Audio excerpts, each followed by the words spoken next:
welcome. What a setup. Welcome everybody to your I can't do this. What is this? Right before we go on camera, you got Freeze Pops dropping absolute nonsense on me. We'll talk about I got Wimbledon on in front of me. I asked a fair question. It was literally like you have 10 seconds till we're live, and this is what I get. I'm Jason Rossi. He is Tim Rattay. Oh, wait, no. That is not the backup quarterback for the 49ers years and years ago. That is Tommy Freeze Pops. You can check out his podcast, Great Day Nation. You can do a lot of different things, but, man, he threw me right off my game. I'll ask the chat in a second here once we get things going. I think it's a very fair question.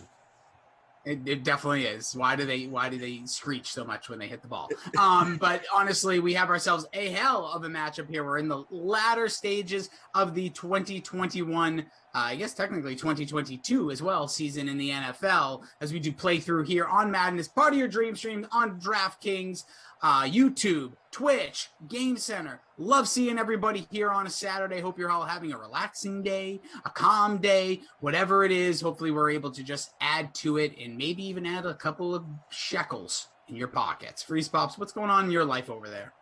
Well, Saturday.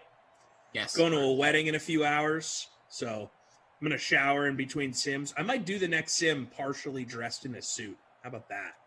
Ooh. Okay. What are you doing later? I totally blanked out because Tara Lynn. I'm going to a wedding tonight. Yeah. It starts at 3:30 Central Time. So, hoping for no overtime on the second sim. Not gonna lie.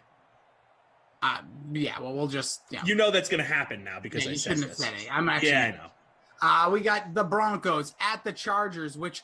Right now, let's kick it off with this. Do you think this will be an important game when this game is played in reality at the end of the season? I think it'll be an important game for the Chargers, especially if Aaron Rodgers does not get traded to Denver. I don't think Denver's going to be all that great unless they get a really legit quarterback. I think they're a mediocre team otherwise. So you're saying, so you're going with yes, it will be an important game. Yeah. For one of these teams, I think it will be an important game because I think the Chargers will be in the mix for one of those wild card spots. Yeah, I have a weird feeling both these teams are going to be mediocre this year. Like both. So you go think that Herbert doesn't take that step forward that everyone thinks he's going to? Nothing to do with Herbert. It's a full roster of players. I just don't know if the Chargers are realistically going to be that much better. Like I'm trying to put the piece together, and I think the Broncos will be a little bit better. So I'm thinking at this point in the season, they're both potentially like fighting for a wild card, but it's one of those like they need 80 things to fall into place. So the importance of the game will be there because somebody's going to need to win to stay alive, but I don't think either one's going to like right now. This is the way I feel this morning. I don't look at these two teams, but we'll see. We got lineups to go through as well. Freeze Pops, what'd you do here as we get Drew Lock starting off? Probably going to throw 900 incompletions in this game. I went with Cortland Sutton in the captain spot, Chargers DST. Austin Eckler, the Hamler, Judge Judy, and my man Mike Williams. Well, your captain with the first catch of the game, that is Sutton. So I went Sutton. Sutton's my captain as well, funny enough. Hello. I teamed him up with the Ham Man. I also did Brandon McManus, Hunter Henry, Keenan Allen, Austin Eckler. No defense, no kicker. Oh, no, wait, I got a kicker. Who am I kidding? That's what McManus is. So we'll see what you guys can drop your lineups in there. We see all of you. Appreciate you coming in. Smash that thumbs up. Let's blow this puppy up with some positive energy. Freeze Pops Rossi with you. We got a great crew. Tara Lynn, who's chatting in wrong Slacks, and now it threw me off, making me believe I don't know what Slack I should be in anymore. Because I don't get it. I sent a picture earlier. Is that the right Slack or was that the wrong Slack? I didn't get a picture from you, so I think it was, unless it was meant for the other Slack, you sent it to the wrong one or the right one. I don't know. It doesn't matter. Actually, there is no wrong Slack for me because I'm on all of these. I get it now. Anyways, we also have AC, Andrew, our technical director, rocking it, keeping us afloat here. Tate and Zach in ops. So if anything good happens, they're going to be highly praised, and Tate's going to come in the chat and just chastise people that say anything. I love when Tate drops into the chat. Oh, he just puts people in their place. All right, 3rd and 11. Here's Drew Lock. Did anybody roster Drew Lock? There's going to be an incompletion. Shocker. I bet his ownership is higher than we're going to think before we see the number. I disagree. I think his ownership's going to be 20. That's just a guess. I'm gonna put it at 35. I gotcha. By the way, Tara Len said it was her fault, the reason for the Slack mess up. Absolutely, SimFam, this is fourth wall breaking because my brain is small this morning since my coffee stinks. What's she talking about? Get out of here, Tara Len. Get it together. It's a good, happy Saturday. I don't care if your coffee smells like my feet.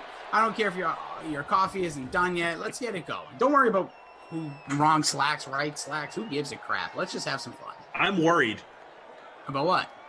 About wrong slacks and right slacks. Well, as long as you put your slacks on the same way every day, we're all good. I don't think I've actually ever worn a proper pair of slacks in my life. Bro, what do you think you're throwing on today? Is that technically slacks? I believe so. I think like dress pants or slacks, I believe. You tell me. I'm going to go with yes until the chat comes on and tells me I'm a moron, which is only a matter of time. So, by the way, chat, gear up. The moron's with you for the first 4. So we got a full 6 sims today for your Saturday. Put in your lineups, getting our free rolls. Win yourself some money for the Saturday night. I need to definitely, like Freeze Pops, be a weekend warrior today because we bought so many things for our outdoor patio set that I was putting together before, and I still have my stepfather-in-law outside doing without me. You know, sometimes you just got to make those purchases, and you got in the short term, you're like, spent so much money, but in the long term, you're like, oh, this chair is nice. Nice catch there. Herb Dog said, appreciate that. He says, Rossi, what's up? Love the PCP podcast. I'm a fan of Space Jam now. Huh. Yes, I listened to that review. I gotta say, you guys talked about it like you hated the movie, but you guys both seem like you like the movie. Well, I don't know what I said. I can't understand if you guys don't like it or like it. Well, I think maybe what happened, so for those, big sack, and the ball's on the ground. Herbert drops it. The ball's picked up by Denver's defense. Oh, look at Herbert, reaching out after. By the way, again, shout out to Andrew, our technical director. Killer jerseys here. Not a big fan of these Chargers ones, to be honest, but the Broncos ones makes up. Literally, they could be wearing poop smear jerseys on the Chargers, but the Broncos wearing those, I'm all. These might be the best jerseys in NFL history. Most anticipated jersey to return. I know people want to talk about Tampa Bay. People around my neck of the woods say the Patriots. Those might be the worst jerseys in NFL history. No, I like the creamsicle. Well, yeah, you're right. The balance, though. I like the idea of it. I wouldn't want to see it every week. These Broncos. Once a season, it's fun for nostalgia. These Bronco ones, I could watch literally every week. These and the Pats. Those are the best 2 throwback jerseys, I think. Pats are people get a little. I think it's a little overrated. To be honest, I love the Pat Patriot. And they should have never switched. It's fine. Imagine if they won all those Super Bowls in those sick old school unis. Well, they wore it a couple times during the runs. Yeah, I know. Yeah, a couple Thanksgiving games, and then there was that Tennessee. That was that weird year where I guess it's not weird. It's just we don't think about it, but it was the 50th anniversary of the AFL. Oh, so they wore trash, dude. They wore those jerseys. A bunch of teams wore some awful jerseys. To the end zone! And almost intercepted. Yeah, that was the year the Broncos busted out those weird jerseys. Yeah, they beat us in those, and I'll never forget it. It's imprinted in my brain. That and the Jets ones that kind of look like these Chargers uniforms when they were the New York Titans or something. I don't know, man. They were bad.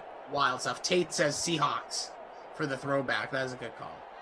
I love those old Seahawks. Oh, we're getting a... Come on, McManus. Those are good unis. 43-ish. Oh, that's good. That would be good from Mike Bizzle does not want the Tommy Boy song. He wants to hear some true Irish music. I can give him a little Bidley here on a Saturday if we want to go that route. You want a little Irish folk? Yeah, pull it up. All right, here we go.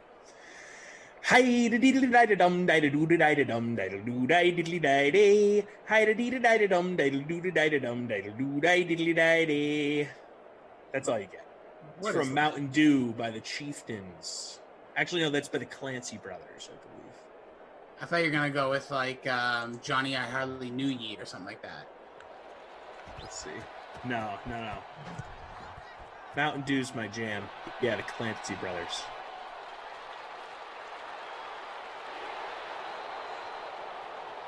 I was saying the other day when my parents were in town, we were grabbing some dinner somewhere, and I was saying that around St. Patty's Day, I got to bring Morgan to a classic little Irish dive bar, listen to some Irish folk music. Because they do a St. Patty's Day celebration out here in St. Louis. They have this big parade in the quote-unquote Irish neighborhood in St. Louis. Lame. Yeah, dude. Well, listen, the one big run there. Big run, the thing about St. Patrick's Day in Boston, like, literally, you can go anywhere, and you're good. Like, you're going to find there's an Irish singer, there's, a lot of green, polar Guinness. beverages. Well, maybe. Oh, yeah. Or it's like nap time in my house. I'm just making sure when I hear voices what they are. Also, Jay Nem saying the Pat Patriot jerseys are the most horrendous jerseys, ugliest jerseys in NFL history. No, that's just trying to get a rise. You're just trying to get a rise. No, Jay, you are wrong. My opinion is right. Yours is wrong. Boston Joe saying the Steelers had that old-timey black and yellow striped outfit looking the bumblebees. Like jail suit. It's true. Those are not good either. Those are not, and I see people rock those sometimes. I'm like, nah, dude. Yeah, no. Numbers are like those weird squares in the front looking like when you played like elementary school basketball, the flip over numbers. Not a good one. It's a really bad look. I'd say for some reason we have the Chargers on the field and I didn't even acknowledge them. The old school Charger jerseys are fantastic. But they're already and they basically still wear them. Yeah, so it's hard to like put them in that category. But the original Charger unis were great. Pat Patriot, Denver, Seattle. Those are really the classics. Yeah, Joey saying Houston Oilers were nice too. Yeah, that was great uniforms. Definitely. Oh, Eagles. Eagles. Yeah, Tate, great call. Tate, we're like, yeah. Because the Eagles one was nice. They're so nice. That Kelly green looks beautiful. Oh, they should switch back to that full time. I hate their booger green jerseys. It's a lot of mucus. Again, if you're just a nice pass and catch, look at him running through everybody. Is that our guy? Acklat. So it's 3-0 here. McManus with a 43, potentially 44. I'll wait till the numbers actually pop up. Freeze Pops Rossi. Earlier you were mentioning about the Space Jam review. So the new Space Jam coming out next week with LeBron. Not very excited for that because I'm a certain. Everybody get up! It's time to slam now. That soundtrack is undefeated. That is it really is good. You can rip that pup right now and just have the greatest Saturday of your life. With that being said, I like the movie a lot more than my podcast partner, but you can listen to it on the Pop Culture Pile Driver, which the rest of this week till Friday, if you do leave a 5-star review on iTunes, we're going to be making a $10 donation for the Buzz Off for Kids with Cancer. So far we've had about like 13, I think, so I appreciate it. Nice. Yeah. So appreciate everybody who has helped. The cause, and just being good peoples. And again, you don't have to do anything but that. A little self-promotion in there, but that's the way it be. So we get Eckler stuffed in the backfield. Also, while you're over on that podcast app, check out Great Day Nation. Our guy Freeze Pops. Was that podcast of the sevens? The top 7 sevens or whatever you're doing there? It was released on 7/7, yes. Okay, top 7 sevens in NFL history are released on 7/7. Okay, off the top I was very proud of that. It should be. It's, every so often when you come up with an idea and it like actually fits and then it like comes across well, it's great. Litz, I appreciate you.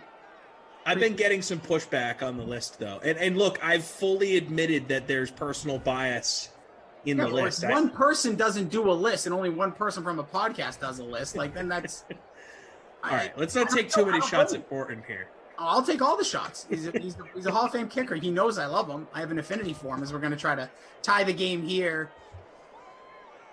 Badgley, buffoonery, kicks it up. That's good. So with 2:20 left here to play in the first quarter, it is going to be a 3-3 tie in LA. Kickers. When I just think of the number 7, obviously I have more recency bias, but I'm thinking off the top of my head, I got Michael Vick. Yep, he's on there. Ben Roethlisberger. He's on there. Sorry, I heard something upstairs. Was Randall Cunningham number 7? No, he was for the Vikings. He was, okay. But he's more synonymous with number 12, so that's why he didn't make my list. Okay.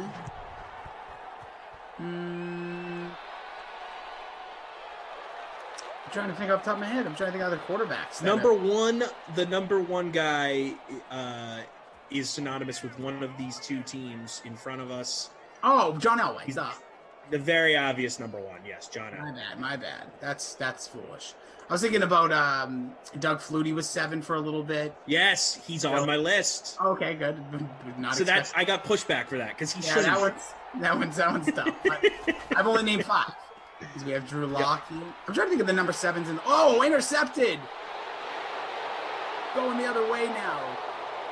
I'll be completely transparent. I said this the other day, and I'm completely being forthright here. Ben Roethlisberger should probably be number 2 on my list. Yeah, but because I'm a Patriots fan, I put him 7th out of 7. So I said, look, I'll show some objectivity by not leaving him off entirely, but I'm going to put him 7th because I'm a Pats fan, and it's my list. So my number 7s. Two things I have about that. One, I used to have to. So when I was in rock radio, we used to do like top 590 songs or whatever, like top 50 things here and there for like themed weekends. Mm-hmm. And my old program director taught me something about countdowns. That is very true if you think about any countdown. You have to grab people's attention by the lowest number as much as you want to grab their attention by the highest number. So actually having Roethlisberger as number 7 is a stroke of genius without you even realizing it. Because you're immediately going to grab people's emotion. Because the whole point of it is, any countdown top list should, unless you're doing it like by ranking system, but if you're just like kind of plotting things and there's no real criteria, if it's kind of like objective, you have to start it off with like, so somebody saw that and like, Roethlisberger 7, oh my God, because they didn't even think of him. But then when they see him as the first entry, they're like, no way. I guarantee the next guy should be lower or whatever. And that's what sparks an interest and gets people to continue to click or listen. So good on you without even realizing. Didn't even realize that. And to be honest, here's the thing about it. If you see Roethlisberger at number 7, you're probably thinking, oh, okay, yeah, Roethlisberger, he has a great career. We're number 7 the whole time. Makes sense. But then as the list continues to unfold, you're like, wait, why isn't Roethlisberger higher? And it's really because the group of people to pick from at number 7 is not as impressive as you would think it would be. And I've done this on the stream a few times this week, so I won't bore people. No, Mike Bizzle says it was Vic number 7. Yes, he was number 3 on my list. Yeah, so there is a field goal, by the way. So Badgie, that's the second one. So we get 3 field goals. Hashtag stack them kickers, baby. Stack them. And defenses, apparently, both having really good first quarters here. In a slow-moving first quarter. There's all sorts of weird noises outside my door right now. Sorry, I thought I was going to be attacked by a bear or something. Brian says, Rossi, the kicker magnet. You know it, baby.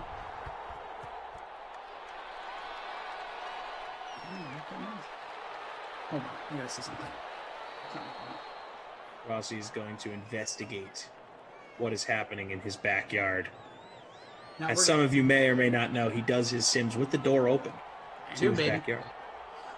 Crackle Snack says Big Ben better than Vic. Yeah, listen, again. Probably, yeah.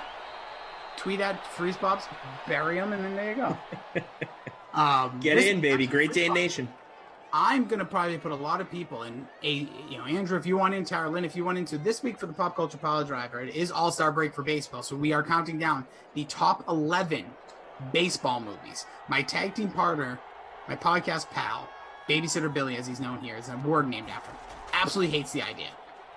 But I said just the searchability alone will probably, at least you get a couple extra eyeballs. Yeah. And so we're gonna start the first ever Pop Culture Pile Driver advisory board. Oh, okay. I like this. What I need you to do, I want in. You need to get together your top 15 baseball movies. I would do 20, but it's going to be a lot of math for me if I have even 10 people do this. Does it just need to be a group of 15, or do I have to rank them? You have to rank them. Okay. So that's going to be a big part. We are here at the break of the first. I'm Jason Rossi. He is Tommy Freeze Pops. He can be followed at Jaboy TC Fresh. You can check out Great Day Nation. I am at Jason D. Rossi across all the social media plats, and including my OnlyFans, which I'm going to be starting up this afternoon. But you can also check out our podcast. He's at Great Day. Well, he's part of the producer, the voice you hear, Great Day Nation. You can check out that top 7 countdown. I do the pop culture pile driver. We did the movie Space Jam in anticipation or lack thereof of the new one with LeBron.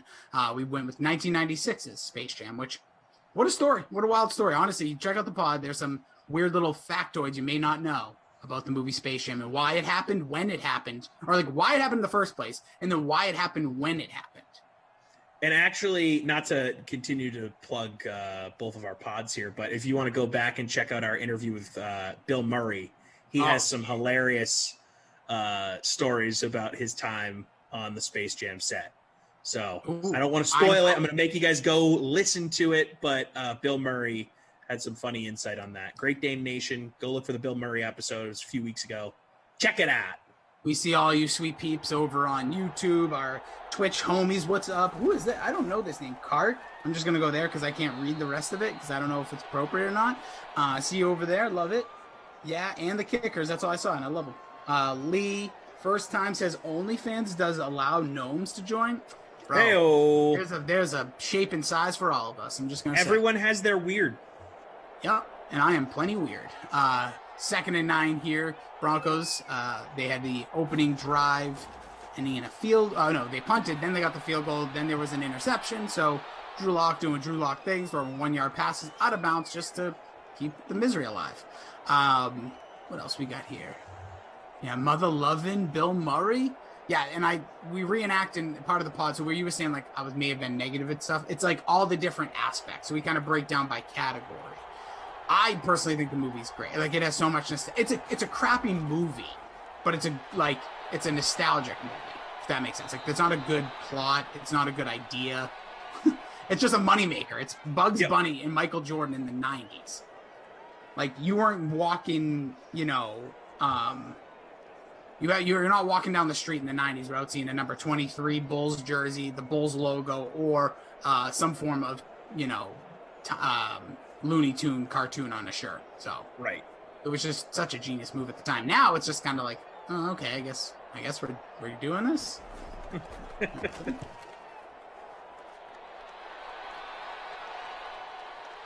I actually think there is a lot more buzz for Space Jam amongst younger people, like kids.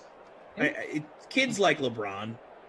Kids like cartoons. I do think there is a lot more buzz than guys like you and I probably realize, because we grew up when Space Jam came out in theaters. Yep. And it's just sort of like it's been one of those things that's been rumored for so long that if it happened when it should have happened the first time we ever talked about it, like 12 years ago, I probably would have been excited. But now it's like, all right. It's like the Pacquiao-Mayweather fight. When that happened, I didn't care because I was like, this should have happened 7 years ago. Yeah. Oh, by the way, Rowdy Dorito, little shout. Love this. Rowdy, you get the star of the day so far. See if anybody can catch it. Goes, what were you going to ask the Sim Fam about in the beginning of the Sim Freeze Pops? Women's tennis? That's so funny. We literally both were like, moved right on from that. But yeah. Rowdy. Yeah, it was a women's tennis question. It's actually not a women's tennis specific question, but women's tennis is on my TV in front of me. And the question is, do you think when people play doubles tennis that the partner serves the ball into the partner's back occasionally? Like, do you think that happens? These are professional tennis players. I never see it. You'd have to imagine that happens. No, not in, like maybe when they're younger and the people. Yeah, but when you watch professional tennis, like dudes serve it into the net occasionally because they're going all out with their serve, and these guys stand right next to the net. You have to imagine that they get hit right in the butt with a tennis ball occasionally. What are you talking? That is insane. These are professional. That's like saying there's a football player thrown off the back of an offensive lineman. No. Maybe a helmet here or there, but no. If they hit their part, the distance that is, though, like they would have to try. They would have to try to hit them. I don't know. I'm watching it right now. That ball's whizzing right past her partner on the way over the net. Like you mishit that just a little bit, she's taking that right in the back. That's going to be a welt the next day. Is this Wimbledon, you said? I don't know. Wimbledon, yes. I know that's a movie with what's her name there? The girl was in Spider-Man. Are you anti-tennis? I'm not anti anything. I don't watch tennis. Yeah, same. But I enjoy. It's a good background sport. You know. Sure. Speaking about the ultimate background sport, we're here in Simland. We're with you. Me and Freeze Pop's doing a double header. Then I'll be double heading with my man Moose north of the border, the biggest brain north of it. We'll be doing that. And then I believe, haven't checked the schedule again, but I think it's Chirag's going to be jumping in with Moose. And yes. also have Lamarca coming off the top rope for a save there, which I'm going to potentially be doing for Freeze Pops next Sunday, but we'll be figuring all that out. It's summertime, baby. The world's back open. Good luck finding us. Hey, look, I signed myself up to be available for all 6 if that's what ends up happening. I was told no. Like, really? I was told you cannot do all 6. So we'll see. I've never been told explicitly that I can't. Well, I guess that's true. I wasn't really told no, but I'm making that seem more dramatic. I was gonna say because I've been told, hey, you're in for all 6. It's gonna probably end up being 4, but just want to make sure you're aware. I'm like, okay, thank you. Listen, I wanted to do it because Koff always talked about it, and I thought I was prepared. Today was the day. I said, here we go, and then I was told, no, we got people. We'll figure it out. So okay. Listen, 4 is a good limit, though. Like that's. I think 4 is really at the point where you're like, I can't really do this anymore. There's nothing else to say. And I'd like to bang them all out. I wouldn't want to do 2 now and then 2 tonight. Let me all 4. No, that's not my preference either. I like doing them all in a row. Look, it happens sometimes where I get staggered, but I am definitely the type of guy that likes to stack it. Yeah, and you know what? I'm going to also take this moment because we're absolute nonsense. Nothing to do with the sim, giving you all the fourth wall, all the complaints. We all work at places. We all understand it. But I'm calling out all the other DK sim famers. Where's Ducey on a weekend? Yeah, he doesn't work weekends, huh? Nope. I've called him out. I'm calling him out again because you know what? I'm only going to call out certain people because I understand other people with life obligations. I'm just saying. And I'm not saying he doesn't have things. I'm not saying he's not important. Like Lamarca, he said it one time. He's like, dude, I'm just chilling. I just wanted some time off. I go, I don't blame anybody. Everyone deserves time off. But when you see people being like, hey, can you help? Step your butt up. It's sitting down and you get paid. It's the best part. I've said I'm about to unleash one day. One day I'm going to let it out. I am. Like, you're on vacation every weekend? And honestly, Rossi, not to just continue to pile on here, like, coming up in the fall, I have 5 weddings in 8 weeks. Like, so much wedding. I am going to be completely busy on the weekends this fall. Yeah, and I will say this very quickly. I see people chatting, but by the way, we're going to get into that because we're going to talk about that. But Emerson did a Saturday last week with me. I've done weekend sims with Emerson. He does early. He does. He did the noon. I think it's because he's like obligated once every 8 weeks. But yeah, like you guys know who does do it. And I will say this. I know some people say like Christian. At least I know Christian has like family. I always will be a little biased there, but like I know he has like a child. So like I'm like a little bit. Can he come on for an hour? Sure. He does occasionally. I've never seen him do a Saturday. Christian, really? My year here. That could be wrong, but I don't. At least in a long. Yeah, you know what? I've never done a Saturday with him either. So, and I've done a lot of Saturdays. Yeah, like ZT, totally get it.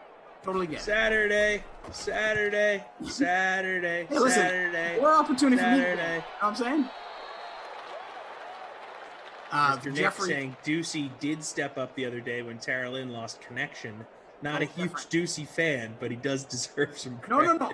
Listen, this is not about. Listen, I'm not saying Ducey's a bad guy. It's not about that. Whether you like him, you don't. Whether you like me, you don't. I'm just talking about when you see. If you guys saw the desperation email, they're not as bad as when back in the day when producer Madison, it was like borderline sad. That's why they ended up having to hire me. They needed more people. Drew was just, that and some other things. Drew was very, very, like, passive about it. Like, I'm like, dude, I'll do all 6. He's like, he just texts me back, no. Back in the day, Madison would be like, I'll do 5. She's like, thank you so much. Because but I appreciate both of them. It's just funny how this works. But yeah, shout out to Kenny if he did step in for Tara Lynn. Shout out to Tara Lynn who stepped in for me yesterday. We did a little switcheroo. So, appreciate everybody. Listen, it's a great crew. I just laugh because when these Saturdays and Sundays come and you see the murder. Same 3 people. Yeah, and you're like, uh-oh. But it's me, it's you, it's Moose, and it's Lamarca, and it's any combination of those 4. And then Koff will do 1. Yeah, Koff will do his requisite one a day sim. I respect it. No, it's nothing bad. It's also we got love for the everybody we work with and everything. It's just funny how these things happen. Oh, they're in the garage. I mean the shed. Hey, don't be swearing. I said shoot. Oh, okay.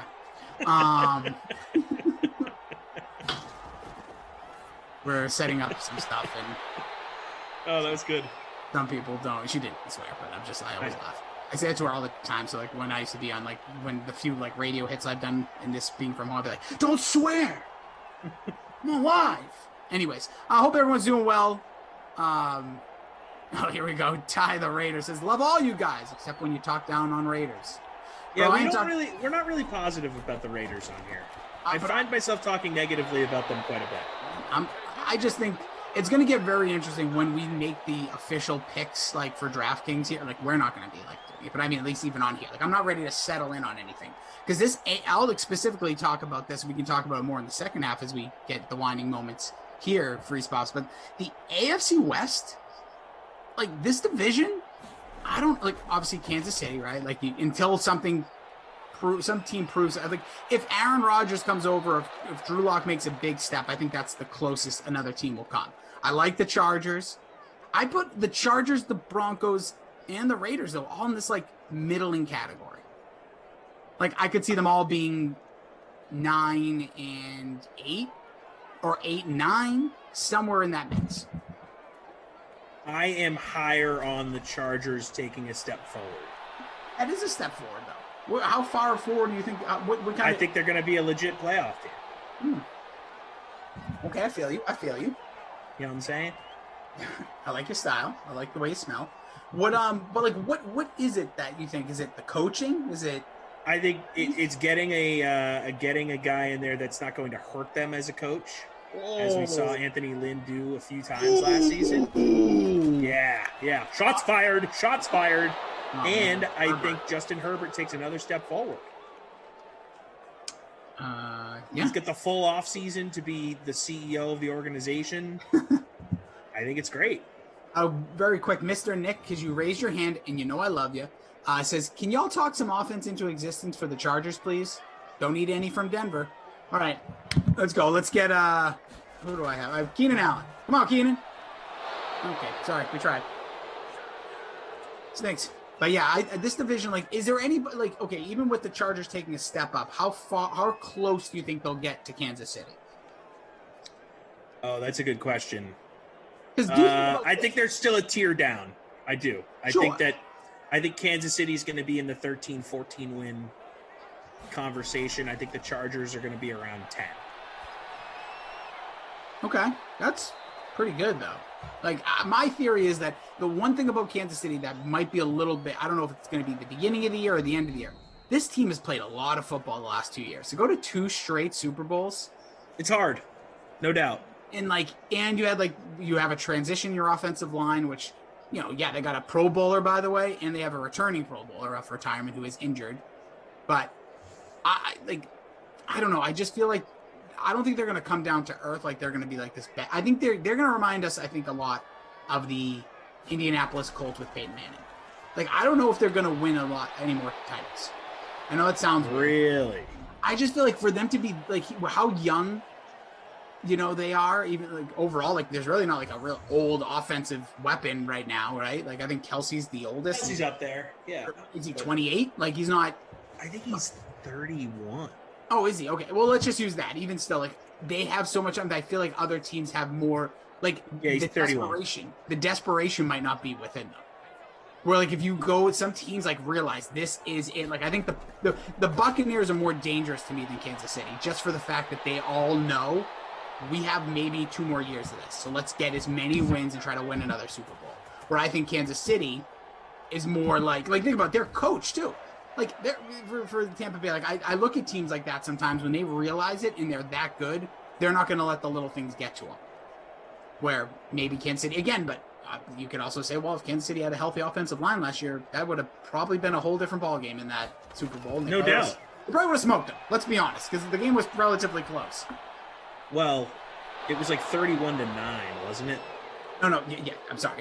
Let me rephrase that before I get. Well, I'm here for four more sims, so I might as well get. The game was a one-score game for Freeze Pops. No, yeah, they got. But I mean, like, if you watch the game, right? When I'm sure everybody. The Chiefs drove. Like they made down, drives. Yes, especially early, and then the Bucs defense was a lot of bend, not break. Exactly. So just using if you had a full offensive line, just saying maybe those turn into scores, and you have yourself a whole different ballgame. And not to just belabor the Super Bowl thing, because it was, X amount of months ago at this point, but now that we're talking about it, I'm just thinking about some of the throws Mahomes was able to get off. Oh, dude. That dude is so awesome. He didn't have a good game statistically, but man, he was putting the ball on the money at certain points, and it just wasn't, they just weren't catching the ball. Yeah, Tyreek Hill had that ball hit him right in the chest. Yeah, it's just... Man, that guy's awesome. I don't know. I just think he's so good, man. I think Mahomes is going to win a bunch of Super Bowls. I really do. Sure. And I understand it. I understand. And people should feel that way. There's something that, I don't know. Again, this is just an inkling. There's no facts behind it. Look at the way that Denver is being built. And which, yeah, they are. They just need a quarterback. As we're going to get to half here. We can pick up this conversation on the other side. Again, it's 6-3. It is the Badgley over McManus so far in your kicker battle. If you didn't hashtag stack them kickers, it's on you, bros and gals and peoples of the universe. But we appreciate you being here. Smash that thumbs up. Maybe that will bring in some offense. Maybe it's the noon curse. Maybe it's because I said blasphemous things about my coworkers that I love dearly. Who knows? I am Jason Rossi. He's Freeze Pops. We got Tara Lynn, Andrew on the ones and twos, Tate and Zach and Ops, and my God, Drew Lock has an 8.2 quarterback rating. Not good.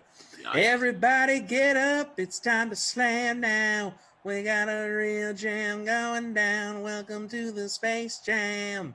Here's your chance. Do your dance at the Space Jam. All right. Not much going on. Eckler, I'm just going to keep moving. That was too beautiful. What am I going to say? Eckler with 42 on the ground doing his thing. That is Freeze Pop. Smash that thumbs up for the baritone, beautiful pipes of Mr. Tommy Freeze Pops. Keenan Allen, my guy, he's got 3 for 22. 3 for 43 is Eckler. He's head and shoulders, knees and toes above everybody else in this contest so far. Points-wise, Sutton's 2 for 25. Mike Williams, 1 for 17. My favorite, Noah Fant, 1 for 1.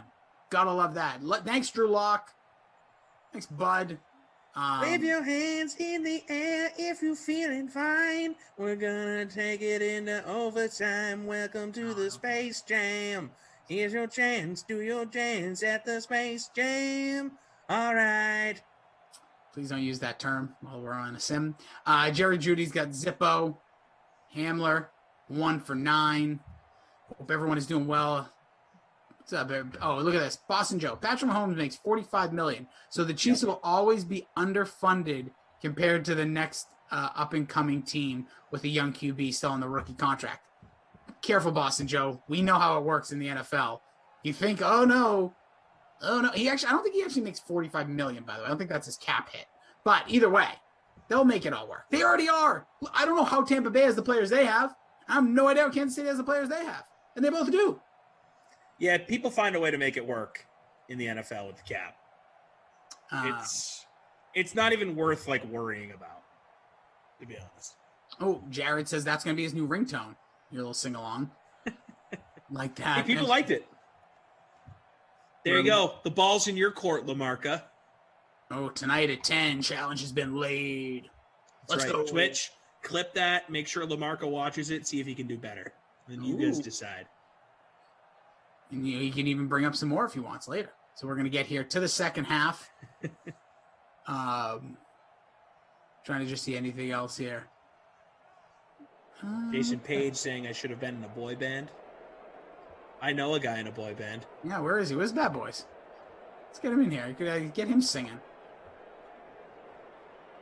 Maybe I don't do enough night games. I feel like Bad Boys, I love that he pops in, but I feel like he's not as seen as he once was. He picks his spots. Yeah. Tarylin asking you a question on Slack, Rossi, that I would like to know the answer to. Who do I think is a better singer, Freeze Pops or Lamarca? Well, I don't hear Lamarca sing enough. Be honest. I'm going to say you just for the last performance. When you guys did the face-off, I would be honest. I'm not that guy. I'm not like, oh, well, you're here, so you. I think, Lamarca has a beautiful voice. Like, beautiful. He beat me in the sing-off, but the song better suited his... Yes, here we go again. He was in his Q zone. I will just say this. Freeze Pops has a nice voice. I don't know if I could close my eyes and fall asleep to it.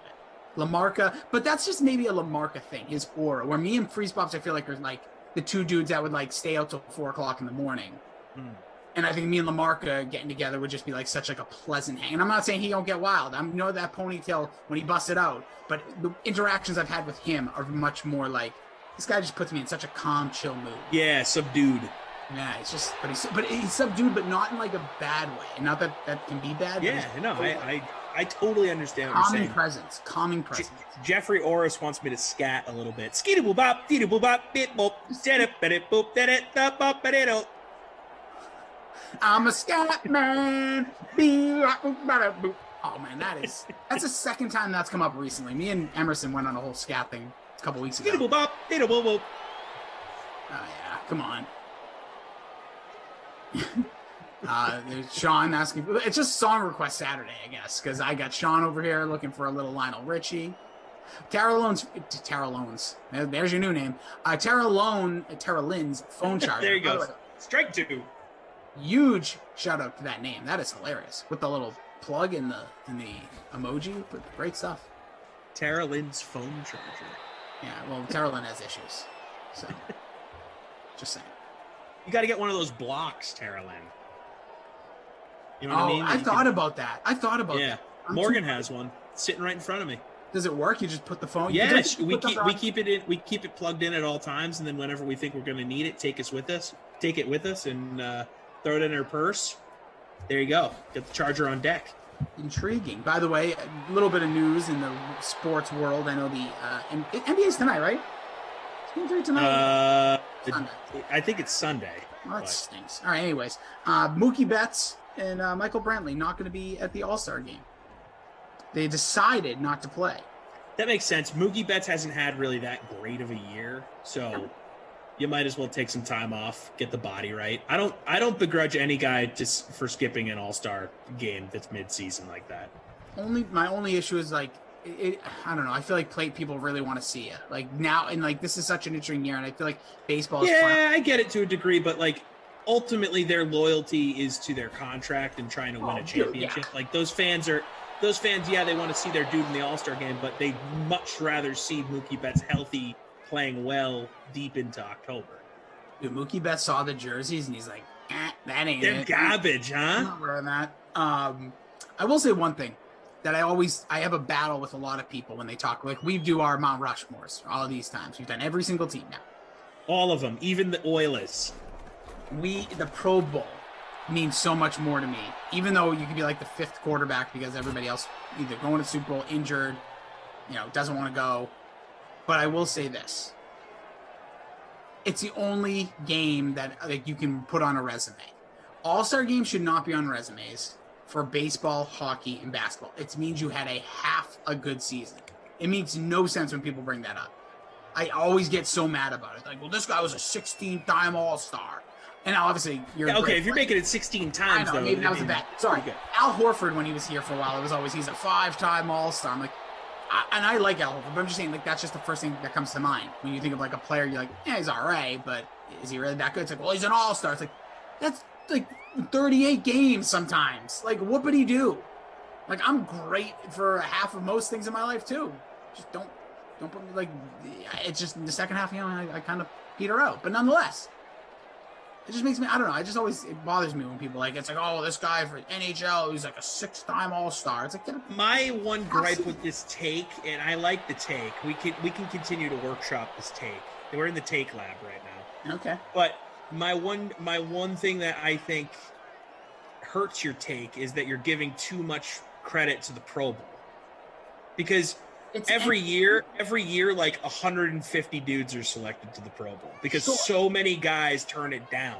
Even the alternates turn it down because they're so banged up from the season. They don't want to go play another football game.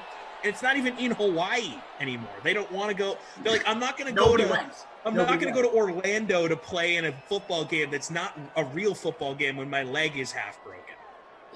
I fully understand, but still, even if you're the fifth guy in, if you're the Andy Daltons of those years, it still was due to your full body work. And I understand, well, if five guys, get it. I'm not saying Matt Schaub won Pro Bowl MVP. Well, I don't care about that part.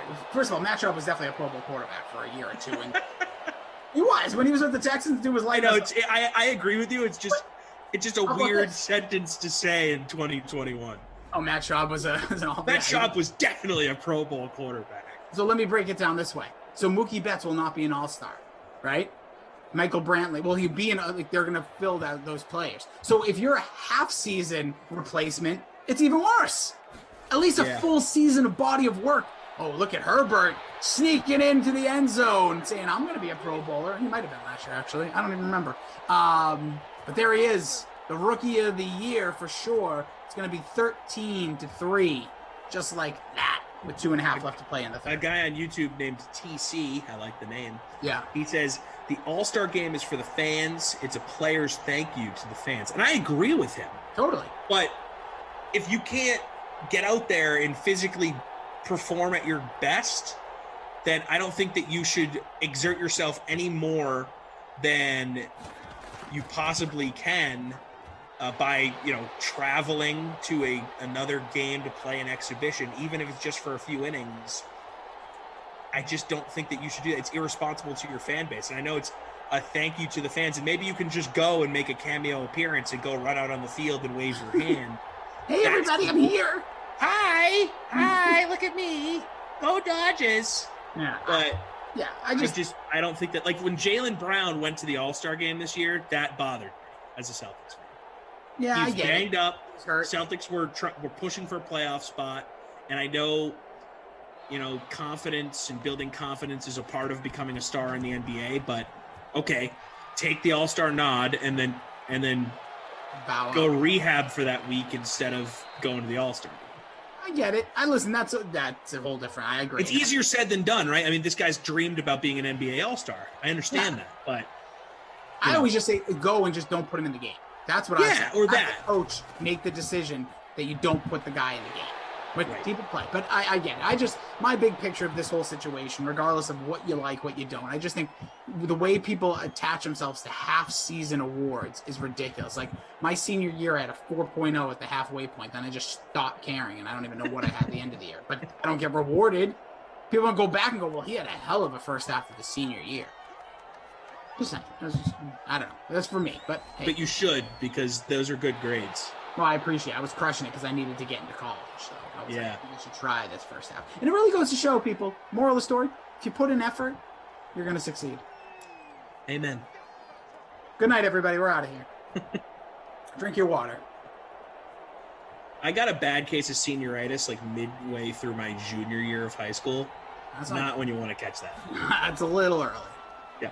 For me, it was just the second half when I just... My problem was that I still have a brother who's a year older than me, and he was a senior, and I was close with him and all of his buddies, so they all got senioritis, so I kind of caught it from them, Yeah.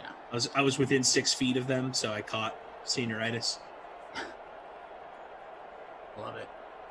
I like that. Boston Joe, this is just kind of funny. Boston Joe, Tom, you make it sound like playing the All-Star game is like climbing Mount Everest.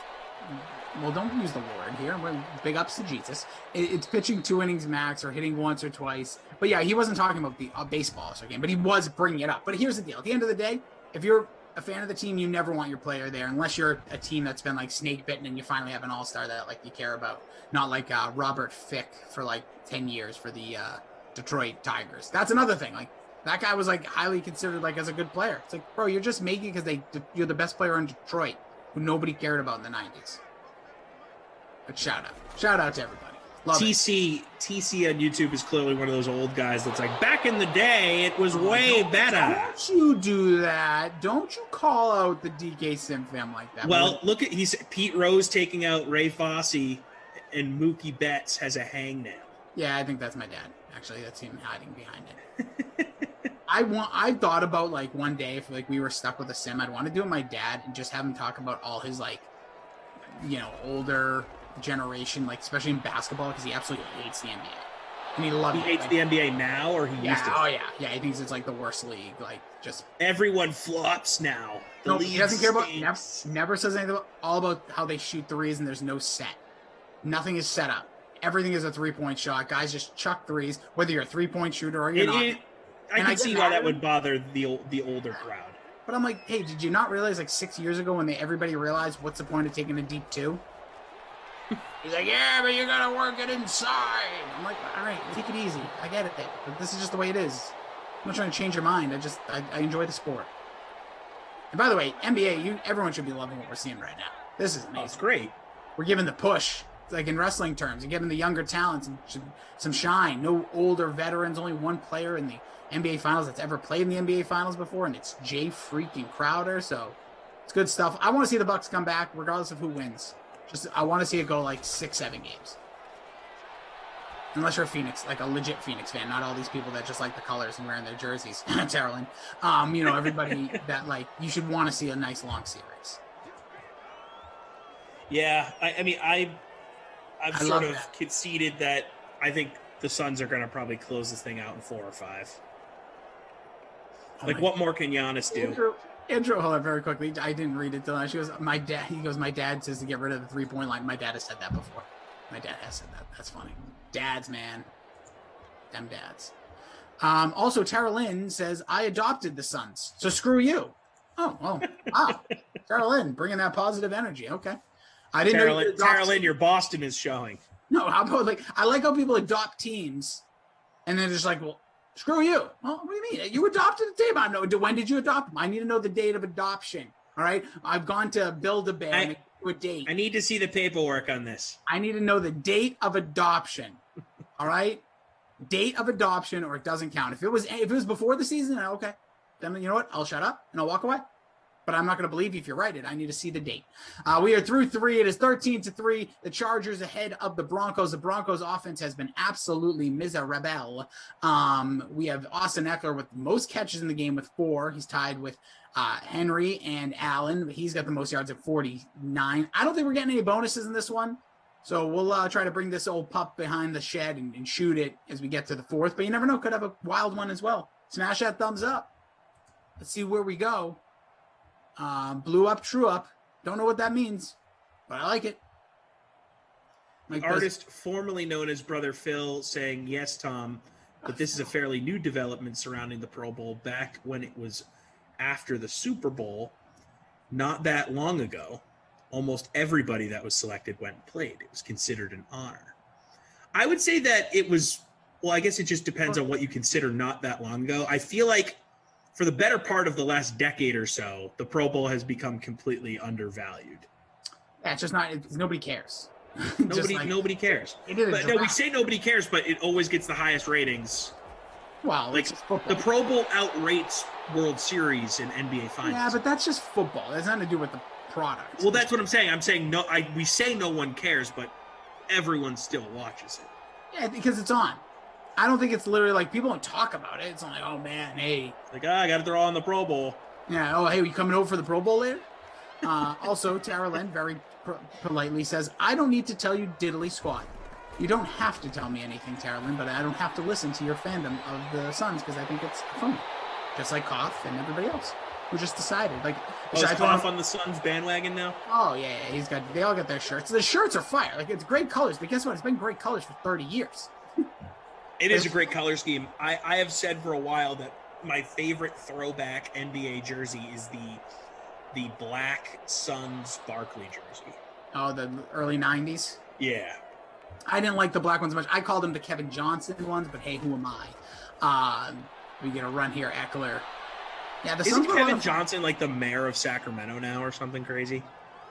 Is it that Kevin Johnson or just? I'm pretty sure it is. I'm pretty sure Kevin Johnson is a local politician somewhere in California. Well, we're definitely not going to take the turn in here, but I'm pretty sure you can. Any Tom, Joe, or Tommy can be the high elect in California. With the LA Chargers reside. But yes, says hey, Mr. Andrew on the 1 through 1 million, saying yeah, it is. It is. Look at that. I know things sometimes. Oh, look at this. Jay, my guy Jay, says, totally agree, Ross, in all caps. Guess fandom comes cheap nowadays. Now everybody, quote unquote, knew the Suns were going to be in the finals. Shake my head. Love that. Ticked off. Get out of here with your fandoms. Rossi, I need Hamler and Reed to catch some passes this quarter. Speak them into existence. All right. Jamal, we'll see. Let's go, Ham. Even though he's on the other side of the ball. Reed, I'm not really feeling him, but for you, good luck. Evans Boney saying, sounds like that Pro Bowl argument means Freeze Pops is hyped for that mid-season NBA championship. I don't understand. No, yeah, they're talking about this tournament, which is going to be such a joke. They really can't do it. They're going to, because it's going to be a ratings boost, but they really shouldn't. There's going to be like a tournament in the middle of the year in the NBA. It's like all 32 teams. Is that actually going to happen? They're talking about it. I don't know where it lasts. I feel like that's another thing that people have been talking about for 14 years that is never actually going to happen. I'm just going to say, like, when all it's going to take, like, you saw well, look at Eckler. What a move. Wow, into the end zone. Touchdown for the highest owned player in the contest. Stumbling, rumbling, bumbling. Shout out NFL Films music. Don't get us taken off YouTube. Don't take us off YouTube. This shouldn't count because I don't really sound like it. And there's Badger getting the extra point to make it an official 17-point lead. So here come your garbage time throws and a lot of incompletions in Drag City here. Just run the ball, Denver. Do the right thing. Who do you guys need for Denver, though? Hamler. Do you need my guy and Tommy's guy, Sutton? Do you need Jerry Jeudy? Do you need a little Noah Fant? What? Jake Butt? Sure. Let's get in there. Get a little butt action. Who doesn't want a little butt to open their Saturday? See if we can get him involved as well. Mike Bizzle says, Rossi wears the same shirt like Glash. Sad but true. Dude, this is the second time I've worn this shirt, but you are telling the truth. I did wear it whenever I was on last. It might have been yesterday. So, proves two things. One, didn't shower. Two, did I ever take the shirt off? Have I just been in it, sleeping and everything? I wore this exact same outfit last night on the stream because I showered right before. Threw it on. Only was on here for like an hour and 10 minutes, and then I took it off. A loser. I woke up this morning and I put it back on because it was clean. All right, here's Drew Lock, complete. Gets out. Oh, look at Lindsey making moves. The money moves. Now, Philip Lindsay is now in Houston, correct? Yes. So we were going through some fantasy stuff, and maybe we can talk about this in the next sim. Because now, like I've said to everybody, we got to talk more fantasy because you got to start getting ready because we're mere weeks away from a lot of people's drafts. I really like Melvin Gordon this year. Like I hope he will fall. I hope he's like a 5th round guy in a 12 team. Because I feel like they're just gonna find a way to get that man the ball. There's Drew Lock doing it, just throwing it incomplete in the middle of nowhere. I'm not as bullish on. Well, they drafted. Is it because of the rookie or just the offense in general? That the second thing, and also him. Like, he hasn't been able to really be that dude for a while. Yeah, well, injury, like the holdout didn't help him a few years ago. Right, and then the injuries. And then he came to Denver. It just looks like a classic case of a running back getting a little older, and he'll be out of the league in like 2 years. I don't disagree with that, but I could see him having like a Gurley-esque year where he just scores like 12 touchdowns, runs for like 14 yards, and is used when needed. Especially this offense. I like that take more. Yeah, so it's just we're in the take lab right here. Yeah, boiling up. I get my what are the beakers? Oh my god, Drew Lock, really. I've said this before, and I try to come on. Break out the Bunsen burner. Yeah, I'm gonna break out the Drew Lock. If there's anything, I know everyone wants different things in the sim. Put this player on his current roster. I just want Drew Lock benched. I think Drew Lock is the worst quarterback in Simland, and it's not even close. Like, the situation we're in now, with 3:50 left, like, just complete passes, easy ones. Thank you. Like, he stinks. His mid-range throw is bad. Everything about him bad. I almost feel bad for him. And he's another guy. I'm very intrigued to see what happens with him. Because I feel like if there's not a player with the chip on his shoulder in the entire league right now, like, I know there's a lot of guys, you can understand why, but I feel like Drew Lock should be, like, underrated with it. Because all everyone's talking about is, is Aaron Rodgers going to Denver? Like, and then Teddy Bridgewater's there. So it's like Drew Lock doesn't even matter. Like, he doesn't exist. Another catch. Yeah, he stunk last year. He was really bad. Here's the thing, though. I watched a couple of Denver games. I don't find him to be that bad. It's just, at the end of the day, his, like... horrible decision-making and terrible accuracy. That's not going to happen. I almost feel like he has decent deep accuracy, but he almost relies on it too much, and then he has, like, 2 good deep passes. You're like, oh, look at this kid. Then he throws the next one 30 yards beyond, and it's intercepted. It's like, dude. He has incredible arm strength. Yes. And when he came out of the gate his rookie year, and I think they went like 5-1 with him as a starter or something like that, people were hyped about Drew Lock, and he looked good. But then there was film on him, and everyone had an entire offseason to prepare for this dude. Yeah, safeties were licking their chops like he's going to... Yeah, and then it was bad last year, man. Remember when they started, was it Hilton there? Because everybody was... Oh, yeah, because I forget his name. It was like Hilton or something like that. But either way, it was like so funny. The reason I bring it up is because like everyone's like, oh, here we go, finally Denver. And then you realize like, all right, Drew Lock's good enough. This kid literally couldn't play. The receiver. Zavin Gibbs saying Rossi and Freeze Pops, the big 3 is about to come on TV right now. What do you guys think about the big 3? What? Like is that the basketball league? He's talking about the basketball league. I think it's a good idea. Oh, hold on. I didn't realize. Carolyn, I'm calling out the rest of the day. The big 3 is on. So you're going to have to hop and do both jobs. I do like the idea of the big 3. It's not something that would ever be appointment television for me. But I like the idea of having, like, retired NBA players still playing in a competitive format. It's fun. I remember interviewing Scal my last run in radio. Oh, just think of that. Was he a coach or was he on a team? He played. I think they're player coaches. I don't know if there's actual coaches. At least when this first league... Wasn't Allen Iverson a coach and he just never showed up to the games? Sounds about right. AI, underappreciated. Love that guy. Ty the Raiders making a plug for some sort of contest, so people just enter it. That's going to be a touchdown pass. Look at that, Jerry Jeudy. Hey, he's in my lineup. He had no catches before this. And there he is. First catch of the game, touchdown. Saving the day. So they're going to go for 2. No, there's no reason. They're going to just extra point. Unless they try to go for 2. Nope, 17. Nah, not going to happen. Or maybe they will. We'll find out. No, they're probably going to kick it, and then they would try to, Oh, they're down by 10. What am I talking about? I got to lay off the water. Lay off that stuff, brother. Water's going to kill you one day. No.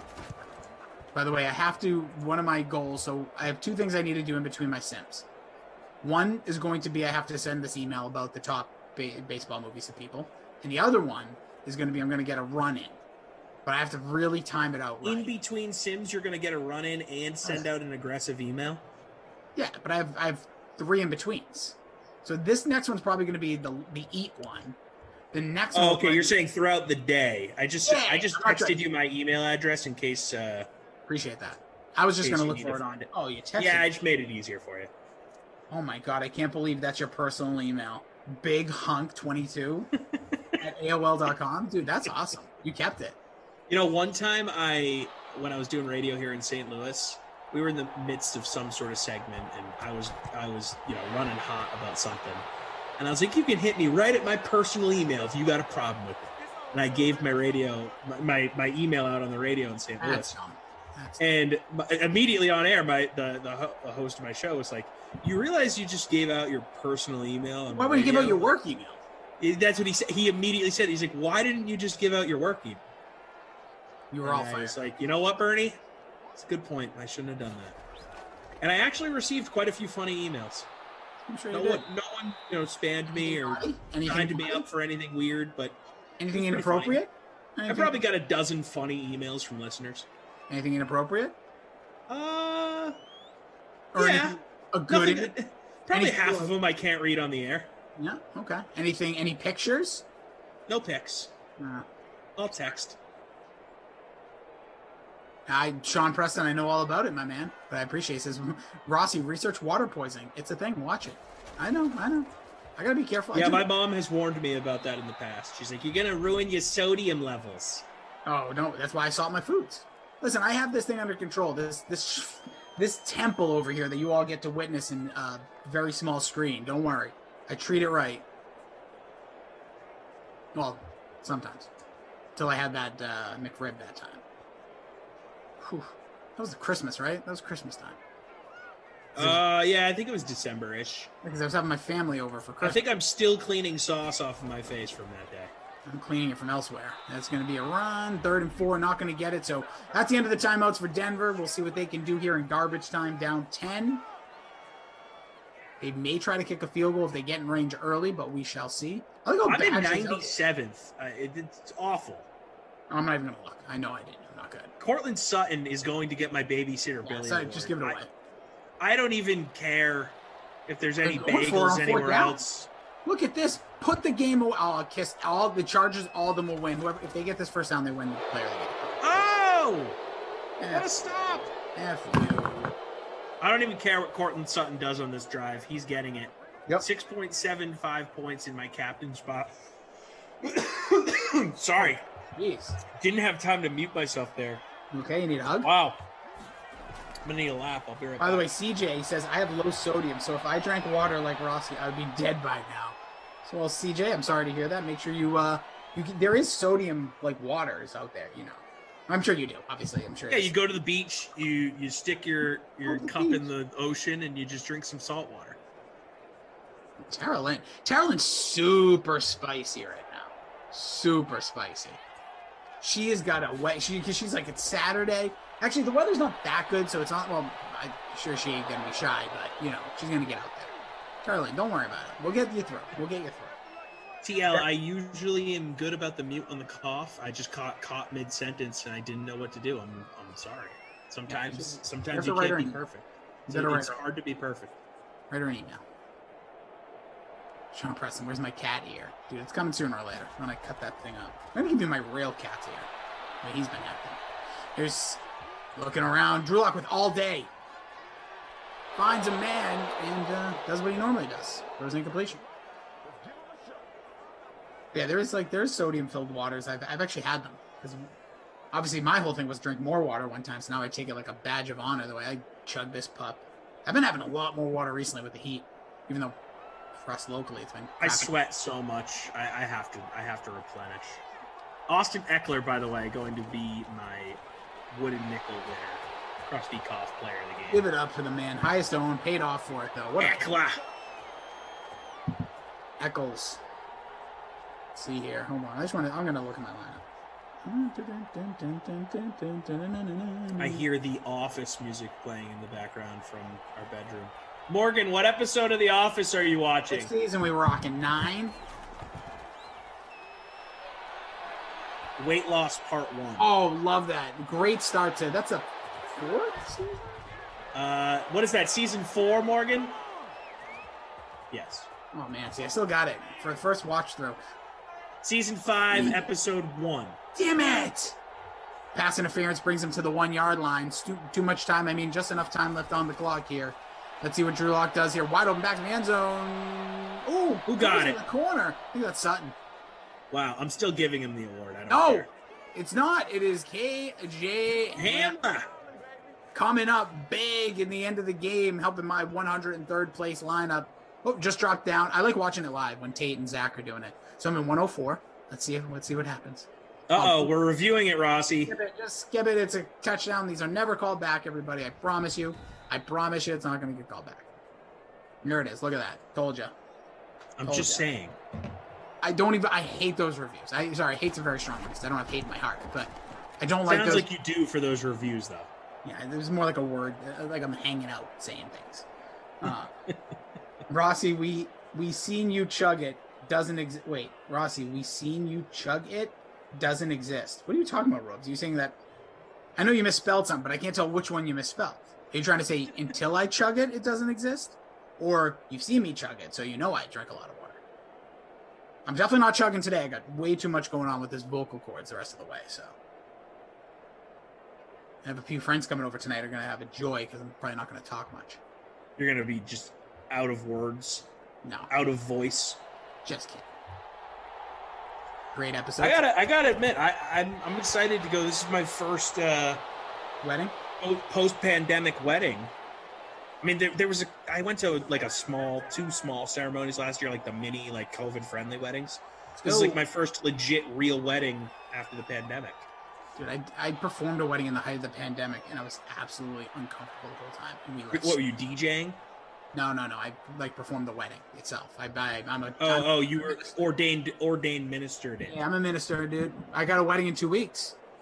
Wait, when's your next wedding? I know you have a bunch in the fall, because I wonder if both of us. Is it in July? 16th, I think.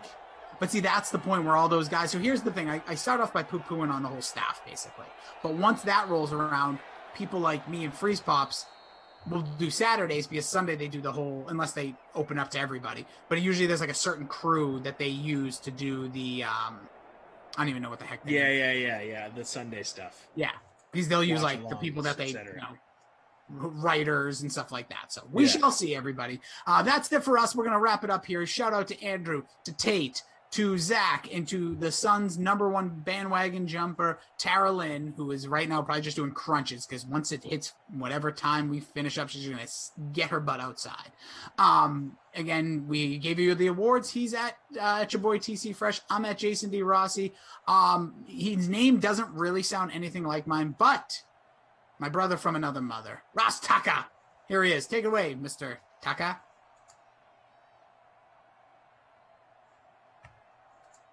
It's the Ross Tucker Football Podcast.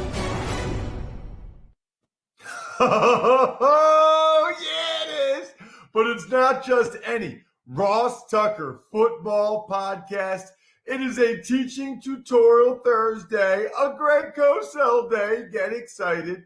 Presented by DraftKings, America's #1 rated sportsbook app. And boy, oh boy, they have a ridiculous UFC 264 offer. I'll tell you after we talk with Greg Cosell, who's after I give out winners. That's what I do at the end of the week. Winners. I want winners. I want people that want to win. You know, a lot of you have heard Mike Singletary say that for years, and yet you still don't want to be a winner. You still don't want to get in the best ball draft against me and Joe Dolan, which is going to be epic. I love dominating my listeners in best ball drafts. I love talking trash to you guys. All you have to do is be the first one that takes advantage of the Warby Parker try-on that I talked about yesterday with Andrew Brandt. Send it to me, and boom, you got it. I love spread the word winner, whether that's this week, Will Kraus, Kraus. He just liked one of our posts on Instagram. It wasn't me at Ross Tucker NFL. It was at Ross Tucker Pod. Just follow. If you like one of the posts, you got a great chance to go ahead and get a signed picture or card or press pass, whatever you want. I tweeted the other day, and I put on Instagram, my card is like worth a lot. I don't really know why, but my card from 2002 at least, or 2003 is like worth more than a lot of guys that were better football players than me. I'm not exactly sure why, or at least had better careers. And I was asking that question on social media. We've got the sponsor confirmation email winner, who is Scott Munchinsky. Raycon earbuds. Dudes, I've been spending a lot of time at the beach this summer, and I've been riding my bike a lot. Raycon earbuds are a game changer. If you see me at the beach, I guarantee if I'm riding my bike, my Raycon earbuds are in. I love them.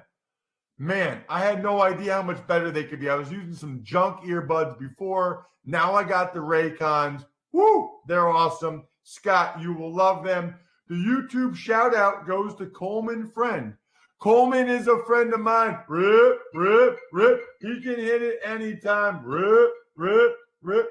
You guys don't even know what that is. That's actually a softball team a softball chant from the Paxtonia Pink Puppies. My phone's ringing. I'm doing softball chants because Coleman's last name is Friend, and he signed up for a free subscription to youtube.com/RossTuckerNFL.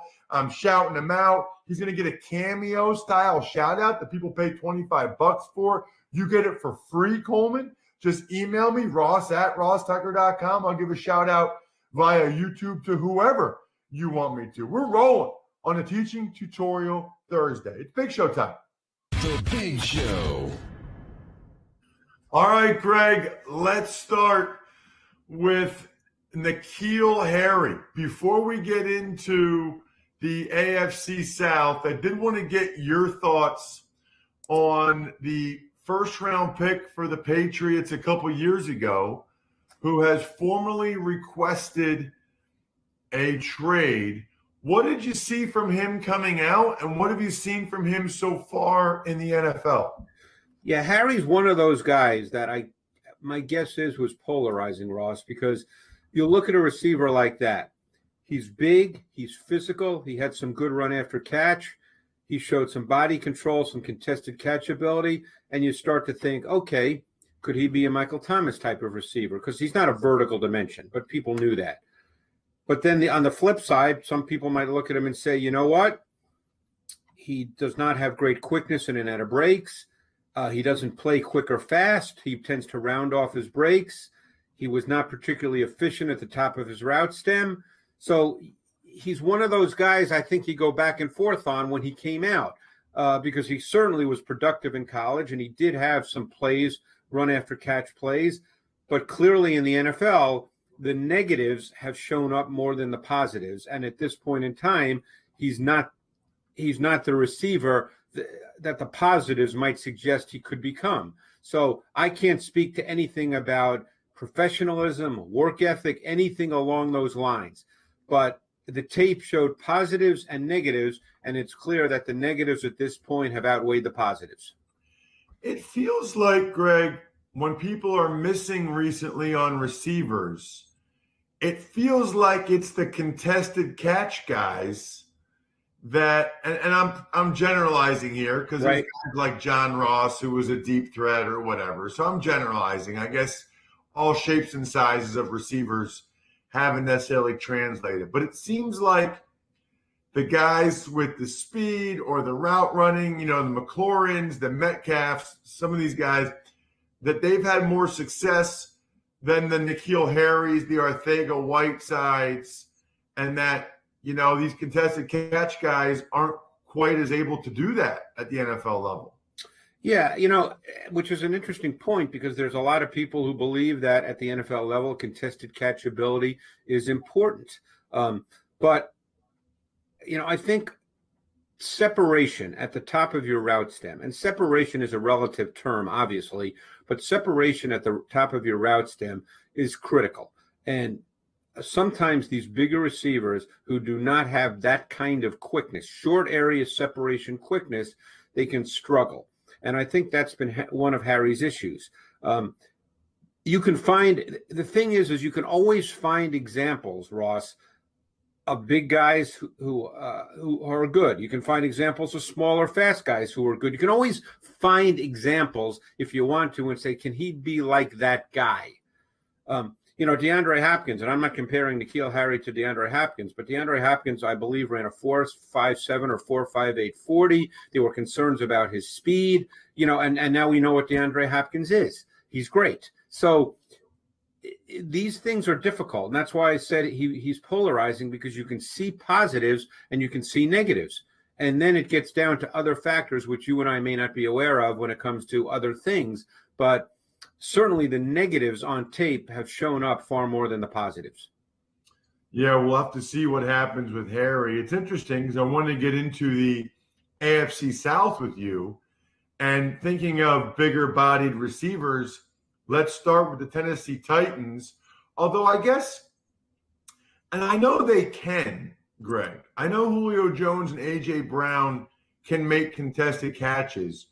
But that's not really what I think about when I think about those two guys. So those guys are big bodies, big, strong at the catch point. But I look at A.J. Brown, he kind of reminds me of T.O. a little bit. Julio Jones. I don't look at those guys as being quote-unquote contested catch guys. Is that right or wrong? I would say that's fair. I mean, Julio is just a different cat because Julio's 6'3", 225 and could run. Now, we don't know exactly what he is now. He has some lower body. He's had some lower body injuries. He doesn't practice a lot. So we'll see where he is at in his career. But obviously, Julio's a first ballot Hall of Fame receiver who he's just a different guy. A.J. Brown is a big physical receiver, but he's more than that. He's really good run after catch. In the context of their offense, they used him a ton on in-breaking routes off their play-action pass game. He's very physical and competitive on in-breakers, and as I said, had very good run after catch ability. The big question for me about Tennessee's offense, and it's not an easy answer, and people assume it is, but it's not, and I've talked to coaches about this, is this has been a Derrick Henry-based offense. Everything has started with the run game. Henry has led the NFL in carries in each of the last 2 seasons with almost 400 a year ago. It's very easy to say, oh, well, defenses are in a bind. Are they going to stop the run or are they going to play 2 safeties deep? It's not a binary equation. Defensive coordinators are smarter than that. So I'm curious as to what their offensive philosophy is going to be because their wide receivers last year, A.J. Brown and Corey Davis, as wide receivers go in the NFL, did not have a ton of targets relative to other teams. So it's a philosophy issue, and I'm very curious to see how it plays out. Now, it's always better to have great players to work through your philosophy than lesser players, but it's still something that they have to figure out, and they have a new coordinator in Todd Downing. You know, I guess part of me wonders, Greg, if they look at it and they recognized, well, first of all, they lost Corey Davis, so Julio Jones sort of replaces him. But I also wonder if they recognize that Derrick Henry only has so many touches, so many carries in him, and that they'd like to, even though they run it through him, not give him quite as many touches, be more of a play-action team, throw the ball a little bit more to save Henry maybe for later in the year or the playoffs. It's a great point. And one thing to keep in mind, Henry, number one, he had far and away the most first down carries in the league last year of any back. Number two, what they've done in the past under Arthur Smith is they ran a lot out of base personnel, 2 tight ends, 3 tight ends, a fullback. Todd Downing's mentor in the NFL was Scott Linehan, and Scott Linehan was a big believer in 11 personnel, meaning 3 wide receivers. So that's just something else they have to work through. So again, we don't know the answer to these questions. It's very easy to say, wow, they are so talented, defenses are in a bind. They averaged over 30 points a game last year. They're not going to average 45 points a game, Ross. You know that. No one does that. So to me, this is one of the most intriguing storylines of the upcoming NFL season, what this offense will look like.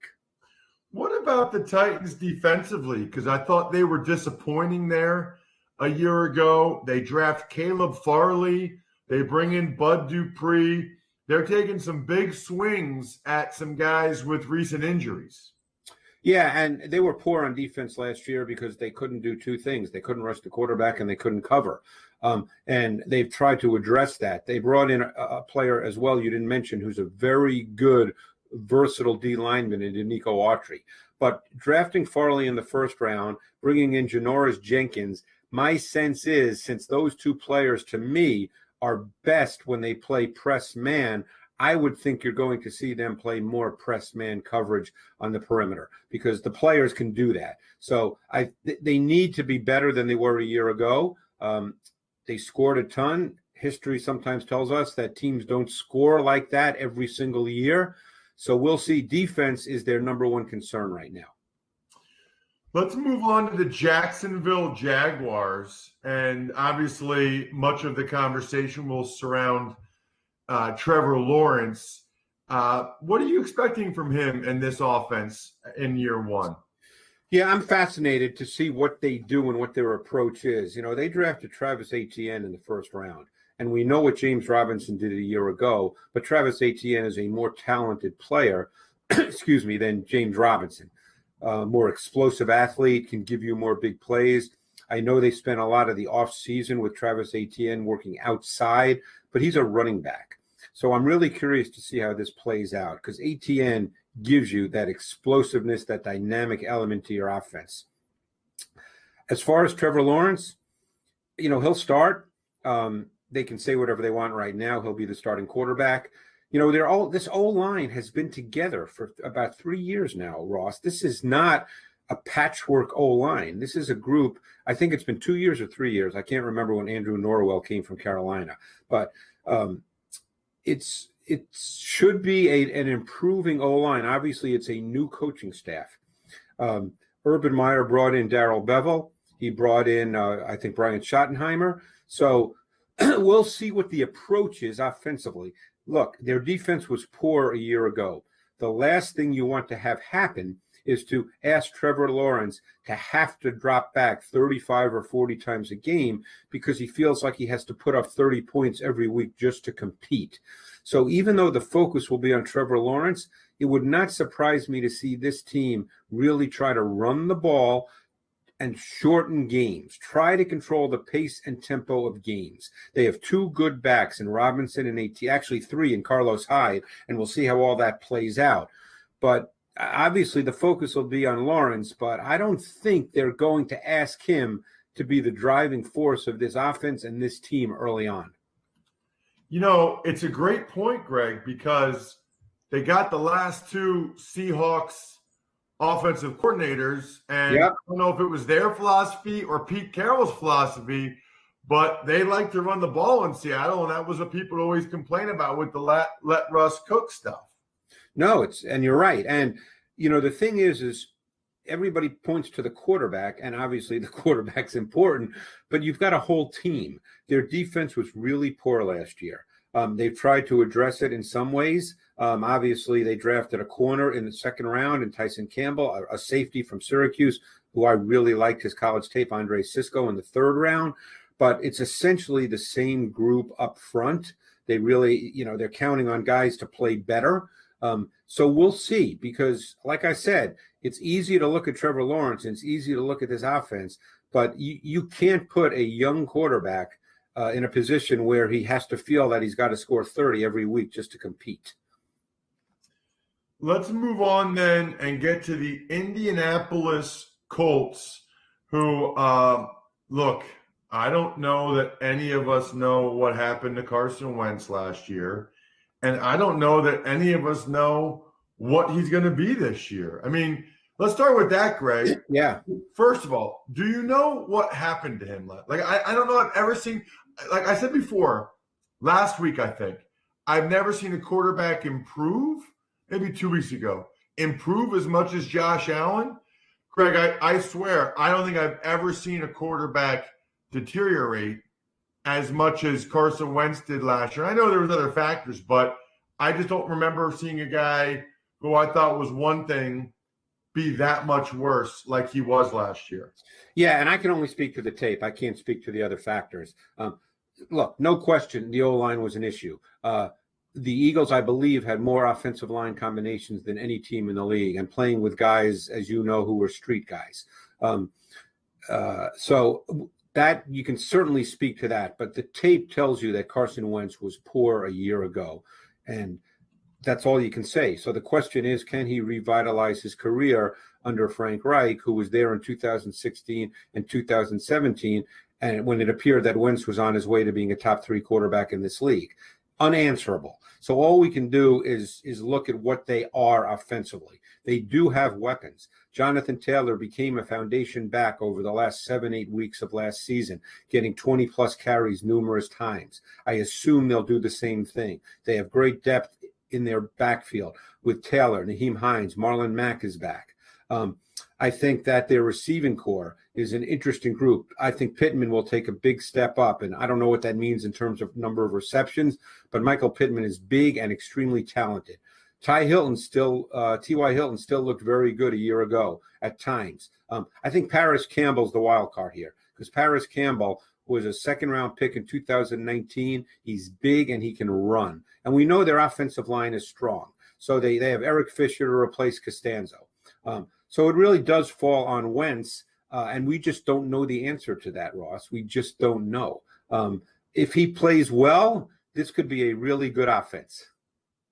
There's no question about it. What about the Colts defensively, Greg? Yeah, the Colts defensively are really a solid defense, fundamentally sound. I think the question mark would be at corner. They have an older Xavier Rhodes, and they have Rock Ya-Sin right now as the other outside corner, and he did not play well a year ago. In fact, throughout the season, there were times he was benched for TJ Carey on the outside. So Rock Ya-Sin becomes an important player because Kenny Moore is one of the best slot corners in this league. People might not know much about him, but he is a really good slot corner. To me, it's Rhodes who's getting older, and it's Rock Ya-Sin, who was a second-round pick in 2019, and he needs to play to his draft pedigree. So to me, that's the number one question mark as we look at their defense. But I think Matt Eberflus does a great job. Really a fundamentally sound defense. They drafted Kwity Paye in the first round. I'm sure the hope is he just steps in and replaces Danico Autry, who they lost in free agency to the Titans. Finally, Greg, let's get to the Houston Texans. And, this is one of those teams where I almost feel like you got to click on their depth chart because they've added so many people. It's like, who's even still on the team? Like, who's playing for the Texans this year?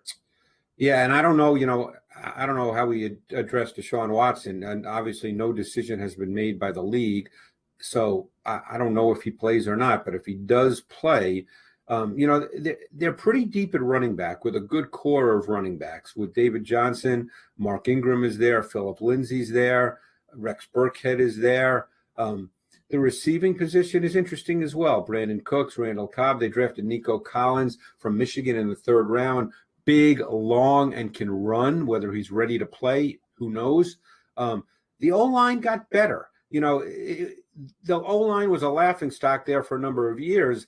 But if you watch the tape, the group got better. You have to keep in mind that Deshaun Watson, as special as he can be, he is one of those quarterbacks that moves when he doesn't need to. And when you move when you don't need to, yes, there are times that you make phenomenal, outstanding improvisational plays, but you also get sacked more. And it's not the offensive line's fault, Ross, as you well know, being an offensive lineman. So if Deshaun Watson cannot play, it's a totally different offense. It'll be Tyrod Taylor. And then you'll see a lot more of the design quarterback run game concepts. You'll see a different offense. So we just don't know the answer to that right now. How about the Texans defensively? Another place where they brought a lot of guys in.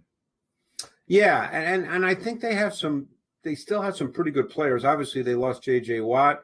I think, Merciless is still solid. Charles Omenihu is a guy that I think they're counting on to really step up. He's shown flashes of being a multi-positional defensive lineman who can play inside and play outside.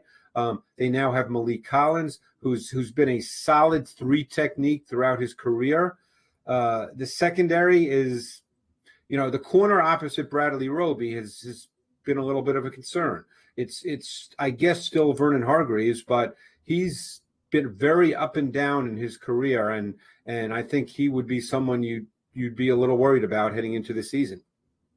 Check him out on social media, always at Greg Cosell. That's where you can always find this guy's work and what he's doing next. Always love getting his breakdown. Next week, we will wrap it up, I believe, with the AFC West. Really looking forward to it. Greg, thank you so much as always. Thanks, Ross. Appreciate it. Greg is such a legend. I mean, I take so many notes when he's talking. We get so much positive interaction on the YouTube page as well as social media for Greg's spots. Can't wait to talk with him next week. Should be amazing. Speaking of amazing, okay, just pick the main event fighter you think will win by first round knockout, and DraftKings Sportsbook will give you 264 to 1 odds on that fighter. All you have to do is watch the first round. Hope that Poirier knocks out McGregor. If you're a McGregor guy, hope he knocks out Poirier. Put $1 on it and you get $264. This is one of my favorite promotions they've had. Just make sure when you get the DraftKings Sportsbook app on your phone, you use the promo code Ross so they know your boy sent you. Tux Takes. All right. Good morning, Ross. So let's start with a movie, as evidently it came out yesterday. A movie's going to be coming out featuring the story of your Westwood One colleague, none other than Mr. Kurt Warner. Awesome. So I'm a big fan of Kurt's. He's been on the show before. In fact, with this news, I'll probably see if I can get him on again. His life story should be a movie. I mean, the guy was literally bagging groceries, playing arena ball, and then he's the MVP of the Super Bowl. It's insane. I don't know how it works, Brian, and this would be one of the questions I would ask him. What took 22 years? 23 years. That was 1999. Like, what took so much time? I can't wait to see it. Love working with Kurt when he's in the booth and I'm on sideline for Westwood One. It's amazing. I don't know if Westwood One will have sideline this year. They didn't last year because of the COVID stuff, except for the playoffs. So I was with them for the playoffs. Hopefully I will be again this year because I love it. Tux Takes. So Kurt played in a bunch of different leagues like NFL Europe and Arena Ball, but never played in the XFL, which announced that they will return in the spring of 2023 after talks with the CFL were tabled. Look, I mean, Emery and I talked about this recently. I don't really understand why more of these leagues don't team up and pool their resources to take a 2 or 3 or 4 year run at this thing rather than XFL, AAF, this other league. The thing I like the most about this is that they're waiting until the spring of 2023 because they got to get their ducks in a row. And I don't know if they're going to have the funding or the deep pockets that they need to really get their ducks in a row. I believe, based on the AAF ratings and the XFL ratings, that a spring football league could survive. I just think you need to do it the right way. Tux Takes. NFL Network reported 68% of the players have gotten at least one shot of the COVID vaccination with 3 weeks until the start of training camp. Yeah, so wait till they get to training camp and they see how different the protocols are, Bri. We've talked about this a lot, but the protocols are way different for whether you're vaccinated or not. That number is going to go up quickly. You're going to have to feel extremely strongly that you don't want the vaccine to not get vaccinated because it's going to make your life a lot worse. Your day-to-day life, every day getting tested, every day wearing a mask. That number will be 95% by 2 weeks into training camp. Mark my words. I hope you're right. Last thing I would say there, by the way, Bri, the NFL has a deal with Twitter, a new partnership with Twitter, which I guess is good. They've already had it. They're already doing it where the highlights are now available on Twitter, which is great. Exactly what they should do. So I'm glad they mentioned that. I'm glad several of you either are going to try to become the first people to take advantage of the Warby Parker free home try-on. Free home try-on if you use my code that I mentioned yesterday. And perhaps I'll even tell you what it is again if I can find it. Well, do you remember what it was, Brian? No, you don't know. Yeah, it's a free home try-on trial. Yeah, I meant my code. Yes, it's warbyparker.com/Ross. warbyparker.com/Ross. Free home try-on. In fact, you know what? 2 more entries. The first 3 people that do the home try-on, you're in. You're in the best ball against me and Joe. warbyparker.com/Ross. The first 3 emails I get from people that sign up for the free home try-on, not even asking you to buy anything. You are in. Can't wait to announce it next Wednesday with Joe. Let's get to an email, Bri. Ever wanted to ask an NFL player a question? Well, here's your chance. It's time to Ask Ross. The email address is ross@rosstucker.com. I love your email questions. I love talking about them. What do you got, Brian? Ross, what do you think the long-term consequences are going to be for teams that cut players that get injured working out on their own? There will be lawyers. Should we oust the NFLPA president? Back to the negotiating table? What do you think? That is from Mike. Mike also says, you were drinking that frosé at the beach and not your wife. It is okay to admit it. I actually was not, Mike, but I have no shame when it comes to drinking girly drinks. Like, I'll have White Claws every once in a while. If I'm right on the beach, I might have a Bay Breeze or a Sea Breeze that's pink. Like, I've got no masculinity issues when it comes to that. And I actually tried her frosé. I had a sip of it. It was not mine, but I would enjoy frosé. Like, I would drink that. But she is the one that ordered it. I guess there will be lawyers. They'll try to file grievances for Jawan James and who's the other one? Deshaun Hamilton. I think they'll probably lose. The contract language is very clear. I don't think you'll see players be out of shape. I just think that they might be a little more cautious with some of the things they do. They're not going to get rid of the NFLPA president. They're not going to go back to the negotiating table. It's going to be mainly lawyers and maybe players don't do some of the same things. Good question, Mike. Always love your questions. Always love the shout-outs for our I Think We're Done Here patrons. Pizza Boy Brewing, Sporticulture, Vision Comics with an X, and HumanHeadNYC.com. I think we're done here. Have a great weekend, everybody. Got a huge week for you guys next week. Very excited. I think we're done here. Thanks for listening to the Ross Tucker Football Podcast. Make sure to also subscribe to the Fantasy Feast, Even Money, Business of Sports, and College Draft. All available at Apple Podcasts, rosstucker.com, or wherever podcasts can be found. A lot of times on the show, I mentioned DraftKings. Here's what you need to know. You got to be 21 or older, New Jersey, Indiana, or Pennsylvania only. New customers only. Restrictions apply. See DraftKings.com/sportsbook for details. Gambling problem, call 1-800-GAMBLER, or in Indiana, 1-800-9-WITH-IT. By the way, if what I was talking about included a deposit bonus, doesn't always, sometimes it does. Deposit bonus requires 25 times playthrough, and deposit bonuses are paid out in sight.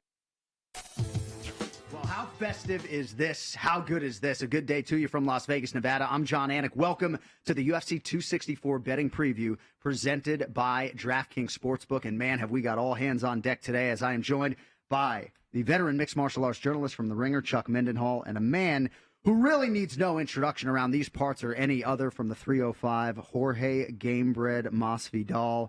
And we got a lot to get into today, boys, so let us get right to it. As many of you know, the trilogy is upon us, UFC 264, Poirier versus McGregor 3. So where are the betting odds right now as we come to you here during the middle of fight week? Dustin Poirier holding as the favorite, -130. The comeback on Conor McGregor at +108. Chuck, we will begin with you. DraftKings Sportsbook opened this as a pick'em. Some money has come in on Dustin Poirier.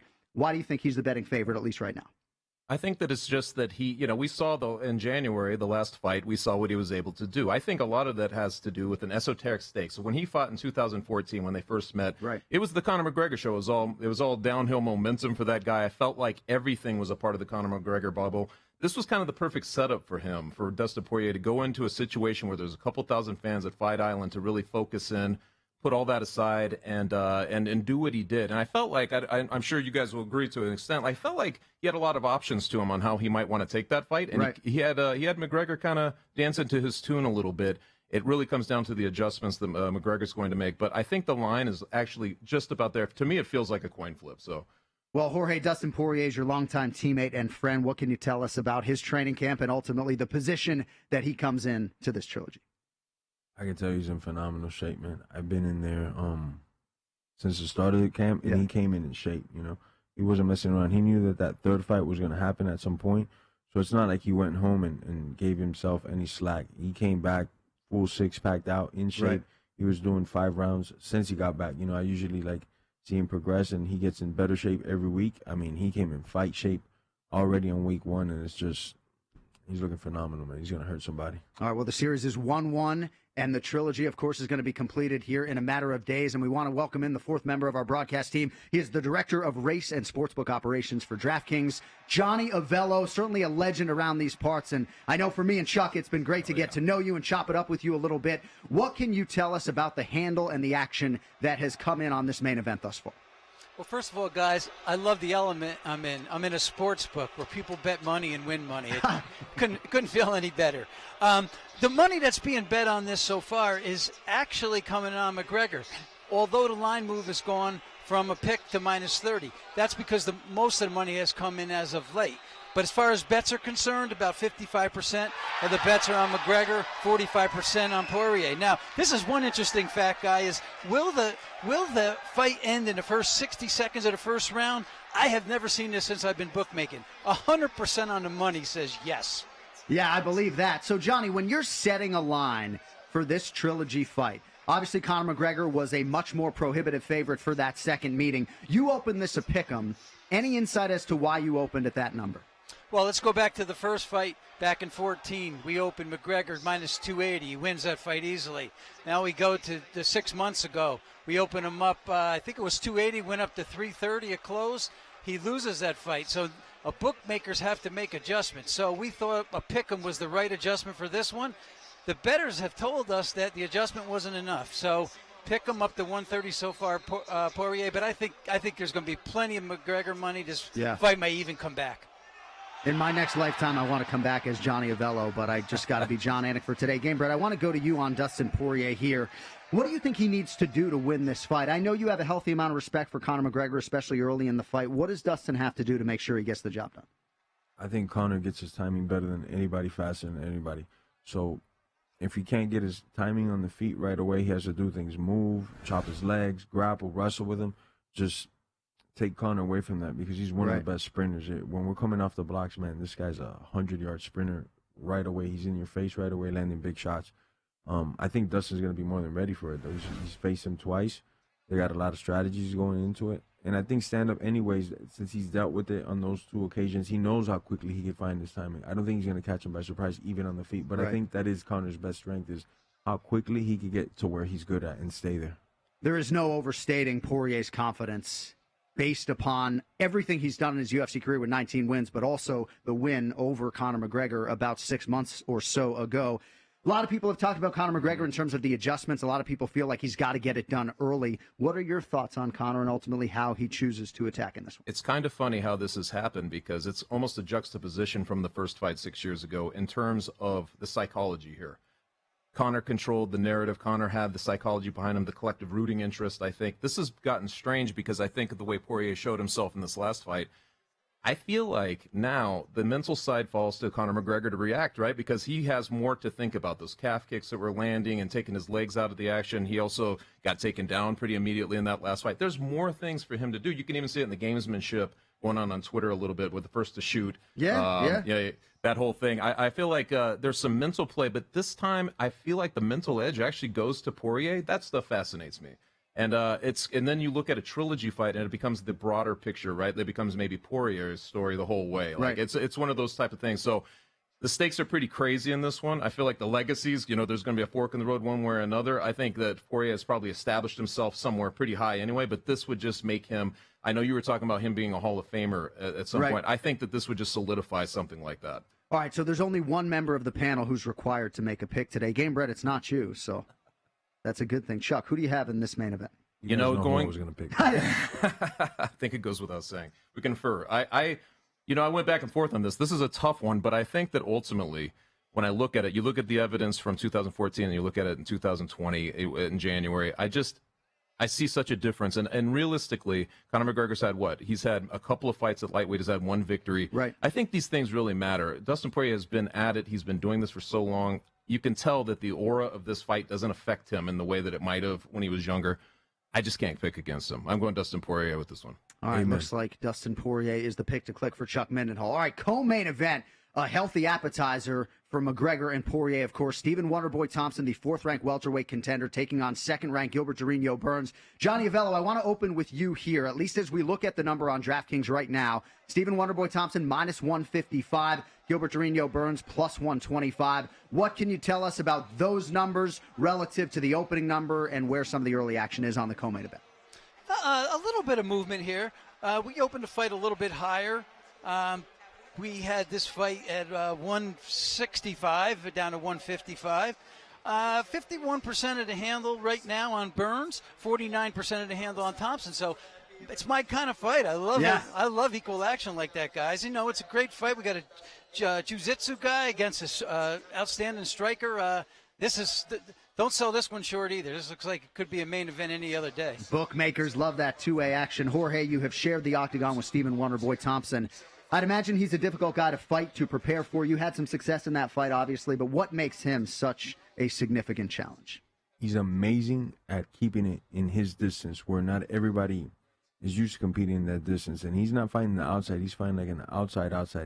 And, man, he's great at keeping it there the whole time, landing strikes. And a lot of his strikes look like the last strike that he threw, but it's not, you know. Right. His side kick blends in really well with his high kick, and his straight punches are followed by kicks. I think he does a really, really good job of just keeping the fight on the outside and never letting you get to your game. I think at 170, Durinho hasn't shown a lot of his grappling skills at 170. He hasn't been able to take guys down and control them. I think he's a little bit undersized.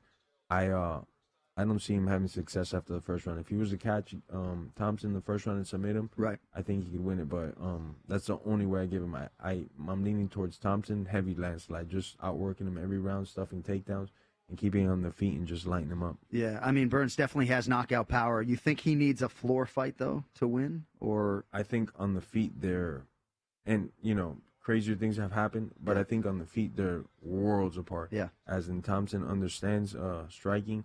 Durinho Right. just realized that he has a little bit of hand power and he Sure. can knock guys down, but he doesn't understand the game completely. He doesn't understand setups or when he's getting set up himself. Thompson has a very firm understanding of that. And to get to his legs, it's not easy, man. The guy is just a nightmare, I think, for rushers. That distance that he imposes the whole freaking time, amazing. Chuck, how do you handicap this co-main event? Gilbert Burns, +125. He's the underdog. Despite having the higher ranking, he gets the red corner. How do you handicap this fight? You know, I agree with Jorge 100%. I think that his best chance of getting it done is early, because if evidence has told us anything, is that Wonderboy Thompson never gets blown out, right? Like, with maybe the outlier being obviously that Pettis fight where he was caught in that, but he doesn't get blown out. And he kind of forces you very subtly to fight his fight. I know Masvidal knows a lot about this, because you'll see him, his offense in Corpus retreating is part of his offense. He weaponizes his retreat. It's kind of it's a very difficult type of thing when he's blading and he's throwing those kicks and everything. I think the longer the fight goes on, the more that the other, Burns might have to ratchet up his pressure and want to come back in this fight. But that's kind of playing right into Wonderboy's what he wants to do, because he's so good at countering. So I see this being early for Burns if he can get it done, but the later it goes, I see it for Thompson. All right, it sounds like the iconic Jorge Masvidal is picking Stephen Wonderboy Thompson, but he is not contractually obligated to make a selection today. You are. Yep. So, Chuck, who's the pick to click in the co-main event? So I'm definitely going to go Wonderboy Thompson. I think this is actually a great fight for him. He's also, was he 38 years old? He's right around 38 years old. I think he's at the last moment, right, where he's really going for his title run. He stays out of harm's way. He knows how to keep guys at distance, as he was mentioned. I just think that he's going to outpoint him. He's okay outpointing him. You know what I mean? I think, and that's some people don't like that type of fight, but it's masterful stuff that he does in there. And I think that that's how he's going to get it done, a decision. I saw you lean in. You got a final thought on Burns Masvidal, or excuse me, Burns Thompson? Are you good? Yeah, I'd like to fight any of those winners. I know. Oh yeah, I'd definitely like to fight the winner. Final thoughts. If Gilbert, I think, gets overcommitted, I think I can see Thompson with a stoppage, man. All right. Yeah. All right, we'll see how it plays out. And, of course, DraftKings Sportsbook has all of the propositions that you're looking for, if indeed that is your cup of tea. All right, Johnny Avello, I want to get to you on one final topic today before we put a bow on things. Sugar Sean O'Malley was to face Louis Smolka on pay-per-view this Saturday night. Louis Smolka has been infected by staph, so in steps the New Englander Chris Motino on short notice to make his UFC debut. He's won 2 in a row on the regional scene in New England. Not a lot of film on this guy. So for you, as the bookmaker, how do you even go about setting a price when you have a guy in Sean O'Malley who's on the cusp of bantamweight title contention taking on the far lesser-known Chris Motino? Yeah, he's fought some soft competition, so I had 2 darts, John.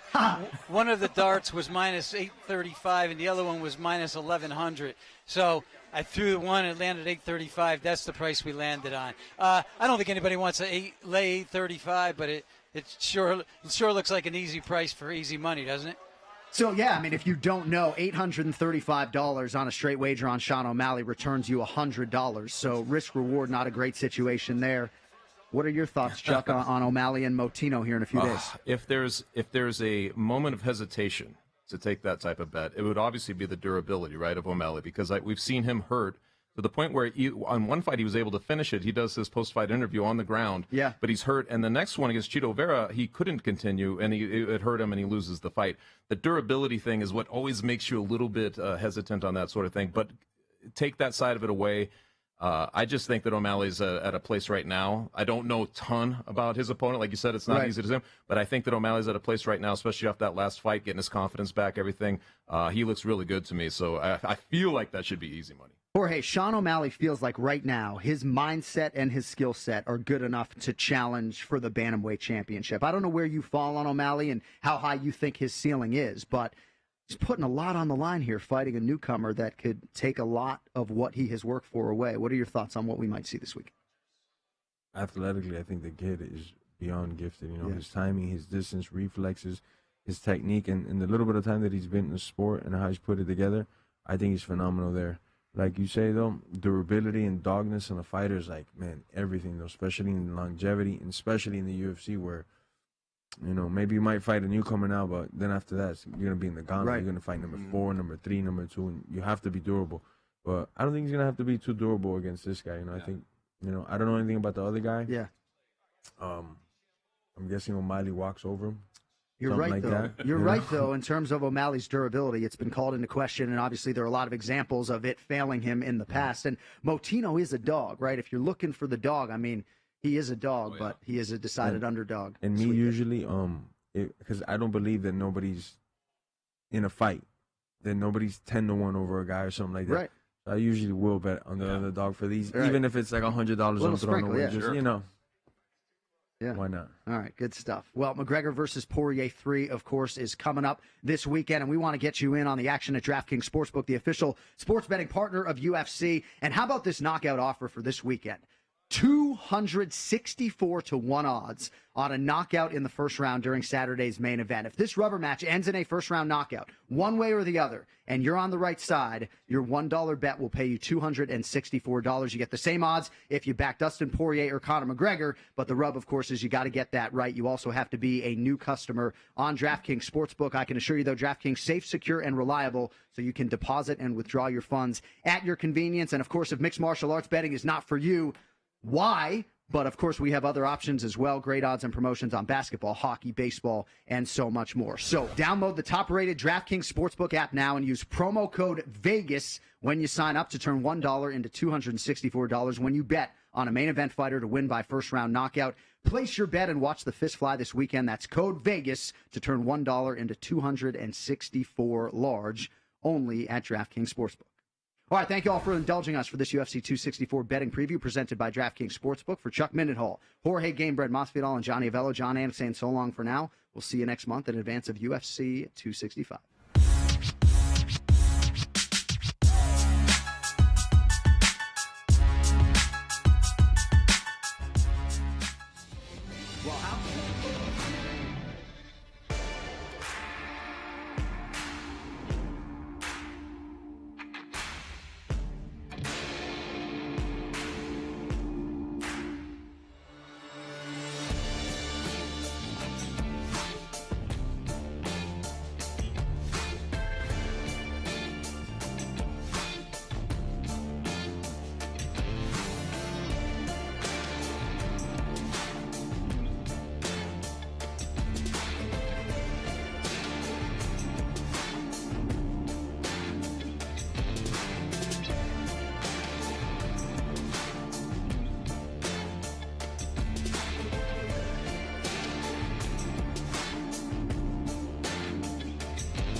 Welcome back, everybody. Good to see you, and why are you over there? That's a little strange, but go away.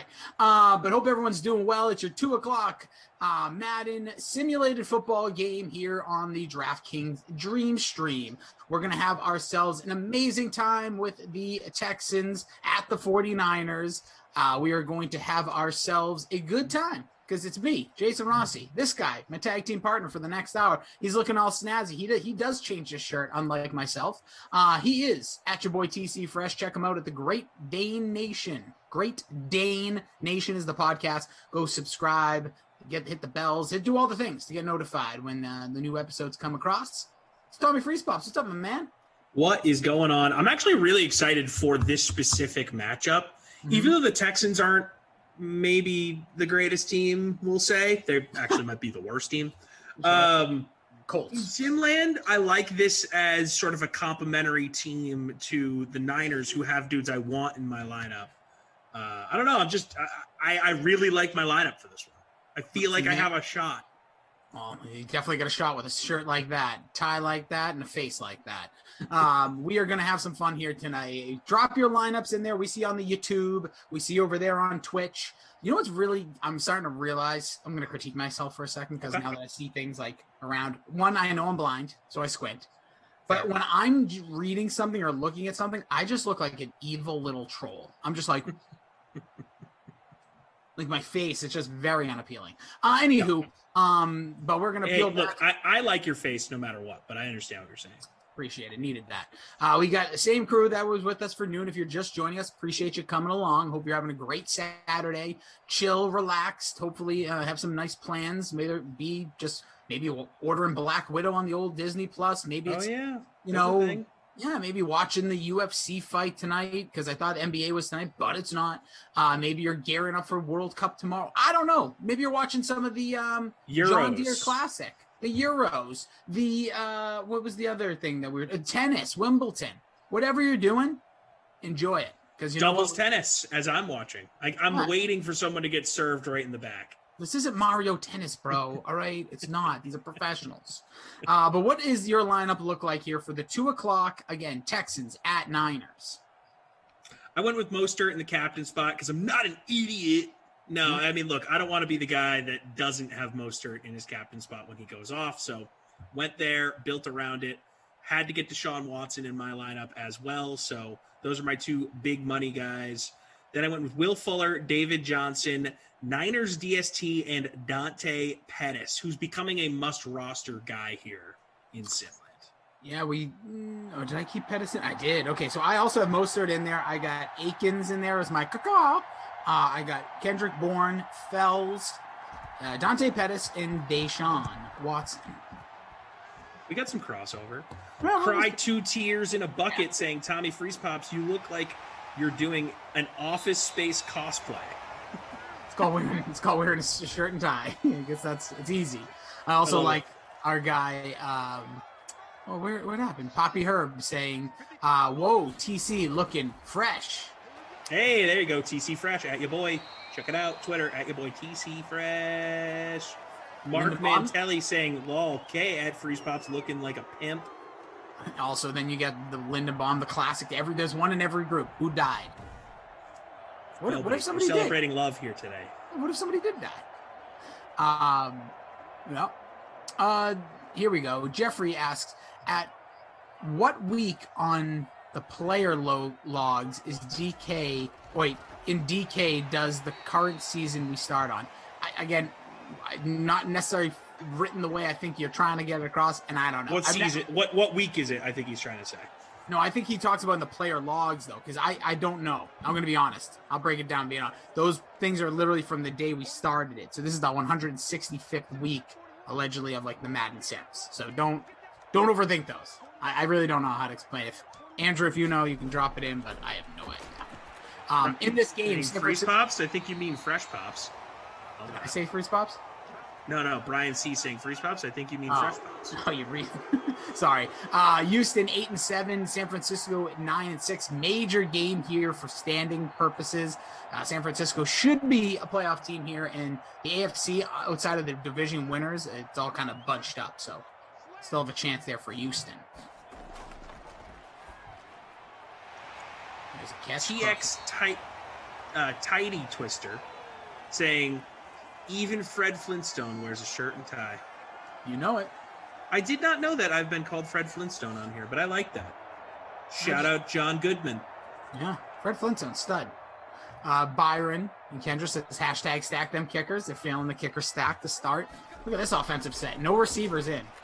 There's Mostert doing his thing, getting close to a first down here. Again, shout out to our amazing crew. We've got to love it. Andrew on the 1 through 1 millions. AC in the house. We got Tara Lynn coming in hot as the producer. We got Tate. We got Zach. We got a great crew. We're excited to have you with us. Keep the positive vibes going. Smash that thumbs up button. Hopefully we get a little more offense. We did pretty good at the end last game, but started off slow. Mostert also, he fought for it. It's going to be close. Doesn't look like they're going to give him the yard. Oh, they do. Oh, there they go. Nice effort there by Raheem, who has one of the most gruesome injuries no one talks about. Recorded, I think it was on a Monday night or a Thursday night game, and he just planted his hand and his whole arm did a jiggle wiggle, and it made me nauseous to this day. Whew, you think the Niners make the playoffs this year? Ooh. I guess we're in a middle of the summer where I don't know if I'm supposed to say next year or this year. In the upcoming season? Yeah, there you go. I think this season works. I would say no. Right now, I'm on a no. This team is bizarre to me. So you've obviously heard from now the amazing podcast that McVay does with why am I giving no credit on NFL? Schrags. Yeah, Schrags, Peter Schrager, and they had Kyle Shanahan on. And did you hear about this? Mm-hmm. Okay, so just to fill people in that may have not, that when Matthew Stafford was being traded to the Rams, Shanahan, very open and honest on this podcast, basically says, yeah, I was working to get him to San Francisco. And you're like, oh, okay. Don't forget, this is like, what, end of January, early February. Which makes perfect sense. Why wouldn't they, right?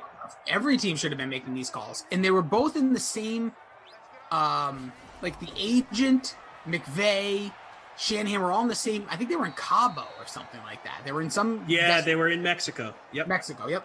So, long story short here is Kyle Shanahan's on the phone trying to make the deal, and he tells him, listen, man, Matt's not going to make any decisions till, like, at least over the weekend or whatever. Hangs up his phone, goes out to dinner with his wife, let's say has a bevy or two, gets a text message saying deal's done, and finds out right there, well, thought he was under the impression nothing more would be happening for a week or two. Stafford is now a Ram, and in the same resort or in the same general vicinity of the world is Sean McVay, who just got that deal done. Yep. Wild. And then I read a story from Burt Breer back when it happened that Stafford went to Mexico and like had dinner with Sean McVay celebrating the deal like a day later. Oh yeah, makes sense. Like, here's the thing: people got to realize a lot of these guys are very close. Yep. Like they're not I think McVay's girlfriend is tight with Stafford's wife. Yes, they are both bombshells. And also, real quick, I know not really overly talked about, but shout out to Matthew Stafford's wife, who's gone through a lot in this life. So you can Google it later. I don't want to go through it because we're keeping it on the up and up. She's doing well, it seems, but she has gone through a lot of different scary situations that would make me crumble into like sprinkles on a ice cream. So shout out to her. Black on YouTube saying Trey Lance ? This all transpired before the draft. Yeah, this was before the Super Bowl. Yes, so them drafting Trey Lance was in response to not getting Stafford or probably any of the other quarterbacks there. Yeah, they tried to make deals for.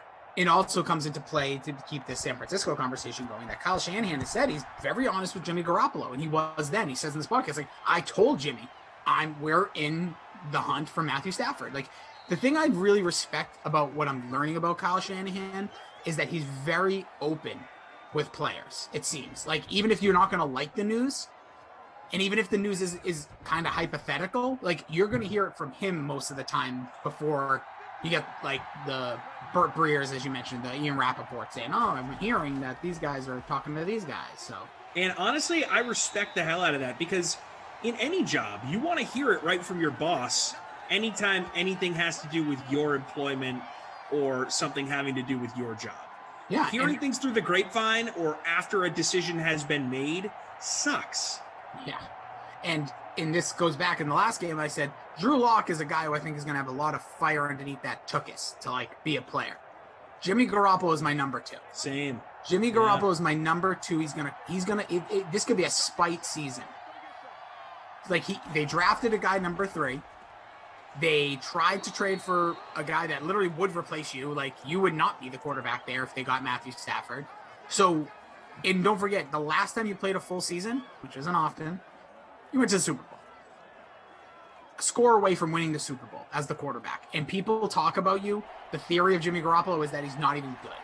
And I think it's Jimmy Garoppolo's career record as a starting quarterback in the NFL is 24-8. Now, that's 2 things. 1, super good winning percentage. I'm guessing that's somewhere in the 600s. But 2, he's been in the league for quite a while, obviously with the Patriots as a backup. But the fact that there's only 32 starts, that's only 2 full seasons, and he's been in San Francisco now. So that record tells you 2 things, right? The guy can't stay on the field, but when he's on the field, he wins football games. Yep. So you can't make the club in the tub, as they say. And that's the problem here with Garoppolo. Yeah. The guy can clearly lead winning football. He just can't get on the field to do that leading. And the Niners have a championship window that's open right now with how stacked that defense is. And they got all these young guys on offense who have good talent. They can't afford to have Garoppolo continue to miss time. So they have to move on. Yeah. And Jimmy Garoppolo hot. That's all black. Very hot, for sure. Very I'd argue the hottest quarterback in the NFL. Makes me think. And I know that's disrespectful to Tom, but no, Tom Brady, forget him. Like, he's a very attractive man. I don't think he's no longer as desirable as he once was. Just my opinion. But he can still get his. Don't worry. Yeah, for sure. I'm trying to think of like a sneaky just like another good looking guy. I think if you're gonna see this guy's name start getting tossed around, if he plays up to it, I believe at least. This is just me. It's a guy like Jalen Hurts, and he was kind of sneaky sex symbol there in college, and when he was in Bama, and then things kind of went a different way. Tate says Herbert. Saying Herbert. Well, hey, you know what? Everyone has, like I said last time. How dare I say that? Everyone's got a shape and size. And a look. He just feels a little doofy to me. He's still in his doofus phase. He hasn't matured into a man yet. Yeah, who am I to ever talk about another man's appearance? But he kind of has a little cratery sitch going on there too. Yeah. Love Justin Herbert though, and I look for him to be successful. This is the problem when you start talking about this stuff. People comment one way or the other, and then you look like just a jerk when you say things like, "Oh, Rossi, because you're some sort of model, right?" No, I'm not. Please, if you are judging the DK Simfam attractiveness, trust me, I know where I'm sitting towards the latter half here, and I understand it. No, how dare you? You're top 5. No. All due respect. I don't think that's consensus. You're just trying to be nice. Top 5. Easy top 5. No, you got guys like Reed here, all right? Like Reed is... Oh, true. I kind of forget about Reed. Yeah, exactly. Bry Guy, sneaky smoke show as well. just lunk muscles. Just lunk muscles there. We get another run here. So 3rd and 1 here for the Texans. Yeah, everyone's going, what the F are you guys? Yeah, listen, hey, look, a couple of dudes can appreciate the beauty of other dudes. It's fine. Yeah, because if you really think about it, I was just in my head. If you just throw out an Emerson, a good-looking man. Overrated. It doesn't matter. He's still a good-looking man. Reed, good-looking man. Yep. Aesthetically pleasing. Carolyn has to count, and she's a female, so by default. I guess she counts. I don't know why I said it like she has to. It's we're at the end of 1. I'm just trying to think about hosts. Glash, a good-looking kid. Yeah, for sure. Yep. Kenny's got a look. Christian with that hair. Yeah, I'm 13th out of 13. Let's not kid ourselves. Lamarca with that pony and that voice. Come on. We are through 1. It is 3-0. Robbie Gould's over just the goose eggs. Texans got nothing. Raheem 4 for 13 on the ground thus far. We got Tate. We got Zach. Those 2 guys could be absolutely gorgeous as well. I don't know what they look like. I've seen, and Andrew, he doesn't technically speak on it. Stud. One time he popped the camera on. I see his face on the Zoom little picture. Yeah, I appreciate that. And Michael with the bald smooth. Michael's jacked. I've never seen his body, but I've seen that head. He's another coward who hides behind the cameras. Yeah, he's yoked. He's just the best is when he's behind the scenes when Emerson's on and they it's just too much. Anyways, Debo 2 for 12, 2 for 30 is George Kittle, who's very quiet in these sims for the most part, but so far leading the charge in receiving. Will Fuller's got 2 for 26, 1 for 14 to Kendrick Bourne. Hope everyone is doing well, doing fine, doing great. Rossi on board. Field goal fest. Field goal fest has been won. Come on, David. Yeah, okay. I need more. I was excited for this matchup, and look what we're getting. This is bogus. Bogus. Here, this is really funny. Jordan Lindebaum. As a group of 98% male, I am taking a wild guess here. I think we would rather discuss attractive females, Rossi. Just saying. Hey, bro, I'm open to all conversations. Want to talk about attractive cats? Calico cats. Very attractive. Richard Stewart saying I look like John Candy. No, I don't. That was actually I don't look like John Candy.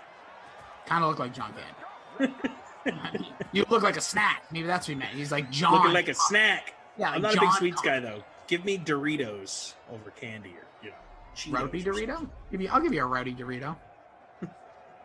Now seeing Carolyn say, no, you don't. Yeah, no. I know. I know who I look like and who I don't. John Candy, not even close. He's got bug eyes and sort of a long face. Also, rest in peace, John Candy. Legend. Yeah, the best. Incomplete pass there. That's Sean trying to get it done. Yeah, R.I.P. So, I'm telling you, there was a run of just very hilarious chubby men that just weren't living that long life. They were burning out fast. John Candy, Chris Farley. I just forgot his name. The guy who has the screechy voice. It's not going to come to me right now. Damn it. Doesn't matter. Here comes Deshaun Watson on a 2nd and 10. Sam Kennison. Oh, just came to me. Sam Kennison. Okay. Oh, yeah. Google him. And people say I look like Luke Combs, the country singer. Yeah, I see that. Just put a little trucker. I get that a lot. Jared Wood saying I'm a doppelganger of his friend Casey. Shout out to Casey. What's up, Casey. 3rd and 9 here. Watson. He set up the screen perfectly. He got 3 blockers, but wow, who came through that? Richard Sherman. We got to get Casey on one of these sims. See if I actually look like him. Casey can fill in. 4 o'clock for me. Does Casey want to join the broadcast squad? We need another body or two. John Jackson Ross. He looks like a fluffy Bundy. I don't even know what that means. I know the character. I don't think I look at. You think he meant to say Bugs Bunny? No, I think he just thinks I'm short. That's what I'm guessing. Fluffy because of L saying Vin Diesel and John Candy commentating these sims. Well, which one's which? That's gonna be a field goal. So hashtag sack them kicker in full effect. What's up to our Twitch homies? Mavs fan, Bull, Disco, first time, River Rat. More like Ralphie May. Oh, come on. Oh, did you mean Melvin Ray also? I think he passed. That's true. Oh, that's sad. It's another. Awesome. There is something about being very unhealthy and overweight. There's 2 different things. But it does. This guy's gotta be nice over there. At least David Johnson got a catch. Oh, see, look, field goal fest, baby. Let's go. Kick them. These are 2 of the better kickers in Simland. Jared wondering right now, is that Casey talking right now? So wait, does he sound like him too? Because I know people that look like people, but they don't sound like them. Do I need to fight Casey? Only one can survive. There can only be one. Yeah, exactly. Carolyn Welcome to the Thunderdome. Carolyn wants blood. Very feisty today. Andrew, much more chill. Tate, Zach, good peeps. Jeffrey Orris saying I look like John Goodman. I got to be honest, I don't see that either. No, not Goodman. Goodman had a little fluffy top there, Yeah, no. Well, so does. A. Emerson's baby gap shirt says, "What's up, Rossi?" and Dapper Freeze Pops. Also, Ernest in the house says, "What's up, Tommy and Rossi? How was everyone doing?" Noah Moon, there's the positivity I was looking for. Says, "Lame game." Cool. It's less than 2 minutes into the second quarter. Jared Wood, okay. he's saying I sound and look exactly like him. Jared, if this isn't too weird, I want you to tweet a video of your friend Casey saying a few sentences, and I will be the judge of this. Like it? At your boy TC Fresh. You can also tweet it at Rossi too, Jason D. Rossi. Sure. Tweet us a video of your friend Casey. We need to see if this is legit. Our guy Cart over on Twitch saying feeling good about fading Deshaun so far. It's early. Everyone, early.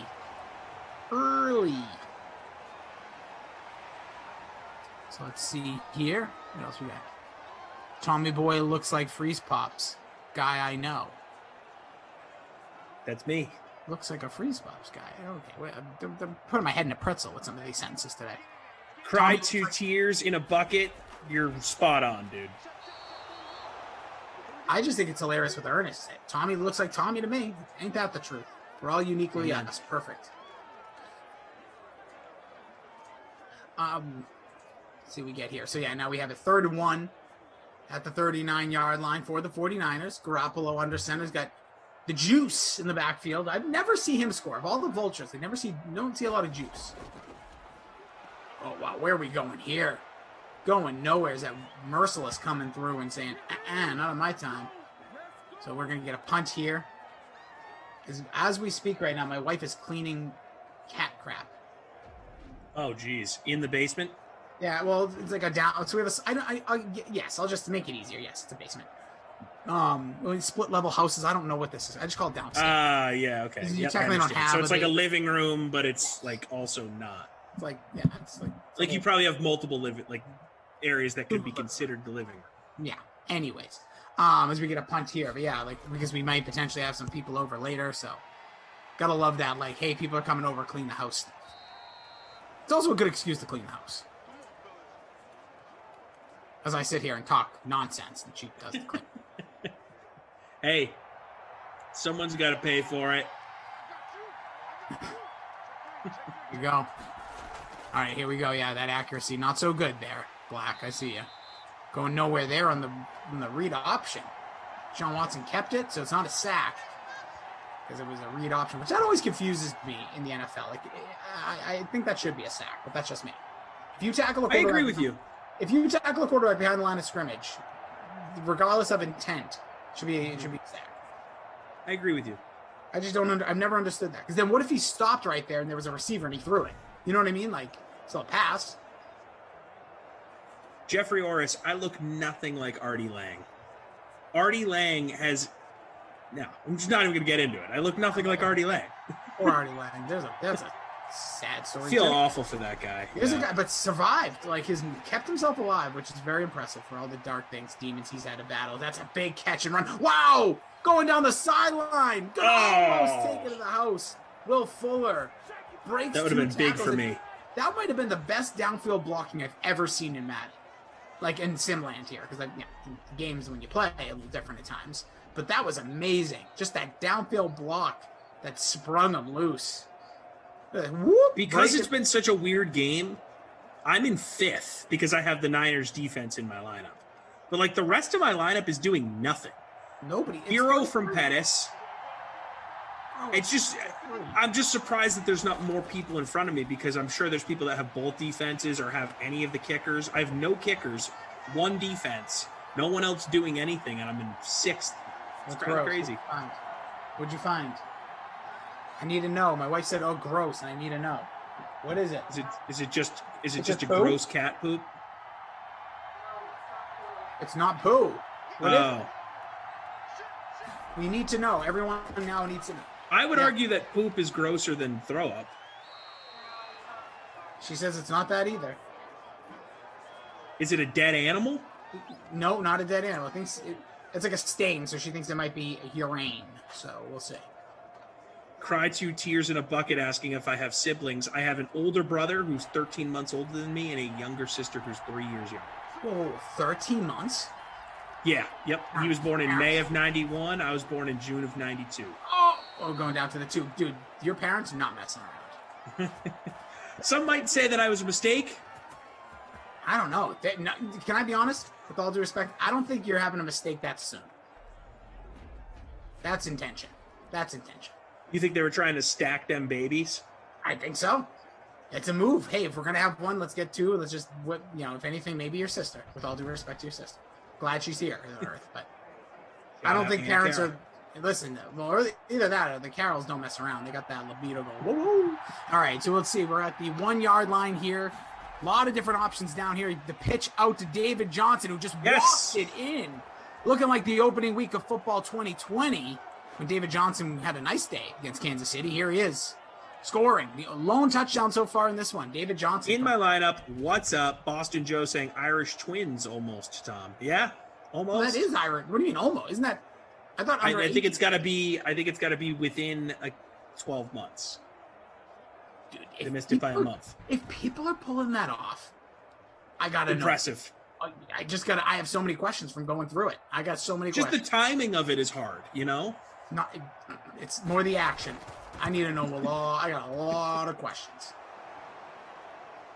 Mr. Miyagi not happy about the touchdown there for David Johnson. Neither was Black, but my captain says Deion Jackson. So 1 up, 2 down, I guess, on that. Let's see where I am here. Obviously, we will wait. See scores get updated. I'm in 12th. Good for you. I'm not even. I was just. Mostert's doing a whole lot of nothing. Well, he's doing all right. He's hanging in there. So he just needs to get a few more carries. Lick his chops a little bit.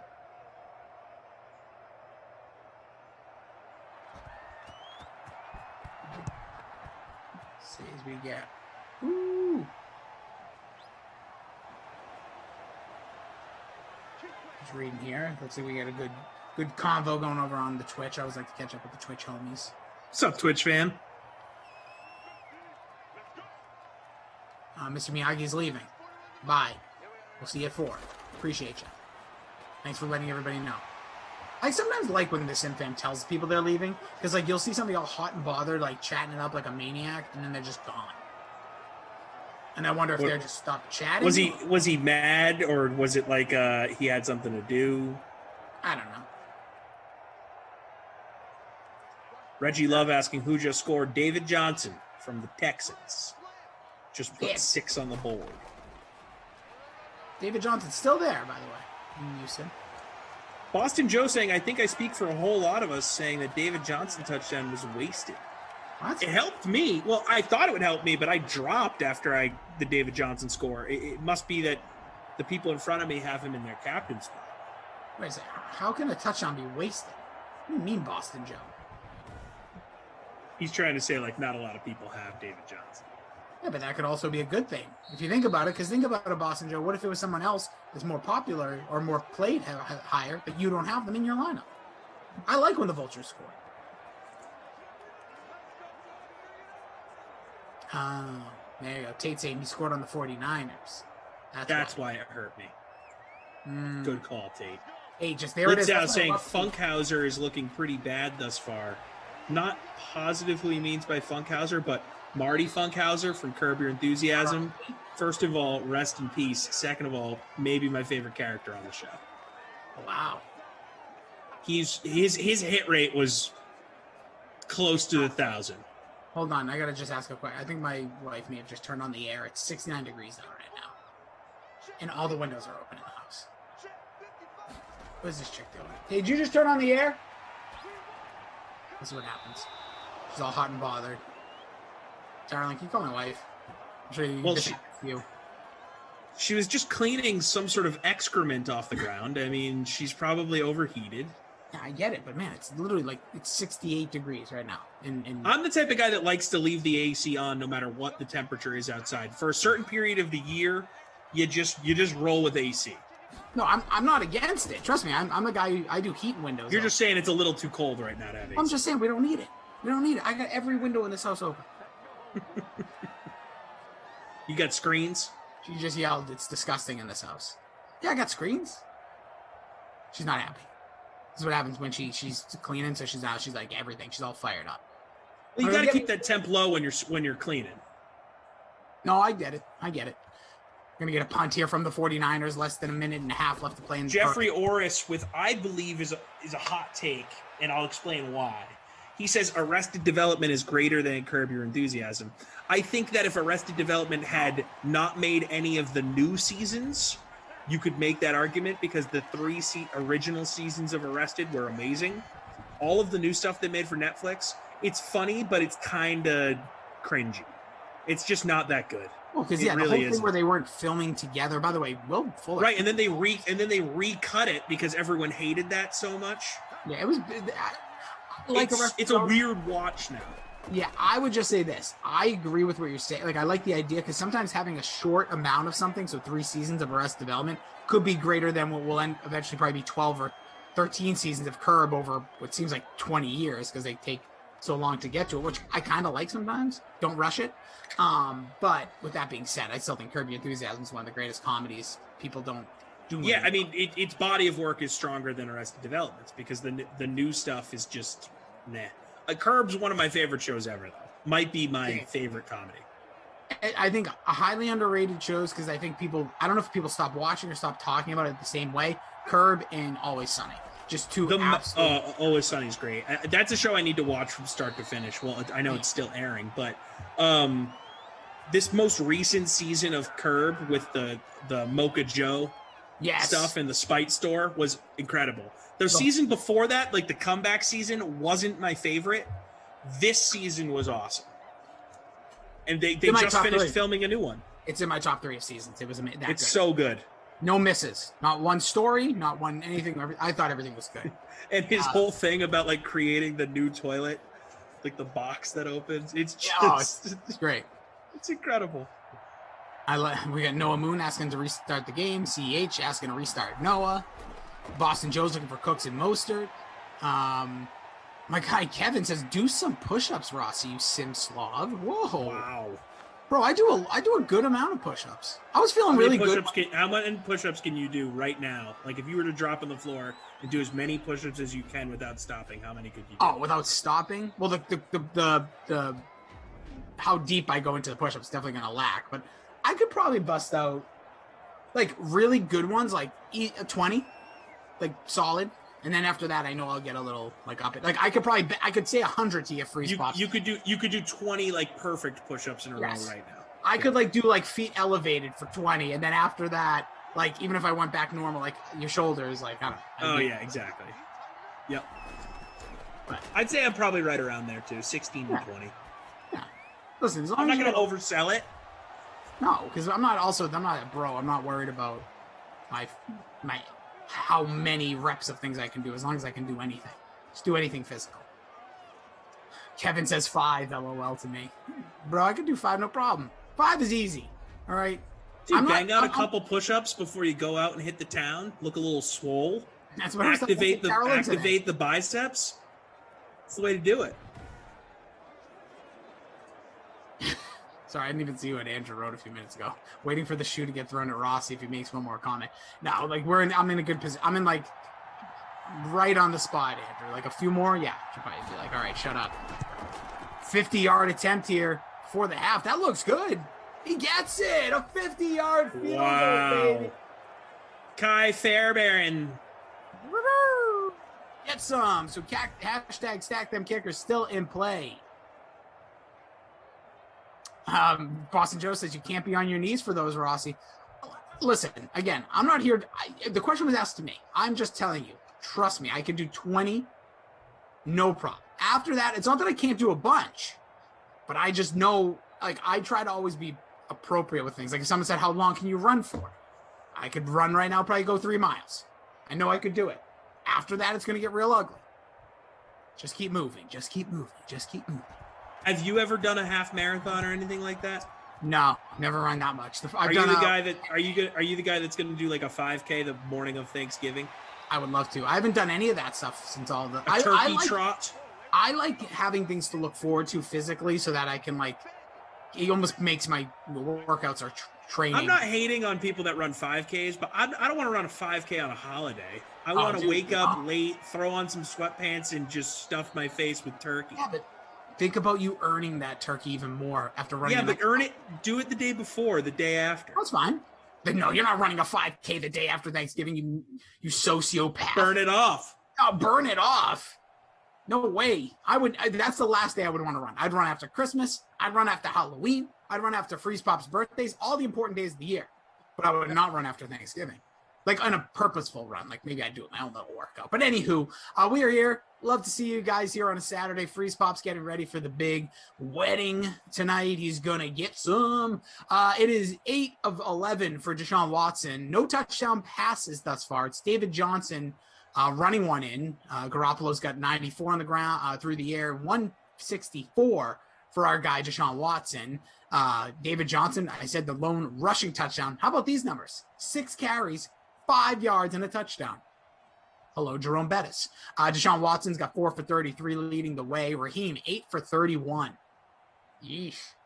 Yeah, honestly, we have a bunch of very strong candidates for the Babysitter Billy Award today. Watson, Mostert, and Pettis has got a goose egg. Do I have to do 20 push-ups and maybe in the next break? Because, when people are going to start calling me out CH saying, Rossi... Yeah, but here's the thing. You could say you're doing 20 push-ups. They're not going to see you on camera doing them. Well, yeah, because we've done this once. I forget who was here. You don't have enough space. Yeah, I did it with Emerson. I just don't know if I can get the camera angle. That's So I don't think it's worth the pain. No, it's fine. I'll just, you know what? If they don't want to believe me, that's on you. If you're a non-believer, that's on you. Again, Will Fuller in the bonus. We got Joe saying, after Thanksgiving, I make several runs to the refrigerator. Leftovers. There's nothing I like more in life, maybe, than a leftover turkey sandwich from Thanksgiving. Dude, this is the way I've talked about this. We're way off from when Thanksgiving comes. I load up on the apps on Thanksgiving. I'll have some sweets on Thanksgiving. I barely eat the dinner because I'm like, you save the turkey for the sandwiches. The turkey, the mash, the stuffing, the casserole. You put mash on the sandwich? I call it the everything Thanksgiving sandwich. So when you go to like a sub shop, when you go for a sub shop, yeah, you go get a Pilgrim. They'll say that, and all that is cranberry, stuffing, turkey, maybe some gravy, maybe. Okay, for me, every item. I'm talking peas. You put green bean casserole on there. Everything that's left over goes. What type of bread do you use? The dinner roll. So you make little sliders. Okay. So you make little ones. Got it. Yeah. Okay. Oh yeah. So you're throwing a little bit of this, a little bit of that, a little bit of this, maybe a little cup of gravy to dunk them in. I like it. Joe Spencer says, at my age, I think I'm going to sign up for a run in the next 100-yard marathon. My go-to Thanksgiving sandwich dish is turkey, cranberry, stuffing, gravy. I also like to put a piece of American cheese on there and a little bit of mayo. We get rolls from these big dinner rolls from this Portuguese deli near my place. Oh, sounds great. And they're fantastic. They're perfect. They hold everything together. Turkey sandwich with the stuffing and cranberry, salt and mayo, says Boston Joe. Love it. Oh, Herb Dog, another non-believer, says, yeah, Rossi, it's the camera angle. Well, if I was going to do it, listen, I'm going to do so many push-ups after this, and I'm going to go for a run. I'm going to make it happen after this, as long as my wife leaves the house. But when the little guy leave, I'm going to go buck wild. I'm going to be thinking of all these. I'm going to think of all the haters. CEH. I'm going to be thinking of him. I'm chugging along, probably vomiting. Just kidding. Oh, good call. Jeffrey says, you air fry everything on Turkey Day, Rossi? No, I've never air fried on the holiday, actually. But I bet you putting those sandwiches. Have you done the deep fried turkey? So here I'm going to give you a quick ranking. I don't know where we're going here, but we're having some fun as long as the Tim Fem's in. We're good. It's 13-3 Texans over 49ers. Going to have a punt here by the Texans. So my stack rankings, I'll go back. Baked in the oven, always a classic, but not for me anymore. Sorry. Love it, but not for me. Deep fried comes in number 2, but the number 1 is smoked. If you love a good smoked. Whether family or I now order from a very good barbecue place up here in the Boston area. I say every year, because I used to order, I'll be honest, from Whole Foods, # not an ad. I think their turkey is just the most juicy and delicious turkey. But then I said, once I had the fried one, I was like, ooh, I don't know, that's really good. Then I had the smoked turkey, and I said, no more. I will pay the exorbitant amount of money it is to get a smoked turkey on Thanksgiving Eve to then be reheated on Thanksgiving because it is that damn good. I love it. I'm going to have to implore my family to try and do it. Next year when you're back, you're going to be back here for Thanksgiving, right? In this area? Yeah, that is true. I'll give you the place. I'll tell you what to do. Done. Best turkey you'll ever have. Smoked turkey, baby. In. 2nd and 6 here for the Niners, trailing by 10, 6.5 to go in the third quarter. We see our Twitch fams. We see our YouTube fam. The silent ones, shout out to all those that just don't chat, that watch. Appreciate you. Hope you're having a good day. That's a broken tackle. A little extra run, a little yakety yak. Don't come back. Joe Spencer on YouTube asking, do you believe that Watson will still be in Houston to start the season? If not, where do you think he may wind up? So, Rossi, I remember early in the offseason, you were in the camp that he was going to be in Houston. They weren't going to be able to move him. Yep. It kind of feels like we're trending in that direction. I'm going to take... My answer to that question is, and no one's going to like this, I don't know. I have no idea what's happening with Deshaun Watson. Let's very quickly... There's no tea leaves to read. Yeah, hold on. We're going to take everything off the field off the table for this conversation because we don't know. We're not playing that game. But that's what makes it difficult. Well, I know, but we can't, we're not doing that. But I will just say, regardless, I said it the moment he asked for a trade. I said the same thing about Russell Wilson. I said the same thing about Aaron Rodgers. I still believe all of these quarterbacks will be on their teams if allowed to be playing football. So I think Deshaun, again, I just think people they're going to find a way. You know what I mean? If he's allowed. But that's just besides the point. Also, the only thing about Deshaun Watson that came up in the news, he was tossing the old pigskin around with, Jordan Love and I think it was Justin Fields on, I think they all have the same agent and they were, a couple of guys tossing the ball around. Having a catch. I just bought a football the other day. Cool. Coming in the mail. Yeah. Haven't bought a football in a while. Okay, very quickly. Bubble says good barbecue in Boston. That's the first 2 words I've ever said. Smoke shop. Bubbles, Boston Joe, anybody around here. Smoke shop. What town? Location. There's a few. Cambridge, Somerville.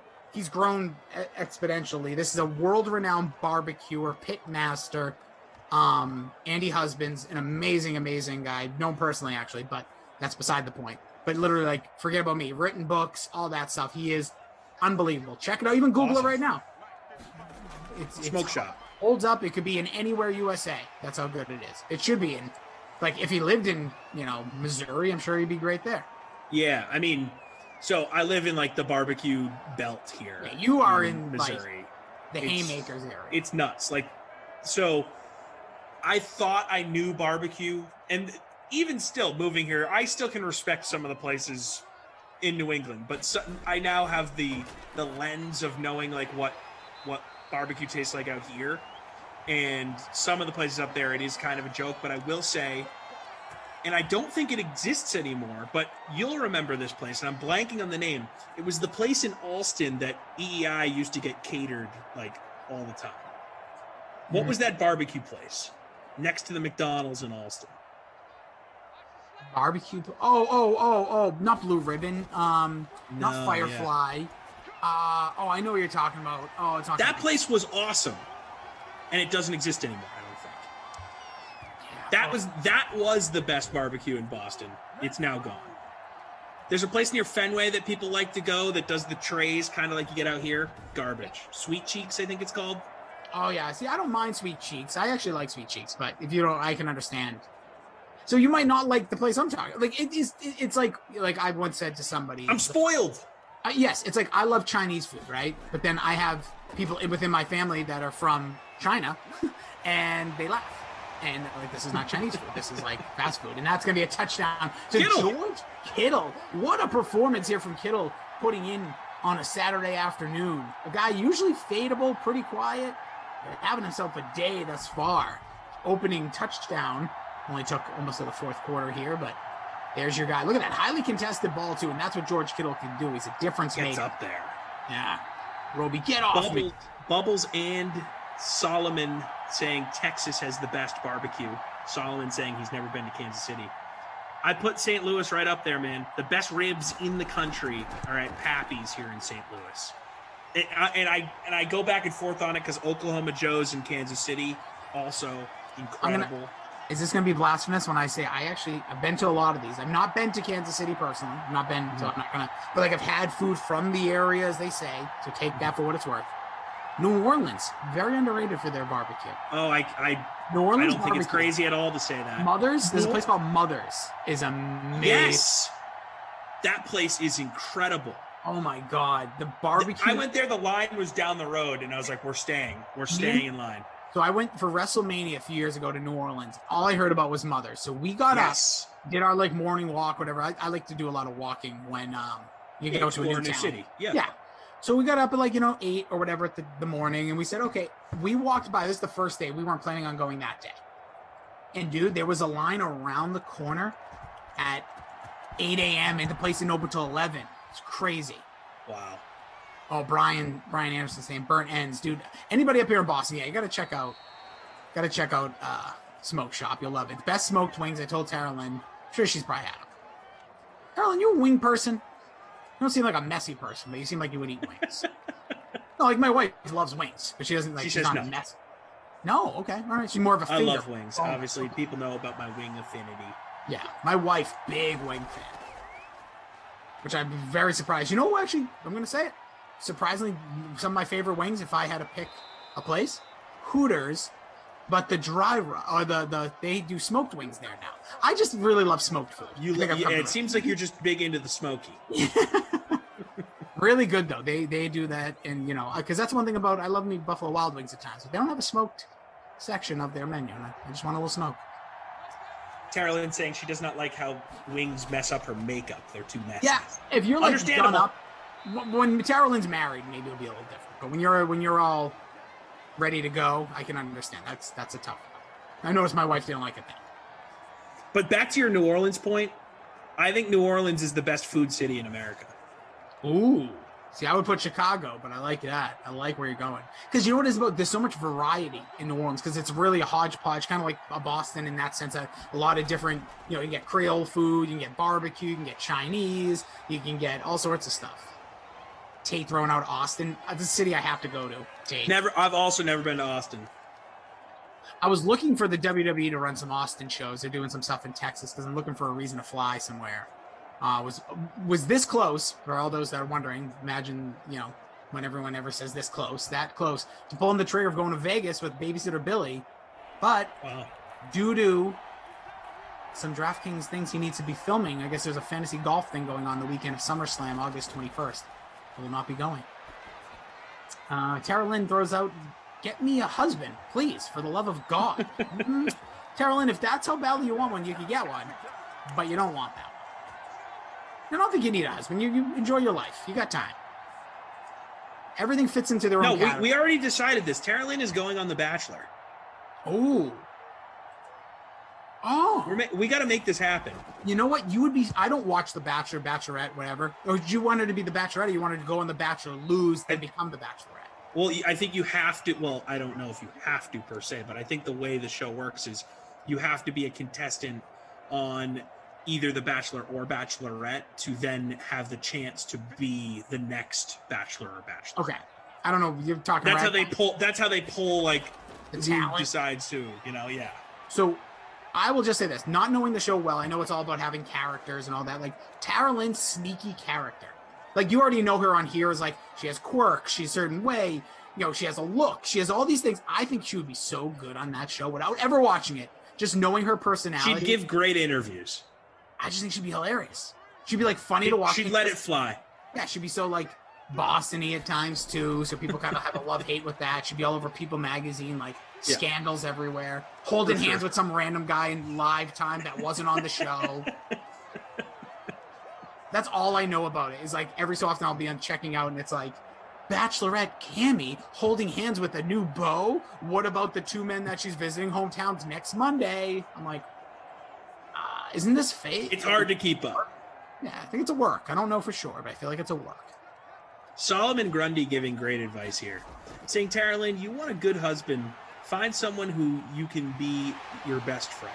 Otherwise, you don't need one. Solomon, obviously, yes, but no. Just saying. I don't want a best friend. I just want a babe. Says the married man. But I got both. So yeah, we all do. But yeah, she'll get it. She'll find it. We all do. The thing is, when you're not looking is when things slip in. It's just everything kind of falls into place. Here we go. He's trying to slip into the end zone. Is Jimmy Garoppolo? Is he single still? What's going on with Garoppolo? Terrellin, hit him up. I think he's perpetually single. Smart man, like Clooney for a long time.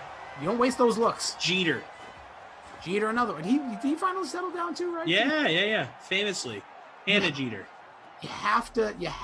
If you look like Derek Jeter and Clooney and those guys, you just ride that God's gift, and then you settle down when you're ready. Big run there from Mostert. So Mostert now trying to turn this day around. We got Fuller in the bonus. Kittle's not too far off. He can get there as well. Oh, that's really funny. AD Poker says, have all the commentators for DK be the contestants and she be the bachelorette. No, she wants to find a husband, not a bunch of jamotes or bozos, as she would say. That would be horrible. Like, could you imagine that it comes down to Ducey and Glash and she's like, wait, what? I'm supposed to marry one of these people? Like, no one would be getting a rose that day. Yeah. Just saying. Or you know what? We put the chat, right? Isn't that what I've heard that my worst nightmare, says Terrell. No, Terrell, who would be like the final two that would actually be like a nightmare? Like joking, obviously. Like is it a Glash and Ducey? Or cough. Glash and cough for sure. Yeah. Just imagine cough. Cough on a dating show would be miserable. Oh my God. He would be the guy in the house that all the dudes hate. I don't know why everyone doesn't like me. I'm just a simple, easy to talk to guy. I just want to talk. That guy's not here for the right reasons. I don't know what they mean. I'm just, sitting here, kind of have a pompous look, but I'm a nice guy, which he is. 5 for 122 is Will Fuller. Kittle, 53 yards. He's got a touchdown, the only passing touchdown of the game. David Johnson with the lone rushing touchdown. Hashtag stack them kickers in play. 2 for Fairbairn, 1 for Robbie Gould. That's where we land. 13-10 as we'll get here to the fourth quarter. Where I'm going to do 30th. Where are you? I'm embarrassed. I mean, I am in. Hold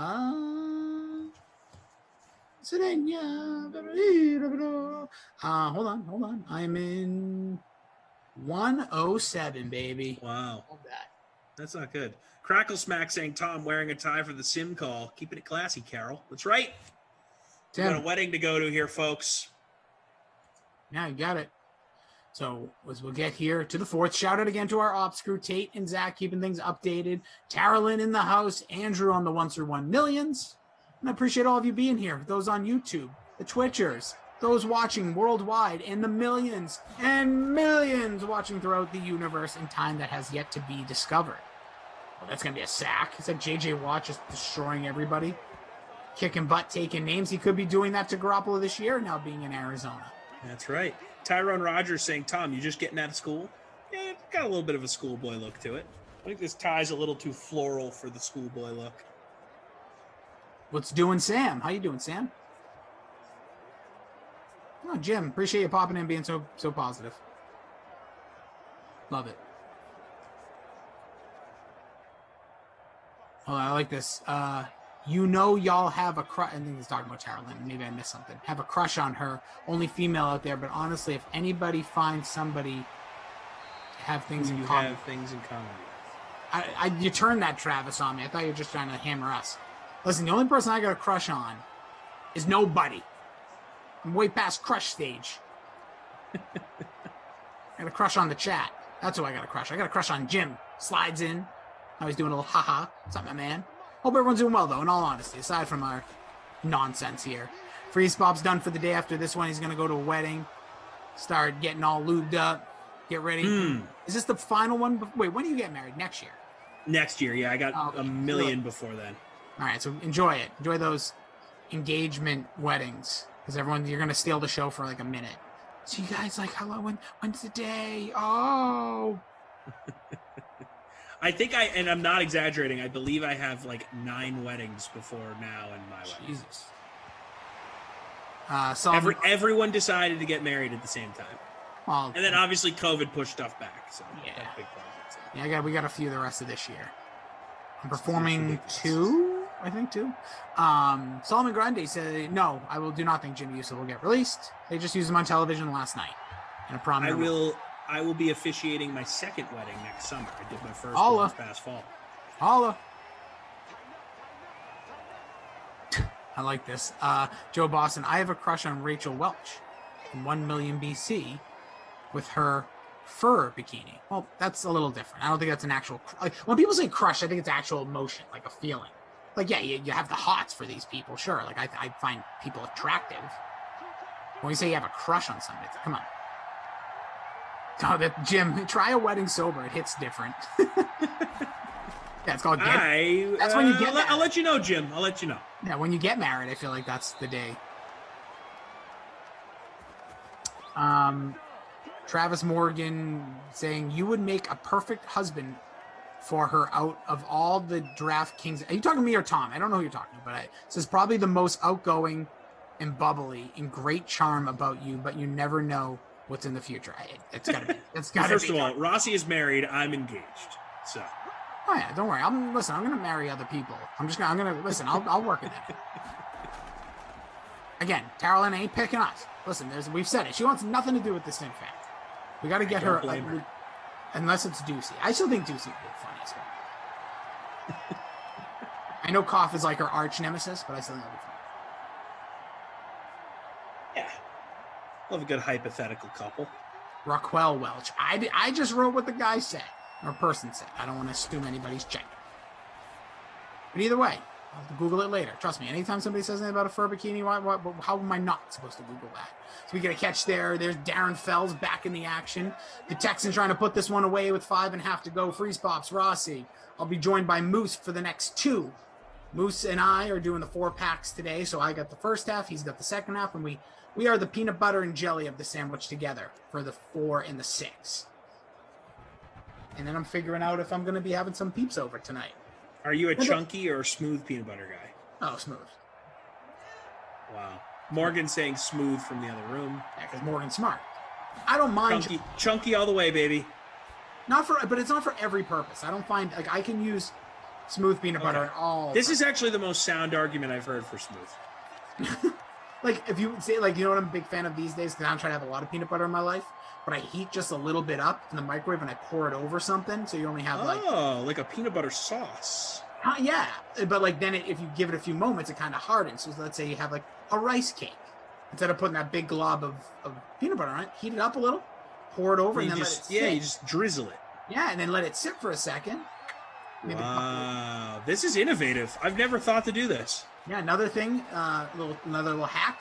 You take a half a scoop of protein powder, just 1 actual tablespoon of peanut butter, because you can get real dangerous with peanut butter, and you mix them together. It kind of makes this hard consistency. Also throw that in the mic, scoop it, do another mix. Woo! Treat.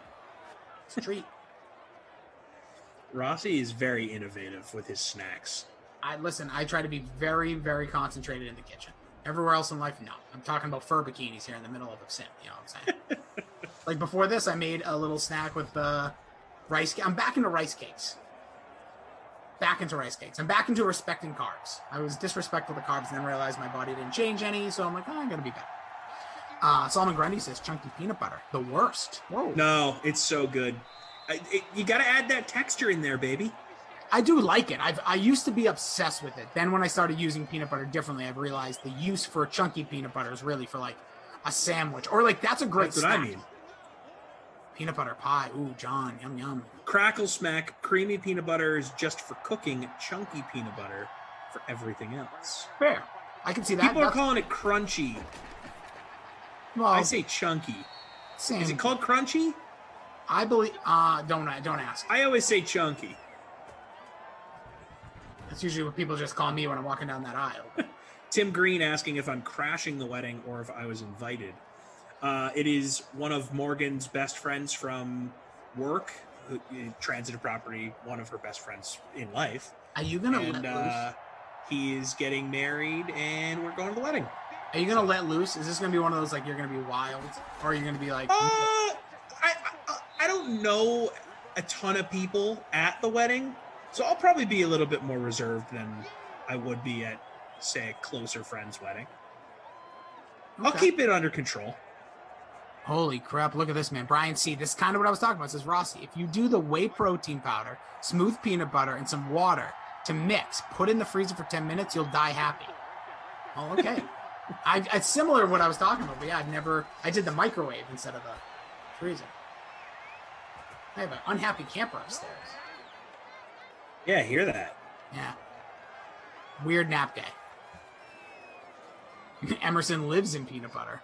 Yeah, Emerson is a sneaky, like, horrible snacker, but I just feel like he must just outwork. Emerson seems like he just is eating cereal constantly. Cereal, cold hot dogs, and peanut butter. That's like his stuff. Cold hot dogs? Yeah, he's a big cold hot dog guy. How does that work? When you cook a hot dog and then you put it in the fridge and you eat it later, it's cold. So What? Yeah, we've talked about it with him. I said, this is gross. Just heat it up. That doesn't appeal to me at all. Put it in the microwave for 10 And I seconds. love hot dogs. I also, here's one thing. I'm a big leftover guy. Like, I think you keep your food. Same. You don't. I throw hot dogs out, though. There's no reason to keep a hot dog. You can just make another one. A cold hot dog, it's weird. It's like a hot dog starts cold, you cook it, and then if you make it cold again, it just starts over. But when you say you throw away hot dogs, you're saying like cold. Like, you're on the grill, you grill up 12 dogs, you guys only eat 10 of them. You're not going to just throw those 2 in a little Tupperware? No, because then toss those? Unless I'm really in dire need for hot dogs in the future, like I'd rather just go buy other hot dogs again. You know what I mean? Like I'd rather than. Gotcha. So you're saying they're inexpensive enough to just toss if you don't eat them. Yeah, it's hot dog. Well, I know they're all cured, so it's cooked. But then, like when you grill it or boil it or whatever you're gonna do. Oh, 2nd and 2, they stuff him here. Let's see what the Sim wants to do here. The Sim's playing a dangerous game on this 3rd and 1. Once it goes to being cold again, it's just like an original hot dog. So I might as well just get a fresh hot dog out of the package or go buy another one. I just think that I'm just not one to waste food. I understand. I throw it out to the bunnies. Clearly. Yeah, come on. People are calling me John Candy. Litzau saying, just ate 5 hamburgers raw. Cold leftovers here at work. Cold grub's still good if you're hungry enough. Time out there from the Niners, so they get the first down. down. I would implore your employer to buy a microwave for your break room. Yeah, that's something's weird going on there. Yeah. Tara Lynn saying, just barfed again. It does happen. We do get rather sick. I have a buddy that eats all of his leftovers cold, no matter what. I've never understood it. Oh, I love Travis Morgan. I know who you are now. Oh, what a stick. That's the last time out there. Also, I forget, is it Patrick who was going through chemo? I know it was in the chat at times, so it's not going to be in here.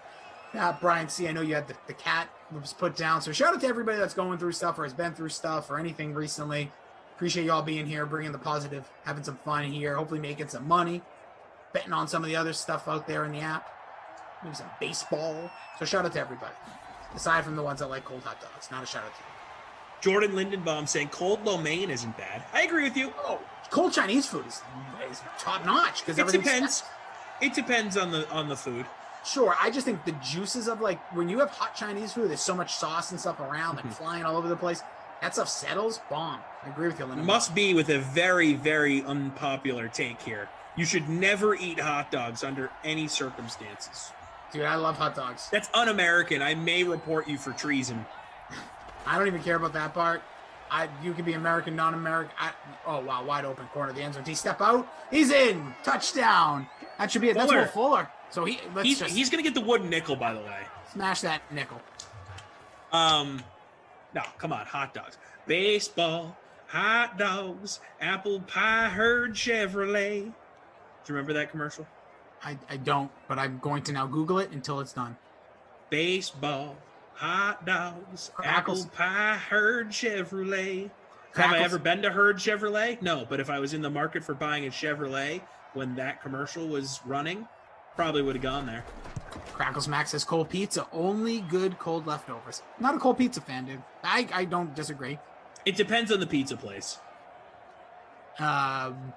Hal 1900 says my cat's planning on putting me down next week. Well, shout out to you, my man. Enjoy the last week. Have you had cold pizza from Rhode Island, like the bakery pizza strips? Pizza strips? Yeah, so essentially it's just bread with sauce on top of it. No. It's very good. Whenever we eventually have this DK broadcaster meetup one of these times when I listen, the patio's together, dude. I got the patio ready. I'm ready to start unleashing the invites. I will bring up a box. I don't want it, but I thank you.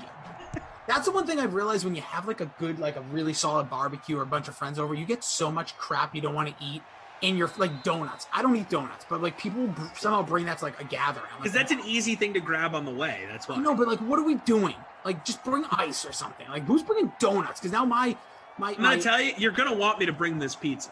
Okay, if you bring the pizza, fine. It's good appetizer pizza. See, here comes the hottest steak you're ever gonna get from me. Right before you go to a thing, I don't like appetizers. But let me explain. All right, see you, Rossi. If I want to eat dinner, I don't want appetizers because then I'm done. I'm eating all my calories before I even eat my calories. Because appetizers, sometimes I either want appetizers or I want a meal. I have trouble with both. Because this may be your worst take. Well, it's sorry. That's the most American thing in the world. We eat before we eat. It's weird. But I do it. Don't get me wrong. I've done it. I try not to as much anymore. But I just think it's all like appetizers. Once I started thinking about it, I was like, this is weird. It's JJ Watt, my lord, coming in with that Sac City baby, saying, "What you got tonight?" Give Raheem Mostert the Babysitter Billy Award, by the way. Fitting. He was bad today. Travis, appetizers are excellent. No, I'm all in on appetizers. I didn't mean you are an appetizer, Ross. Yeah, trust me, I'm not the main course. My point is, Rossi looking like a snack. Taryn agrees with me. Apps rule. No, I agree, but I just don't want to fill up on the app, or I'd rather just get apps. Like if me and you were going out, or the 6 of us, grab a couple apps. Like let's just get a bunch of apps and share and chat and have a polar beverage or two. You know what I mean? Like I don't like the idea of like let's get a bunch of apps, then I'm gonna eat more because then I'm just gonna be sick later. I know me, all right? I know me. I know what I'm going to do because I eat like an animal if there's food around. That was the point about the donuts. When you bring this pizza sticks, I'm going to eat it because it's there and it's convenient. Anywho, he gave away the awards. He's Freeze Pops. He's off to go get that woo-woo at a wedding, and he is going to have himself a great time. We are all envious of you as I will be joined by Moose at the 4 o'clock. Tara Lynn, AC, Tate, Zach, they're going to be back with us for one more. Great job by the crew. Appreciate each and every single one of you. Freeze Pops will catch you back here tomorrow for 19 Sims. You guys enjoy the next hour or so in change, if you will, as we let you watch the sizzling sounds and takes and good stuff by our good friend. I've never met him. Don't know him, but I see him on here. His name's Pat Mayo. He'll take it over. Drink some water. Be a good person. Say nice things about others. We'll catch you back in a little bit. Freeze Pops. Have a good wedding. See you later, dude. Pat Mayo likes apple.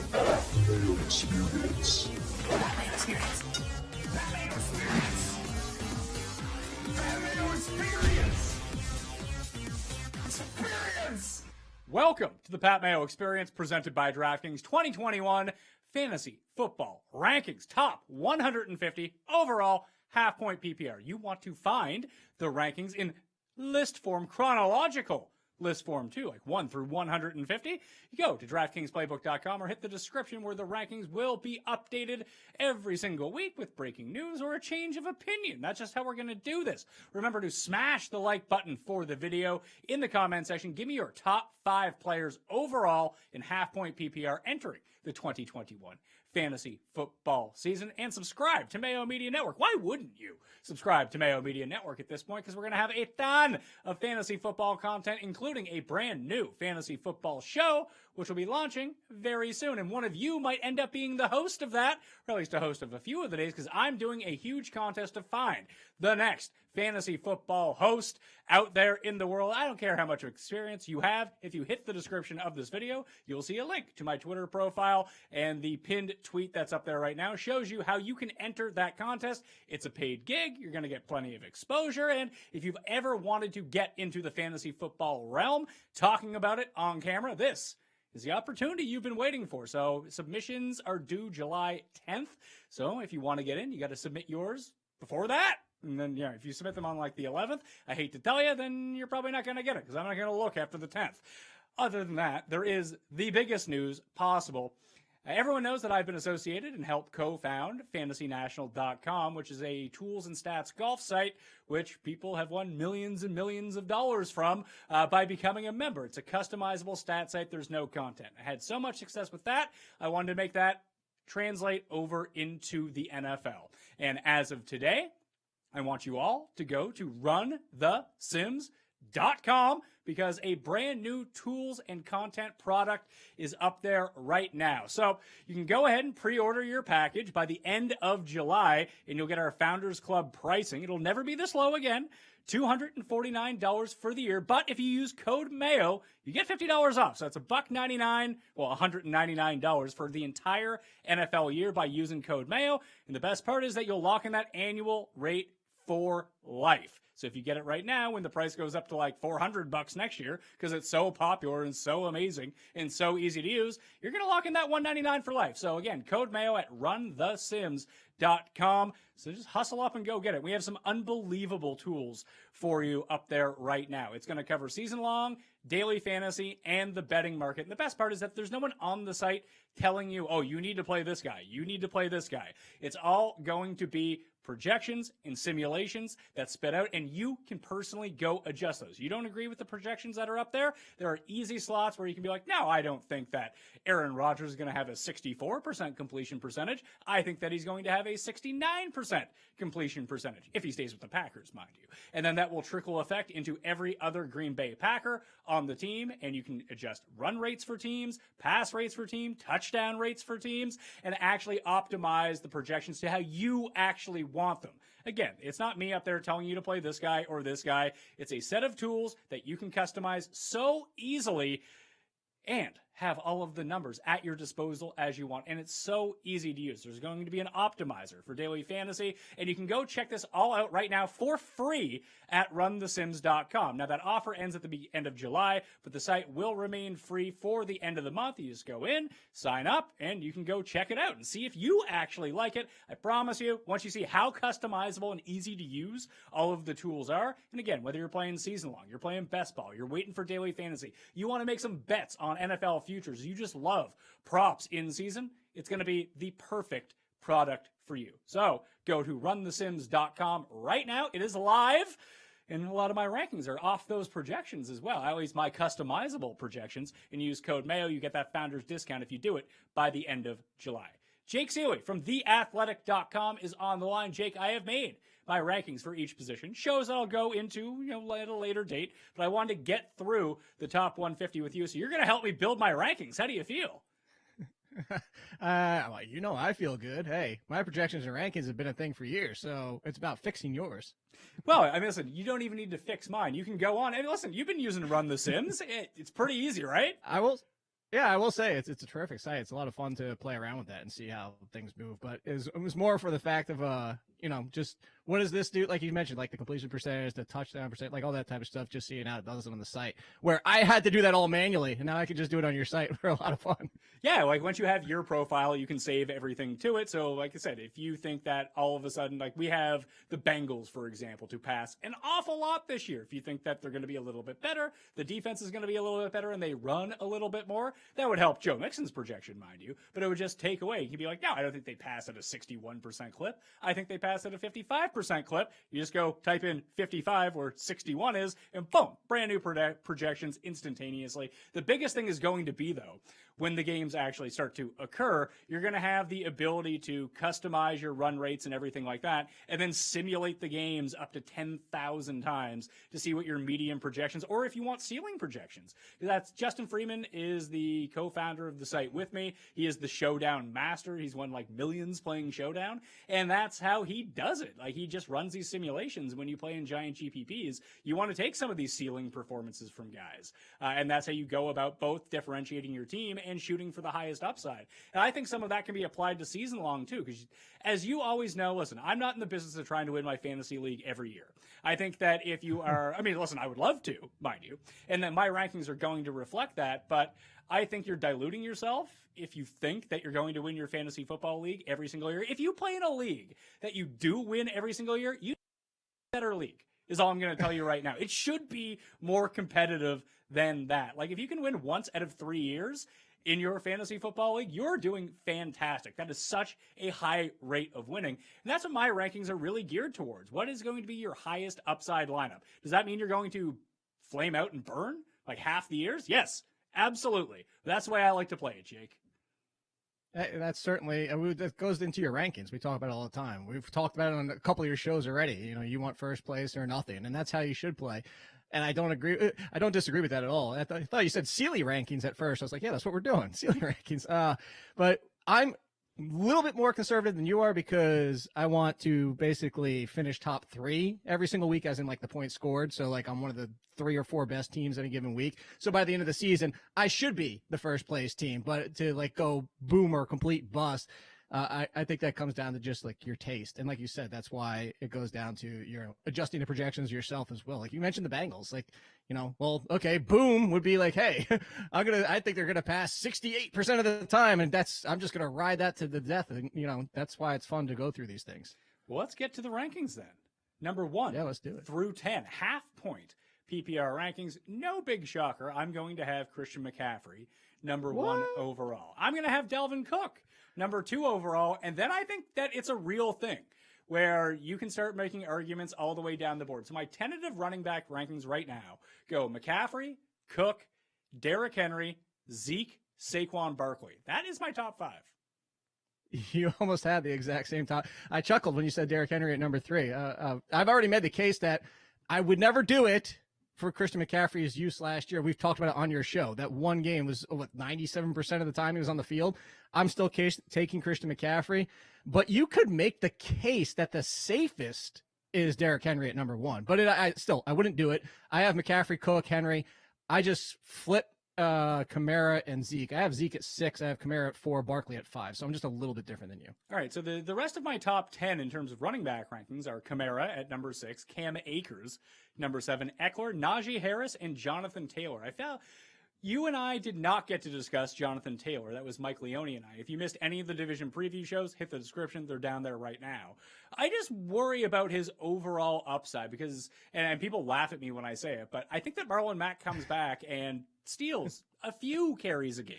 And they'll end up, go ahead, you can laugh at me all you want. I think that's a real possibility if he's okay coming off of the Achilles. You can run. Listen, if he's active and if they leave him off the roster or he's not playing in the preseason, I can adjust my rankings. It's July. These aren't set in stone. But if I'm drafting today, I do have a bit of concern that he doesn't have the potential to be the number 1 running back. And I feel like, you can make a case with, you can make a very logical case with Eckler that he won't be either. But if all of a sudden he can score like 12 touchdowns this year, yeah, he could be based on his receiving volume.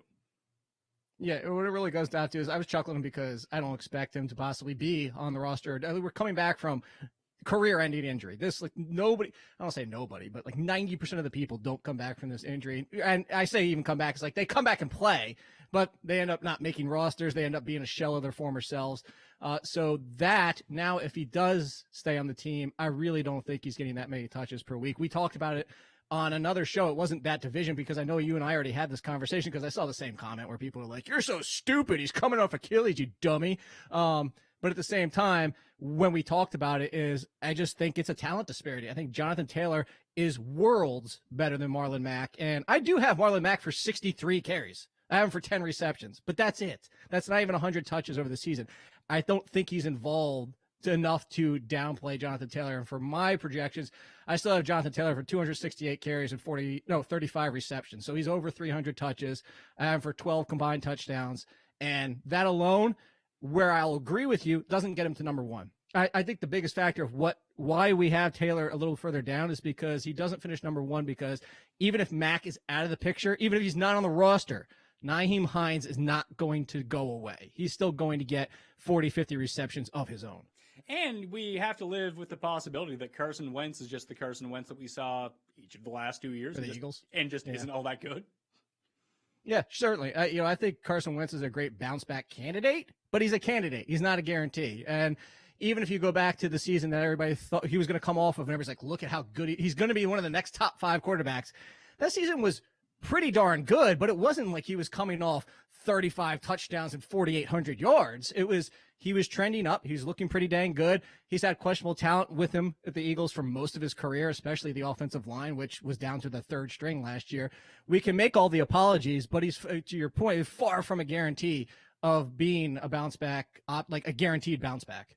And the way that I look at it with the tiers that I'm thinking about at running back, like Najee Harris is probably on his tier. I have him at number 9. Maybe that's, overshooting the mark just a little bit. But when I'm drafting my running backs, especially my workhorse running back in rounds 1 or 2, I want someone who could potentially be playing over 80% of the snaps, getting 80% of the carries, all the goal line work, and still do enough in the receiving game to make them viable. Derrick Henry is really the only outlier to that because we know that he's not going to do anything really in the receiving game, but he does so much on the ground and so much in terms of scoring that it really doesn't matter. Could you imagine if he got 40 receptions in a year? He'd be the best. He would be the best running back. I still, is it just me, or does it feel like it's very few times that he actually gets this opportunity, but every time they throw it to him in the flats, it's like a 70-yard gain.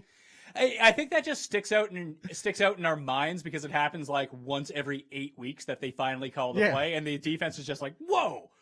I can't believe this is happening. We have no defense for this because you guys you really bucked your tendencies on this one because you never run this play. I just think that he's so safe. But what you had said before, like with Derrick Henry, could you imagine him taking him over Christian McCaffrey? I couldn't, because the only reason McCaffrey's not the number 1 running back is if he gets hurt, and anyone can get hurt. Absolutely. Well, I think it's also coming off injury. We're assuming he's 100%. But we've seen running backs like, let's go to the Barkley situation. We've already heard from Giants beat reporters, and whether or not it's true, we have time to find out.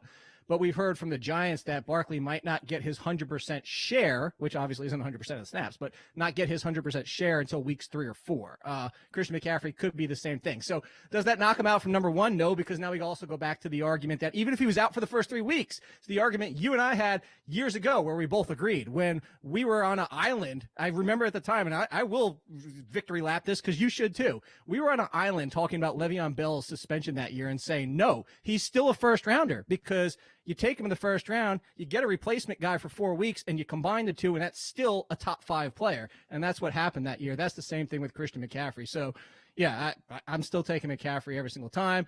I was just saying, if you were scared he wasn't 100% and you're drafting right now, I could see it. But, again, I wouldn't recommend it. I wouldn't recommend Henry at number 1. Are you good with Barkley at number 5 and Zeke at number 4? This just feels like the ultimate. People are still talking up like, man, Tony Pollard's so good. Tony Pollard might be good, but you have to imagine for this year specifically, like these aren't dynasty rankings. These aren't keeper rankings. These are for 2021 that Zeke is going to eat with Dak back. And is Dak going to be 100%? Yeah, probably. Who's like really the last guy that came off one of these injuries that wasn't 100% coming back? Like medical technology is through the roof at this point. It definitely is. And I keep saying this. I'm going to roster a ton of Zeke Elliott this year because people are letting him slip out of the first round. Because I don't know why. Because the Tony Pollard thing. And look at what happened. How many times have we said it on the show alone? First of all, Zeke was a top 3 running back before Dak got hurt. And then after that point, he was still top, I think he was 18, 17 or something like that. And wasn't healthy for much of the rest of the season. And the 2 weeks, go back and look, the 2 weeks he was off the injury report come Friday, were the 2 weeks he ran for 100 yards with crap quarterback play. He was banged up a lot. He had no Dak Prescott, and he still was able to get 100.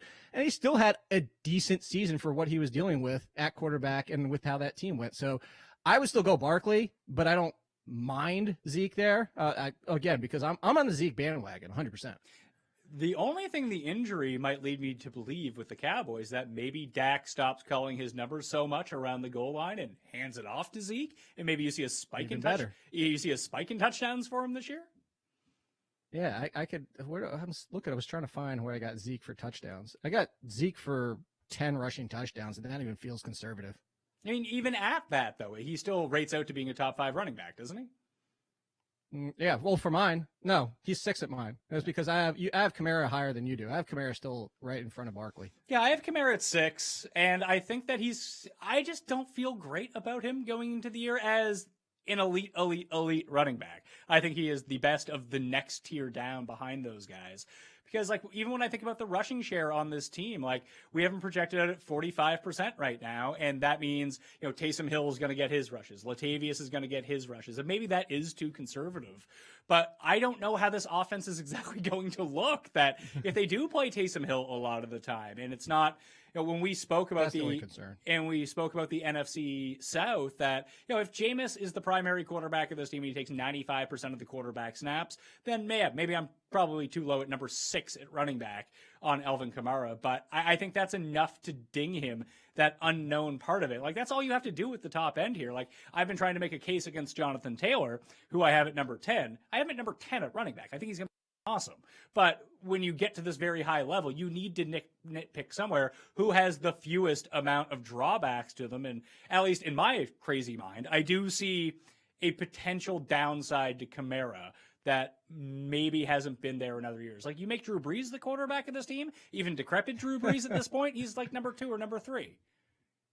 I think the good thing here is, everything you said isn't wrong. And we talked about it on that show, and we're hoping for Jameis Winston. The downside on the floor, which we don't know yet, is how much Taysom Hill will be involved. And that's the risk. If you want to bypass Alvin Kamara, now granted it was a super flex. I even tweeted about it. I put you on the tweet because I got Travis Kelce at the turn.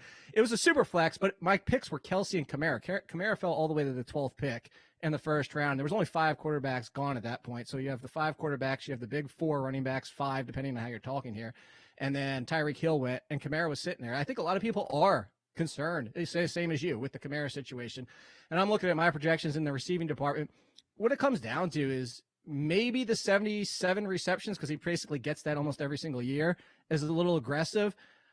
Because, maybe Winston, we know Winston doesn't throw to running backs as much as Brees does. Brees is one of the top 3 before he retired.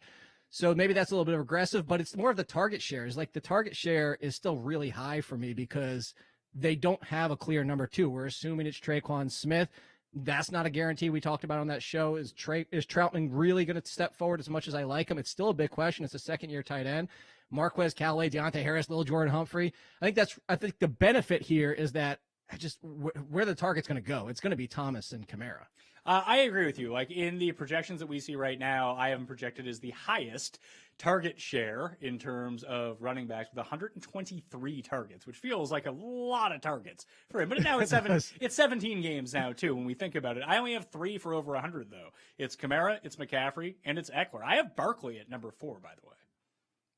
Yeah, I know. Yeah, so I have Barkley 4 too. And what do you have him for targets for Barkley? For Barkley, I have him at 92 targets. 92 targets. Wow, you're outpacing me. I have him for 77. I think that's just a product of how this team works. Like when you talk about like the beat reporters, I don't believe word beat reporters say, because according to beat reporters, everyone on the Jets is awesome this year. It's like, okay. Well, that's because the people who write for the Jets are like Tim's friends or something. I don't get it. Like this team, if you only read the beat reporters, they have like won 5 Super Bowls in a row at this point. Yes, I mean I'm actually shocked they haven't won 5 Super Bowls based on the way that they're reported about. Everyone. Speaking of which, go ahead. Can you see it? You got a Jets mini helmet? Well, no, it's a mini helmet because this weekend there's a signing in DC and Michael Carter's going to be there, so I'm getting a Michael Carter signed mini helmet. Is it weird going to an autograph signing to get an autograph of someone half your age? No, because I'm not going. Oh. It's a buddy of mine, and I'm sending the 2 helmets with him and giving him like $25 in gas money. Oh, there you go. Yeah, you send someone else to go collect your weird. I just realized you can't even see my shirt. What the hell? Like it's Scrooge McDuck is in the Nirvana cover, and you can't even see it. All you can see that. Bad shirt choice. Do you own any colored shirts by chance? Yeah, I do. Oh. I just only wear them on dates, and since I don't get any of those, they've been hanging in my closet for a long time. So listen, you need to wear them on the show. Get yourself out there. Get your colored game experience up just a little bit. No, I have a T-shirt game because that's all I have going on. Okay. Rest of the rankings. I guess we should talk about Cam Akers for a second, who I have at running back number 7. I think that what everyone wants to mine from Jonathan Taylor this year, Cam Akers is actually that guy with the upside if everything breaks right for him. I think we can talk about the downside of Cam Akers when it comes down to it, but if we're thinking about someone who could crack, like I got him projected as 64% rushing share of this team, he could crack 70, especially if Stafford doesn't run at all. If he's the goal line back and he is involved in the receiving game, a little bit to what we saw towards the end of the year last year. It wasn't a ton, but a lot of people are projecting receptions onto Jonathan Taylor that came from Phillip Rivers. Like, no matter how many times Carson Wentz throws to his running backs, it's not going to be as much as Phillip Rivers did. Certainly, Phillip Rivers was he was second in, I think it was complete percentage, and then running, I forget, it was second and first. There's different running back stats in that facet. So, of course, with the Cam Akers, I'm looking right now, and you give him 2. I have him for 9 rushing touchdowns. You give him 2 more, and that bumps him all the way up to right behind Saquon Barkley on Ezekiel Elliott's heels right there. So that's how slim that margin could be, where we could be talking about Cam Akers as a top 5 running back, certainly, especially with Stafford at quarterback now.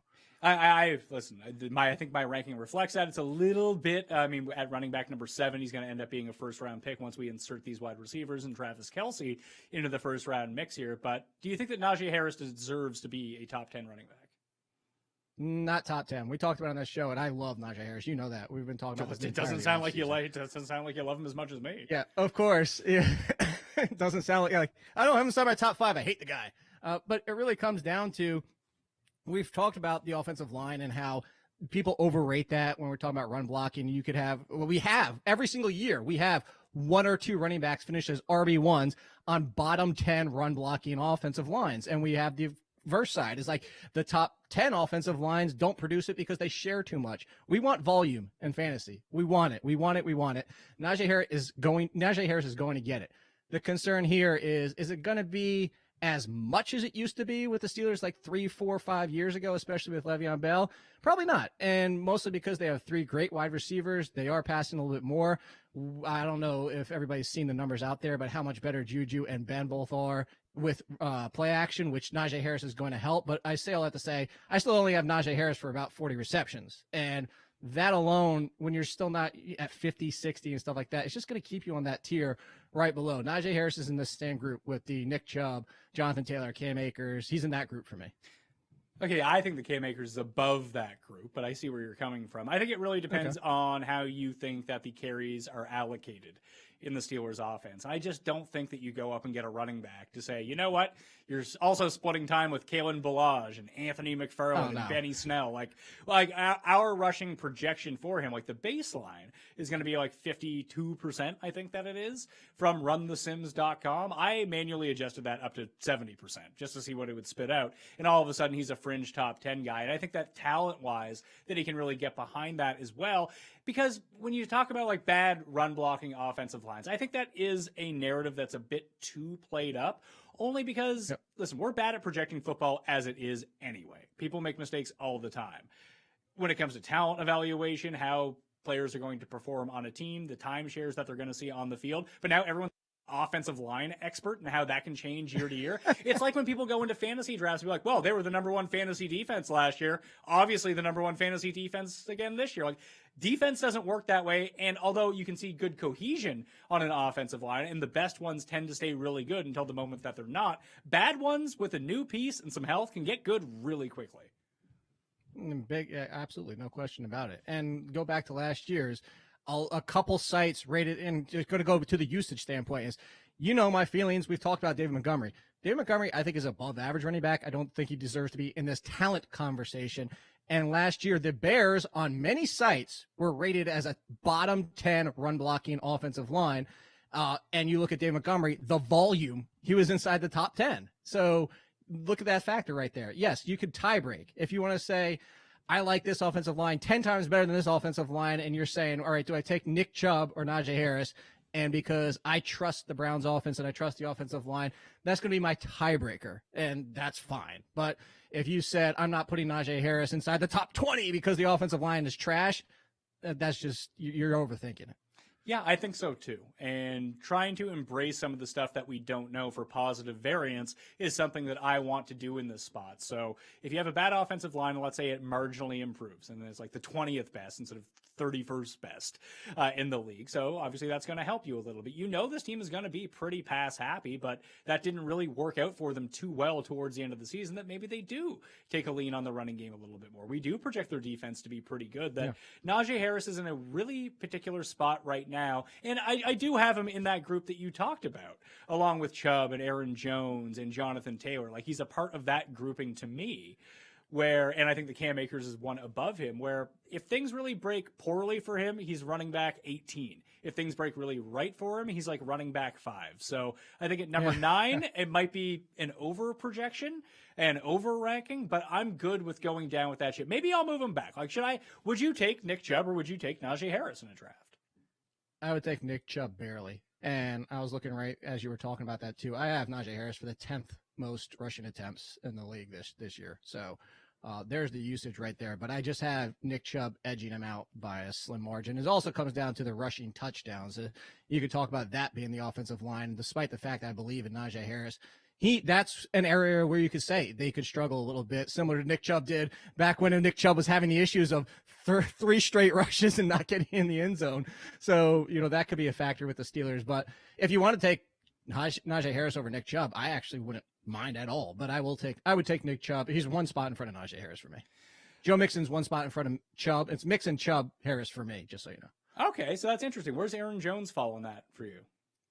Right in front of all of them.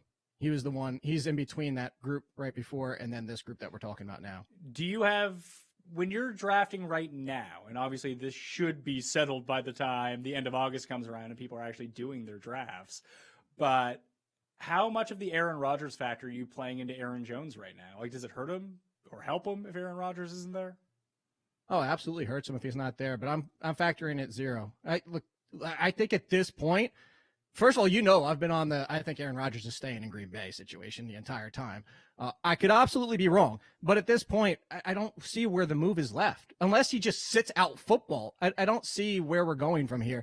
Packers don't want to trade him. The Packers have passed the point of getting the best potential trade value by not doing it during the draft and getting picks on top of it. And maybe it's next year's picks, and some of the packages being thrown out there are just such an absurdity from the other side of the team. And I understand he commands that in a real NFL situation, but I think a lot of teams at this point don't want to give that up. Like, if anybody's ever seen the Broncos one when they're talking about Nick Chubb, they just drafted Patrick Surtain and they want to include him along with 3 first-rounders like this. The Broncos, as much as that would make a ton of sense to have Aaron Rodgers on that team, you're still asking, like, that's insane for a quarterback at his point of his career. I know he's an exceptional quarterback, but I'm going forward as Aaron Rodgers is playing for the Packers. If it bites me in the ass, that's fine. But similar to your point, because you're also getting a value on Adams and Jones right now, if Aaron Rodgers is back, you're getting 100% upside. You're going for first by getting Devontae Adams and Aaron Jones in the second round, mid to second round, because if they play, they should be first rounders. Well, back once again to how I construct my rankings versus some other people. Some people will just do their projections, and those are the rankings. I try to think about how I want to draft a little bit in with it. So I have Aaron Jones behind Nick Chubb. So he'd be at number 12 at running back. And that's solely because I think that, not that I like A.J. Dillon or think that he's going to be particularly valuable as a standalone. I just think that that's where I want to go in the Packers backfield because the price is far more reasonable. He's going in like the 9th, 10th round, something like that. And if anything happens to Aaron Jones, all of a sudden you have a lockdown on that backfield regardless of what happens. So if you don't have Rodgers, let's say he does sit out, which I do think is on the table. He seems like the perfect type of guy just to say, you know what, screw it. I got a ton of money. I don't care. I'm going to sit out until you want to trade me. Have at it. I can see him doing that. I'll go host Jeopardy and play in celebrity golf tournaments. Not a big deal for me.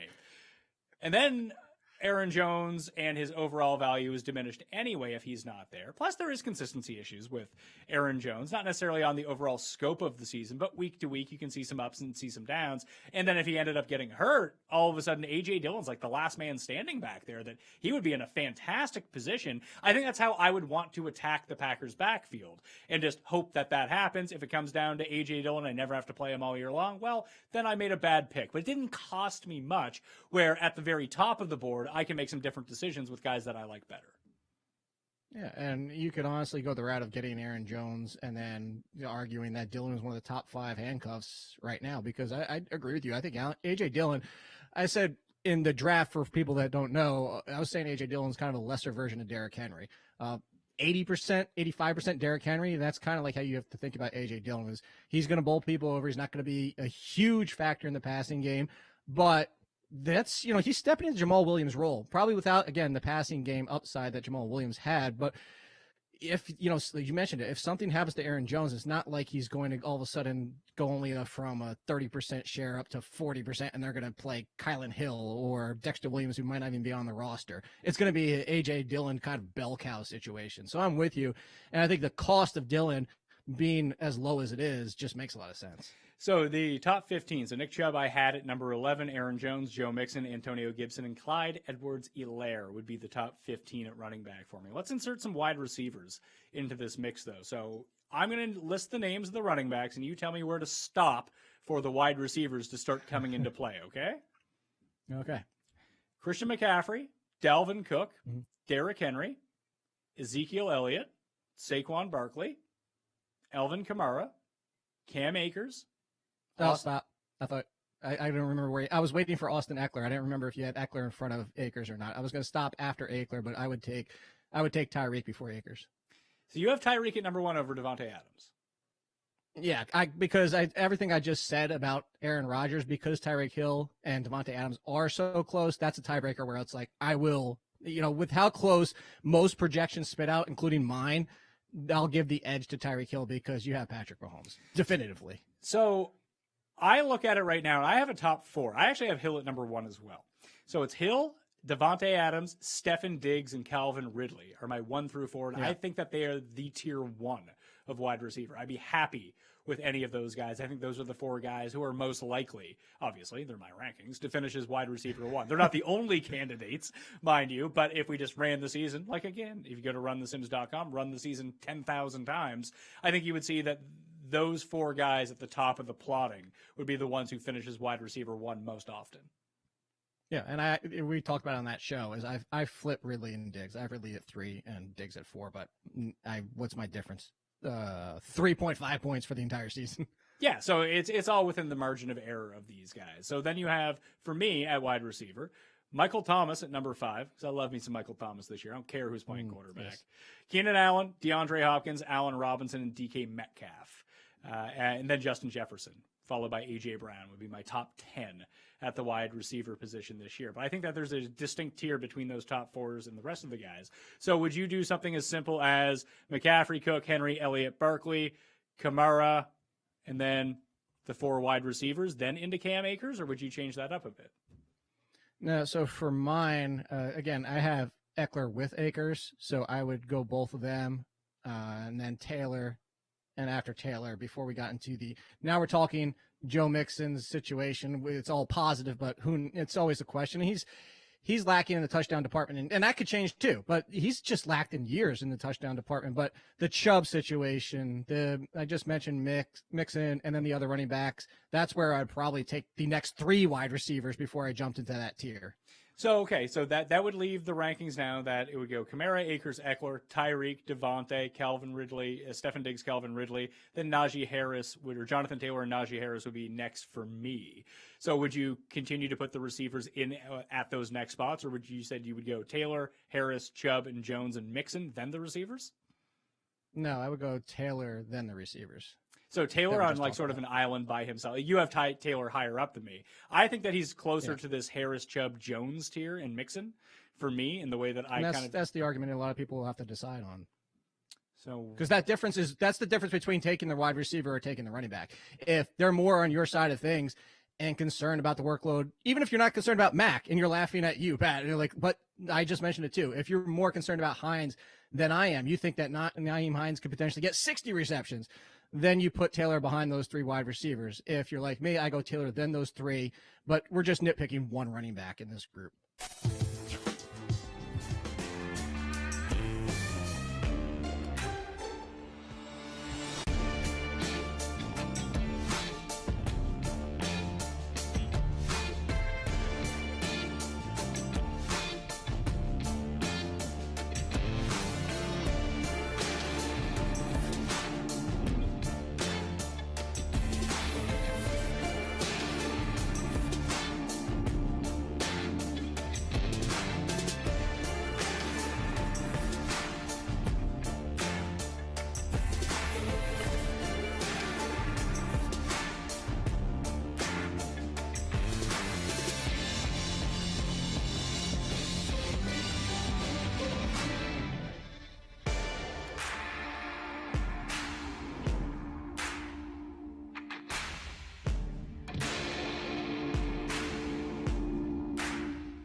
the Madden Dream Stream here on YouTube, Twitch, Game Center, wherever the heck you're watching us. We're just glad to be a part of your Saturday. I am Jason Rossi. With me, my tag team partner, the biggest brain north of the border, the man that brings home the bacon and helps you lead your lineups into cash, whether it be golf, hockey, football. Heck, you never know. He could even tell you something about UFC tonight you didn't know was going to come out of him. He's at the Twitter handle of at the Fantasy Grind. He is Geoff Moose Ulrich. How you doing, Moose? I'm doing great. Please don't ask me UFC questions. I barely know who's fighting tonight, unfortunately. Haven't had a chance to look at that at all. So that's perfect. Then that's exactly why, because you're not going to overthink. You're not going to overanalyze. You're just going to say your name. All right. If anybody wants to know, I'm going to pick, I think McGregor's fighting tonight. So I'm McGregor. I'm going to pick whoever is against McGregor. Dustin Poirier? Portier. It's got a nice French-sounding name, so that jives with Canada. If we rewind the clock, Moose, a simple, 39 weeks. It was a Saturday night right before the American Thanksgiving, and Lamar Jackson went off for the most points in the history of Madden Sims. Yep. Could see a duplication today, but we got Baltimore, we got the Rams, a little sexy little matchup here at the end of the season that's going to happen in reality. But here in Simland, what'd you do with the lineup?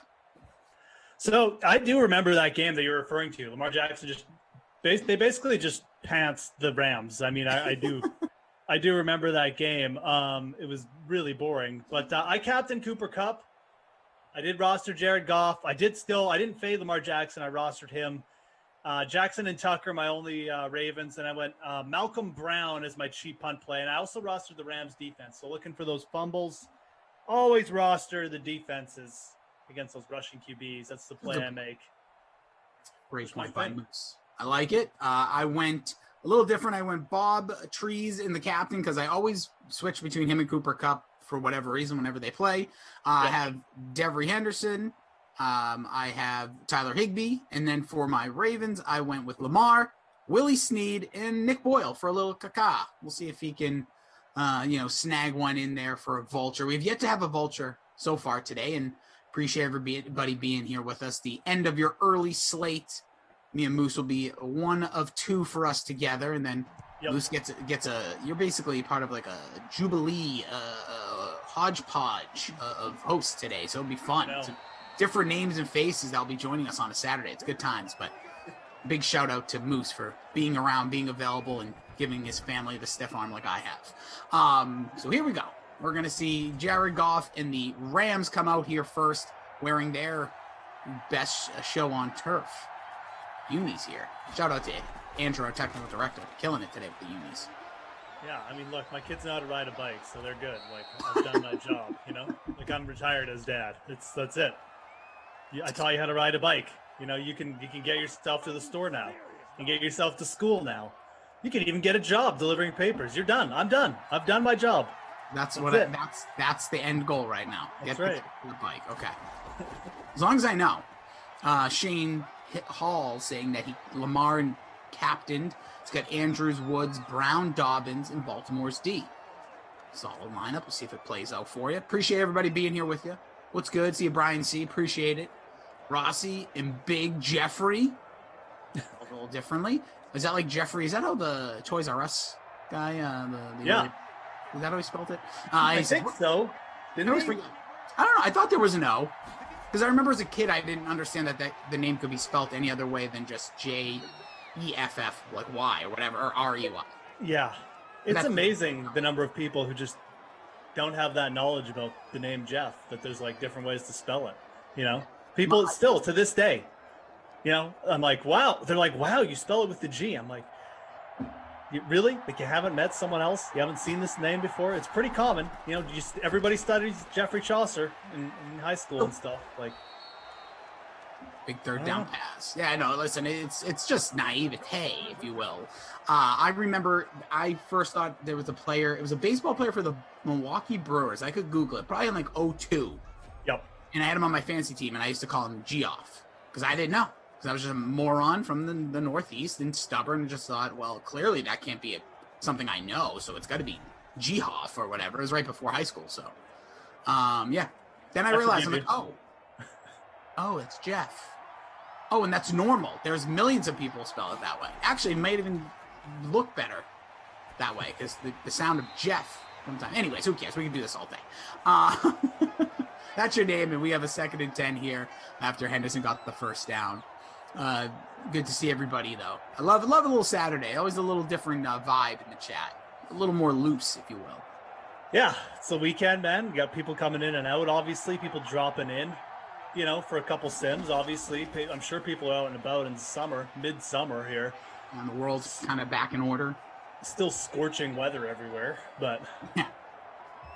Yeah, it's legitimately too hot where I live, to do that much. So Where are you at right now?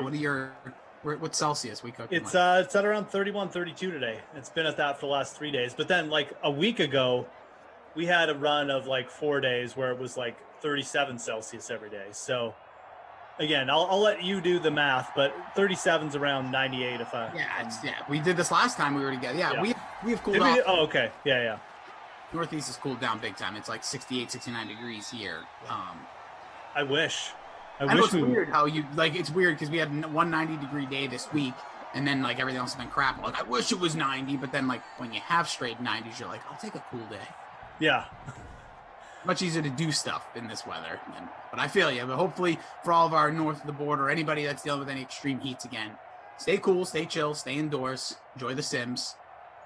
I mean, 90 is okay. 90, I'm just being a baby. I also have a bit of a cold, so going outside in the heat when you have a cold is terrible. It's worse than it is when it's winter and you have a cold. But 90 is, you can still do stuff. But once it gets past 90, that week where we had 37 every day was dude, it's horrendous, man. I don't that was the last time we were together. It was just boiling everywhere. I swear the planet was just on fire there for a minute. Yeah, so crazy stuff. Rossi owes us 20 push-ups. I'll be honest, I did not do any push-ups during it, so that's true. Nose to the ground. I don't do nose to the ground. I do chest to the ground. But anywho, there was a whole thing about, because, whenever you say anything, there was something came up about push-ups, and asked me how many I think I could do without, getting fatigued. I said 20. I said right about there.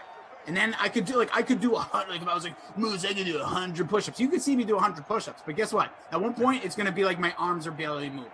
It'll be just elbow flex. So I was trying to be honest, and then, then you have people that believe you or they don't. That's on them. I don't care either way.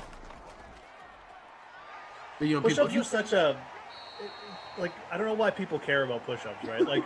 There's really out of shape people who can probably do a lot of push-ups, and then there's really in shape people who probably just they just don't work that part of their body as much. So and to where we were going, I agree with you. I said that physically, as long as you have some form of upper body strength, you could probably do a good amount. And then if you don't have upper body strength, not that you're not strong, you just like you said, you don't use that, you don't.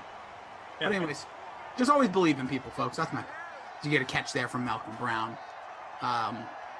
Obviously we got the golf going on. There's UFC fights on. You got baseball, a lot of stuff. Make sure that you're checking out your DraftKings.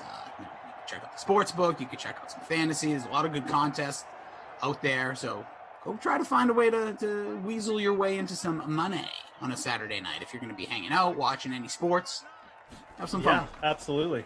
Got a very tight leaderboard in the PGA this week. God, we got about 12 guys within 2 shots right now. I love it. We went from the Rocket Mortgage, the John Deere. What product do we got next weekend? Oh, it's straight up Britain, man. Straight up, grab your crumpet and a cup of tea. It's the Open Championship. No logos or anything. It's just you're in Britain for a week. That's all it is. Are we sending you to Britain to cover? I mean, I wish, but we got to get you out. I've decided. So I've realized Babysitter Billy's ruined a vacation me and him were going to go on. We were going to make a trip to Vegas for SummerSlam, big wrestling event. And it's on the 21st of August. Then it's the Fantasy Golf Championship that weekend, I guess, in New Jersey. Oh, yeah. So I'm gonna say if he has to go to that and he's ruining my vacation, let's get Moose the New Jersey event to cover. Just saying. Throw it up, man. Although, I assume Billy is doing like actual work, like technical stuff. So. Oh, I don't know if I could fill in for him. No, you don't fill in. We need to send you. Got to go. Oh, I see. Okay, just get me there. So yeah, we can hang out. Covering the event. Like I saw Reed's butt all over random golf things, and I'm like, oh, let's get Moose out there. Well, Reed's very well spoken. Yeah. Listen, so are you. Do not downplay the gift of gab that you have, my friend. Hey, I'm always willing to answer the call, whatever DraftKings needs. You know, if they need me on this, they need me on this. Good. Let me sit my butt home and write articles. I do that. Yeah, let me read a comic book in between. I'll do a couple sins. I'll get some shekels in the pocket so your wife can purchase such beautiful clothes for the kids and whatever. I get it. It's pretty much. Emerson's Peloton saying he'll go with me to SummerSlam. Emerson's Peloton, I don't know you. I don't even know your real name. But you know what? I'm in, you son of a gun. Maybe I'll hit you up. Boss man is a believer. So we get this drive going. Have you guys bought your SummerSlam tickets yet? We can't go now. No, because that's the same day as this thing. He has to go to freaking Jersey. Oh, so it's legit canceled then. Like you guys had. Okay. So we did our podcast 2 weeks ago, and we were talking afterwards because that's usually the time we have like FaceTime like we're doing now. Yeah. And he was like, "Oh yeah," and I brought it up to him. He's like, "You know what? Let's just do it because we're both kind of itching for a trip." Oh, fumble there! Oh, fumble! Look at this. This could go the other way. He's at the 50. He's at the 40. He's at the 30. The 20. The 10. The 5. Touchdown! Wow, the Rams. That is Jalen Ramsey scoop and score. About 70 yards. Yards don't count, but you mentioned it, Moose. Up the top, you said you got to throw in the roster of a defense when a scrambling quarterback. And I actually don't think it was the quarterback that fumbled there. I could be mistaken, but no, I think that was Lamar. It was Lamar. Okay, because it was the. Oh, you're right. Yes, good call by you. So all around, everything's looking up, Moose. Oh no. Oh no. Oh no. Uh-oh. Oh God. Oh, this is coming back. Oh yeah. Yeah, it's coming back. Oh boy. Well, it was a nice look though. Yeah. I was about to gloat and be like, you know, guys, Jalen Ramsey, Aaron Donald. Like, if you didn't roster the Rams DSD, you're kind of dumb. But I guess I'll save that for the next turnover if it doesn't happen. Now here he comes again. Save nobody even close. Lamar Jackson laughing at Moose as he runs his way into the end zone. So that's the first touchdown of the game. It was like the Stone Cold Steve Austin, like double bird there. Oh, absolutely. Like, hey, pal, you rostered the Rams defense, hey? You know? Wow. So Tate and Zach switching up switching up the numbers on that one real quick. Good shout out to them. Tara Lynn is our producer. Andrew's on the 1 through 1 millions. Pleasure to be here with all of you. Smash that thumbs up. Oh, yes. Also, Andrew lets me know, and that's true. Pacquiao is fighting the same night as SummerSlam because in Vegas, by the way. So, you know, obviously Vegas hours. So I think SummerSlam's like 8 is going to start about like 5 p.m. local time. So it'll be done by about 8 p.m., 9 p.m. latest, and then people can make their way over walking distance because they're going to be in the new SummerSlam taking place where the Raiders will be playing for the first time with fans. Oh, okay. So big stadium. So we were all excited. Yeah. Sorry, go ahead. No, so we were all excited. We're both talking about because I mentioned that my wife will be doing a work trip in October. Right. So I was like, I really should do a trip. And he's like, let's do this. We had it all right. We were looking at, you know, the JetBlue flights and everything. We're about to book. I'm like, let's just wait. Let me just get confirmation on something. Then he messages me the next morning. He goes, I have to go to New Jersey for DraftKings. I said, New Jersey? Like, if it was somewhere fun, I would have went there. No offense to New Jersey, but it's like not something to do there. I'm not just going to New Jersey for fun. I live in the Northeast. If he said, like, even if he said somewhere, I don't know where else, like even Georgia, like if it was down there, like, oh, all right, no, that's a different city. Yeah, Augusta. No kidding. Yeah, that would have been sick. I would be like, cool, fantasy golf, cool. I don't care about that. Why is the fantasy golf championships in New Jersey? I don't even know. It must be. I wonder if there's there must be an event down there for the playoffs, maybe? Playoffs? That's all I can think of. Is there a famous golf classic or thing that plays in New Jersey? Yeah, there's the FedEx Cup playoffs often have events on the East Coast, like either in New York or New Jersey. I'm gonna look it up right now. All right, yeah, because this gets me to the bottom of this, because it'll make me feel better. At least if it's something. Yeah, the Northern Trust. I assume that's the last day. It's played at Liberty National Golf Club, Jersey City, New Jersey. Oh. Yeah. Hopefully, it's a nice course for the kid at least. Very upsetting for me. By the way, today's been patio. I'm all over the place, but I have a patio that I just like set up today outside. We got the pictures, everything's good. And my brother-in-law, who's a realtor, this is the way he says it. Guys, I sent a picture. He said, guys, that patio looks amazing. Adds such great value to your home.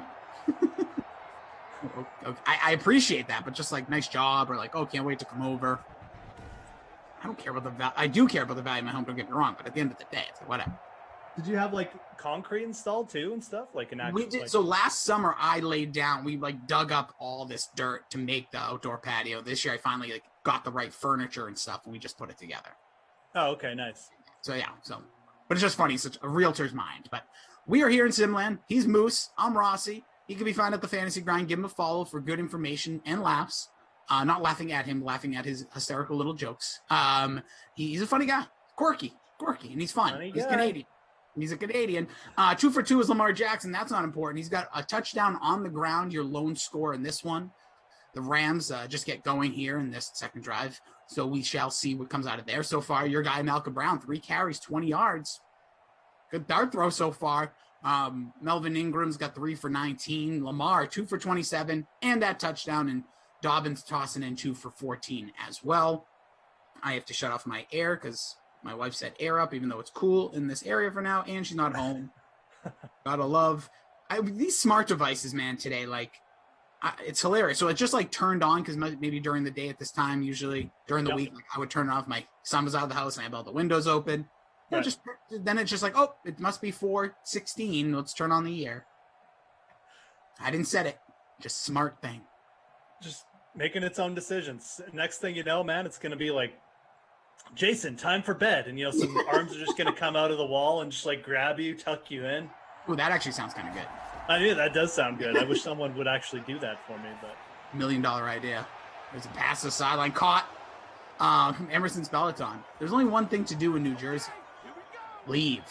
It's funny. I have been to New Jersey a few times. I'm a big like concert goer, and I've been to but I guess I don't know if you count the Meadowlands as New Jersey, but in the state, yes.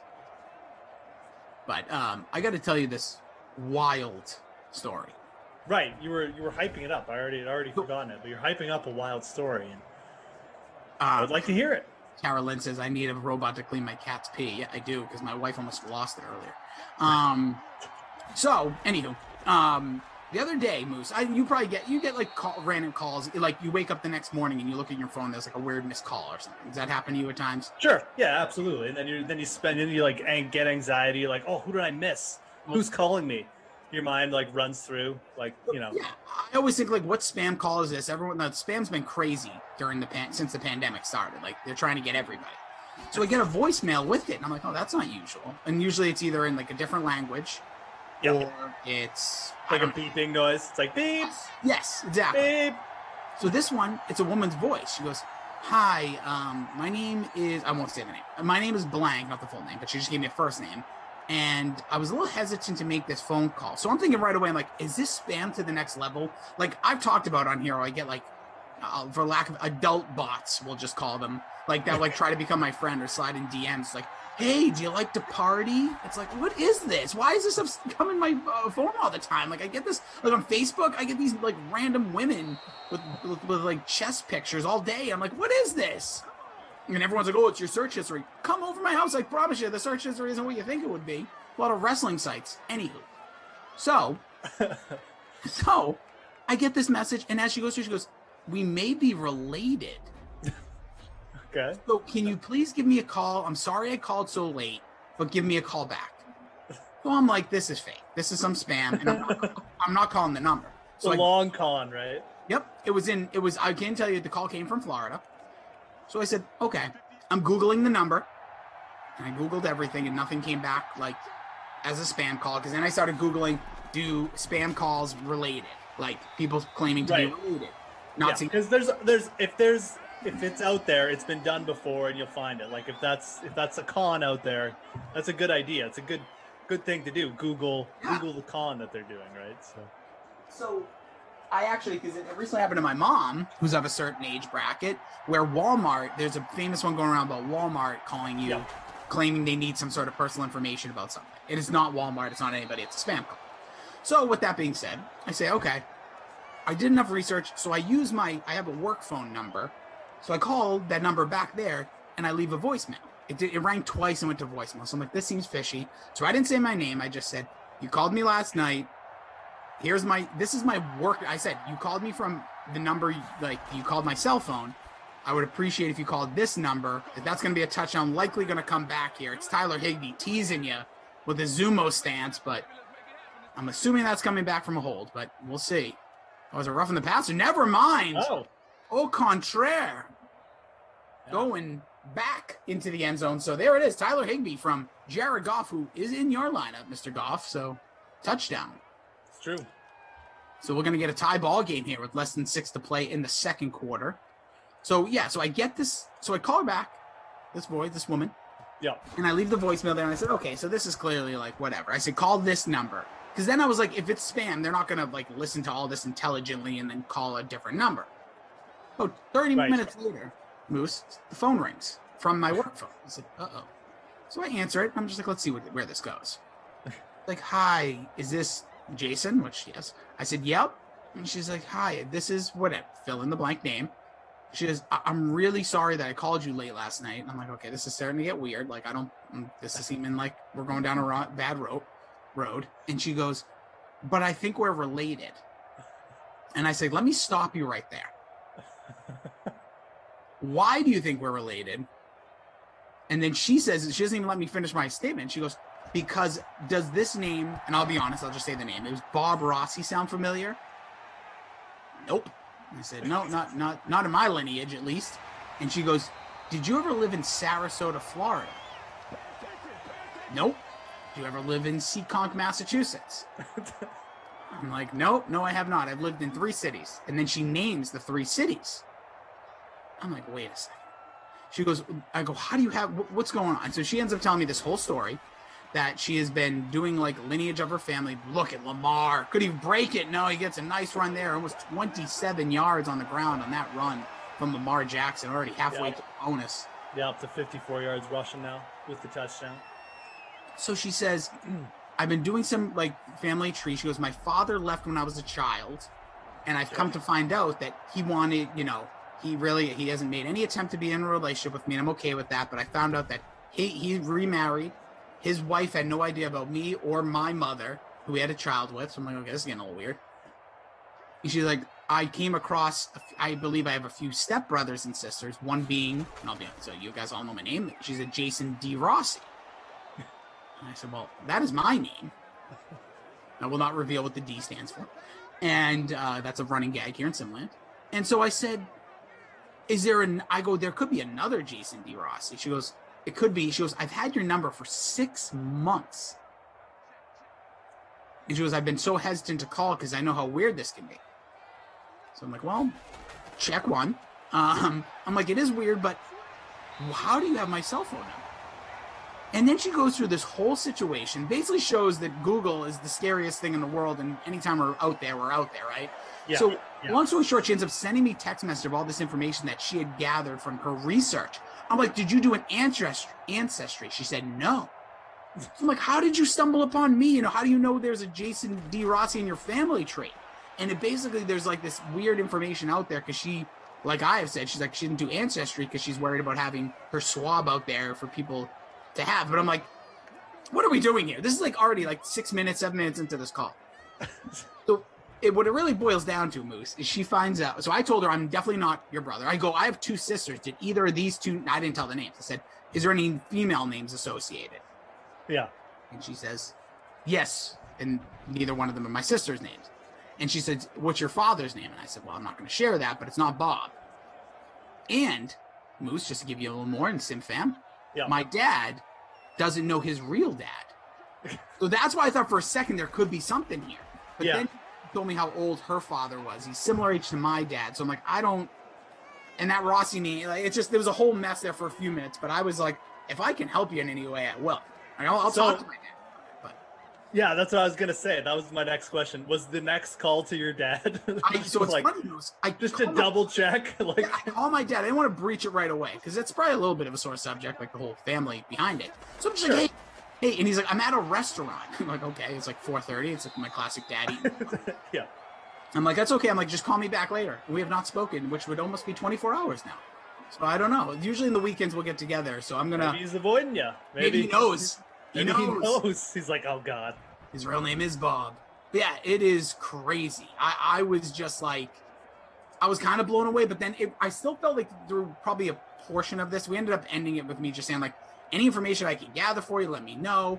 And then I told her also, like you have a lot of like balls to just pick up the phone and call somebody and potentially say, hey, you might be my brother. Like, that takes a lot. That's a lot of gusto. Like, I wouldn't do it. I actually know someone. What a field goal. Well, that was a long field goal, wasn't it? Oh, that was 52 yards. 52. Look at that. Justin Tucker, baby. I know someone who went through something similar to like that. Like, she was she was given up for adoption. She ended up finding her birth parents and like reconnected with her sister and stuff. And like, it was not an easy process. Like, I mean, I'm not gonna reveal what happened, but like, it was hard, and it was like, you know, it was hard for the people who like obviously put her up for adoption too. But yeah, that's I mean, good for her. Like, hopefully she finds, you know, makes some connections and stuff. But yeah, it's not an easy thing. No, and I told her, like I said, like, in Carolyn says, I feel bad. I guess I didn't realize how sad the story came across. I didn't mean to. No, it's not sad. I mean, I contributed to the sadness by saying that. No, but it's true. But like, I could believe this story. Google is a powerful like that. It is true, Mark. It's like, that's one thing. Have coffee with this person. So she's in Florida. I did tell. She said she's traveling up to Rhode Island next month. But I'm like, I don't know if I really want to meet this person. I'm still a little skeptical of the whole situation, if I can be honest. Like, it's still a little weird. You should be skeptical. Like, you never know. Like, this could be the start of some kind of, like, you know, catfishing or like. Totally. It all starts like this. You want to, like, people will go to such lengths to scam you. It's absolutely unbelievable. My dad actually told me this story, and he didn't even share it. He was so embarrassed by this that he didn't even share this with me. But some dudes, like, painted like some paint on his fender, and then I guess they somehow like followed him home, and then they like knocked on his door like, hey, you backed into us, and they showed him the paint on the fender, and like they were trying to get him to like pay for their repairs. And it's like he believed them at first, but then he obviously, you know, he was a little bit hesitant as well, but he remained skeptical to the point where once it started to get to like, he's like, no, like I want to go through my insurance instead of just pay you. They just kind of screwed off because, but like that's how far people go. These people painted something on his fender to try and like convince him that there was like he bumped into them by accident in a parking lot, just to scam him. Like, how far? Like, just if you have that much effort, put it into something else. Seriously. God. That's what I'm worried. So I'll be honest for a second about it, and I'm not trying to call out. We've joked about this behind the scenes, but I was like, do you think this is like a SimFam member like finding me and trying to like play a prank? Like, for a second, because I was like, who would do this like as a goof, like, or is it a legit scammer? Some of you guys I see. It's Fantasy Hawk. Yeah, Fantasy Hawk. No, it's Obi-Wan finally trying to get it. Obi-Wan. I have the high ground, Rossi. Yeah, seriously. Robbie Noble says Bob Rossi, laugh face. That's the name. And she sent me information, like the Google stuff she has. So I give her credit. Like, I don't think it's a true spam, but I'm not ready to like continue these conversations. I basically wished her luck and said, if there's anything I hear from my father, I bring up this conversation, I'll let you know. Like, there's a genuineness to it. And then we like went back and forth and just talked for a little bit. It was kind of like interesting because, as you can tell, like, we can talk all day. So, I mean, there's like a 98% chance it's just like someone looking for their true birth parent, like relatives, whatever. Like that does happen. Like I said, I know someone who was going through that exact same process. So it's probably just that, but it's good to remain skeptical. You know, like, that's the thing. Don't like, let your guard down too much. Don't like invest in her business. No, yeah. Hey, by the way, invest in her candle making business. I was just gonna. Second Office reference of the day here. I love it, Dream Streamers. Goff here trying to find his way into the end zone. Gets it. Touchdown, Bob Trees into the end zone. Robert Woods, first touchdown of the day. Second for Jared Goff. There's the other guy who caught one, Tyler Higbee. No penalty flags. That's good. Rossi, let Glash stay the only DK commentator who believes he's being stalked by the SimFam guru. No, dude, I'm with you. You have to realize when you're having these conversations and you're talking to somebody, you start to think, like, who would be doing this? Where would this be coming from? Like, as a joke, like, I don't think anybody here has any real ill intentions, but I just said, like, but then, like, I don't know. It was just very, very crazy to me. The guru says, this is a very common occurrence. People find the truth now. Information age. No, but I'm not the truth. That's my point. Like, I'm not the truth. I'm not Paul Pierce. I'm literally some guy. But basically, the long story is, she knew who her father was. She called him out. Didn't really want to keep a relationship. And then found out through that he had children with other women, I guess. Yeah. Who, by the way, was not my mom and was not me, but I don't know, man. It was just really wild. And to see what she sent me, my personal information that she sent me of how she found me, blew my mind. I was like, wait a minute. No, I know. That's always crazy. It's like, that's why I always find it funny that people put like their Facebook on like private and stuff. It's like, dude, your stuff's Doesn't out matter. there. Like, that's what I say about Twitter. I laugh every time I see private tweets. I'm like, what are you doing? Yeah, like, sorry. Like, people will see it if they want to. Your info's out there. Unless you're, like, legit living off grid. Yeah. And you have no Facebook profile. You have no social media. You know, like, if you have to make an effort to lay low. You can't just have, like, a private account. Like, that's not going to cut it, you know. You're either off grid, off the social media, or you're out there. And it's all for people to see, so... Oh my God, it's true. By the way, my wife just texted me throughout when I'm having this conversation. She goes, "Do we need Ghost?" Question. What is going on? Yes, you need Ghost. Who doesn't need a ghost in their house? What is going on? This day has been so bizarre, Moose. I'm going to be honest. Earlier, my wife was like, I told you it's cool here. She puts the air on. Let's figure this out. I mean, what do you think she mistyped as Ghost? That's a good question. Do we need gates? Do we need... Goats? Goats. Is there a lot of weeds in your yard? Maybe she was... No, we just got the landscaper to finally come. Okay, all right. I could use a goat in my backyard, I'm not going to lie. Jurassic Park. Dude, I'm telling you, this has been a weird day. It's been a strange day. Oh, Tara Lynn, you're probably right. Oh. It might be a Ghost tequila. It might be that. That makes so much more sense. But I've never heard her call it Ghost. Oh, that's funny. Now I hope that's what I'm going to ask. Wow, she was asking you if you guys need... Wow, you guys must get down, party there. Well, we got the patio set up, Moose. We may have a couple friends come over, so she's... Okay, I see. She's out right now with the little one and stuff, so... Tara Lynn knew it. Just, a couple sodas. That's all we need. A couple polar seltzers. Wow, this is such a weird day, but we're having a good day. Hope everyone else is having a good day, enjoying the time here with us. We're enjoying it with you. This is number 3 of 4 for me. This is 1 of 4 for Moose. He'll be hanging with you. Yep. We're doing a double header together. We'll be together for the 6 Eastern, and then we hand it over to Shara, going to be jumping in. That's cool. Yeah, they had to go deep down the roster, fill in a couple spots for me. I thought I was going to do at least one solo, but Lamarca had a spot open up as well, so he's going to... He was sitting in his bedroom, and he said, "All right, I'll take a couple bucks." I know. Apparently, he was... Aside, I said this, Moose. I wanted to do all. I sent the text to Drew. I said, I'm in. I said 6 or nothing. That's what I ended up sending him. But he said no. In the beginning, he wasn't rude about it, but he's basically like, I don't want that to happen. And he wasn't saying it rude. He's like, because realistically, if me and you did 4 in a row, we'd probably the 4th one would be just awful. Well, I feel like you and I would be okay, though. I think so. But after 3 in a row, unless something sparks we'll probably just be like, is this over yet? It's true. No, definitely. We'd be way off the rails. We'd be talking about the thing is, I think you and I have, with some of the hosts, say with Kenny, Kenny, I basically just talk football with. I'll talk a few other sports, but with him, it's very football. You and I have more in-depth discussions on other things in life.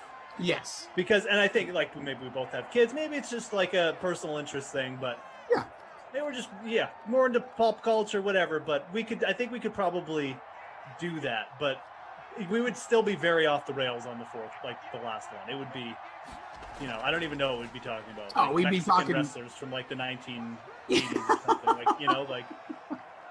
We'd be all over the place. So it is a good point, and I didn't mean that to be in any way disrespectful to your shiningness and my. No. Of course, it's not disrespectful. I mean, doing that many with one person, would be.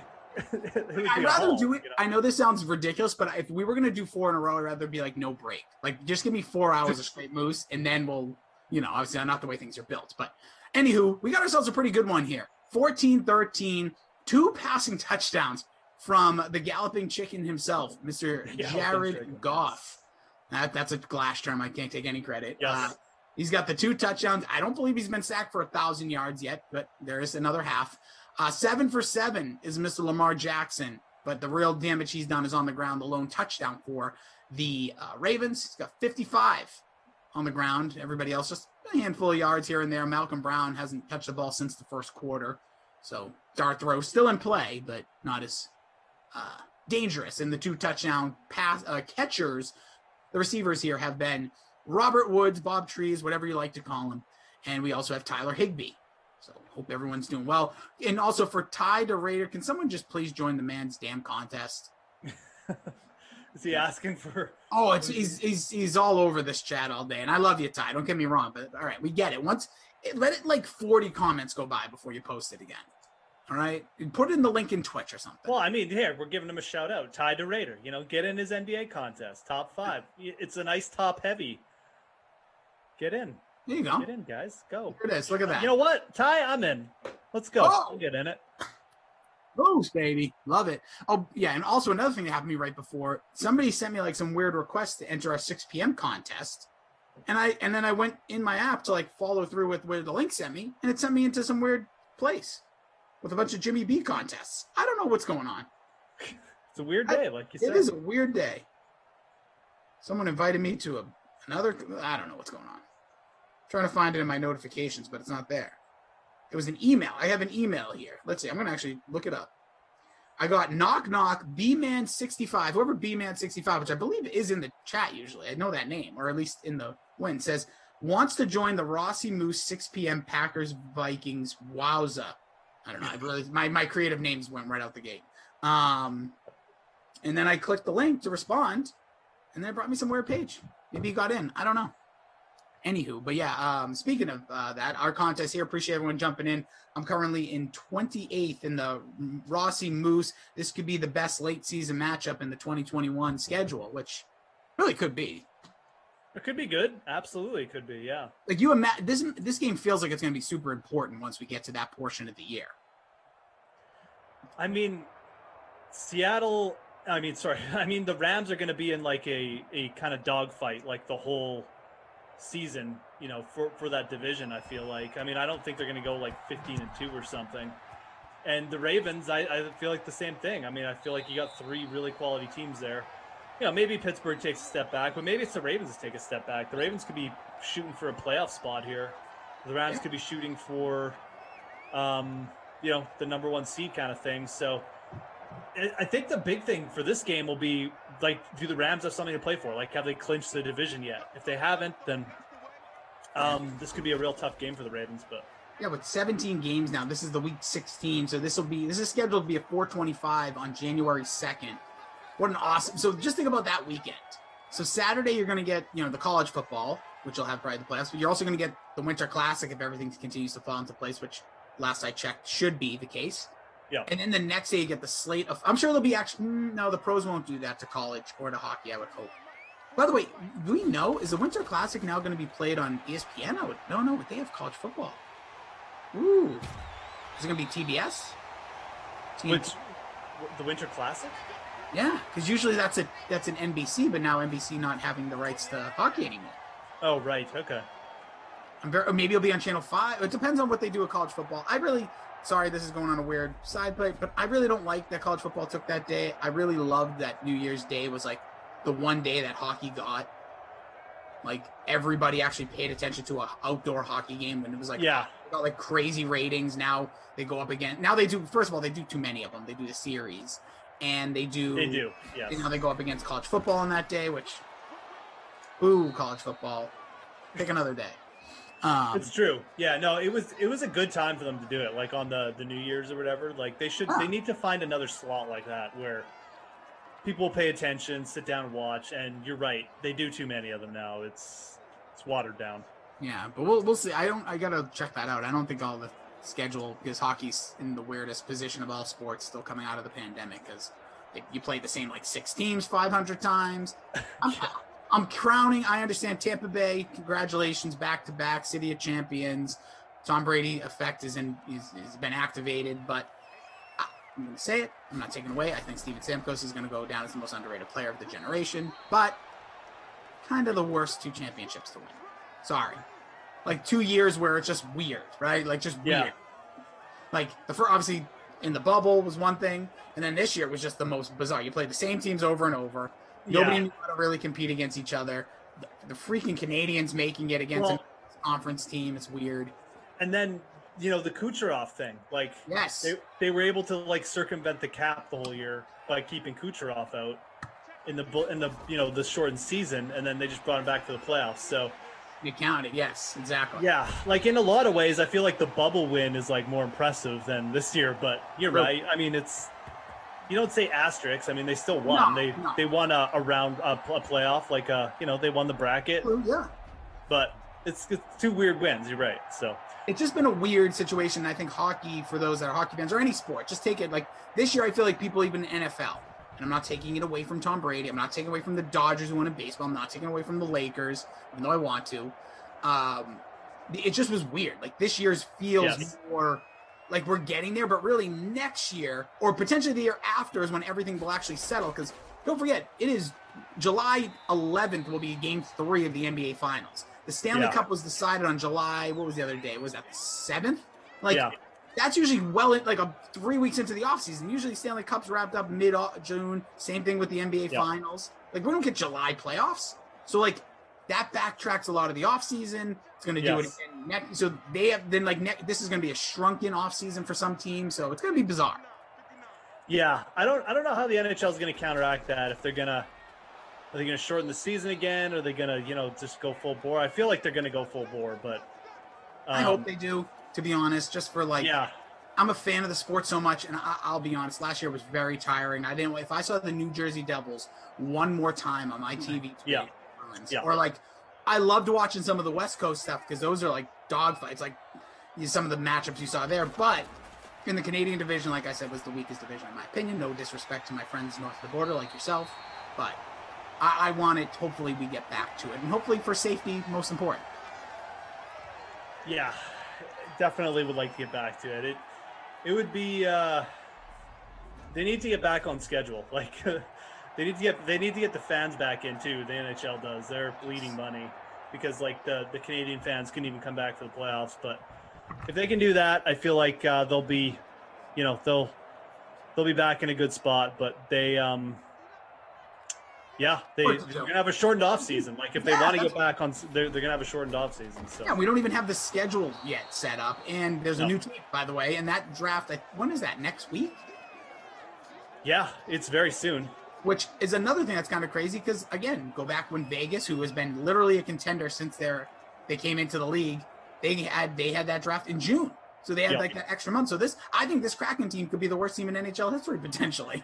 Well, the thing is, if you look at Lamar, just making it look easy, untouched, second rushing touchdown of the day, Lamar Jackson. Now he's in the zone too, so watch out for that big truz. Yeah, I don't know where he is in relation to the bonus, but he's probably not that far off. But the division the Kraken are going to be in is terrible. Like there's Vegas, there's the Oilers who got swept in the first round of the playoffs, and then there's like Calgary, Vancouver, LA, San Jose, Anaheim. Like it is a terrible division. So the Kraken, I think, with just the expansion draft, I think they're actually going to be okay in that division. Some of those teams are terrible, man. Anaheim, Vancouver was so bad last year. Like 2-point conversion, easy money there for the Ravens. That Nick Boyle? Or is that Mark Andrews? That was Mandrews. Almost. Mandrews. Nice catch there. So, 2-point conversion, good. Lead now extended up for the Ravens. Lamar tossing the 2-pointer to Mark Andrews. Yeah, it's going to be bizarre. Yeah, thank you, Taryn, saying that the NHL draft will be held on the 23rd and 24th. Again, the latest that's ever been done. It's 2 weeks from now. Yep. But when I think the Kraken, it's like next week. I think it is. This is before, and they don't even get the first overall pick, which is Was it Buffalo again for like the 30th time in this decade? Yes. It's just such an interesting, and I know. Listen, I know hockey might not be everyone's favorite, but it's just so fascinating. Just being a sports fan in general. Same thing's gonna happen with the NBA, by the way. Same thing's gonna happen. That draft, I think, is also around that same time, and those players like getting adjusted in. It's just they're usually already there. They're usually in their cities. God bless. Yep. You know, like. Yep. So the Kraken's expansion draft is on July 21st. So think about that. July 21st, 2 days before the draft, they get their quote unquote roster of veterans. Then they're going to take their few picks in the draft. And then they have to start their organization on basically the 25th of July. And games starting somewhere in late September. Yeah. Wild. That is wild. And like hockey players, you know, like they're on vacation. Like they ain't come back. They're fat really, you know, so.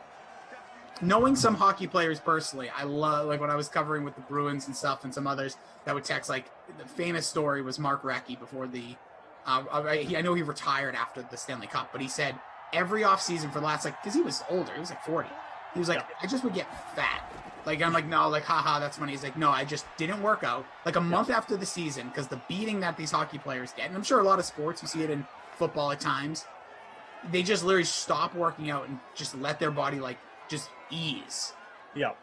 And it was so funny to hear. And then Patrice Bergeron came out. Obviously, he like always somehow has surgery every time, but he's like, I just can't physically do anything. So he's like, I try to be mindful of what I'm eating, but other than that, I'm not in the gym. Yeah. Like that. Just think about all these guys that are going to be going to the Kraken. Like they all go to the lake is honestly what they do. They go to the lake and they go in their like speedboats, and some of them golf a little bit, and like that's their off season. That's what they do. Like, there's some guys that are coming back from injury, you know, who obviously are in the gym and they got to rehab, you know, to save their careers, kind of thing. But other than those dudes, like everyone else is just like letting their bodies heal by, you know, doing nothing. So it's like me for the last 36 years. Yeah, like exactly. I know. Me too. Night still over. Healing. Yeah, just waiting for the day I need to do something with it. Knight says, first time ever being in first. It won't last. Enjoying it for the minute. Hey, Knight, never know, my man. Hold on to it. Big positive. Yeah. Jeffrey says, are hockey players in Canada, in Canadian leagues, generally thought of as better than NHL players? Nope. What?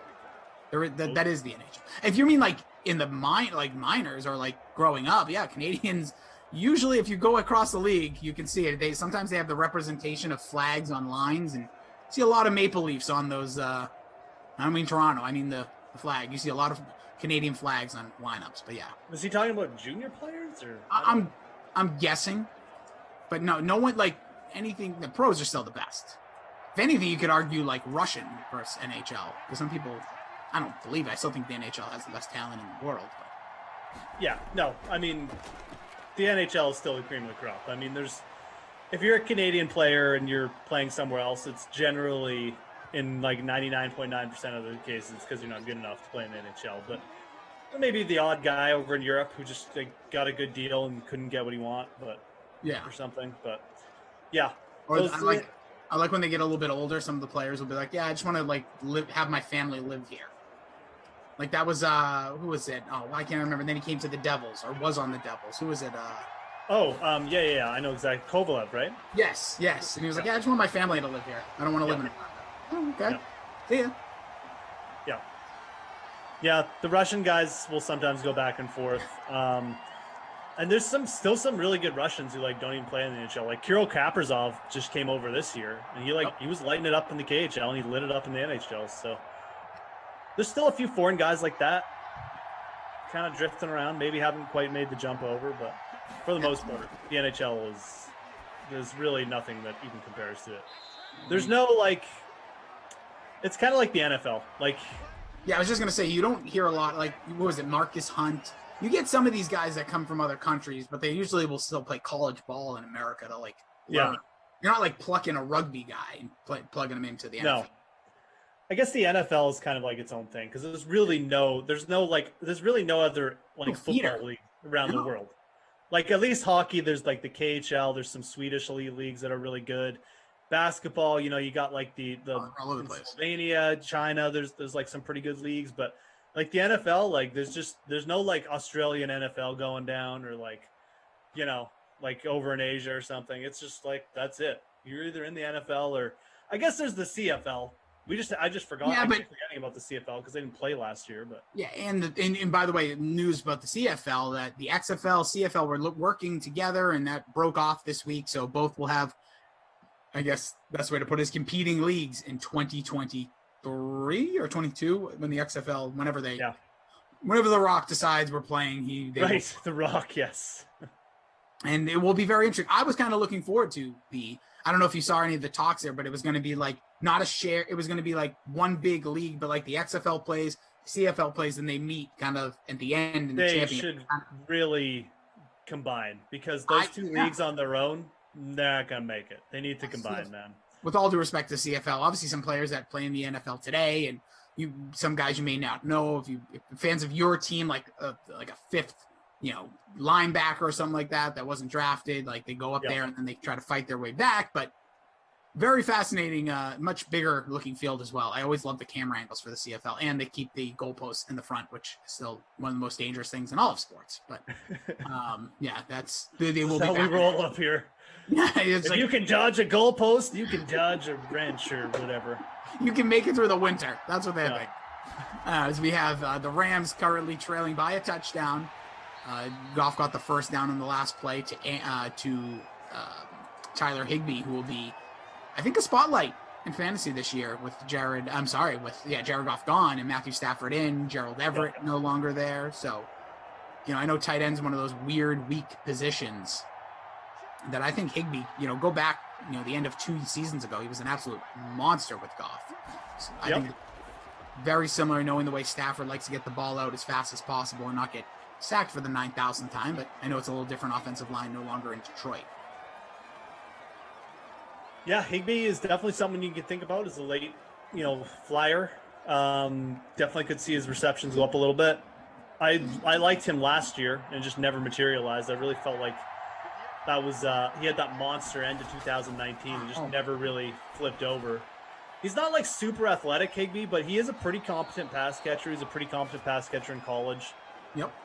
It just depends what offense the Rams are going to run. If they're going to go with that 12 personnel or not. So, see, I think they're going to.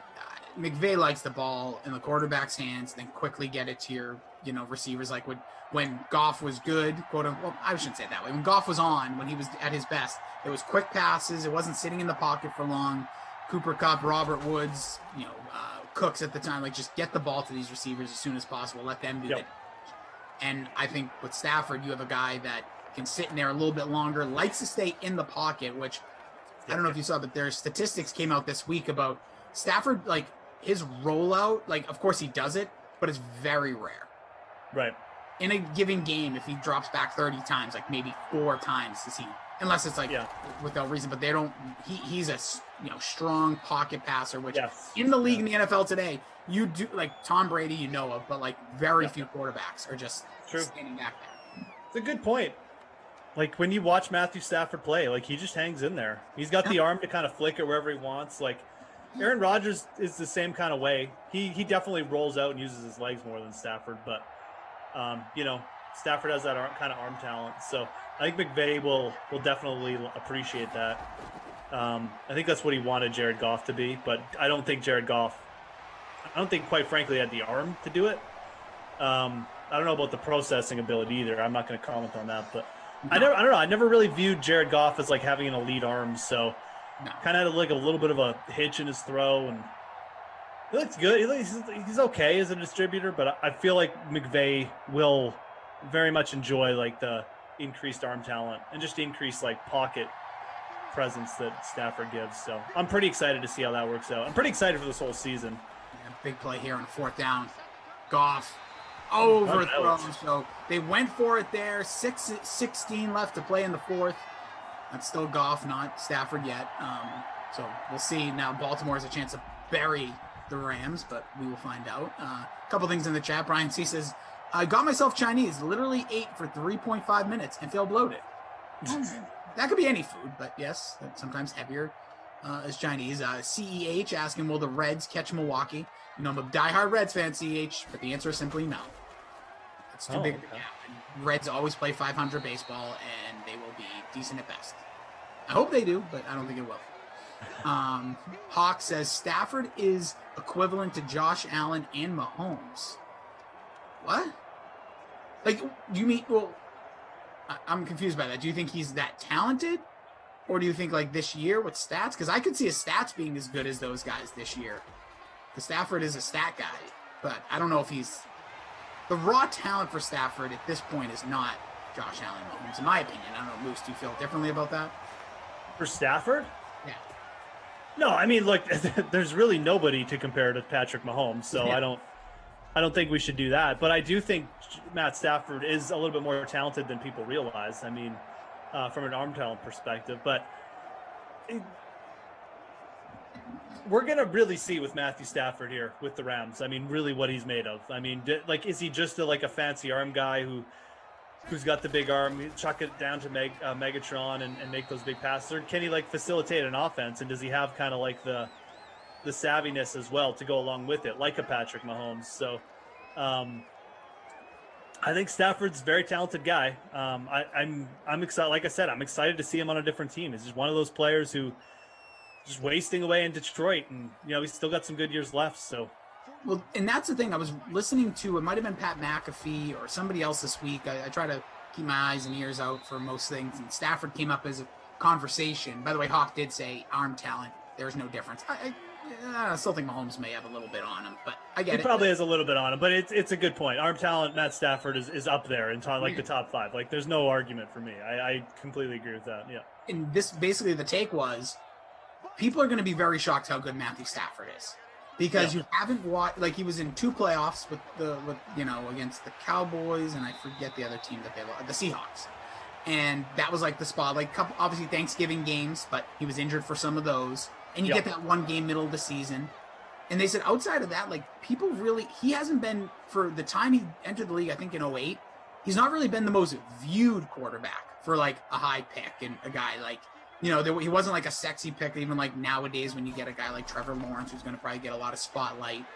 Yep. Like, he's just kind of, he had amazing seasons, 5,000 yards, all that, but he was never, like, really looked at outside of a fantasy perspective as like, oh, wow, this is a really good quarterback in our league.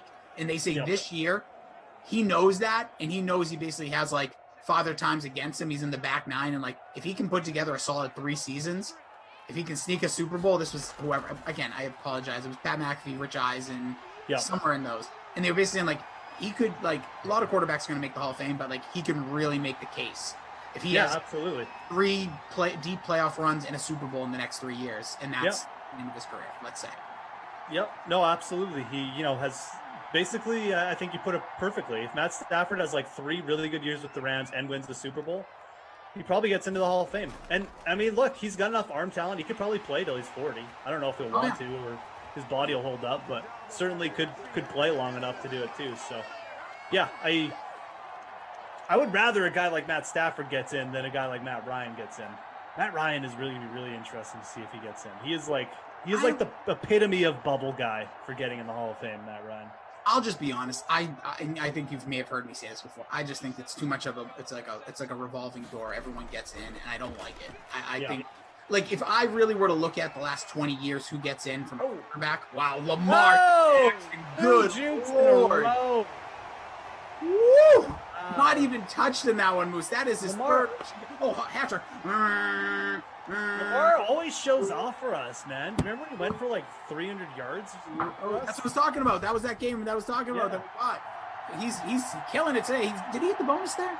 Yeah, he must have, man. He had 43. I mean, that was like top 10 ever runs there, right there. 2 jukes in a row, 43 yards. Ooh. Wow. Amazing. Shout out to Lamar Jackson, his absolute studliness there. Whew. So it's a 2-score game now, 28-14. Lamar Jackson with 3 on the ground. The other one was a pass to 2-point conversion. Never mind. So it was a 2-point conversion to Andrews. Field goals from Tucker with like a 52-yarder.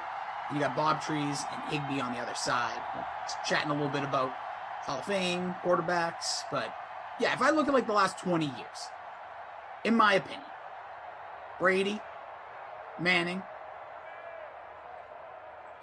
like this is because I'm such a like Roethlisberger, Breeze. I think that's it. Like I love Phillip Rivers, but like with all due respect, like with the standards that has been set, he is a Hall of Famer. Eli Manning, no, like just isn't. Like no matter what you say, unless we're just giving credit for all these like just 2 really good playoff runs, he's a sub 500 quarterback. Like bad standard set. But again, hey, if they qualify, and they probably will because they want Giants fans to go buy tickets. Like I was trying to think of like who else could in this last few years. Like who like is Matt Ryan going to make the Hall of Fame? Like I don't even think he's close in my opinion. I just don't like even Matthew Stafford right now. No, and I love Matthew Stafford. I like all these guys, but like Aaron Rodgers, yeah, he'll get in. I'm trying to think of who like you would imagine Patrick Mahomes, but I'm thinking like the veterans, the guy like the last 20 years who have been the best. But I don't know. Zach says Brady. I think I mentioned Brady. I think Brady will get it. I'm pretty sure he'll get it. No, you know what? They'll probably do something stupid. No, the league will hold like some ridiculous, made-up witch hunt against them. So they'll say, "Oh, he was." Okay. I said it, and that's all I'm mentioning. But yeah, like I'm trying to think of. Obviously, there's a bunch of guys that could get there. Brady will get in with an asterisk, right? Yeah, there you go. Yeah, but don't worry. Brady should get in, and then the asterisk should just be like a deflated football beside him, like just a flat football instead of an asterisk. Yeah, that's funny. 7 Super Bowls, 1 deflated football. Yeah, how dare he? How dare he ever touch? Dare you? Besmirch the ball air. Like that's where we're at. That's why I always laugh about it, and I have to give credit to some local radio hosts. Like the past few weeks of any radio has been tough because we're in that weird time where like. You're basically baseball season. If your local team isn't in the Stanley Cup or NBA Finals, you're kind of reaching. And they recently brought up the Deflategate they could get it. They're just like, one day somebody's going to proclaim that Brady shouldn't be in the Hall of Fame because of that, and it's going to be the most ridiculous argument. But that's like the world we live in today, right? Like, gotta say something like it's going to be like a Skip Bayless or somebody's just going to say that. Yeah. But he deflated the footballs. He's guilty. I'll tell you right, or like then Shannon, hey, Skip. I don't know, Skip.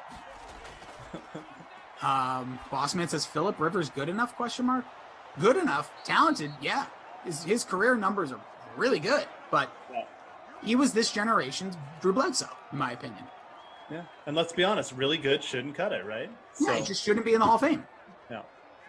I still have my arguments for Drew Bledsoe getting in there, but then as I make my arguments as time has gone on, things have changed, and I love Drew Bledsoe. It's literally my favorite football player of all time. Our guy brother Phil says the artist formerly known as Stafford played on a bad team in Detroit, never had a good O-line, so having a few good weapons won't help you when you get your teeth kicked in every play. The Rams O-line stunk last year. Agreed, but you don't think that that's been well thought of in the address? Like I also like you had Goff back there. With all due respect, he never really helps an offensive line. Yeah, you kind of mentioned with this decision making as we're seeing. Oh boy! Oh, he got it away. I'm kind of impressed. Yeah, like I feel like Matthew Stafford's pocket, and we talk about this. Matthew Stafford is a very good pocket quarterback, so I feel like his pocket intelligence, let's put it this way, is above Jared Goff's, and that'll help them. That'll help his O-line as well. So, it's a good point. The Rams O-line definitely took a dive last year. I think that's in the last couple of years actually. So weren't as good. Yeah, while we're winding moments here, Moose, what are you going to give? It might be a tough one to call. Who's going to be your Moose magnificent player of the game? The Moose magnificent player of the game. Yeah, that was something that Kenny and I agreed, actually. We should really start naming them just after the hosts instead of just I've been saying it for months. Good. No, I'm glad you're on board. Good. That's three of us. It's the original. And the Moose, and I like that one, by the way. The Moose Magnificent Player of the Game. Yeah, the Ducey's Delight. I came up with that too. Ducey's Delight. That's great. Yeah. Whenever I'm with somebody, no disrespect to Koff, but like Koff is like alive and well with us. Like, oh no, major disrespect to Koff. What are you talking about? I mean, that's all I'm doing. I'm disrespecting Koff. Honestly, F him, right? So that's right. Screw that guy. Who you got here? I want. I think. Well, I guess we'll give it to Lamar Jackson. 127 rush yards. He only had 3 rushing touchdowns. The guy had no passing touchdowns, but we'll give it to him anyways. He did have a 2-point conversion. Goff going to get that garbage time? He is. He does. This is a huge play too. Is that Bob Trees? No, Reynolds. Did I draft him? I did not. I was doing well too. I have 100. I was in 36. That's going to drop me there. And here's your guy. Yeah, I'm long gone. What about the babysitter Billy? Not your kid award. Yeah, let's. Well, I can just look at my lineup for that. Let's give it to Cooper Kupp. He had 1 catch. I was gonna say he's the one that strikes me. Like I luckily went with Woods in my captain, not Kupp this time because Kupp was rough. Had that catch early too. Makes it even worse. So those be your awards. But let's see if we might get an onside kick recovery. Wow, J.H.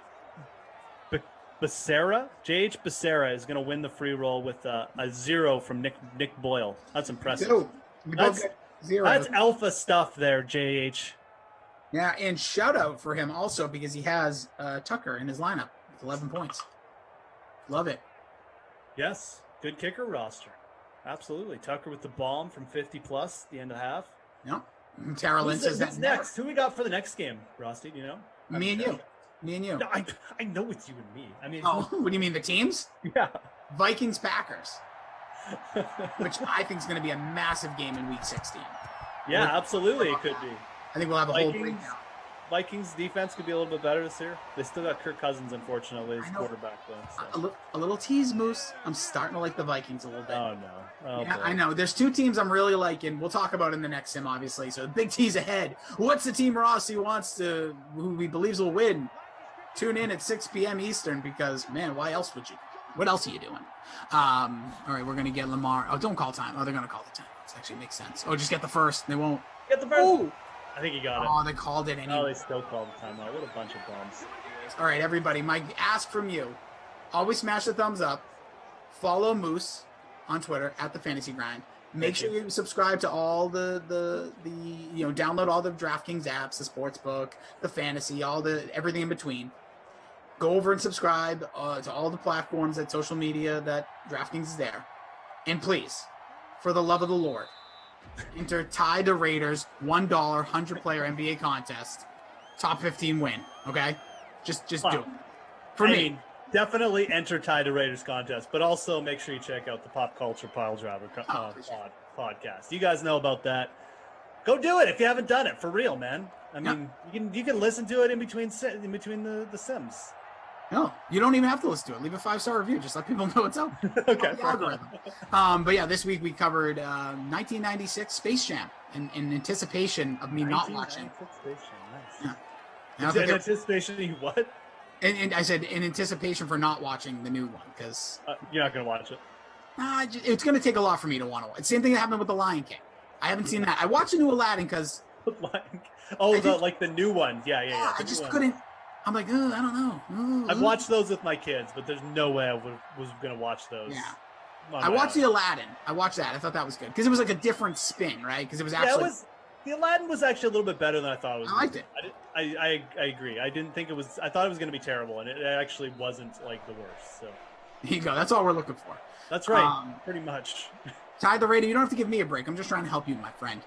For Tara Lynn, awesome job today, TL. All right, seriously. Now go out and do whatever party animals do. We'll see it on the Instagram stories. Tate, Zach, amazing job. Zach, don't know you yet, but I like you. You guys were great. You were quick. You were fast. Tate, I'll try not to slander the Bears too much in the next sim.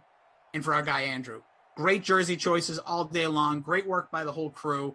And just shout out to everybody. You know, it is a Saturday for all of us. And this crew always steps up, always shows up, always brings their best. So big credit to our behind-the-scenes staff. And, of course, to Moose, who's just kicking off his Saturday of Sims. We'll be back together about 50 minutes from now. Yeah, he's excited. He has to plaster his face with a smile because he has to join me again. We will be with the Vikings and the Green Bay Packers. You can enter the free roll, enter the Rossi and Moose contest. Heck, create a contest for $1 million for all of you. Well, I think it's like $2,000, but whatever you want to do. Have some fun with it.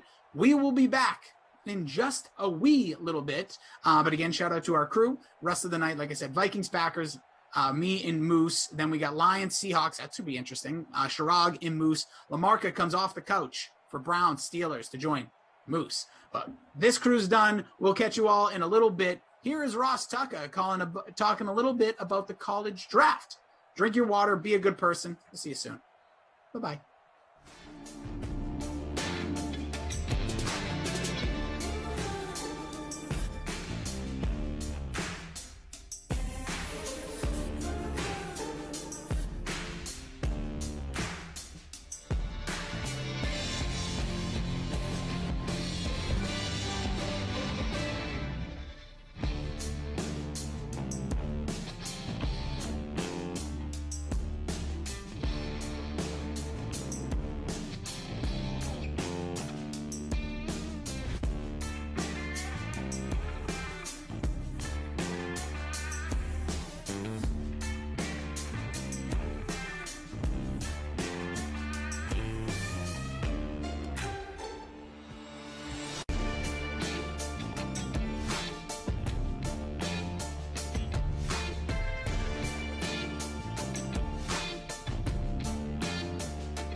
And welcome to UFC First Strike right here on VSiN. I'm your host, Dave Ross, and we've got a jam-packed hour to get you ready for UFC 264, all the betting angles with our experts, Lou Finicaro, Reed Kuhn, Jordan Sherwood, and Johnny Avello.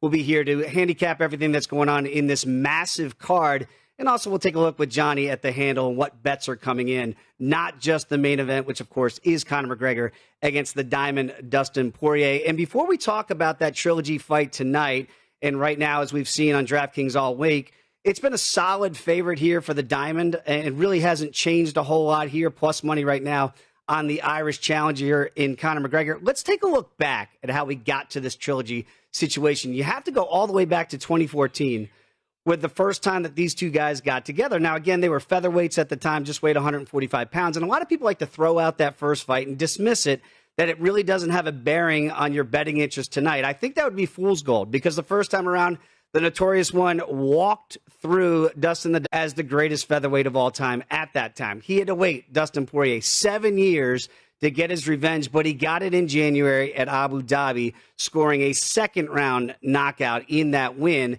And immediately after, Conor McGregor asked for this trilogy bout. He's got it, and that does set the stage tonight for this trilogy fight. So you're going to hear me talk in the next hour about pathways to victory, because before you lay down a wager, certainly on an underdog and a guy like Conor McGregor tonight, you have to figure out if there are actual pathways to victory. And for the Irish challenger here, I do think there are pathways to victory. It's not just that trip hammer left hand that he has, but he's got to go back to his mobility. And that's what made him such a dangerous guy early on in his career, in his ascent to becoming the featherweight and then also the lightweight champion, becoming the double champ at the time. We had never seen that before, a guy holding two belts at the exact same time.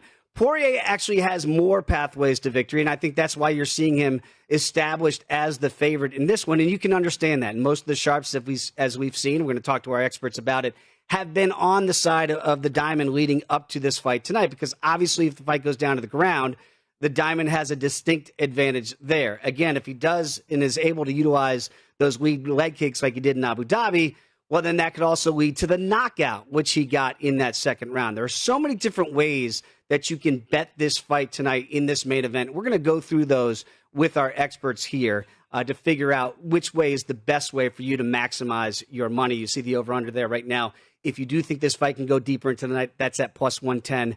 Again, I think a lot of people think it'll be a quicker night. The first two fights have been quick fights.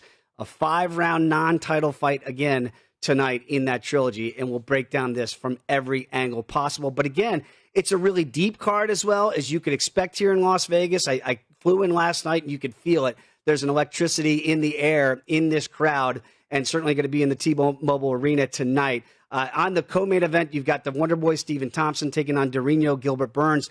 This feels like potentially, if Wonder Boy, who's right now a solid favorite in this fight, if he gets this win tonight, then maybe he could be in line for a title shot against Kamaru Usman. And I think that's the way the UFC would like to see this play out. But again, Gilbert Burns, before he contracted COVID, he was trucking cats left and right. So now, even though he did lose to Kamaru Usman in his title shot, you feel like he's not that far away from possibly getting back in the title position.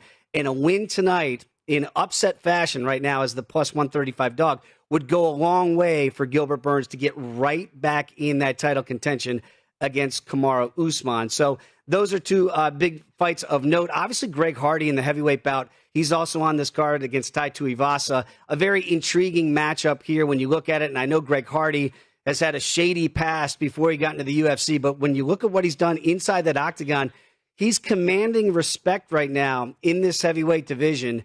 And it'll be an interesting fight against the smaller guy in Tai Tuivasa, this fight's not going to go down to the ground. We feel like somebody's going to get knocked out inside of the requisite 3 rounds in this one. We'll also break down that fight every which way possible. The only really noteworthy thing that we saw at the weigh-in from afar is Irina Aldana missed weight, and she wasn't even close in her weight against Yana Kunitskaya in this fight. And again, you look at challengers for Amanda Nunes, right? And maybe the winner of this fight could be back in that mix at 135 pounds. But look at Aldana. She came in at 139 and a hook there, not even close to that limit. And I'm always intrigued to see how bookmakers are going to play into that. Sometimes it is a distinct advantage for the heavier fighter to come in that did not get close to making weight. And sometimes you almost feel like the fighter themselves feels like, I didn't really earn it. And I wonder mentally if they're in the correct place, knowing that they missed weight. Yeah, you have to give up 20% of your purse. But this will be a very interesting fight here because I really do look at it again, kind of like Wonderboy Thompson. They're trying to find somebody to fight Amanda Nunes at 135 pounds and possibly at 145 pounds. And this fight obviously would be at the 135 limit. So we'll see if Kunitskaya could get this win. I think we could see that fight being made at 135 pounds. But again, Aldana had all the buzz about her until she missed weight on Friday. We'll see if she's in the right frame of mind here before you place that bet. We'll try to get Lou back because I am interested to get his thoughts on that. But a little bit more very quickly on Conor and the diamond in this one. And again, I know that once you get inside the octagon and you close that door, you can't have those fight fans fighting with you. Now, because of the protocol, not all of the Irishmen and their fan base were able to make this trek over here to Las Vegas today. But don't be deterred if you're a Conor McGregor backer. He's going to have the fans on his side in this one. I know the Diamond is from Louisiana. He's the American guy here, but it still feels like the Irish are going to be, even if they're not here personally, you still get the feeling that Conor will be the fan favorite. And I really do believe that that's going to play a small role in this fight because he does seem to feed off of that. And we'll see if it makes a difference in this fight tonight, which, again, the main card getting ready to start here in just a matter of hours. I do believe that we're going to try to see if we have our connection back with Reed Kuhn, if we could have Reed join the program now and get his take on what's going to happen here at UFC 264. And again, it's not all about the main event because for you as the wagerer, as the bettor out there, there are so many different ways that you can place your bets. It doesn't just have to be if you want to back the Diamond or if you want to back Conor. And Reed, if you are with me now here on the UFC 264 fight preview special here, First Strike. Reed, let's talk about that a little bit here. When you do your models, and I know you did your final model after the weigh-in, did it change for you after what you saw in the weigh-ins? Usually it's just because the lines tighten up a little bit that we see a little bit of swing. And also I take the first run well in advance. So there is room for the lines to move around a little bit. Overall, this card is not a huge card from a betting perspective, at least based on my approach. That doesn't mean there's other ways to find value here. It just isn't going to be my biggest card of the last 2 months. After the line movement, odds are predictive. So that is an input to most analytical models in sports. We loved Poirier as an underdog, and we liked him last time at 2-1. We still like him as a favorite. And so last night, looking at the lines, there was just a slight bit of movement pushing his price up a little bit. It wasn't enough to push us out of backing him.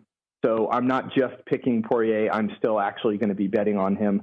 Not a huge bet, a small bet, but still betting on him even with a little bit of juice there. Yeah, you see it at minus 135 right now for the Diamond. Reed, I'm curious when you say that it wasn't enough of a movement to push you off that line there. What would that number be for you where you say, all right, maybe this is just too much exposure if I really want to back the Diamond in this one? Yeah, it's a totally valid question. It's just not quite how we run it. Sometimes we might simulate what lines might be and where the threshold might be. We're mostly looking at what is our prediction compared to the current market price. Now we can substitute other market prices to see where that threshold is, but if I'm running the model and then putting my bet in immediately, that's not quite how we do it. Sure. I would guess it's in the minus. At this point, I'm looking at minus 170-ish. I think if we hit minus 200, that's where we completely back off. Look on paper, Conor McGregor is still a very dangerous striker. And that's not how I think this full fight will go down. I do think they're going to trade some leather, but I'm hoping that Poirier changes levels, and that's part of the game that we really haven't seen McGregor succeed in ever. Maybe way back when he fought Max Holloway and was able to take him down, but he's been protected from wrestlers most of his career, and here we've got Poirier, who is a pretty slick grappler, and he didn't use a ton of it last fight. He didn't need to. This fight, I think both guys are going to be looking to get ahead of the strategy on the other one. And I think Poirier should be exploring changing levels. Reed, I think there's an excellent point there, and is exactly my thought process for pathways to victory for the Diamond in this one. Didn't have to utilize the wrestling, certainly in the first time around back in 2014 when he got knocked out. I'm sure he would have liked to at that point. I'm with you on that one. I think you could see a stylistic change-up tonight in that regard. Let's go to the co-main event here with Gilbert Burns and Stephen Thompson. What are you seeing there with your models? Yeah, I like the underdog here. And again, we have the grappling advantage playing a role. In this case, I think it's even more pronounced than in the main event. Burns is a decorated submission grappler, and Wonderboy is a decorated long-range striker and has never really dabbled in the ground game. But his takedown defense has historically been pretty good. He does a great job at maintaining distance, keeping the fight where he wants it. He has been taken down. He does get up pretty well, I would say. Burns, on the other hand, being a world-class grappler, developed hands that were almost on par. He starts finishing guys with his hands, or at least doing damage with his hands and setting up finishes. I think he got a little too comfortable with that. I think he realized he had a weapon and he wanted to use it. I think if he is smart, he goes back to his base. He goes to the ground game, and the underdog with a massive grappling advantage is always something you got to look at. So, yes, I was one of those people that thought Wonderboy deserved a title shot. I thought he makes an interesting matchup with Kamaru Usman for a title, but Burns is a bad matchup. You know, this is an expensive fight for Wonderboy. He could lose the title shot to just, frankly, a better ground artist. Yeah, absolutely. I'm right there with you. I see it the same way with Burns that you do with the modeling there. I do want to get to some of your other picks here, Reed. Let's talk about Maia against I in this one. What do you make of this fight? What are you seeing? Yeah, Maia has been a pretty clear favorite, one of the stronger lines on the card, on otherwise a whole fight card of fairly close lines, with the exception of O'Malley. I'm backing Maia here. I think there's even some value, even though her price is a little bit inflated. Both girls are fairly aggressive strikers. They both like to push the pace. They like to outwork their opponent. Maia is a little bit more accurate with her hands. I don't really see a ton of ground game from both girls. They are hesitant to go to the ground, or at least not as confident going to the ground as most fighters in terms of the average takedown rate. But that's not to say that Maia is incompetent. I mean, I think anybody coming from Brazil is going to be decent on the mat. Right. I just see enough edges all over. I don't see this as a blowout. In fact, both women's matchups this week, I think, are fairly tight on paper, and I don't see a finish. I think both of them hit the over, although you're going to have to pay a lot to get that. Maybe that's more parlay fodder. But yeah, I'm leading Jennifer Maia here. I think there's still a little bit of value in the current line. Unless it goes crazy, people start throwing her in parlays. I don't think that's going to happen. I think minus 200 is still a reasonable price to play. Just not going to go crazy on it.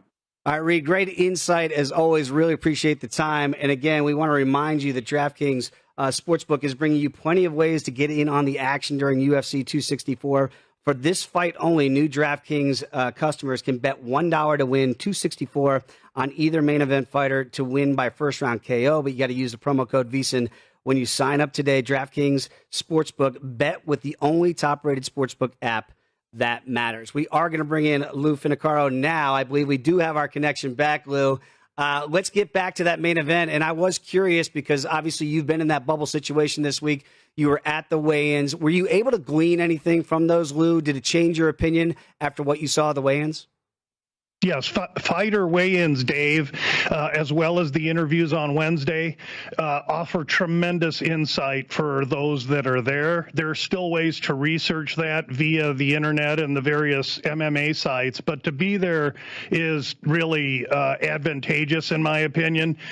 We saw that Aldana missed the weight cut. 3.5 pounds is pretty substantial.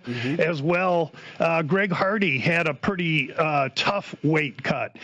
He masked himself pretty well on the scale, but afterwards was showing some signs of recovery.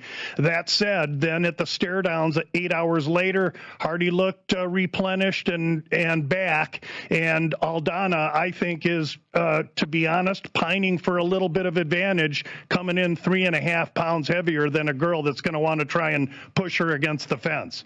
Yeah, that's a really interesting observation because I'm always curious, Lou, the fighters themselves, if they're almost embarrassed because they didn't make weight. And she didn't even get close to making weight. So you do think, though, that's going to play into her advantage, Aldana, and maybe that you should see some action coming in on her because she is just now the bigger, heavier fighter in this matchup against Kunitskaya.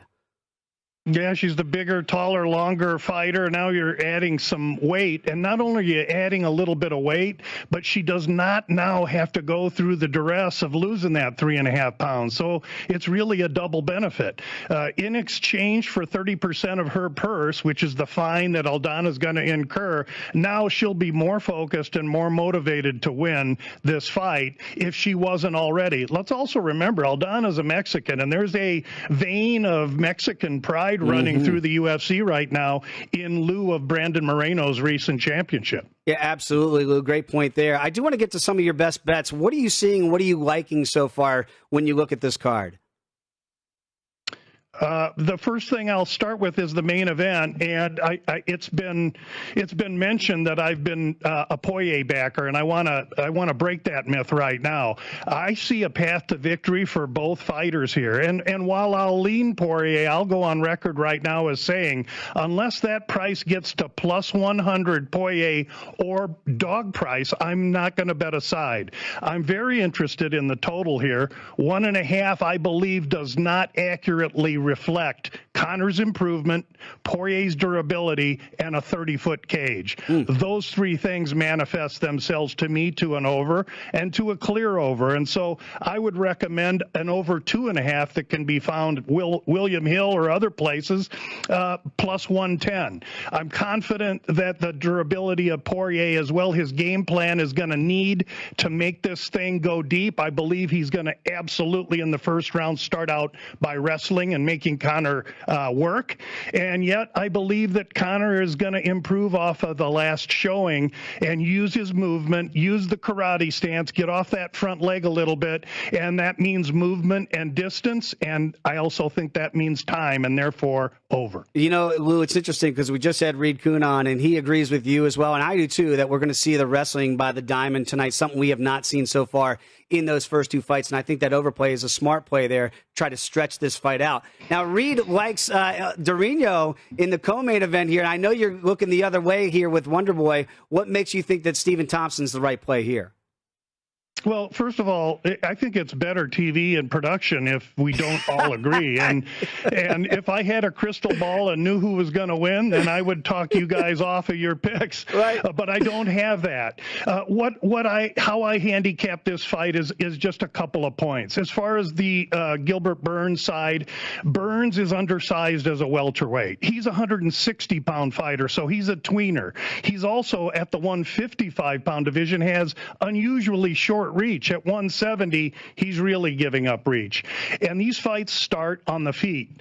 Stephen Wonderboy Thompson in that larger ring with his tall, long, length, movement, athleticism, and precision striking, I think this fight's going to look like a bull in a matador because Gil knows that sure, he found his hands in a few fights, but it was against Maya and some other really fighters that I don't regard as the same level of competition that Stephen Wonderboy Thompson has faced. And Gil's going to have to rush in and get in to clasp and clinch, and that's where he's going to find trouble against a guy that's simply too big, too athletic, too experienced, and too skilled. I think this should be Stephen Wonderboy Thompson minus 200. Woo. Very quickly, Lou, got less than about 45 seconds here to go. Do you think this fight goes the distance? Because that's the way that Wonderboy normally likes to carry the opponent away, avoid contact early. Do you like that over 2.5 right now? You know, I really would have used that as opposed to the Stephen Wonderboy Thompson, Dave, except that I'm afraid of getting too specific in this fight because Gil could run into a shin. Yeah. I really mean that. Later on in this fight, if he gets down a round and a half, he's going to get desperate and force the engagement, and that is a terrible, terrible recipe. Well, Lou, I'm glad we got you back on the line. Now you can't go anywhere. We're going to get you back on later on this hour. hour as we continue with First Strike here, our UFC 264 preview special. Of course, coming up next, Jordan Sherwood coming up, and Johnny Avello is going to join us a little bit later to break down this huge fight card. You're watching UFC First Strike right here on VSiN.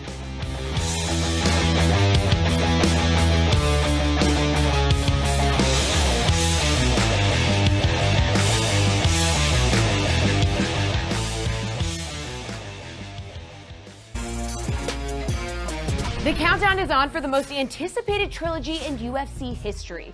Poirier versus McGregor is finally here, and their legacies aren't the only thing on the line. Because you can bet $1 and pocket $2.64 if your chosen fighter wins by first-round knockout. Both fighters have tasted victory. Now you can too. Just download the DraftKings Sportsbook app. Bet $1 to win $264 with a first-round knockout. Use the promo code if you know what's good for you. DraftKings, make it rain. If you thought there was a sports betting offseason, think again. Our VSiN sports betting experts are working 24/7 to keep you informed on every sport. The over pays the same for a baseball game or a football championship, and our team grinds year-round to help improve your betting IQ on every sport. We have experts in baseball, hockey, golf, basketball, NASCAR, and horse racing.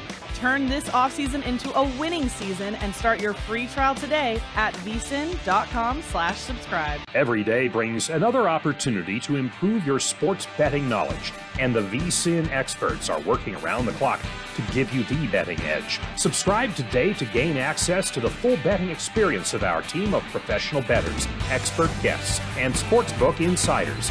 Get the data and analysis you need to improve your sports betting IQ. Start your free trial today at vsin.com/subscribe and take your sports betting game to the next level. If you didn't catch VSiN last week, here's some of what you missed. But DraftKings put this out there last night, and I wish, you know how we have the match coming up next week? Yeah. Right, made for TV event, you can bet on that kind of thing. God, I wish we could have this event on TV and we could bet on it. Remember Pros versus Joes? Of course. Like, I loved that show as a kid. It was so good. It's fun. But DraftKings asked the question with DeGrom going last night. You get 100 swings against Jacob DeGrom. Over, under, a half. How many times are you going to make contact? Right? So think about that for a second here. Average person, right, probably hasn't picked up a baseball bat in 20 years. Right. Depends on your age, obviously. Now, this is a different story if, like, can you maybe practice against a, gun that's throwing 100 miles an hour for a little while to get used to it, whatever. But if you go in fresh to take on Jacob DeGrom, do you realize how far you would be behind 100 miles an hour for the first, 50 swings? Of course. Or all 100 swings? And especially, again, when you consider intent. Like, if he's out there to strike you out, right, you're not getting anything. The slider, the fastball, and you're just talking about the fastball. Talking about a 90-mile-an-hour slider. Sure. And somebody put it in one of the mentions, like, that's got like 10 inches of break. Yes. You've got nothing against something like that. No. Under. And it's heavily shaded to the under.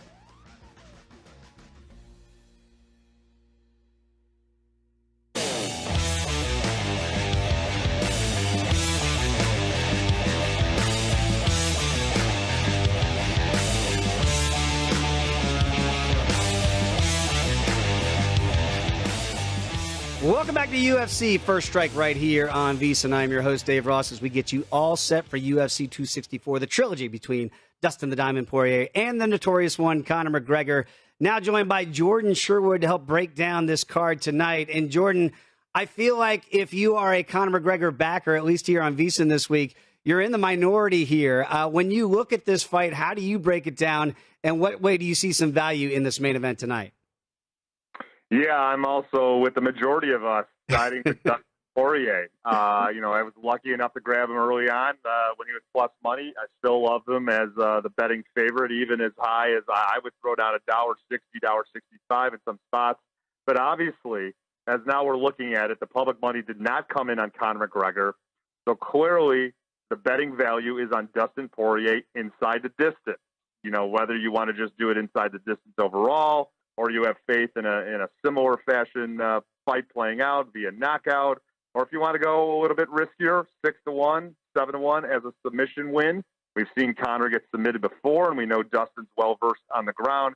That's clearly where the value is. I don't see how this fight would go 5 rounds to the judges' scorecards. with Dustin winning it. So in my opinion, because I've been backing Dustin Poirier this entire when the fight was announced, I like him inside the distance because that's where the value is. Yeah, it feels like that's where the consensus is, Jordan. Now let's go to the co-main, and I feel like this is where we're getting some splits, right? We got some guys that like Burns, some guys that like Wonder Boy here. Which way do you see this going down tonight? Yeah, I disagree with Reed. I was listening a little bit earlier on, and I think everything he pointed to the attributes about Stephen Wonderboy Thompson having the advantage, the striking advantage, the 3-inch reach advantage, the takedown defense, and Gilbert Burns being in love with his hands, I think that speaks to a 3-round unanimous decision victory for Stephen Wonderboy Thompson, because we're going to see a kickboxing match, which is obviously his backyard. Now, granted, if Gilbert Burns is able to get this fight to the ground, he's got the advantage all day. Stephen Wonderboy Thompson has never been in there with a guy with the credentials of Gilbert Burns. I just don't see how the fight gets to the ground, and if it gets to the ground, if it stays on the ground. So my faith is in Wonderboy. I think that he knows the importance, as you guys were alluding to, of this matchup. He wins. He's fighting Kamaru Usman for the championship. So I like him. I like the advantages that he has and what I've seen from his history inside the octagon. So I back Stephen Wonderboy Thompson later on tonight. Yeah, after his title shots against Tyron Woodley back in the day, I don't think anybody thought the Wonder Boy would be back in this position, but he is tonight. It's a huge fight for him, as you mentioned, potentially get that title shot. Let's talk a little bit about what should be a wild fight when you look at Price and Pereira here. Which way do you see this fight going down? Well, I think someone's getting knocked out. That's for sure. I mean, you're talking about two outstanding finishers between Pereira and Nico Price. My concern was Pereira on the scales. And granted, he was the last guy to weigh in, but he looked fine at the weigh-ins. And obviously, being able to replenish several hours later, he looked like a monster. Look, the best thing that ever happened to him was the fight he lost to Tristan Connolly when he was dancing his way to the octagon and tired himself out after a round. This guy is a new fighter. This guy is a monster. He is a lethal striker and a pretty gosh darn good grappler as well. Nico Price likes firefights. Pereira is going to give him one. And I like him. I like him inside the distance. And I like certainly the under at 2.5. It's $1.50 right now, last I checked. So that's my play for sure. As much as I like Nico Price as a person and a fighter, I like Pereira. I think he wins this fight and wins it pretty handily. Let's not neglect the ladies here in this one. Jessica Ai now training out here in Las Vegas, taking on Jennifer Maia. Intriguing bout here. I obviously lost the title shot that she had against Shevchenko a couple years ago. How do you see this fight playing out? Yeah, I mean, a similar stance that I had. I think Reed was talking about it earlier on with you guys. I like Jennifer Maia. I certainly still think she has value at the $2 that you have to lay. But I've seen her at plus money via decision, so I think that's the route I'm going to go because I don't see a finish happening. Here's what I'll say. Maia's not an outstanding grappler, but Jessica Ai has been taken down in nearly every single fight that she's had inside the octagon. So I believe Maia, who has the striking advantage, more attributes, more ways to be able to strike. Jessica Ai is more of a boxer, traditional boxer in that sense. So I think Maia will outstrike her, and then when she wants to, she can take this fight to the ground and control Jessica Ai. And Jessica Ai always has an excuse. This week it was that an excuse like, this is how I'm going to perform. I've known Jessica since she was an amateur fighter in Cleveland. I met her as an amateur in Cleveland, and I was told she was going to be a future champion. But this week it's, I'm eating right, my dieting right. Whatever. I like Maia. I like her all day. Yeah, I'm with you. I have an affinity for Ai as well, but I think you broke down the way you should break it down. Jordan Sherwood, appreciate the time and the information. Of course, don't go anywhere. I'm going to have Johnny Avello coming up next to talk about the handle that we're seeing so far in UFC 264. And you're watching First Strike right here on VSiN.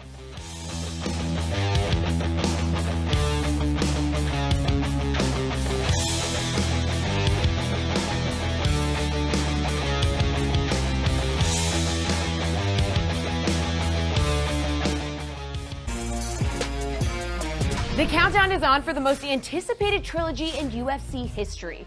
Poirier versus McGregor is finally here, and their legacies aren't the only thing on the line. Because you can bet $1 and pocket $2.64 if your chosen fighter wins by first-round knockout. Both fighters have tasted victory. Now you can too. Just download the DraftKings Sportsbook app. Bet $1 to win $264 with a first-round knockout. Use the promo code if you know what's good for you. DraftKings, make it rain. Betting on baseball this summer? Step up your game with complete data and analysis on vsin.com. Our experts track all the games on the schedule, and we have in-depth data on every matchup, including team trends, latest line moves, pitcher stats, and umpire impacts. Whether you're looking to bet the run line, team totals, or first 5 inning winners, vsin.com/MLB is the only source you need. Increase your sports betting IQ and make the most of all your baseball bets this summer at vsin.com/MLB. Before you place your next bet, visit vsin.com for all the latest data and powerful betting tools. Start with our live odds, team comparisons, and previews for every game on the schedule. Then dive deeper with live tracking of betting trends and line movements. And don't miss our unique tools, including odds comparisons from sportsbooks across the country, prop bet search engine, and custom parlay calculator. Everything you need to increase your betting knowledge and confidence is at your fingertips. Visit vsin.com today. If you didn't catch VSiN last week, here's some of what you missed. All right, let's talk some football, my friend. Of course, we here in town have the Circa Survivor contest. It's the second season of the Circa Survivor. VSiN's own Gil Alexander and Amal Shah made great runs in the contest, the inaugural year of the Circa Survivor contest last year. And I believe it was week 15 when they were both ousted. A lot of people were, in fact, with the New York Jets upsetting the Los Angeles Rams as 17-point underdogs. You remember that one, right? Yeah, I mean, that's the problem with this. It's so hard because, in theory, how could you argue taking a 17-point favorite, playing at home and think you're going to lose that in a survivor pool? You may not cover, right? That's one thing. If you took them in the Circa Pick 5 contest, then and they didn't cover for you, you get that, right? But to lose just outright, wow.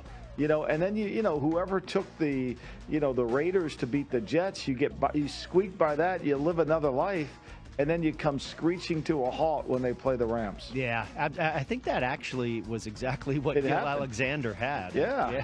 So he got a second life. I mean, he sent Greg Williams a box of chocolates and a big fruit basket. Boy, and he that kept was him amazing. Alive. Gosh, that was really something.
Welcome into your Madden Dream Stream. We got a slate full of goodies for you tonight.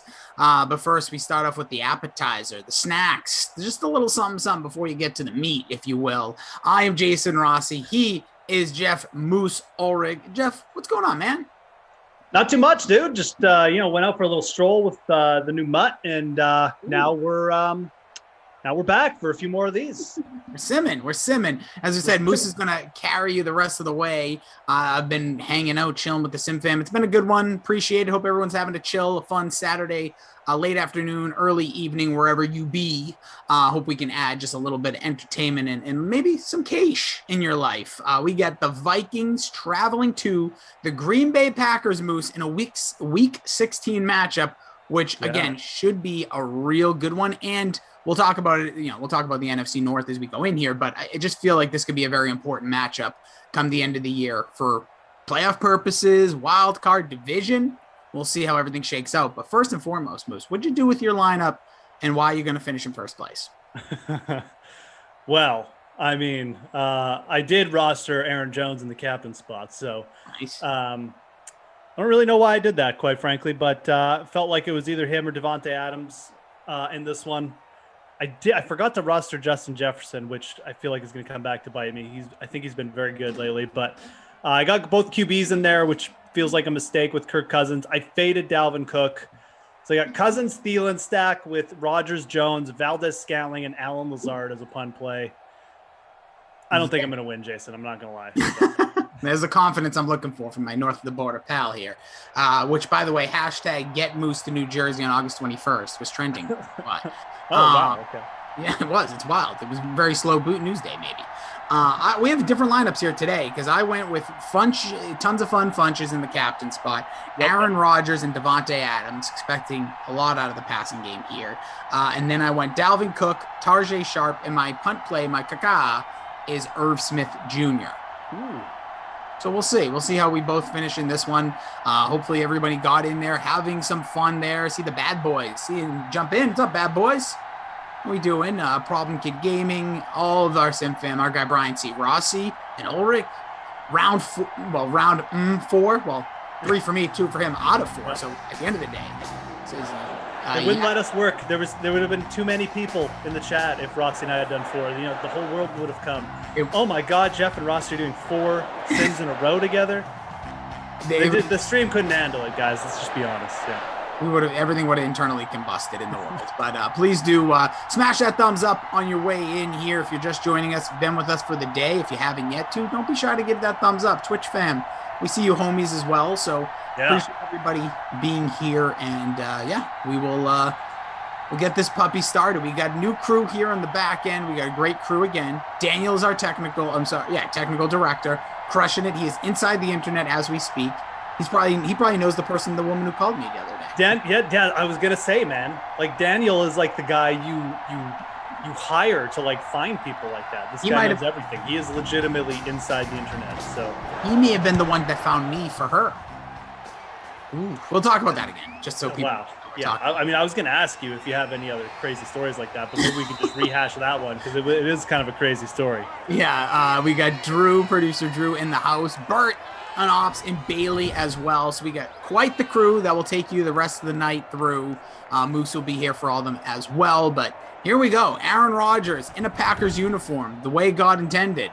Will it continue to be that way, as he says? We'll see. I don't know. Just downplaying it. Like, I don't know. What do you guys want me to say? Aaron Rodgers. The hair, not loving that, but everything else looked good. Golf game strong. Golf game is very strong. Very consistent off the tee. He's a good golfer, man.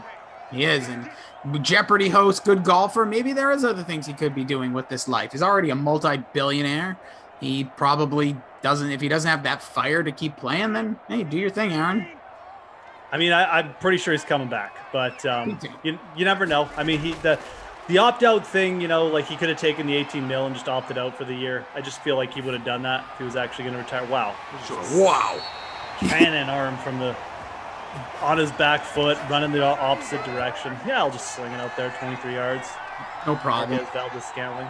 Yeah, and easy money there. Yeah, he makes that dart throw in the early stages here. You guys can drop your lineups in there. Bad Boys comes in and says, I have to smoke 36 pounds of various meats today for hashtag Euro Cup party tomorrow.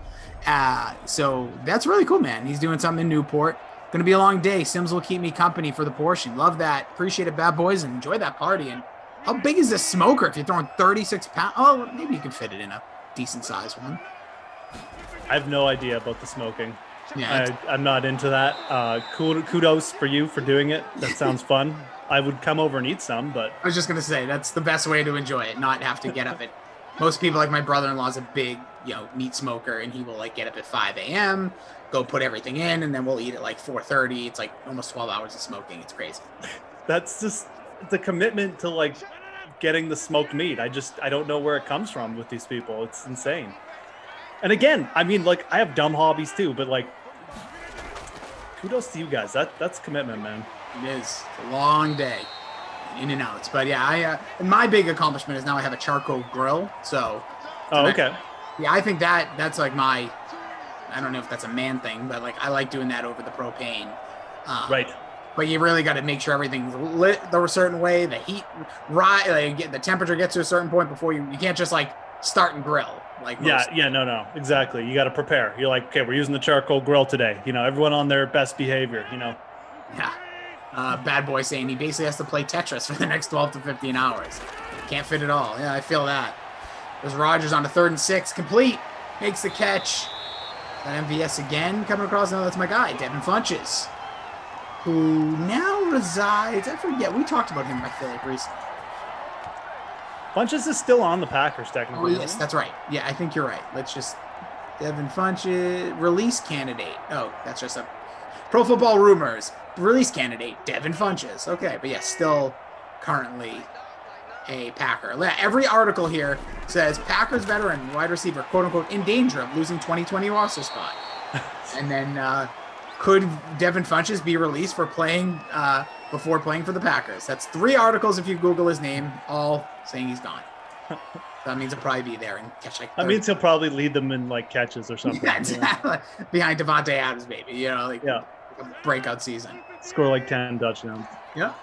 Liked Funches a lot back in the day with Cam Newton. I thought those two. I mean, it's like as a possession receiver to have alongside Devontae Adams is not like the worst guy, especially with how tight the windows Aaron Rodgers can fit it in. Yeah, and Aaron Rodgers has never really had that tall guy before. Like, not a lot of. True. And so, like, I just feel like if things work out, if Rodgers returns to Green Bay and Funches is able to make the roster, and they have speedsters, they have the MVS, I think Lazard is gone, if I'm not mistaken. No, he's still there. He's still there, so you have St. Brown still there, so they have a good core, but you don't have that, just tall guy you can just heave it up to, which I think that, it would be fun if Funches can make the team and if he can remain healthy. Yeah, absolutely it would be, man. I mean, it would be interesting at the very least. Give Aaron Rodgers something else to work with, like a veteran receiver maybe you could count on in the clutch. Because a lot of those young guys, like, we saw St. Brown drop like a very important 2-point conversion in the playoffs. I mean, you just need a guy who can like make those catches, like they're not even that, doesn't even have to be that flashy. So there you go. I agree. Sean Preston says, wife had a hand in a solo and won $57. And he says they're on a $5, kicking game. So he's like, I'm just going to let her keep throwing in names. That's what I've told you. We sometimes overthink. We overthink this process. Just toss some stuff. Just toss it. Toss some names out there. Have some fun with it. You never know. That's why I think Moose, UFC advice, if guy will win, perfect. Sure. Tell me who's fighting, and I'll tell you who's going to win. There you go. That's it. Nailed it. Sean already coming in. We're just starting the sim, and he's already like, stats are broken. No, stats aren't broken. We're just, by the way, there's not much. And we got nothing but faith in our guy Bert and Bailey. Captain Blood, I'm going to make them right now so I don't forget, man. Thank you for reminding me. He asked me if I'm going to make free rolls for the next 2 Sims. I'm going to do it right now for you guys, for you, Captain Blood, specifically, because I know you're a diehard, longtime member. I'm going to do it right now. I'm going to make Madden Showdown contest for the next 2 coming up. Who says Moose isn't the man of the people? Come on. There's Aaron Rodgers. Get handoff to Aaron Jones. couple yards there. Actually, when you brought up Captain Blood, while you're creating those contests, I always forget where you lie on horror movies. Oh, I am out for the most part. I thought so. You and Koff both similar in that stance. Yeah, unfortunately, I do share that distinction with Koff. It's the only thing I will ever compare you to Koff. Is that's going to be Aaron Jones breaking through, getting close to a first down as he doesn't quite break the end zone. So a 3rd and 1 peculiar situation from the 1-yard line. It's a long opening drive here for the Packers. That was Aaron Jones who just got in? Oh, that's too bad. Almost. Let's see here. But 3rd and 1. 2 minutes to play here in the first. There's a new 3-part series on Netflix called Fear Street. It's an R.L. Stine, obviously famous for the Buffs, but this is legit horror, and that is a legit touchdown to Davante Adams from Aaron Rodgers. 1 yard out. Adams, Rodgers sound so good together. Maybe we'll see it again. Touchdown. Now, Bad Boys Bob said that was enough of Jones, and then right below that, come on, Jones from Boss Man. I can't keep up with you all. I don't know who you want, but either way, Davante Adams punches it in for the opening score of the contest. He is owned in 58%. Is Davante Adams. Look at this. I got our guy Daniel. He's coming home tomorrow. He says that the Euros go 3 Lions. That's not. I guess he's not Italian. Italian heritage wants Italy to win, even though I really could care less. But I will say, soccer's fun to just watch if you don't care. It is it moves, the pace is unbelievable, no commercials. That's why I always laugh, why it isn't bigger here in America. It's legitimately 2 hours. I love the international soccer. I love the World Cup. I love the Euro. I mean, it's great theater. It's great to watch, but I don't really get into the other stuff, and I don't really know why. I don't really have a reason for you. It's just, it's never really caught up with anything big. I don't know. I've been to a couple of the New England Revolution games, and they're fun. And it's just I don't know, it's just so digestible. You're just sitting there, you can walk around. I hate to say this, not that I ever want to not watch it. If you're not a diehard, you can just enjoy the stadium for a little bit, walk around. I don't know, I just felt it to be such a quick pace. It's the absolute opposite of a baseball, which I love baseball. Right. Yeah. Baseball, you could be in that park for 8 hours, all you know. Yeah. But hey, either way, enjoy it tomorrow. Everybody's going to be checking out. We'll have The Sims on. You can watch that as well. Good stuff. There you go. And Jordan. Yeah, Jordan, it is. It's a mini mush marathon, baby. Set your lineups accordingly. At this point, Jordan, I blame you. I can't blame me anymore. Just doing my damn job. Xavier saying toe drag swag from Adams. Yeah, those are always touchdowns. Don't even question it. Bad Boy says we have some Italian agents and some British agents at the Newport office, so it should be quite fun tomorrow. That sounds actually a little scary. The soccer, people get very passionate when it's your heritage. Oh yeah. No, people. I mean, people wake up for 4 a.m. to watch soccer, man. Those are the real crazy people in life.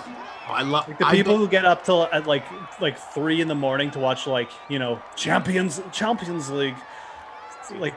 Wild. There's some scene everywhere. I'm sure even where you're everyone's neck of the woods in the world. There are those pubs or bars or restaurants that have it's the soccer clubs affiliation, and they're up and rocking at 5 a.m. I remember one time I had to drive my wife to the airport, and I ended up driving through Boston, and there was these 2 bars that had a line at 4:20 something in the morning, and I had to ask because I'm this is bizarre. They said, maybe that was a little bit. It was maybe 5 o'clock hour, but they had a line because the place couldn't legally open yet. But as soon as they could, everybody was there to watch the match. I was whoa, this is pretty amazing. I love passion. I love when people get super passionate like that. And if you ask them, they're like, "We're here for the footy." Yeah. Oh, please. I know. I don't even understand what they're saying. To be honest, with all due respect, they were saying. Yeah. I was okay. Beep. Now that I watch Ted Lasso, I really would be Ted Lasso if I was put into that position. I don't know what's going on here. The words are saying it's not for me. But I love the passion. Love pride. Oh, Jordan, now you completely embrace it. I have no fault. Listen, you call me whatever you want. Anybody can call me whatever they want. No big deal on my part. I just think at this point, if you're getting mad about games that I call, it's like, come on, you know I'm coming up. Play some cacaws. And by the way, there's been none today. It's been nothing but stud scoring. Last one, Lamar went for like 40 points, 41. Yeah, Lamar went off last game for sure. Executive session says soccer fans make Raider fans look like good babysitters. That's funny. Yeah, some soccer fans. Well, most of them, I guess. Actually, it's probably good. I remember back in like the 90s too. There was like a riot at a soccer stadium. I think it was in maybe South America, and like a bunch of people died. Was that every? Oh yeah, that's stinks. I feel like the riot side of it is like every game, but yeah, the scary side of riots. No thanks. Yeah, they take it serious. Like Brazil is actually where they take it the serious. Like down in South America, it's like gangs affiliated with the soccer like clubs and stuff. Like it's nuts. Anyways. I just love seeing all these guys grab a polar seltzer at the pub and start singing songs that like they probably wouldn't be caught dead with singing. Like I feel like every time there's a song in a soccer game, it's like Adele or some like random like female artist. It's so funny, and they all start singing it. Wild. Either way, we're singing the Aaron Rodgers blues right now, even though he's got a touchdown. 51 yards on 5 completions. One of those a touchdown to Davante Adams. Aaron Jones had himself a solid game first quarter, but got stopped short at the 1. So that is your lone score of the game. Rodgers, Davante Adams. It's Rossi, it's Moose, it's Daniel, producer Drew, Bert, Bailey. Great crew. Smash that thumbs up. I don't know where we're at for numbers, but let's just keep it going up. Let's keep having it. Be a positive, nice day. Aaron Jones got the 22 on. Well, Jordan said something positive. He said, I wasn't mad. I wasn't mad that it was a mini mush marathon, whatever that means. He said, I cashed in 2 of your 3 sims today. Good for you.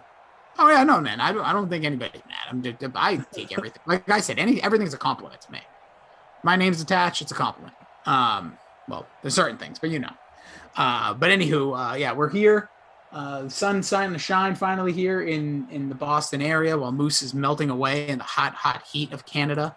Yeah, actually, we had a little temperature change in between sims. We had a tiny little thunderstorm roll through, so it went down like 5 degrees. Actually, really nice out now. It's so funny how 5 degrees is the world of difference when you're in the 90s. So does 30s, I guess. Oh man, it's just so much better. It is. So yeah, finally here, getting that sun breaking through. Hope everyone's enjoying it. You know, like we said, always check out all the DK apps, all the contests. Make sure you're entering. Have some fun. Throw a baseball lineup in for tonight. Throw a UFC. I believe there's some free entries in that. There's the pick'ems. There's all sorts of stuff you can just kind of throw things out and have some fun. Damon says most of the planet watches soccer, from the poorest nations to the richest. It's the world sport. And its fans number higher than those that watch the NFL or any American sport. Oh yeah, that's not even an argument. I know that. Yeah, from a participation and fan standpoint, yeah, obviously. It's actually funny though, because the NFL by revenue does make the most money of like any sport in the league, just alone, just the NFL. So it's just from a monetary perspective, obviously. Stats are good through the first. Shout out to our ops team again as we get here to the second quarter. It is Packers, Vikings. So Moose, I was saying before in our last sim that I'm starting to feel the Vikings. I'm starting to think they might be legitimate. Like, I'm not saying Super Bowl, but like a playoff contender this year. Okay. Like, I know it's Kirk Cousins and a lot of people, but I feel like a second year with this new offensive coordinator as Cousins dances around. Wow. That's not helping me in my argument, Kurt. You know, I think is this the final year of that contract? I believe it is. Let me just check. For Rodgers? No, for Kirk Cousins. Oh, for Cousins. I thought it was 3 years, $75 million. We went over this, and I'm gonna get it. I got it here. Okay. Let's see. I want to say there's another one, but I thought it was 3 years, 75. I could have sworn that was it, but let's see. Contract details. There is. Oh no, there is one more year. Yeah, but I think they can cut him very easily after this year. Okay. If I'm not mistaken. Yeah, I'll take that. I'll take your word for that because it said, yeah, Cousins signed an extension. Thank you, Drew. Okay, so even with one more year, okay. But there's something going on here where I feel like the team has been right on that precipice. Like, they have obviously an outstanding running game, above average offensive line. Defense kind of let them down, but they addressed that in the offseason. You got Thielen, you got Jefferson, you got Irv Smith, who hopefully, another guy that has a potential of a breakout season ahead of him. There's just these little pieces that I keep seeing, and these little things in my head. There's no real statistics behind what I'm saying. It's just a gut feeling. I just feel like they're going to be in the mix. Like, I don't think the Bears are. I don't think the Lions are. So, like, if those two teams are in my head are just going to be, I think those two are going to be fighting down the bottom, especially the way the Bears season starts. Things could change. I just feel like they could be neck and neck, especially if Aaron Rodgers, even if he comes back, and let's just say his heart's just kind of half and half. I think by the time he's going to play, he's going to be MVP. But don't get me wrong. But, like, let's just say even if a little bit of a downturn for them, maybe both of these teams are in that 10-11 win category, and they're fighting for the division in a game like this. Week 16. I'm going to bring up the Vikings roster for a sec, because they did make some, I want to say they made some improvements on defense. And they did. They signed crazy. They obviously, Patrick Peterson, the biggest name. I don't know the return there, but. Yeah, and they're going to get like Hunter back, who they didn't have last year. I know Hunter, one of the best. Xavier Woods, they also got. I'm not sold on their secondary. I'm just not. Like, Peterson, I just don't know how much he's got left. Jeff Gladney looked terrible. Dantzler, neither of those guys look like great picks. Yep. There's definitely some talent up front, though. So, yeah, their defense has been really hit or miss over the last few years. Like, when their defense comes through for them, like that's when they almost went to the Super Bowl that one year. But, they've kind of shown regression there. I don't know. I'm just not a big Mike Zimmer guy when it comes down to it. And I just, like, could Kirk Cousins conceivably lead them to another 10, 11 win year? He's done it before, so certainly you can't say that he's not capable of that.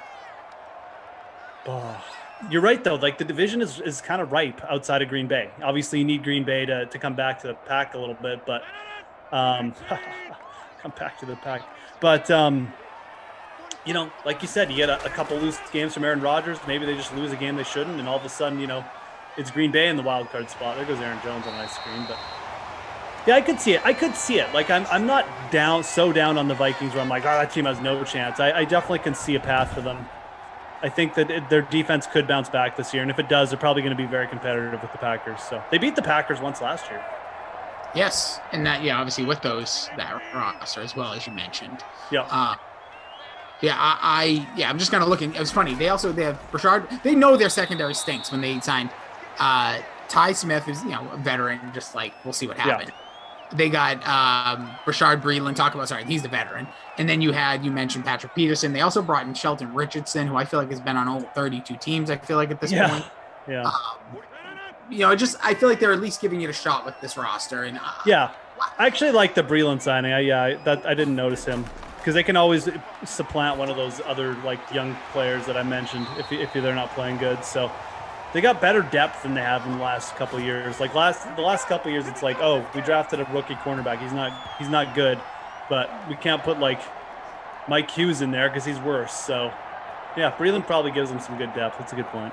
There's just so many veterans here, like Ty Smith, Breeland, Rhodes, you mentioned, Patrick Peterson. It's like they know, okay, we need to have as much competition coming in. And there's those little things, give me a sign that they understand and they want people to fight for their position. Like, Peterson, you think you're still a number one corner in this league? Like, prove it, because you didn't show it last year with the Cardinals. Big regression there. So yeah, hence why you're available. So I'm very intrigued. I believe it was just a 1-year deal as well for like $10 million or something. So there's just something there about the Vikings. Again, I just think the Bears, as good as that defense is, and just take the quarterback position out of it, I just think they're going to have a tough schedule to start. And I don't know if they go to Justin Fields potentially too early, or some might think at the right time. I don't know if he's going to be able to overcome things. So I don't know. I'm just not high on them yet. Things could change, but I just look at the Vikings and I kind of like them to potentially make the playoffs this year. Do the schedule game with the Vikings? Do it. I'll pull it up right now. It's probably going to make me feel bad, but we'll see. I put Vikings and it went to scale. How did that not go to schedule? Don't die on me. And you said what? I put in Vikings and then like SC and it went to scale. Vikings scale. I don't know what that means, but I quickly moved on. All right, so as we have... You don't have a Vikings scale in your house? I don't, unfortunately. My beard, once it's fully back, maybe. All right, so they open the season at the Bengals.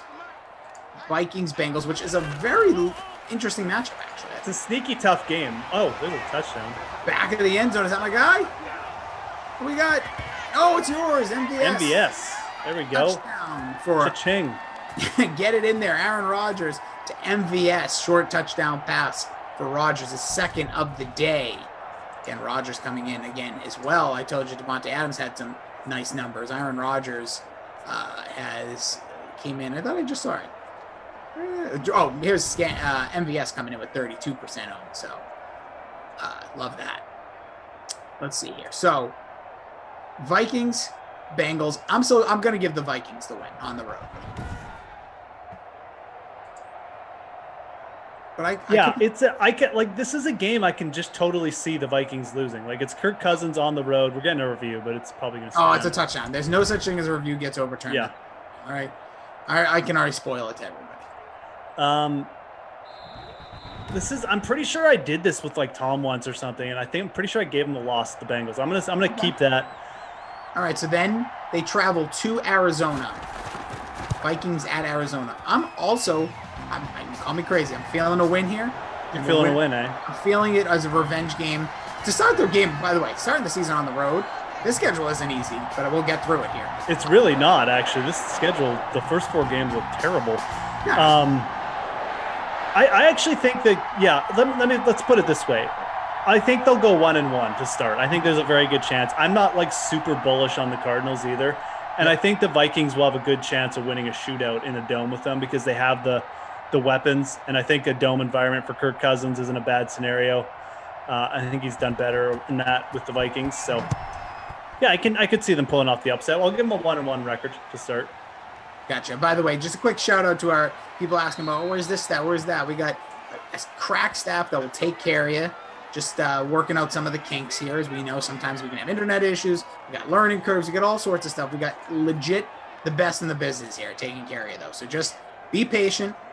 We don't need a sim full of just where's this, where's that. We promise you everything will be absolutely taken care of. So you might see some weird stats in one moment, the next second they'll be all taken care of. So just want to let you all know that that's exactly how it's going to go for now. So just be patient and understand we'll get you there. So you got them 1-1 after 2. I have them 2-0. Then they have the Seahawks coming to Minnesota for their first home game. Yeah. I think the Seahawks are going to be good. I think the Seahawks win that game too. I'm just not going to pick. Vikings defense with that secondary. They got a bit of a pass rush, but I don't think it's enough. I don't think that's enough for me to take them against Russ Wilson. No way. There you go. Could be a big spot for DK Metcalf too, for fantasy purposes. There, definitely. Also, yeah, that's a tough one. Then, so they have on the road to the Bengals, on the road at the Cardinals, so different parts of the country there. Get home for the Seahawks. Then they have the Browns, the hype train of the Browns coming here, which again, there's a little revenge game there with Stefanski. Sure. I give that a loss too. I think the Browns, even if the Browns are going to be as great, there's equal revenge, I guess, because some people, maybe the Vikings want to say, hey, everyone thinks the Browns are so great, but don't forget about us. But I'm going to give them they'll be 2-2 after the first 4. Vikings rush defense last year was not good. And you got Nick Chubb, Kareem Hunt. Yeah, I'm gonna have to give them the L there too, man. That's like we said, they could conceivably go 2-2, absolutely, but honestly, 0-4 kind of on the table as well. So interesting starting 4 games for Vikings. Probably gonna dictate their season. Oh, fumble on the kickoff. Wow. Oh, no. Disaster for Green Bay. Had the game in hand. Yeah, Green Bay's been dominating, but here, less than 2. Coughs it up. So then, we'll see how far we get here. So then they have the Lions coming to the Vikings the next week. I don't see the Lions winning a ton of games, so I'll give the Vikings a W there. Yeah, we're giving the Vikings the win there, absolutely. So I got them at 2-3. You got them at 3-2. 3-2. And then at the Panthers, I'm also going to give them a win here. Yeah, me too. I don't think the Panthers are going to be very good, and I'll definitely give the Vikings that kind of, at least that much respect. So We get a booth review on that fumble. We have a Halloween Sunday night football. So you get cool looking people in Minnesota who already are kind of wacky. Cowboys at Vikings. I'm also giving them a win there. That's an interesting one. Yeah. I'm not a big Mike McCarthy guy. I will also give them the win. I'll give them some respect there. I don't really like to pick against Dak. And I feel like that's another game where their secondary could just get outright exposed. But the Cowboys secondary also could get exposed there. So I'll give the Vikings the win in a shootout. They're at the home team. That one's close, though. That's one that I could, you pick either way. Just the Vikings on Halloween. By the way, that fumble was not a fumble. So the Packers keep it, but there's Aaron Rodgers taking a sack. Okay, then they travel to the Ravens. 1 o'clock start. I mean, I'm not even super bullish on the Ravens, but I'm still going to give the Ravens the win there. I just feel like I don't think the Vikings defense has any answer for like the Ravens, what they do on the ground. So yeah. I'm toying with this one, but I think I can't give the Vikings this many road wins. So yeah, they're going to lose this one, I'll say. Then they travel across country. So again, they have this weird schedule, but now they were at Ravens. Now they travel to the Chargers. And for me, I'm taking a win here, though. I know I said on the road, but I'm not crazy about the Chargers. So win-wise, I think the team's going to be good. I think there's growing pains here. I know they want to try to get a lot better defensively, hence their coach, and return some players of signings, but I'll take the Vikings. I mean, this is one of those games where it feels like, again, if you had like Matthew Stafford as your quarterback, I'd probably give the Vikings the win. It's Kirk Cousins outdoors on the road, like across country. Well, it's not outdoors, technically. Isn't that indoors? I get that's fair. It's like in outdoors. I don't even know exactly what the Kirk Cousins on the road. Let's just put it that way.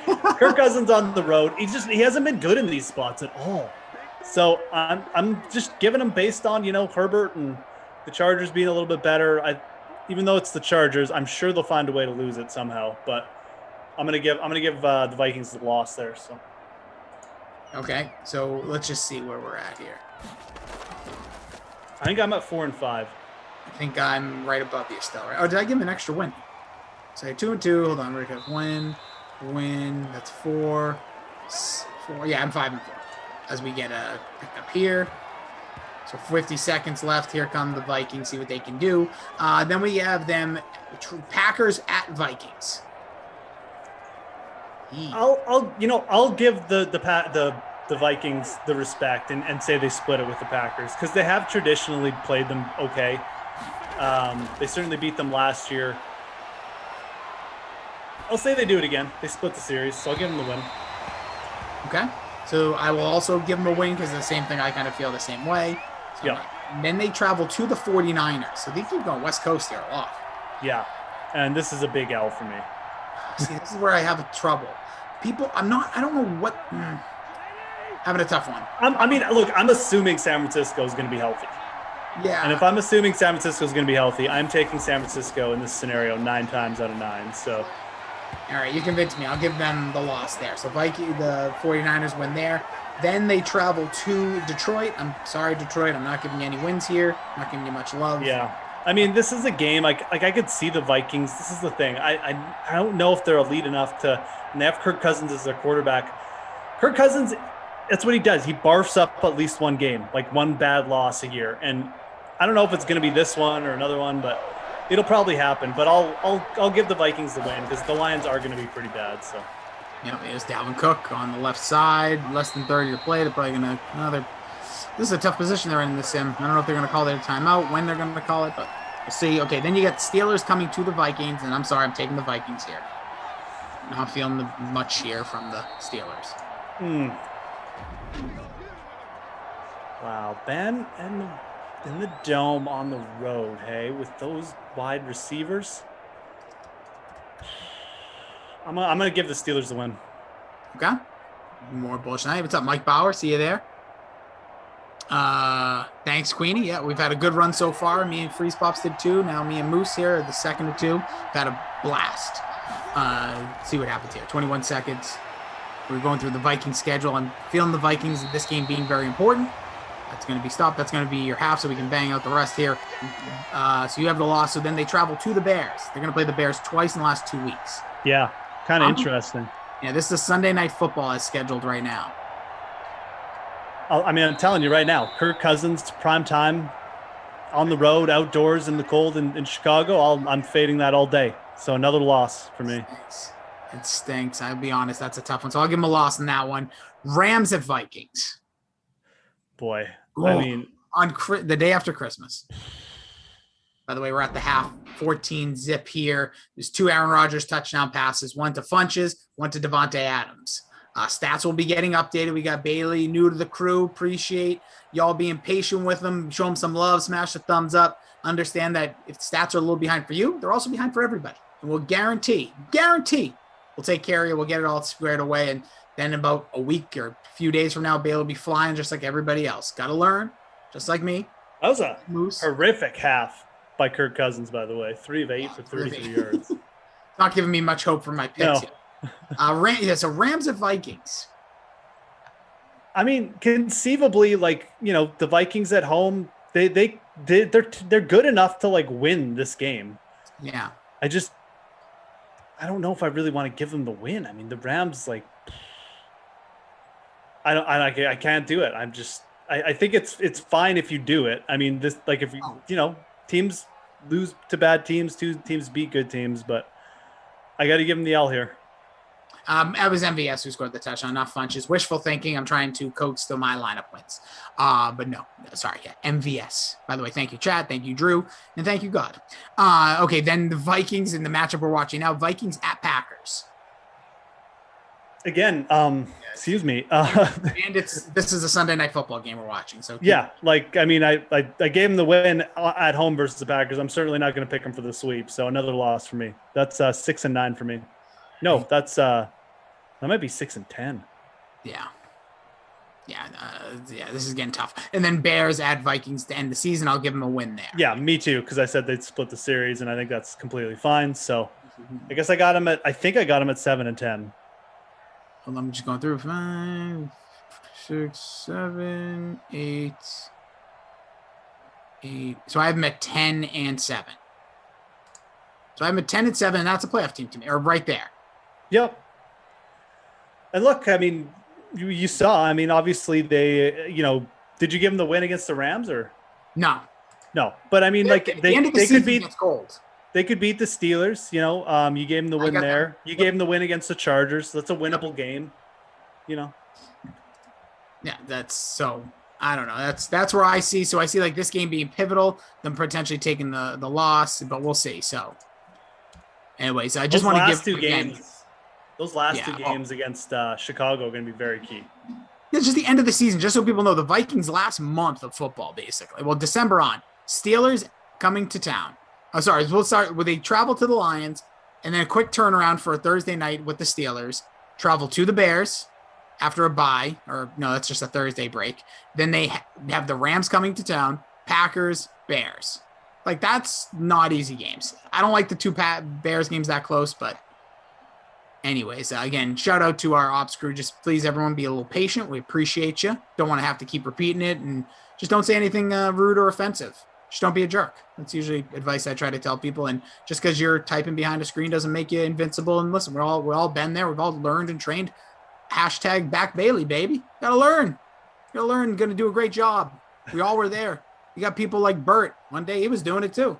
Before that, Tate. We all love Tate. Same thing. Everyone learns. We're all just people. Just be kind to each other. So, we'll get to the third quarter in moments with Kirk Cousins, as mentioned, kind of stinking out the joint. But Aaron Rodgers so far so good with 139 through the air and the 2 touchdowns to Devontae Adams and not Devin Funches. It was wishful. It was MVS who scored the other touchdown. He's at the Fantasy Grind. Make sure you follow him along. I'm at Jason DeRossi over on the Twitter. And feel free to chat with us. Ask him for advice. Ask me for a good recipe for peach cobbler. I don't know. I don't know what I'm useful for. Yeah. Chill out in the chat, guys. Let's just it's Saturday. Come on. It's the weekend. We've been through this before. We've all done this. We know the stat. We know it's going to go a tad slower. That's it. It's all going to get fixed at the end. Oh, yeah. Don't make me jump in there and go full rage moose, I know. Listen, you guys are, there's a couple people in there. Just chill out. Twitch homies, they get it. Listen, we all know. We don't forget. Okay, we don't want to be like the bad guys here. I mean, you guys know how it works. It's manual scoring. These guys are usually like the flat speed of light here. So, it'll all get worked out. Don't you worry. You be patient now. Pays off in the end. So, anywho, who cares? Enough about that. We got another half of football here. Jason's on his 4th sim. Yeah. We don't want to lose him here. Yeah, don't let me. This has been such a fun day. We've had so much fun. Great conversations, great cruise, great. Let's not spoil it. You know what? That's it. I'm calling it right now, Moose. We're not talking about it anymore. Screw it. Exactly. People don't like it. People want to chat about it. That's what you want to type. Don't waste your finger power, right? Let's have some fun. All right, so here we go. Yeah, that's why finger power for later. When you're playing Super Mario or whatever you're doing. Yeah, maybe it'll be like Mario Kart, which I was really bad at. Be fun. You were bad at Mario Kart? Yeah, recently we did this podcast crew 'em apart. Oh, that's right. Didn't you get last or something? I got dead last, and somebody came into the races with 4 to go and beat me. I had 18. It was 6. They had 6 races. They finished first in 5 of them, and I had 18 points worth of points before them, and they still beat me. Crazy. See who else is in here. Which Mario Kart was it? Was Super Nintendo or? No, the Switch, the newest one. Oh, the Switch. Oh, the newest one. Okay, yeah. Which, by the way, is a new Switch coming out later in the year that looks pretty cool. It's bigger. Oh, is there? Yeah, full screen. Because aren't you talked about that? You think this will be the year you're going to get one, right? Yeah. I want to get one this year, probably for Christmas or something. So what's new about it? It's just the screen, the color, the size. It's going to be really, really good. So, okay. The Switch controller, it has the screen on it, right? So yeah, you can kind of play it 2 ways. You can play it either as holding a handheld with the screen as part of it, or you can connect the two. What are they called? Joystick or whatever. You can just the 2 controls you connect into something that plays like any other system controller. So you have 2 options. You can play it on your TV. You can play it as a handheld. Yeah. So, and you're saying the new Switch, it's going to have bigger screens on the controllers. The screen itself is larger. It looks. Oh, okay. Cool. It's an OLED. Oh, okay. Well, I'm just gonna get that. Thank you, Bert. Yeah, it looks awesome. And there's multiple colors. It'll be fun. Kids will love it. You'll love it. You'll be stealing it from them. Yeah. No, that's Christmas time. That sounds perfect.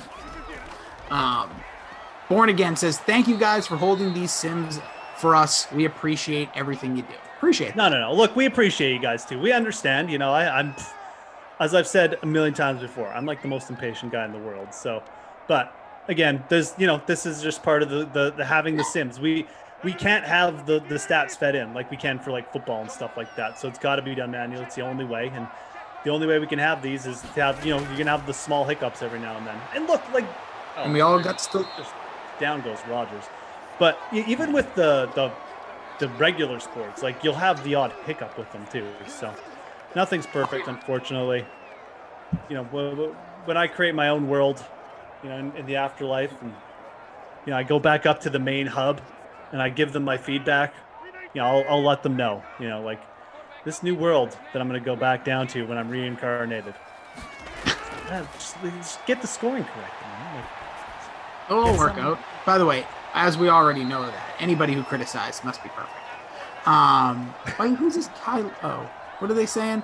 Bad Boys and Pop was trying to get me to read somebody. Is it good or bad? Can't tell. I don't know. We'll just ignore Kylie it. Kylie says, I always ignore them. I don't ignore anybody. Hi, Kylie. Yeah, Rossi reads the chat more than anyone. I definitely try to read the chat, but sometimes I forget. So, did I miss something? What did I ignore you from?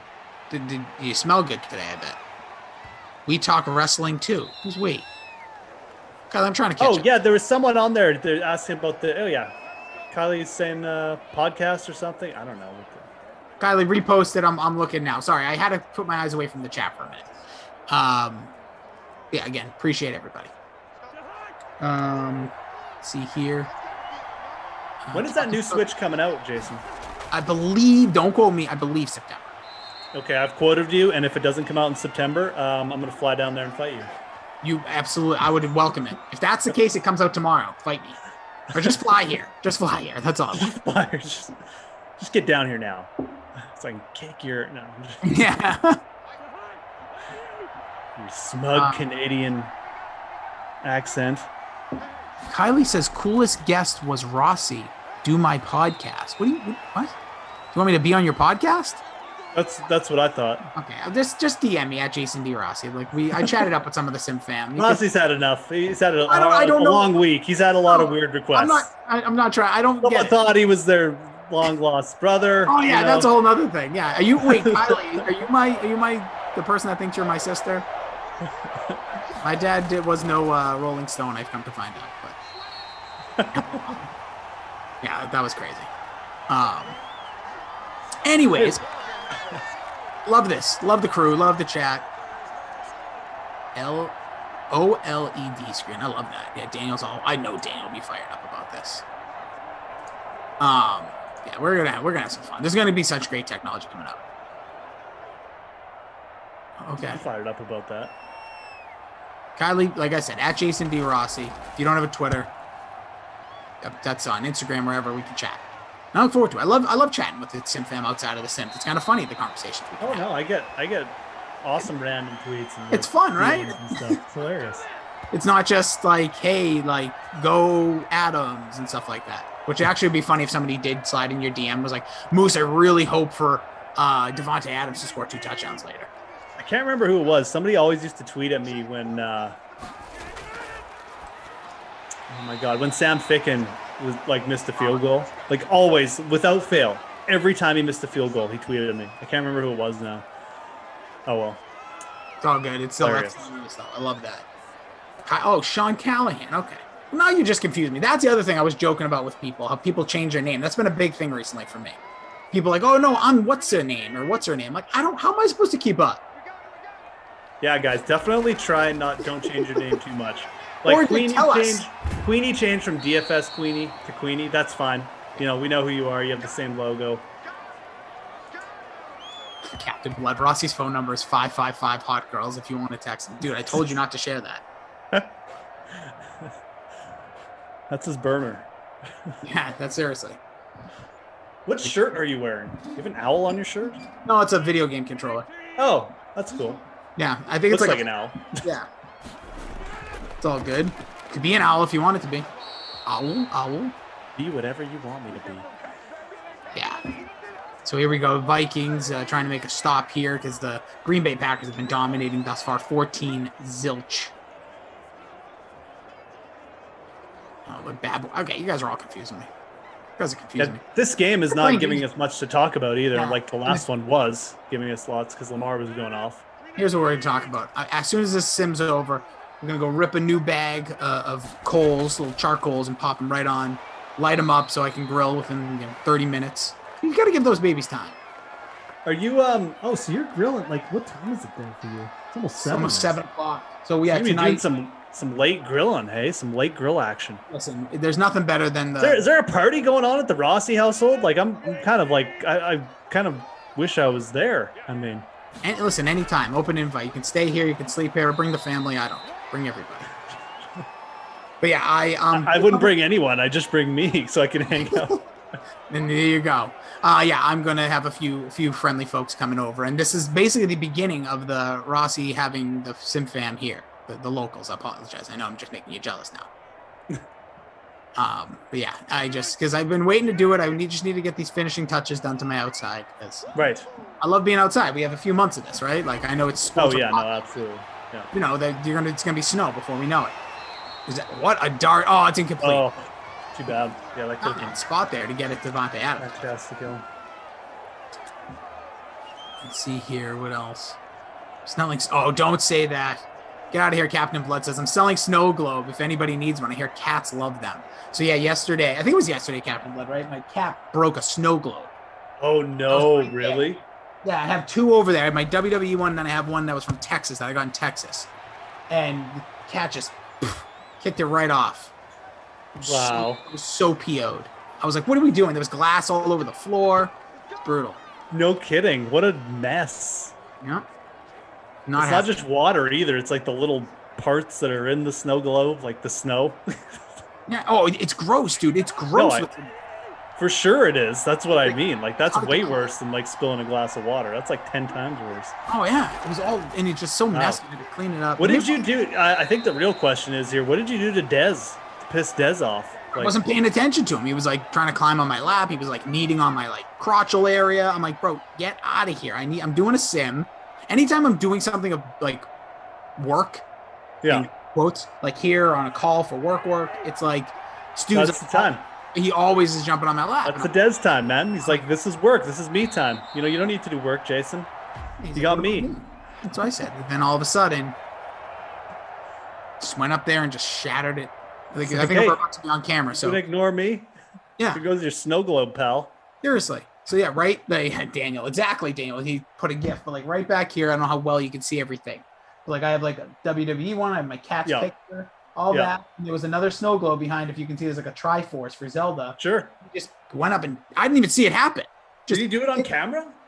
No, it was right off. It was. No. It was when I was with ZT. So I think it was Thursday. And he just booted the thing right off, shattered. And like, you know what's funny? Should I show my foot on this? No, probably not.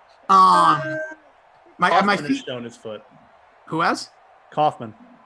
Ooh, again, we don't want to relate to Kaufman. This is true. So, this is not a good I have chicken nugget toes. We've talked about this before. They have been, fair enough. But I also from like running and stuff, I have very calloused feet.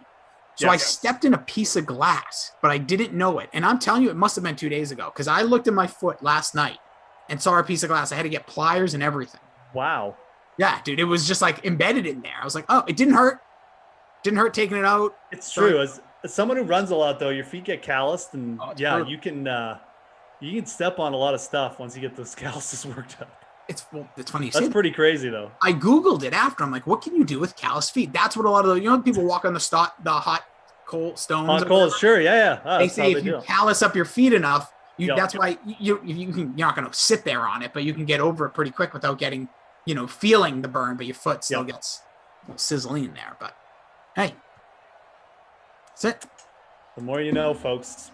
There you go. Again, 14-0 as we're going to head to the fourth quarter. The Packers have been holding down this lead. No real bonus watch in this one. MVS has the touchdown, 5 catches, 52 yards. Devontae Adams got 4 for 26. He also has a touchdown. And on the ground, really kind of a slow start for both running backs. So we'll see if someone can break out here in the fourth, if the Vikings can get off the schneid. I like that you still have the picture of Dez up, though, even though he's, just a bad kitty. Well, here's the thing. I took it down once, and it just makes the back of my wall look even worse. Right. I like it. It's like Dez is watching you. It's just... Well, he's watching you. He's not watching me. He's watching the Sim fam. I think he's watching you. I think he's just like... No, the real one's watching me over here. That little son. Well, he's sleeping right now, but... Sad. He had a long week, man. He wrecked a snow globe. Glass. Yeah, seriously. Maniac. It's cats. Who wants a cat? I might just give him a glass. It's time. Yeah. Time for him to go to Glash. If not, I'm doing just... Glash, we went to the shelter. We found this great cat. God, he's so nice. His name is Des. Yeah. Robbie just Noble. like mine. Yeah, it's weird. No, you can rename him. That's fine. Whatever you want to, Damien. Robbie Noble says Des needs love too. I get it. Cats don't need love. They just need respect. Yeah, well, that's the truth. Don't we all? I don't need love. Just need a little respect. Her cousin's just having an absolute dumpster fire of a game. 3 for 9, 33 yards. Can't believe I rostered him. I mean, I can because I suck, but 1.32 points. Oh, Thielen with the 0 burger too. That might not be updated, but cousin stats definitely right. But I don't know. I didn't see. I feel like maybe has a catch. I don't think he actually does have a catch. I'm just saying that could be a stat thing. But if Cousins has like 33 yards, then yeah, like 2 people have catches for Minnesota. So it's 4th and 7 too. Yeah. So this is a historically bad offensive game. Captain Blood is in the lead in our free roll. Yeah. By the way, well, we have dumpster fire of offense for the Vikings and some serious stuff going on. Lisa Robinson talking about, I guess, it's some tornado warning, some scary stuff out there. So stay safe, Lisa, and anybody in any scary weather situations. Super hot up in Canada and in the middle of the country here. Also, we got some like crazy rain over the past few days. My neighbors, luckily, again, having a split level. I don't have a basement, so we're above water level. But I saw my neighbor with the wide open windows and the pump out, the pump back. That stinks. Ugh. Yeah, well, Steve Buchanan had his basement flood this week too in Boston, apparently. Yikes! We get some crazy weather here for sure. We've had tornadoes in Edmonton. Really? Yeah, I had a monster one in 1987. You should Google the Edmonton tornado in 1987. The pictures are just blow your mind. It's so scary. Yeah. Ralph asked who scored for the Packers. All good, Ralph. That's I asked. We like when you do the raise your hand emoji, but hey, wouldn't mind.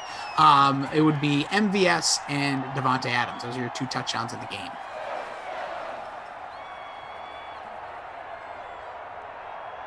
That's true.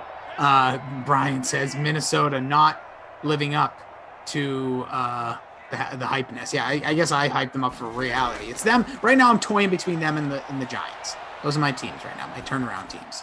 Like didn't make the playoffs, will make the playoffs this year. I'm not in on either one yet. Oh, look at this. Chad coming in. Here we go. Watching UFC and Sims. Who wins, McGregor or, as I like to call him, Portier? I don't really know. Portier. Either way. I said McGregor. You sticking with your pick? You sticking with the... I'm going to stick with Poirier. Poirier. Dustin Poirier. I'm just going to assume he's French. I don't think he is, but sounds French-Canadian. I'm pretty sure he's not. We're going to call him that. And now Daniel's just dropping all gifts of cats, like knocking over food items and glasses. That's what my cat does all the time. Daniel, you can have my cat.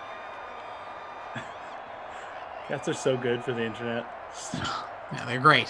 So if I filmed him breaking something, maybe at least I get like a like or 2 out of it. 'Cause that's where I'll live for. We live for social media love. Oh, man. I played on the Vikings in 4th grade Pee Wee football, 1974. We lost 62-0, says Tim Green. Well, Tim might be up for another one. Another bad one. Oh, Lisa Robinson, while you're here, I do have one random, Sim fan. So are you the double, like the other person that is Lisa Robinson? Is that somebody like, quote unquote, picking on you, making like just a name in your name? I always wondered that. I was trying to reach out. I didn't know if you were a social media person or not, but I was really confused the other day because there was 2 Lisa Robinsons in the chat, Moose. One with the photo of it, what looks like a human being, and the other one was just like a purple letter. So I'm very intrigued. Right. I do know what you're talking about. It's definitely confused me before. And I don't actually know what's going on. Okay, and just very quickly, just need to give one last update here. Chris Adams, my pal. Let's chill out. All right, like I said I wouldn't do this, but you soaked me back in. Don't be that guy. You realize that anytime, just want to say this, anytime you do anything negative, it's not going to result in anything positive. Yeah, and like just to this point, I'm just going to speak to it. There's literally nothing we can do to make these stats go faster. They are manual. We are training someone on it today. He's doing a fantastic job. Nothing you guys do will make them go faster. We have to do manual scoring for the Madden Sims. We have to. That's the way they work. There will always be small hiccups because of that. It's not a big deal. They're going to get updated. The main thing is they're going to get updated correctly.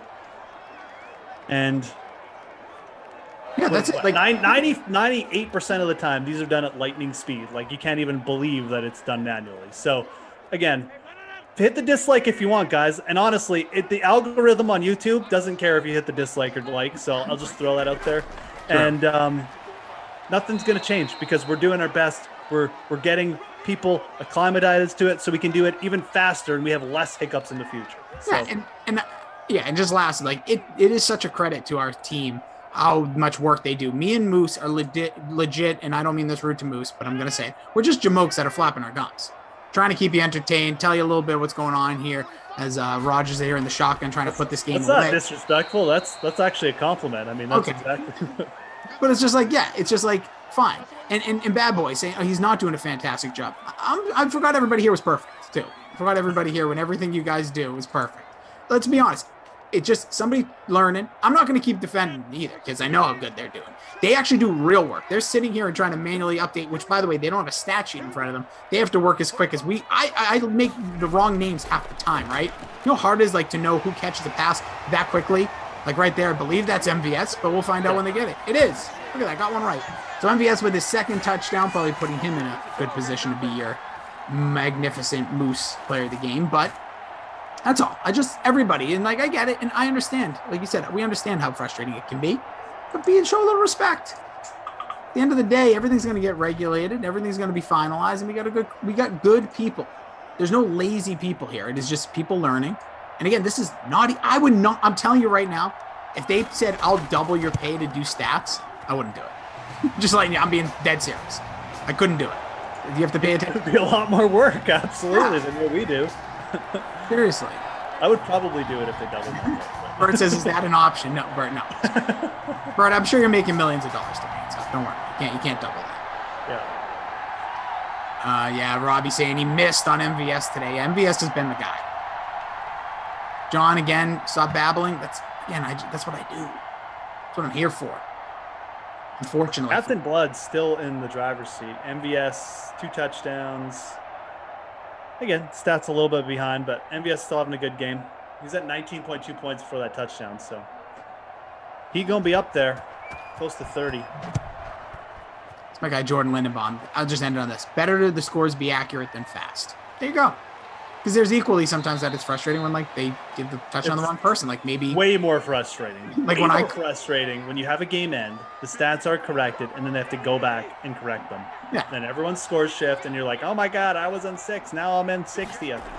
That is so much worse. Trust me, as someone who's gone through it, there's nothing worse than going to sleep thinking you've won like 4 or 5 figures and waking up and seeing you've won like 1 figure, you know? Yes. It is the nut worst. This is Justin Jefferson catch. Finally. I think Kirk Cousins just doubled his passing total on that 1 completion. I'm not even being facetious either, so.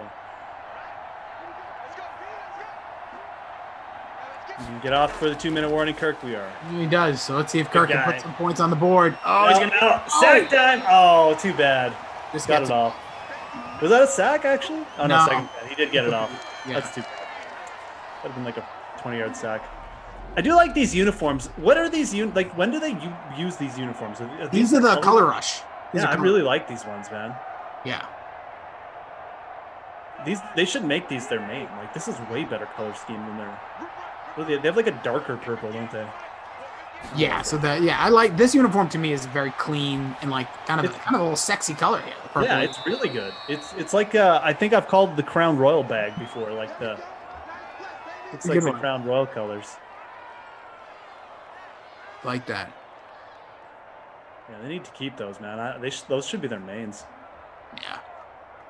They should. These are a nice uniform. I've always liked like I like when some of these teams like they take a unique stab and it works. Like I feel like Seattle's done that with their color scheme now. It's hard, but by the way, that was 4th and 5 now coming up. This is the last chance here to see if we get anything. Like the Jaguars tried to do it, but that helmet still bothers me. It's so ridiculous. Who decided that? Oh yeah, let's go with the 2-toner. Just sign Tim Tebow. That's how you're gonna sell things. You're not gonna sell that crap. This is interesting. People home. We're on our way back. 20 minutes ago. Yikes. Scenic route. You got people lost or coming to your house soon or what? I don't know. Yeah, the people should be. Told them, 7:30, so I still got some time because I wanted time after the sim, allegedly. Unless there's a 3-touchdown comeback here. It's Kirk Cousins with 3 timeouts and a minute left. I think the only thing we're fading is an onside kick at this point. Oh, wow. Just got railroaded. Oh. Minnesota's not even using their timeouts yet, so I think we're safe. We might not even get a garbage touchdown, if we're being dead honest. This has been one, even though the score is only 21 points, like this has been one of the most lopsided sims I've ever seen. Yeah, this is bad. Because they've played so bad, the Vikings. But here we go, 2nd and 7. Until this drive, Kirk Cousins had 30 passing yards. Oof. Yikes. Yeah, my lineup's trash too, so. Oof. And I mean, I say that lightly as someone who's done like a million sims. This might actually be like the most lopsided sim I've ever seen. Right up there. All right, so here's shotgun, 3rd and 7. Let's see if they can put some on the board. 35 seconds left. So last question for you, because you've done your 4. Oh, they got the garbage. And there it is, Tajay. Tajay, okay. Ooh, yeah, work it out, Tajay. Yeah, you get yours. All right, so there's Kirk Cousins coming off the the bottom of the barrel performance here to just be a little bit above the bottom. Yeah, definitely saved what could have been a historically bad night. It's still pretty bad, but we're probably going to see an onside kick. What are you grilling was my question. Oh, it's a good question. So there's this butcher shop near me. I'm doing chicken tonight because I wasn't really in the meaty meats mood, but there's this flavor called Cobra Kai. It's obviously self-created name, but it is buffalo and I think it's garlic and cheese all mixed together. So it's buffalo garlic cheese. It is by far the best tasting chicken I've ever had. And it's just like tenderloins. Yeah. And it's just marinated in this. Yeah, it sits in like these cooler bags that they make at the butcher shop. Some of them, this butcher shop near me, you either get it in like the big container where they pick it out and put it in a bag, or these like the pre-made ones that are just outstanding. So like the flavors together sound kind of weird, like buffalo, garlic, cheese. But once it's, I don't know how to explain it. Like once it's grilled, it is fantastic. So that actually sounds pretty good to me. Yeah, I'm a big fan of chicken on the grill too, because chicken can get real dry, so you can kind of undercook. I know it's not like dangerous, so that is picked up by the Vikings. You can kind of like under grill it to a certain degree. I know it sounds weird, but my point is that like then you can let it sit when you have a charcoal grill, because you can put it to the side that you don't have on, let it sit for a minute, juices still flow. But if you do like your chicken medium rare, it can do that for you too. Chicken on the grill is so much better than chicken baked, right? Pretty much any other way. Yeah. I can air fry it and I can get down, but it gets real dry, and I hate that sometimes. Yeah. All right. The big question here now is Minnesota going to burn their timeouts? I make us sit here for an extra minute and a half. Just don't do it. So let's quickly get those awards out. So who's MVS and Kirk Cousins? There you go. I could give it to Adam Thielen, but like Kirk Cousins was the architect of this disaster, so we'll give it to him. Oh, we're gonna get. Oh my! Look at this!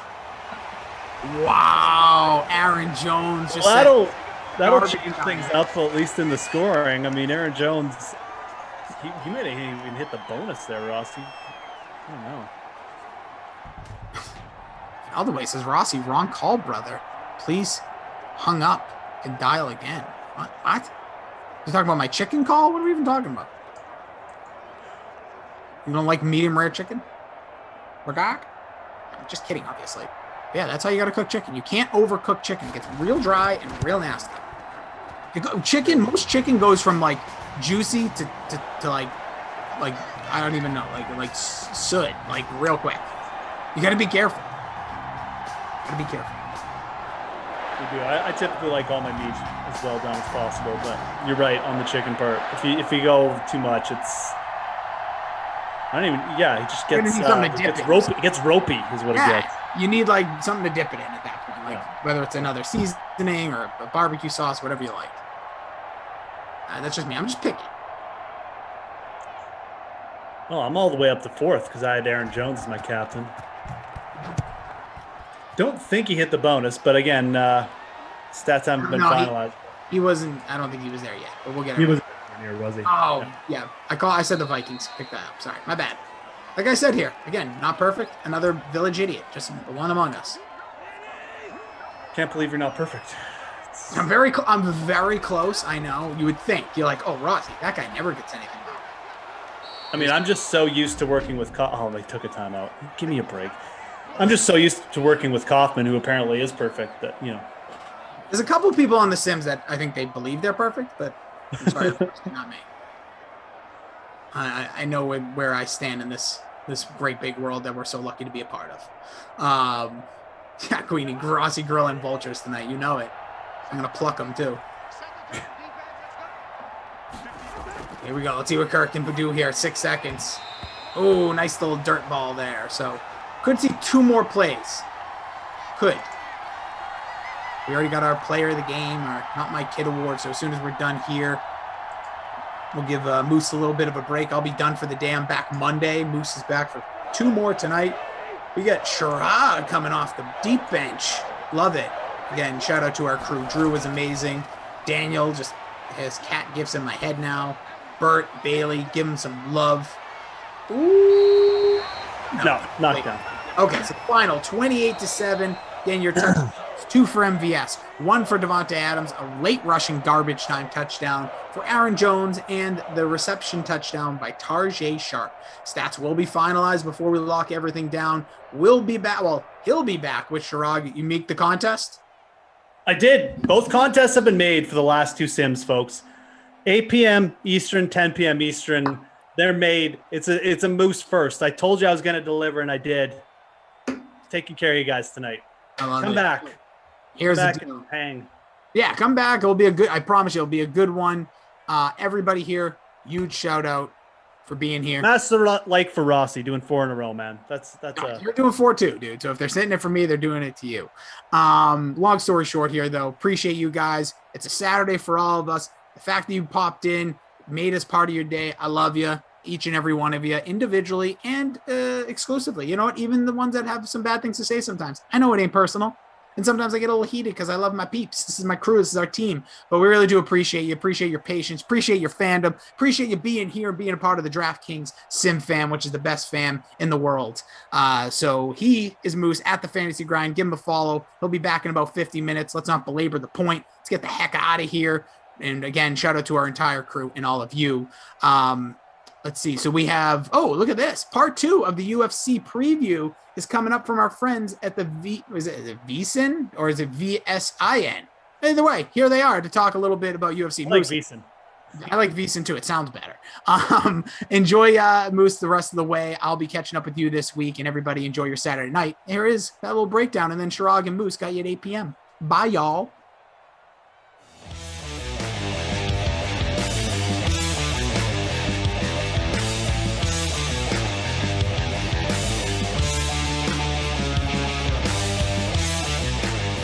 VSiN is your UFC betting headquarters, and right now you can get our free UFC 264 betting guide with in-depth analysis of the McGregor-Poirier main event plus key bouts on the undercard from our full team of experts. Sign up for the free VSiN newsletter to instantly receive your digital UFC 264 guide plus daily betting updates at VSiN.com/free. That's VSiN.com/free.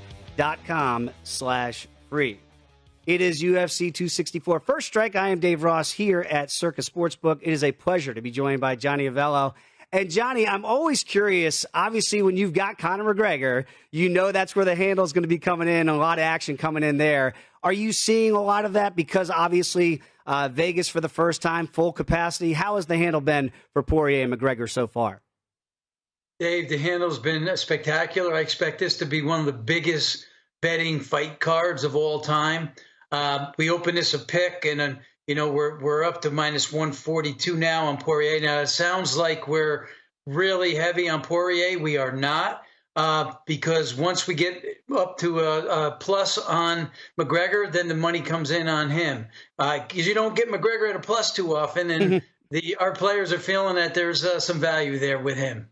No question, Johnny. And again, we haven't seen it yet because the Irish, obviously with COVID protocols, have not made their way to Vegas like we expected them to do. Do you still expect, though, to be a late rush of money on Conor?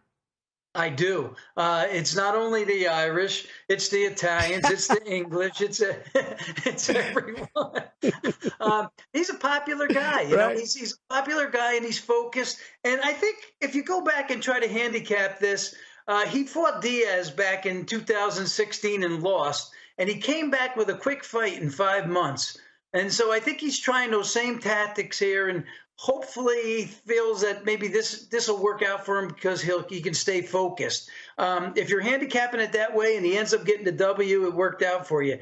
And another thing is you got to think he's super focused, because if he's not, this could be his last fight. Yeah, as a relevant fighter, I'm totally with you there, Johnny. Are you seeing that the public betting so far, is it coming in on Conor, and are the sharps staying to the side of the diamond? No, I would not say that. I would say that the initial bet was from the sharps. We opened up a pick. They thought that was cheap. But after that, I'd say it's just been a good mix all around from both sharps and unsophisticated players. I would say mostly unsophisticated players. The sharps will jump in again if they find the right price, or the price gets too high. They could have the opportunity for either an arbitrage or just think that there's super value on one side. Johnny, obviously talking to our experts and just getting the feel for the fight, you get the feeling that if you want to go and not play the fight but play the over-under here for the rounds, as you're seeing here. Look, the first two fights were quick fights. Are you seeing a lot of action coming in right now? You can still get plus money if you like it to go under a round and a half. Which way are you seeing the volume come in there? Well, I'll tell you where we're really loaded up on the money. We've got a prop out there that says the fight to end in the first 60 seconds of round one. Yeah, that thing is loaded. Last I looked, we were close to 100%. So somewhere between 95 and 100% of the money was on that was going to happen. So 9-1, they're feeling that if McGregor's going to do this, he's going to do it quick. I guess that's a way to handicap it, right? Because the longer it goes, probably his chances lessen. I agree with you 100%. If you're a Conor backer, it's probably going to get done earlier, you would think. I just can't see a scenario where he pulls it out late. Now, he did do that, as you mentioned, against Nate Diaz in that rematch, but I don't know that history is going to repeat on that angle there. Johnny, I am curious, when you look at the co-main event here in the 3-round fight between the Wonder Boy and Dorino Gilbert Burns here, we're split as a panel. Is the public in the tickets you're seeing coming in, are they split as well? Close. Thompson is, I think he's probably 60. Thompson has about 48% of the money, I think, and it's 52 the other side on Burns. So also a very balanced fight. I don't believe these fights are going to end up balanced. They've been balanced since we've had them up, and we're getting great two-way, which as a bookmaker I love, but I don't think that's the way it's going to end up. But yeah, another great fight. This certainly could have been the main event in any other card. So I believe, and I said that as we came on, I believe this will be one of the top betting cards of all time. Now, a lot of things attribute to that. First of all, in Vegas, T-Mobile, everybody back in the stands again, and a lot going on today that surrounds this fight. We got some baseball going, and we have some tennis going. So the people that like action, they're going to have action all day, right up into the final event. I do want to ask you very quickly about one fighter we haven't talked about yet on the card, and that is the Sugar Show, the return of Sean O'Malley to this one. And on DraftKings right now, he's minus 910, Johnny. Minus 910. So for my money, I can't give up $9 plus to get a dollar back on him. Is there a liability right now that you're seeing? Because he is kind of billed as the next Conor McGregor and a very popular fighter indeed. Yeah, we are seeing money on that. We opened 835. Now, Dave, the only reason you don't want to lay to 910 is because it's too much to lay to win too little. Right. But, this fight looks like a given. He's fighting an opponent that they had to throw in there because of a cancellation. This opponent is unknown. Everything looks like he should get there. Strange things happen. We always know that big favorites lose from time to time, but I don't know. It kind of looks like easy money. It does have that feel to it, but again, you've got to have some serious gumption to lay that price, as you mentioned, Johnny. Clearly, you can tell I'm a little scared of that one. We saw that Aldana missed weight here in this one. She's getting ready to take on Kunitskaya here. How do you handicap that when you see a fighter miss weight, and is that affecting the tickets that you're seeing come in? Well, I got to tell you, this fight has some of the most movement of any fight on the card. Aldana is now the favorite in this fight. Minus 115, Kusinskaya is minus 107. So big move on this on Aldana, or actually on Kunitskaya, because Aldana was about $1.45 or 50 when we opened this up. So late move here. Yeah, and that always surprises me how that moves because of the weight miss. And again, she didn't get close to that. I think it was about 2.5 pounds over that limit. So it's always interesting to see the way the handles go. Johnny, again, you mentioned it that you really believe so far this year this is going to be the biggest fight card you're going to see action-wise. Is it solely because of Conor, or is it because of all the factors of the Vegas reopening and having a max-capacity crowd, or do you really attribute it to the Irishman in this trilogy fight against the Diamond? Yeah, I think it's a combination of both of those. McGregor draws a crowd. One of the fan favorites in MMA for, since he hit the scene. Being in Vegas at the T-Mobile, I've talked to a lot of people that have come to town just for this fight. So, I attribute it to both of those factors. Johnny Vella, really appreciate the time and the information. You are watching First Strike right here on VSiN. Back with more in a moment.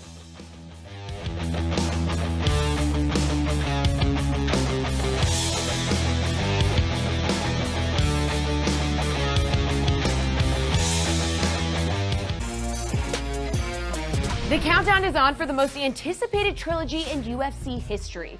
Poirier versus McGregor is finally here, and their legacies aren't the only thing on the line.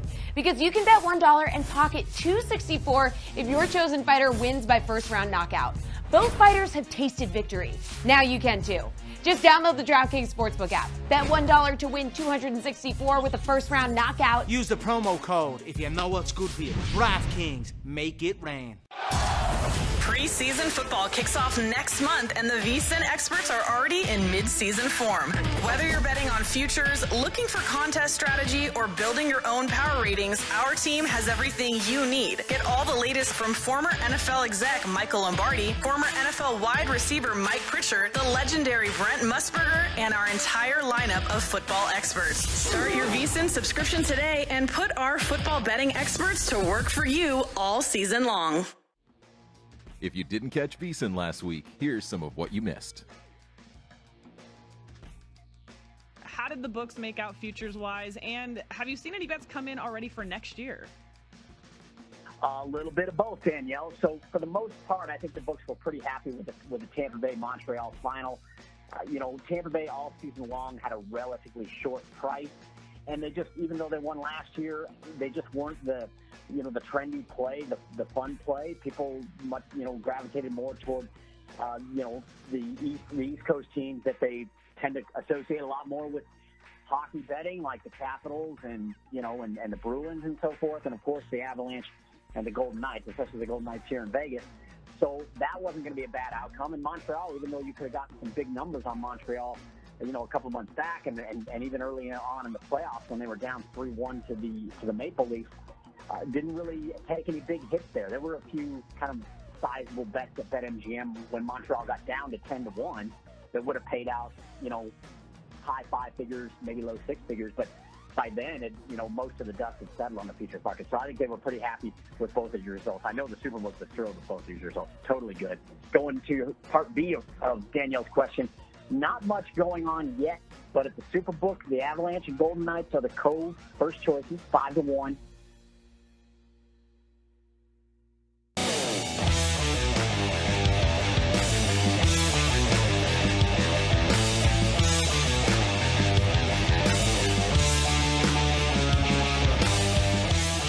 DraftKings Sportsbook is bringing you plenty of ways to get in on the action during UFC 264. For this fight only, new DraftKings customers can bet $1 to win $264 on either main event fighter to win by first-round KO. Just use the promo code VSiN when you sign up today. DraftKings Sportsbook, bet with the only top-rated sportsbook app that matters.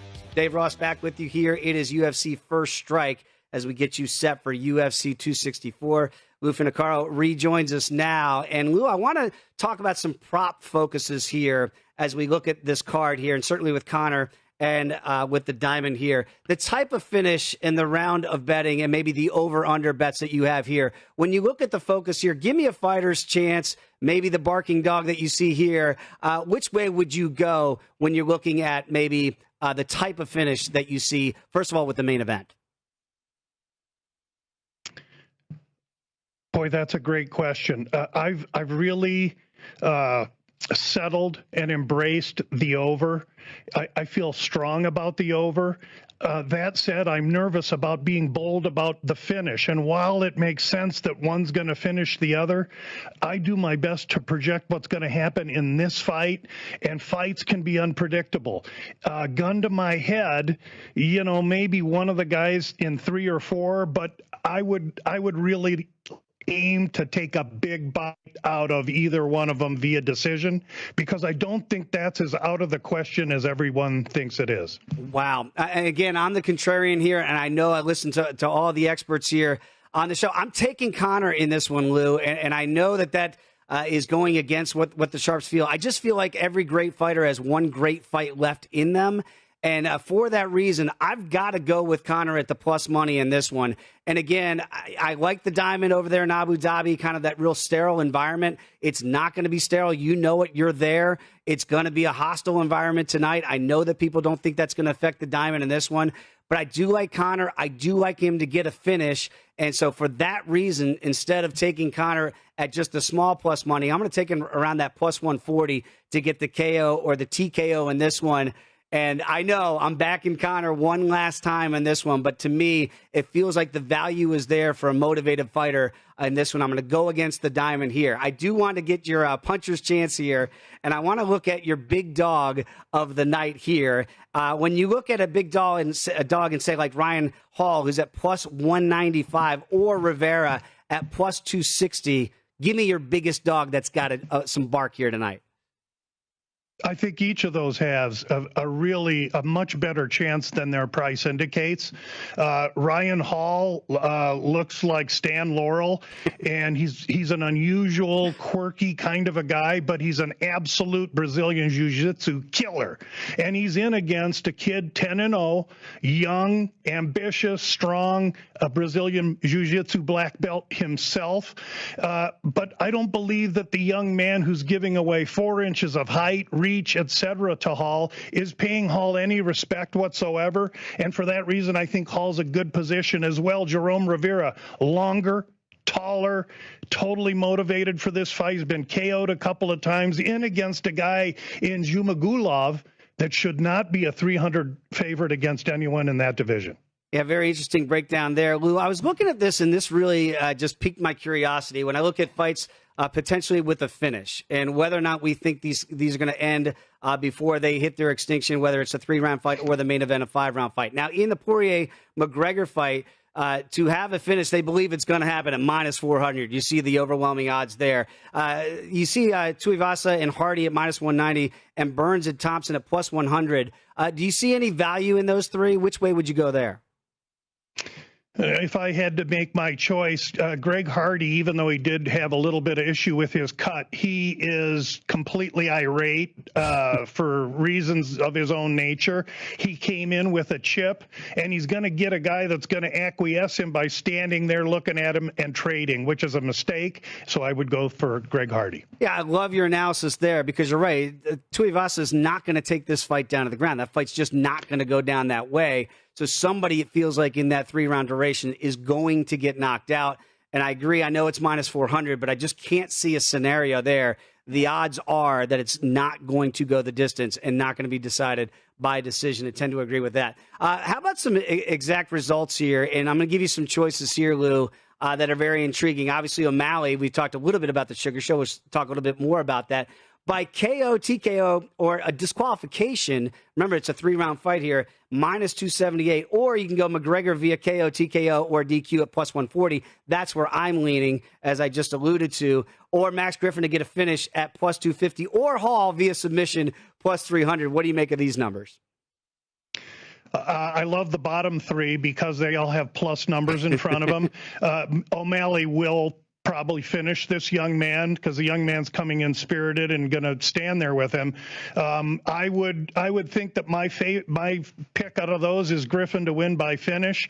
It's more an opinion for the momentum that Griffin has been experiencing, coupled with Condit's attrition. He's taken a lot of damage in his career, and he's going to come right out there and engage, and that may not be the best way to address Max Payne Griffin. Yeah, and very quickly on to that end, I look at the Sugar Show here against Chris Moitinho, and to me, Lou, and I mentioned this with Johnny Avello a couple moments ago, for my blood, I can't lay the minus 910 that we're seeing at DraftKings right now, right? So the way I kind of look at that fight, Lou, and I wonder if you agree, because stylistically it looks like it's going to be very crazy. Chris Moitinho is making his UFC debut. I kind of feel like there's going to be some sort of feeling out process. And even if there's wild exchanges, I don't feel like there's going to be a lot of contact early. So I kind of like the over in this one. And you see the plus value that you get in the return there at plus 155. Do you like where I'm going there? Do you think my head's in a good space there instead of laying the 910 if you're a Sugar Show backer here? I love the fact that you're trying to get off laying 9-10, Right? which is what any intelligent gambler needs to do. However, the market underestimates O'Malley, and O'Malley should not be underestimated. So I'm going to agree with you that we got to get off 9-10, but I'm not necessarily going to agree on the other side. That's totally fair. Again, we mentioned a little bit Max Griffin against Carlos Condit. I did want to get your views on that fight here, because obviously when you got a guy like the Natural Born Killer and Carlos Condit, he's a fan favorite, but he's getting a little bit long in the tooth here, and we don't know that this might be the last time we see him in the octagon. Plus money on the Natural Born Killer. Do you like his chances of getting an upset here? I do not. I think that he's placed into this position for a specific reason with Griffin, and that's because these two guys come, and it's like two rams on the side of a mountain banging heads. They are going to engage in the middle. Condit has no fear. And with that, he's been a little bit inactive overcoming some of these injuries, and his last couple of wins have been reasonable, but not against tip-top competition. Meanwhile, Griffin has had a couple of impressive finishes, and he's on a really strong ascent. His momentum and explosion, I think, will be the difference. Lou, when you look at this whole card, and what I like and what I've really grown to appreciate about your analysis is you're going to look for that value. You're going to find that plus money somewhere that maybe is a little bit off the beaten path. Is there another fight that you see and have identified on this card that you really think maybe the public is sleeping on, that you can get some good value still? Well, I really would point to Ryan Hall. I think that's a great opportunity there. The other fight that I would maybe take us to is Pereira and Price. Now, value usually to me comes in the form of a mispriced fight or a great underdog that isn't getting his respect. In this case, this fight was mispriced at the opener with Pereira minus 140, minus 150. After he made the weigh-ins and looked impressive doing so, even though he took the full 2 hours. This kid's explosive, and provided he comes focused as he did in his last fight against Chaos Williams, I think he's in a really, really good position here. I don't often recommend value in a favorite, but I think between Max Griffin and Michel Pereira, you have value in two favorites. It was interesting when I was talking to Johnny just a second ago, Lou, and just talking about just the atmosphere here in Vegas, being back, full capacity, that sort of thing. I mentioned off the top that you've been there this week. Are you getting that sense that not only is Vegas back, but with Conor back, the handles are back, the fans are back, the wagers are back? Does this feel like pre-pandemic that we're going to see tonight at UFC 264? It totally does. And I've been coming here regularly for the last year and a half, and so I've seen this really look terrible, and now it's so encouraging to see everyone working, moving, and we got to, we can get some Ubers and Lyfts going a little bit better around here, but there's going to be some pain. But we're back. This is going to be an excellent, excellent fight card. And one thing I'll say about the interviews, every single fighter commented how excited they were to be in front of fans. So the fighters are as excited as the masses that are going to pack the stadium. Yeah, I'm with you there, Lou, because, when you talk to the fighters, and again, I had the opportunity to talk to a lot of the fighters in Abu Dhabi, it still felt like a different feel because they knew they were not going to be in front of a raucous crowd like you're going to be there tonight. Again, the main event, of course, is the trilogy fight. It is Conor McGregor against the Dustin the Diamond Poirier. I just want to get your final thoughts before we wrap up here on First Strike. Your biggest takeaway from that fight would be, I know you're on the Diamond, but what is your biggest takeaway that you expect to see happen in the main event? I'm not on the Diamond unless he gets to plus 100 or better. I'm on the over in this fight. I really want people to understand that I'm not suggesting Poirier unless they get to plus 100 or better. What I expect in this fight is to see dynamic improvement from McGregor and to see dynamic wrestling and a change of plan by Poirier. Poirier must tire McGregor out. McGregor's got to use space and distance to set Poirier up. Poirier gets hit. If Gaethje can flush him numerous times, McGregor can pain him. So Poirier has to be very, very diligent here. Don't be surprised if this fight goes to 4 or 5. Wow, Lou Finocchiaro, really appreciate the time and the information. Enjoy the fight tonight. And I want to thank Lou and Jordan Sherwood and Reed Kuhn and Johnny Avello for joining me here and Brian Rogers, and certainly a shout-out to our producer, Britton Hess. Everybody, enjoy the fights tonight. You've been watching First Strike right here on VSiN.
What's up, stream fam? Welcome to a fun, nice Lions and Seahawks special edition with the Moose Man. I had to join everybody today because here we are on a lovely Saturday getting ready for Lions and Seahawks. This is hype, man. Happy to be here with you, Jeff. How you doing? I'm doing great, dude. Yeah, I'm happy to have you fill in for one. That's awesome, dropping in on us on a Saturday night. Now, there's no NBA tonight, Shrug, so I know that makes your schedule a little bit easier. I know it would have been tougher to get you on an NBA night like it was tomorrow, but I definitely appreciate you coming in, obviously doing 4 in a row, and nice to mix it up, too. Like, I got Lamarca next, had a couple Jason Rossies, so we got the full spectrum here of, our guys, so it's cool.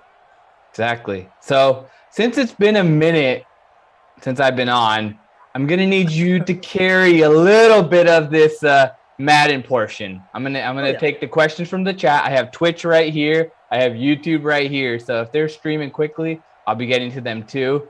But other than that, how do we start by building these lineups? When is kickoff? Are we getting there? I'm ready to pour it. Yeah, kickoff should be in about a minute. We always get the little pregame from the Madden sim coming in. They're setting the jerseys right now. We can see, and but yeah, generally we spend this portion just chatting about our lineups. If we're being dead honest, did you get one in the free roll or no? I didn't. So okay, that's cool, but that's all right. I have to let you know why though. There was literally I was sitting down to make a lineup, and the fire alarm starts going off in my place. No. And I'm like, okay, maybe it's a false alarm. Someone just cooked something hot, oil on the pan, and just set it off. Okay, it'll be going away in a couple minutes. It doesn't go away. It's 5 minutes. It's 10 minutes. I'm like, okay, let me put my laptop bag together just in case we need to bolt out of here. 10 minutes passes. The fire trucks start wailing, and I'm like, and I hear them getting closer and closer and closer, and I'm like, oh, okay, we might have to actually evacuate. Then they get here, and they run up the stairs, turn it off, and they pull this guy downstairs, and they're like, why did you shoot a firework off the top of the roof? So, sorry if I didn't get a chance to make a lineup. I was going to get hype with the crew, with the Stim Fam, but I wasn't able to due to that situation. Dude, yeah, CJ in the chat nails it. Did you move to Brendan Glasheen's apartment? His went off in the middle of our sim about 2 weeks ago, and he had to leave his building. And then he started streaming on his phone from the street. So I'm really running unlucky with fire alarms here with my co-host. So yeah. All right, CJ, I see you with that question. Man. But so that was it. We have kickoff now, ready to go. The Lions are kicking off to the Seahawks. So who do you have in the captain spot? Yeah, so I didn't have a fire alarm go off in my place, thankfully. I put in DK Metcalf. I got Russell Wilson in there. Galladay. Who else did I stack? Oh, yeah, it's the Lions. The Lions are just so terrible in these sims. I mean, now that I say that, Stafford will probably throw 5 touchdowns. But I tried to go as heavy on the Seahawks as possible. Even though usually I only use Russell Wilson and like maybe one other guy, I also used Carson and Olsen today for the Seahawks. So, all right. I like these jerseys. I love these green jerseys from the Seahawks. I do too. I'm glad that finally I'm on with someone who likes them because everyone always makes fun of them, and I'm the only guy. What? How does what? I do not understand that. Those are the sickest jerseys, probably potentially in the NFL. Yeah. I agree. I like them with the blue pants too. I think they're good. Yeah. Gets a little crazy green when is too much. Yeah, when they go the full green pants, maybe like they can do that like once a year, but like just keep it like this. That's perfect. Yeah, and then we got the Lions here in their nice basic uniforms because they're the Lions. They don't deserve a fancy uniform. No kidding. All right, first down. Let's see how Russell Wilson breaks this. All right, we're starting with the run. Ooh, nice run up the middle. I'm gonna do a little color commentary because this is what I've been waiting for to do in a long time. I'm used to actually having the Glash Man here too, so I'm like, hey, Glash Man, you're the big boss with the play-by-play, and you lead the way. Well, hey, I can take the play-by-play here. We tend to just rant anyways half the time, but I mean, got Russ, a little quick slant over the middle. That's going to be Carlos Hyde there, number 30. So Hyde and Carson, you both see him on the field a lot, Shrog. They kind of split. Hyde more the passing back for the Seahawks. Carson generally will come in and steal those touchdowns. Carson's the one that steals the touchdowns. Yeah, well, I know that's how it works, though, right? Like in the Madden sim, like you'll see him take the odd carry, but like Hyde. Ooh, going deep. Oh, he's got him too. Oh yes, let's go, Russell Wilson, 55-yarder. Gordon. Oh no, that's Dorsett. Excuse me. Wow, sleeper to start. My mind was drifting back to Madden 2020 when Josh Gordon was on the Seahawks, but yeah, that was Philip Dorsett. Wow. Starting this game off with a bang. Let's go. I thought for sure that would have been Metcalf. He's usually the one on the bombs, but Dorsett's got good speed in these sims as well. So, yeah, getting a good start at least. We had a pretty boring sim last time. I think Kirk Cousins threw for like 30 yards. So, well, it is the Vikings, so that's their run situation. Yeah. Let's see. Yeah, see, there's Carson. He'll take the red zone carries for sure. Chris Carson coming in. All right, first down stop. This has been an electric start. Russell Wilson, 83% owned. So the people that didn't own him, what were they expecting? Do they have to play, like I would say, the Lions defense then? Yeah, I'm a little surprised he wasn't like closer to like 95% owned just because the Lions are so bad. Oh, that was Metcalf too. Easy drop there. 3rd and goal coming up. Yeah, that was a drop. I think that was pretty much on target. Have you been paying attention to any UFC or anything else? I know that hockey season is finally over. We really appreciated the entire season of content. I want to say you literally carried it. And here's Russell Wilson with the slide. Come on, bro, go for the touchdown. Yeah, well, the rushing QBs fumble so often in these, Sharag, that sometimes the sim will just like do the safe thing and just take the slide. So yeah, the fumble settings are set at like high for the QBs. So, but no, I didn't really get caught up on this UFC. I kind of looked into the main event, but that's it. Yeah, UFC is one of those things that like when the other sports aren't going high, I'll tend to like get into. But I know there's a big event. I know the guys in the chat are definitely into it, and I think that there was free-to-play pools on the DraftKings Sportsbook. Yep. I mentioned those last night to the guys. They're probably closed now, but anyways, they were there. There's still the Home Run Derby free-to-play pool. Yes, the Home Run Derby. Go to Playbook right now and check out Gary and Thorne's breakdown because he just goes into it. Yeah, he's like the baseball version of you. You go into all the stats and details on those hockey cheat sheets. He does the same for us in baseball. Yeah. No, Gary, you get a deep dive, regardless of the subject or whatever report you get. He's going deep. So definitely, if you're looking for a little guidance, do that. 3-0 start. I'm hearing that there's going to be a lot of hoopla though around the Home Run Derby. You guys want to watch because DraftKings is going to be involved and it's going to be really amazing. Oh, nice. All right, Stafford, 6% in the captain spot, 49% in just normal flex. Yeah, we'll see if the Lions offense can do anything tonight. Their defense held. I'm surprised they held the Seahawks. That drop right there. Yeah, they didn't really hold. That's true. They just got unlucky, right? The DK Metcalf dropped it. Exactly. But I've seen a lot of Lions just bad offensive games, so maybe they'll come through. Maybe they'll be like, hey, Sharag's dropping in. Yeah, right. Light it up. Stafford. Undescena. Feels like a run again. Yeah, this is little fakery. That was a run formation, but yeah. And probably should have run it. Yeah. 3rd and 6. What's the latest sim that you've been in that was a high-scoring one?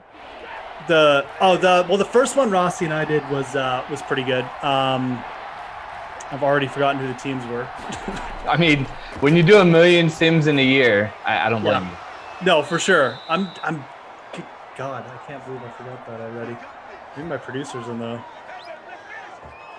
Oh well, whatever. It was the third sim of the day, whoever it was. But yeah, that was a good game. The last one though was just a complete blowout. The Packers just dominated the Vikings. Oh, they got a first down. Good for you, Detroit. All right, moving the ball. Prodding along. Yeah, Ravens and Rams. That's what it was. Lamar went off, 2 touchdowns and over 100 yards. Jamal Adams there on the sack. Seahawks D usually a pretty good play too. Got Jamal Adams, got Bobby Wagner. Forced a lot of fumbles, sacks. High-end sim players. So. All right. 2nd and 16. We have to set up here for the deep ball.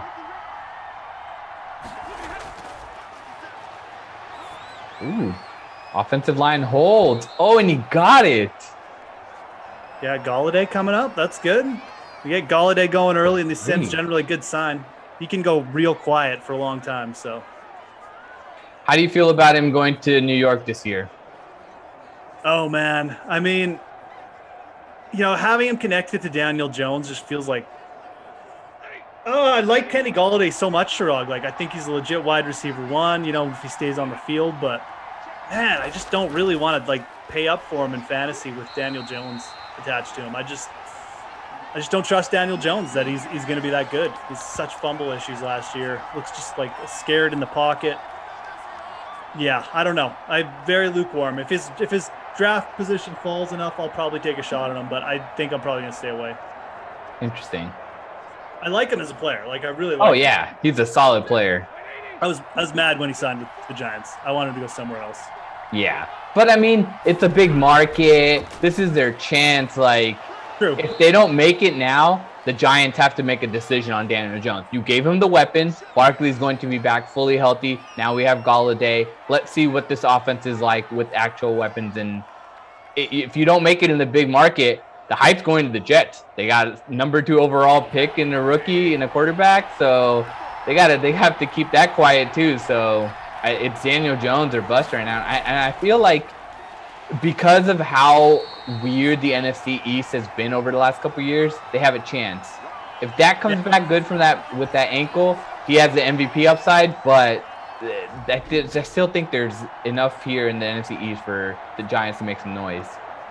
That is 100% correct that the NFC East is wide open for all those teams. Yeah.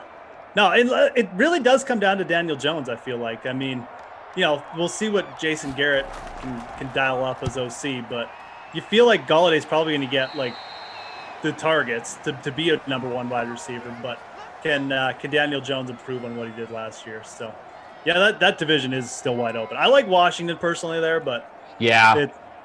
You have to. I mean, you really have to. Just the way. If you bring in Fitzmagic in, the only thing I hope is that the turf doesn't eat his leg or something, because it has ruined many a quarterbacks. Yeah, that's true. That's a good point. But yeah, with their defense and you, even though it's Fitzmagic, you got to say that's probably an upgrade over what they had at QB last year. So. Scary Terry is going to be an amazing fantasy option. Antonio Gibson, another year under that offense, figuring it out. I really like their upside. I mean, I think they're going to shock a lot of people if they're listed as underdogs to start the season. I haven't seen their schedule, but ooh, what are you doing, bro? You had that. Why did you go back into them? Yeah. Oh, man. Yeah, Washington starting with the Chargers at home. I know that's their first game. That's one of the more interesting games. I'm high on the Chargers this year, too. No, I know. I think most people are like, yeah, we like both these teams. Yeah. Tough game for LA, going across. It's the first game of the week, though, or the year, though, so it's not that big a deal. But tough defense, man. Yeah, and like you said, I think Antonio Gibson's going to be a real good target this year for fantasy. Metcalf with the first down? Yep, that was DK. Metcalf with the first down. Yeah, it was a nice pass, 27 yards. So Seattle's sort of pouring it on here. They got the stop. Let's see if they can get up 2 scores. And get this playoff. I don't think so. Oh, they did. With the run. All right. Break a little bit to the outside. Carson. 6 yards for him in the first quarter. How much doing? All right. That was not a bad start. We got one bomb. Yep. I'll take that. Give me one bomb a quarter. Let's go. Absolutely, man. One big play a quarter, and it's usually a pretty good sim, to be honest. So. All right, so we have Russell Wilson with 90 yards to start. That's not too terrible. 3 for 4 for both quarterbacks. So interesting start. I liked how Detroit at least was able to get a first down and get some momentum going. They had to already abandon the run, it seems like. Yeah. Yeah, absolutely. The run gets abandoned quite early in some of these sims, so we'll see if that continues. But it's kind of a weird sim for running backs because we got Kerryon Johnson, but then like you'll see DeAndre Swift come in too, and then you got Hyde and Carson taking carries on the other side. So we'll see if Swift might get involved as like a passer in the second Q. But you're already getting good reviews here. Boss Man says, "Oh yeah, definitely need more Sherrod here." We see you guys. Make sure you smash the like for Sherrod coming in, guys. Appreciate it. Come hang out with me on Mondays and Wednesdays. We'll be talking about hoops. I'm on every day to break down those hoops. So the chat loves the hoops, man. That's all I talk about is NBA. Seriously, like every now and then they'll be like, oh yeah, a couple guys ask me about hockey, sometimes golf, but swear to God, every night, like, but especially in the regular season, that's all they were talking about. Awesome. Well, I think there's going to be some contest or some market or something like that for the Olympics. It's been there. There's been preseason. There's been all these other ones. So I'd expect there to be some exciting times coming up for USA basketball. There's a lot of great players that are involved, and there's going to be some fun fantasy lineups to make. And the part I'm looking most forward to is a different time zone to watch games in. Yeah, so you have games on like middle of the day, you mean? Yeah. For sure. Because I'm in the East Coast now. When I was back in LA, I was like, okay, cool. We can watch a 10 o'clock game. That'll end whenever. But in the East Coast, it's like, oh, I know. You got to stay. See, I'm on Mountain Time. So I feel like Mountain Time is like the best for sports because the late games they start later, but it's not like that bad. It's like, the late basketball starts like 8:30 latest. That's fine. Like, I can do that. But, like, the East, it's starting at, like, 10, right? Like, it's crazy. That's insanely late. Breaking out outside. All right. Dang, I wish he stayed outside there. He might have taken that to the house. Oh, yeah. The running backs like to take the wrong route. All right. Getting Lockett hype here in the huddle. Come on, Russell Wilson. Tell him what's up.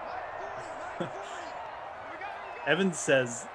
Summer League Olympics over the Olympics. I don't know about that.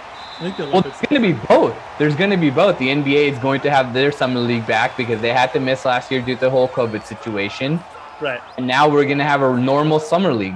Normal Summer League. Preseason starts October 3rd. I think the end of September and early October with the World Series, NBA coming back, football going on, golf still going on. Like golf is always going on. Every week, no matter what, there's a golf tournament. And NHL should be back. Well, probably be back a week later than that or two. Yeah. But yeah. You're right. That'll be a pretty sick time. It'll be back. That'll be like the full schedule back to normal. Yeah. Yeah. It took us a year to get there, but we finally made it. You can finally see the horizon. What do you think about this extra week in the season now? Oh, I mean, I'm all for it. Like, more football, the better, right? But yeah, I think I kind of wish they went from like 16 to 18, but maybe that was asking too much to add 2 games. But otherwise, I like it. I think that the NFL, it's such a product that everyone wants. And there's such like a desire for it.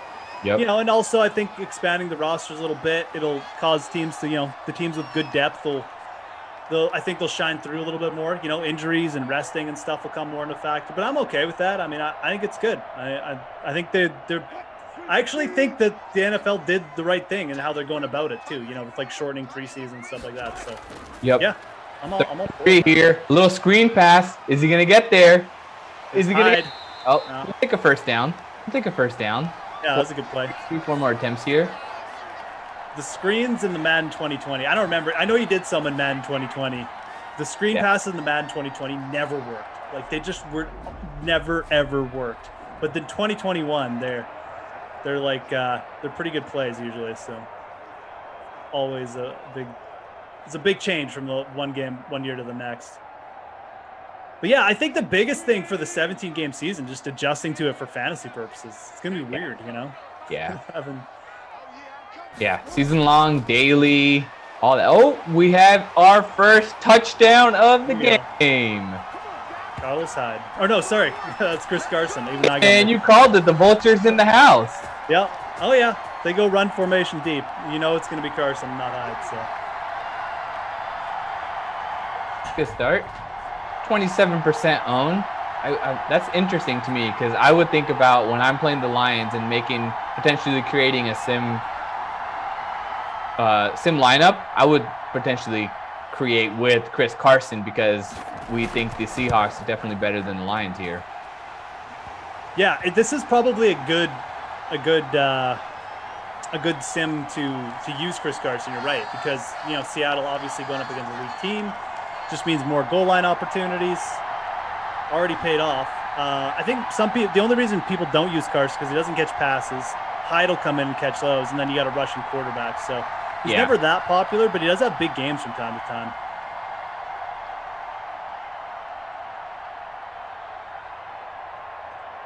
All right, let's see what we have here.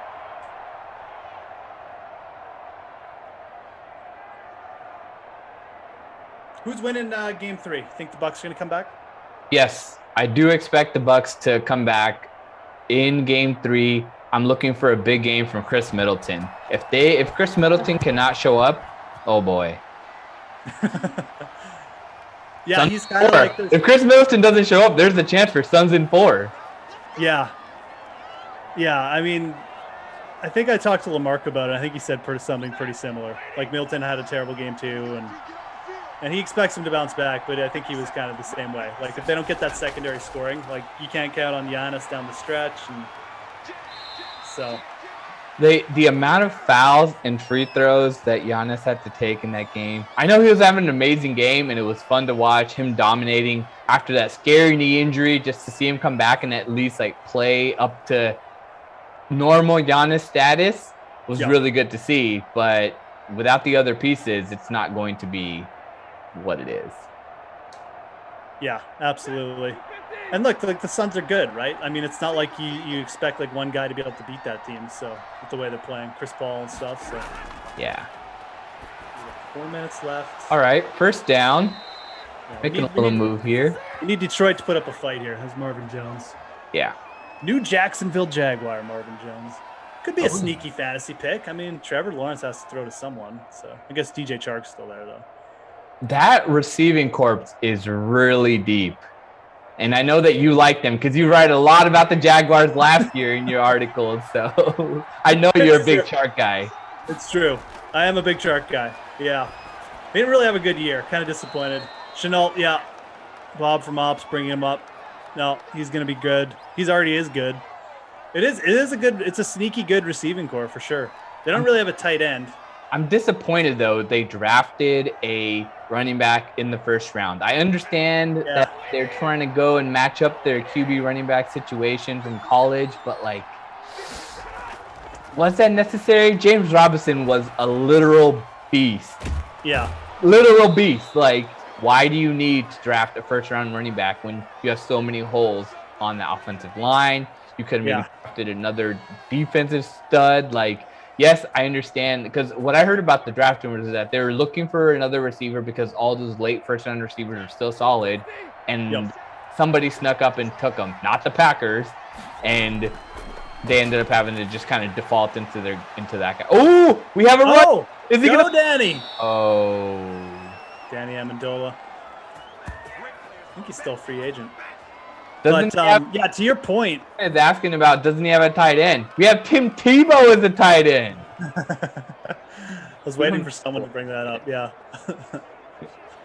Oh man, that's gonna be a gong show when he hits the field for the first time. But yeah, on any end, I mean, it sounds like they're trying to use him like really as a receiver. So I think that kind of goes to your point where like they wanted another receiver, but they like settled for like the pass catching running back. So we'll see how that works out. Yeah, I mean, definitely hurts James Robinson for next year, who looked really good. Like, you're right. I mean, he was just a solid. He was surprisingly good in the pass game too, James Robinson. Like, really felt like he could do it all. But it sounds like really, they're going to really try and split him out. No! Touchdown. Holiday. Let's go. All right. Yeah, that's making a game of it. Yeah, absolutely. That's exactly what we need. We need a quick Detroit score. Keep this one close. Don't want to see Chris Carson running out the clock here, early in the third quarter. That's never good. So CJ says, fear the deer in the chat. Oh, man. I've been rooting for Milwaukee this whole playoffs because everyone got so down on them when they lost. Like, they started their series slow. Yeah. When they lost by like 40 to the Nets, stuff like that. That was very interesting. If it wasn't for that Kyrie ankle twist, though, it's true. Different. It's true. I think they got pretty lucky with the injuries. War of attrition, though. That's what this season was, a war of attrition. Yeah, I know. I still can't go back to that. I mean, I still can't believe how quickly the NBA came back. It was like it like what, a month? I was like, they're not actually going to start that early, are they? And then they did. They did. They got through it, I guess. So good for them. That's kind of what like the NHL did too. Yeah. Come together, got through it. It was a pretty fun NHL year, though. Yeah, I mean, seeing Tampa Bay go back to back was pretty dope. I was really into NHL a couple years ago, and then that was the year the Blues won it. That was the year that I really got into it. Yeah, the Blues definitely, they still got some good core players, but they got rid of Peter Angelo this year on defense. They took a big step back. Yeah.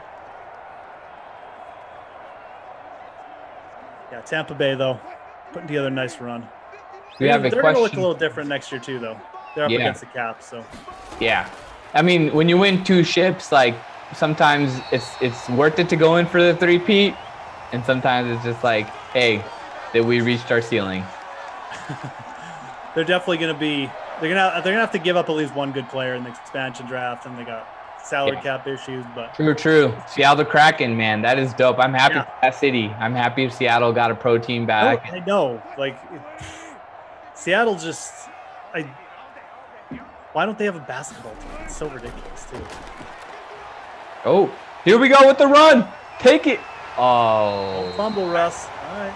We'll take a first down. Down. Question coming from the chat from Donald. You're a Lakers fan, right? Yes. What do we think about them for next year, and who do you think they will pick up in free agency? All right. My honest reaction is I hope they blow it up. I really hope that they blow it up and just start over. I don't have any idea. The reason is Dennis Schroeder wants $100 to $120 million. That's not a $100 million player. So and we're cap strung because of AD and LeBron owning so much of the cap. You have all these other pieces that are coming in.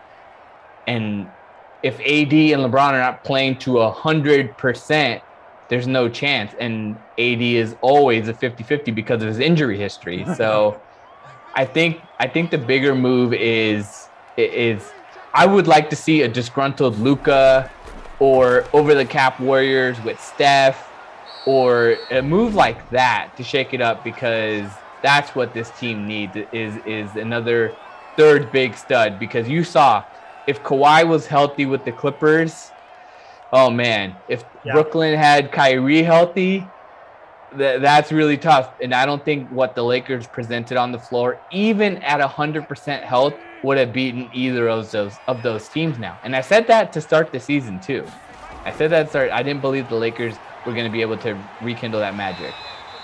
But it's honestly the way that free agency has broken out. Giannis was the big guy coming in. He got his contract. It's going to come down to what happens with Bradley Beal. Is he going to be moved? And what other changes other teams around the league make? Because the Lakers capped at the straps, strapped at the cap. So just like you were mentioning with Tampa Bay, I'm honestly perplexed, and I would like to see, honestly, another wing. We need LeBron back at point guard. That's fine. To have a lot of miles and stuff, but I just think it's a scenario where the Lakers don't have enough right now, and they need to make a big move. And do they have the pieces to make the big move? That's the question. I don't believe so, because they had to give up so much for Anthony Davis. Kuzma is going to be potentially traded.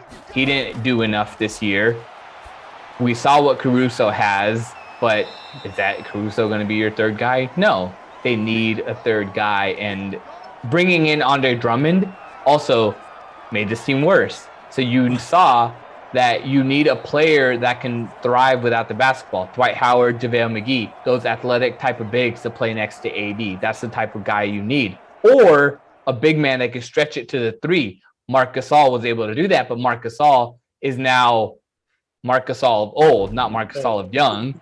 So he's only going to be able to play about 10 minutes a game, you know? So it's a scenario where the Lakers need to shake it up. Dennis Schroeder showed that they do need a third piece.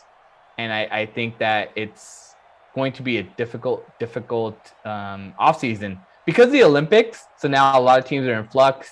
And the way that this season shook out, 2 small market teams making it to the NBA Finals, that gives a lot of hope to everybody in the league. Like, hey, all we need to do is make it happen for one season, and it's anybody's. So, yeah. Long-winded answer of I don't know what the Lakers are going to do. They're in really, really difficult position. I hope they rebound, but I think they need to make a big move. Is Beal a free agent then? He is not. So he's not, eh? He's not, and he has a big contract, and his next extension is going to be the max. You can't not pay a guy like that the max.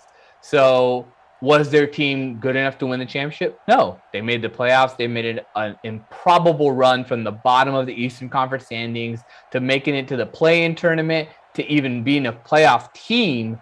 So, but they didn't have enough in their lineup. And Russell Westbrook, he's fine. I love Russell Westbrook. I love the energy that he plays with. But Bradley Beal trading him, and then after a while when Russell Westbrook's contract come up, blowing it up because this team doesn't have the upside. Yeah, no, for sure. What about, do you think there's any chance Lillard goes there? The Lakers? A little bit, but why would the Blazers, who honestly, when I lived in LA, there's only 2 teams that hated the Lakers more than each other. It was the Celtics, the Blazers, the Clippers weren't anything. And it's the Blazers and the Kings. The Kings were cool for like a year or 2 or whatever when they had Lottie and Chris Webber and all that. But it was Blazers, Kings, and Celtics. Those are the 3 teams that were the biggest rivals for the Lakers. And why would the Blazers trade Damian Lillard to like? I just don't see it. I would love to see it. I just don't see it. They don't have the pieces. Why are they going to say, yes, sure, we'll take Kuzma, Caruso, THT as the guys? No, there's way bigger, better packages available in the league for someone like that. Yeah, it would have to be like Lillard sits out and says like, trade me the Lakers or something. Or that's what it's gonna have to take. Like it'll be, these are my destinations and these are the only ways, and then it'll be a 3-team trade as well. It's not. There's not. The Lakers don't have enough to just make it happen. NBA offseason always interesting though. Yes, very, very, very interesting. And like I said, this Olympic season makes it even more interesting because remember, the last time we had the Olympics, the last couple of times, we ended up seeing super teams because of it. Dwayne Wade, Chris Bosh, LeBron James hanging out in the Olympics. They got some time to spend together. You don't know. I hope Jason Tatum, for the Boston Celtics faithful, goes and asks for or talks to Bradley Beal and brings him over because they need an elite shooting guard. I love Jaylen Brown. I think he's perfect, but they can swing him over to small forward. I'll tell you something. People liking the non-Celtics talk in the chat, you know, saying give we got the Kaufman going off on it. That's right. Kaufman, Glash. Oh man. I mean, I've been trying to mix it up. I've been talking about every sport, honestly. It's been fun. Yeah, no, absolutely. I mean, I love it. That's great. All right, second half underway. Lions ball. Will they score here and make it a tie game for us? Yeah, not a bad first quarter, to be honest. We had a touchdown from Galladay to end the half. If you're just joining us, Seattle Seahawks had a touchdown from Chris Carson. And then we had the field goal, obviously, so... Chat coming through with some questions now. Now that we're talking about hoops, the chat started getting active again for it. The hoops questions will come, man. 2020, LeBron's last ring. No, I don't believe this is LeBron's last ring. There's going to be one more. Like I said, I think the Lakers will go all in for another piece because what it'll be the transition period between LeBron's team and what it will be to whoever the next superstar in AD is. I think that's the way that this goes down. And then LeBron leaves when his son comes to the NBA and becomes the first father-son duo in NBA history to play together. That's my prediction for LeBron. Kind of feels like that's going to happen, doesn't it? Like the whole father-son thing. Like they obviously have something. Yeah. And I mean, he's been playing good. I saw some highlights the other day from him, and I thought, and there was a funny quick video of Ronnie taking a game-winning three in front of LeBron's face and missing it in their old gym. That was pretty exciting. But that's my prediction for LeBron. One more championship and then go play with his son. Yeah. It definitely feels like that's kind of like what some one of his goals, right? So that was a nice play to Marvin Jones down there in the middle. It just about broke it for a touchdown, actually. Yeah. Snuck it right in. Yeah, it'll be interesting. It's kind of a tough spot, like you said, for the Lakers. Like you got, they struck when they give them credit. Like they took advantage. They got AD. They won the bubble. Yep. But yeah, now they're kind of in a tough spot. Let's see if they rebound. More questions asking about some hoops. Let's see. Suns coach seems to be a lot sharper. Yes, 1,000,000% agree on that. I love Monty Williams, and I'm really happy that he has a chance here to win a championship, just the same as I'm really happy for Chris Paul. I wish we would have been able to see what Chris Paul and Kobe would have looked like, because this is what is coming to fruition a little bit. With Devin Booker, yes, he's not Kobe, but he has that same mentality, strong shooting guard, and what the potential was there of a young Chris Paul and a young Kobe together. That would have been a really cool duo. You're right. That's a good call. I always felt like Chris Paul, yeah. I just, it took so long for him to, get in a spot finally where he was playing with, really high-end players. So that's a guy I'd be happy to see win. Absolutely. I like Phoenix, too. Phoenix is, the only team, Shrug, I've actually seen live play, too, for basketball stuff. Nice. I go down there every year, so. Oh, going deep. Oh, you go down every year? Yeah, once a year. I almost always go to Suns games, so. You're just leaving the snow? Was that what you're Yeah, exactly. Yeah, go in the winter. Dog's under my desk. But yeah, that's so. I mean, I'm kind of pumped for the Suns. That's they get good support down there. Definitely, the games are fun. They got the gorilla. Yeah, I like the gorilla. All right, a run. All right, let's get this. Ooh. Oh, he got. No, I thought they were gonna give him the stretch. No. Ooh, first and goal. That was Kerryon Johnson. That was close. That was close. I thought they were going to give that to him. Usually when they stretch, they give it to him. Ox says he's sick of Booker being compared to Kobe. It's preposterous. I mean, when the man mentored him and said, hey, go, dudes, be legendary. I mean, I don't know who else you'd compare him to in terms of game. I think that's easily exactly. You could have just walked that in. Is that a touchdown? No, out of bounds. Wow. Could have walked that in. Oh, well. Second goal. Probably going to hand it off here. I wonder who they'll give it to, though. Sometimes you'll see, I think Adrian Peterson is the RB3 here. No, that's Kerryon Johnson. I see a 3.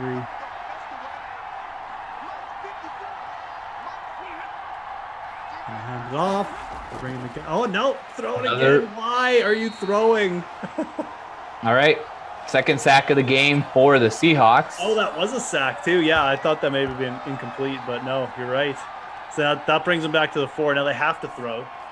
Okay. Classic Detroit here. Take a throw here. blowing an automatic touchdown.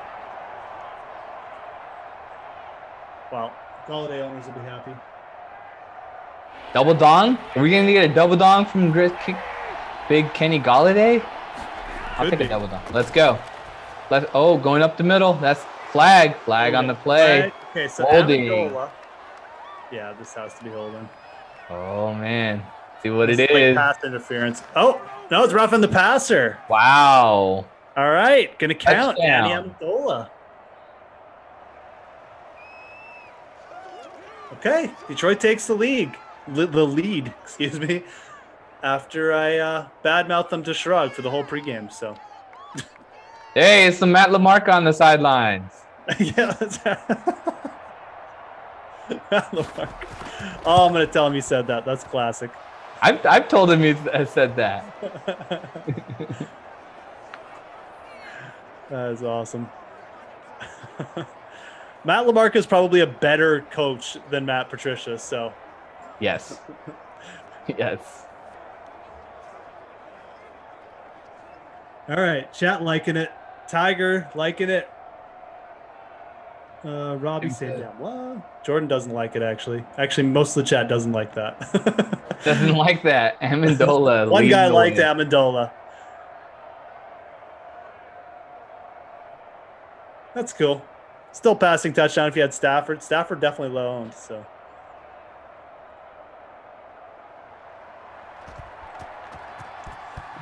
Hit that like, guys. Shrug bouncing in for one Madden sim today, like I said.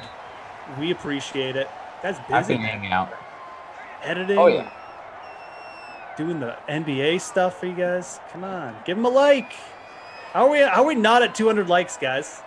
I'm doing 4 sims today. Give Moose the like. Give me some likes here, guys. Give Let's him go. the like. Let's go. It's you know what? I've been soft on them. I haven't asked for any likes in the first 2 sims. I'm not big on that either. If you like it, you like it. I'm not coughing with them. No, I'm not coughing with them, but I'll give them a little reminder, you know. Yeah. Especially when we get a rare appearance. Yeah. Give me some of the likes. Get in there. Let's at least get this to 175. I'd appreciate that. 175. That's only 22 people here. Let's use Sherrod's brain while he's here. I mean, I entered a showdown contest in the Sim Fam League, but do you think Middleton then for your captain tomorrow night? So I do like Middleton, but the crazy part is like I suggested Giannis in game 2 just because the ownership is going to be a little bit less than the captain because you're like, okay, yeah, he's coming back, but does he have it? And he scored over 100 fantasy points in the captain spot. But Mikal Bridges was a player that had lineups towards the top. So the way to get all these expensive players in, Middleton, Giannis, CP3, Drew Holiday, Devin Booker, DeAndre Ayton, the way to get them in is you need one of those mid-range players to step up. I don't think it's going to be a mid-range player. I still think that we can go with Middleton, but that means you have to kind of step up in a punt. And the biggest thing to watch out for, Torrey Craig is unlikely to play. So Abdel Nader, while he's going to be really cheap, it's risky because we saw Dario Saric. He got hurt, and Frank Kaminsky was the guy that was talked about that can potentially step up. But, we have a big run here. Nope. Carson doesn't have the Jets, some of the other RBGs, but that's still nice. So the thing about the Suns now is they've lost 2 pieces to their rotation. And while those pieces are not huge pieces, but they're guys that step in, play 10, 12 minutes, get the job done. And that's why maybe look at Abdel Nader, but I'm leaning more towards, Cameron Payne. He has to step up. And it's kind of tough because who else is going to go to? And what's going to end up happening is all the players are going to play 40 minutes. So Jay will play 40 minutes. Bridges will play 40 minutes. Ayton's already been playing. CP3 will get his time. Cameron Payne will be the guy that comes in a little bit. But Etuan Moore. Don't sleep on Etuan Moore and Abdel Nader. as guys that you need to consider, but I can see Cameron Johnson being the number 7 guy. So while his salary jumped up a little bit in game 2 because of that strong game 1, he came down a little bit now, a little bit closer. But I think the sleeper guys to consider now that we're at home in Milwaukee are guys on the Bucs side of the ball. So Pat Connaughton, Bryn Forbes, Jeff Teague, those should be the value plays to consider because this is a home game for the first NBA championship since Oscar Robertson and Kareem Abdul-Jabbar played for the Bucs. So that crowd's going to be a little bit hype. Yeah, no doubt. Absolutely, man. It's probably one where you want to go like with a buck just for that reason, it feels like. Although I guess someone on the Suns could just... Well, yeah, so those are the two things you have to really consider in this game because if you're going to pay up for Middleton, maybe even Giannis, you need these cheap guys to fit into your lineups.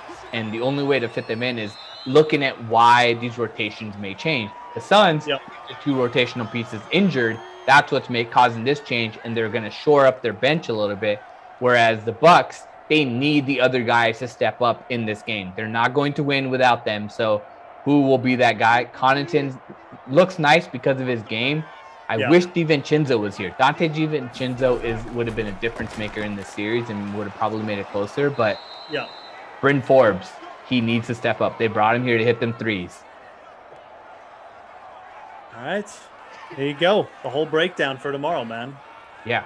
It's like a free NBA, slate you just got. So I've had some time to think about it a little bit. Yeah, absolutely. I know, right?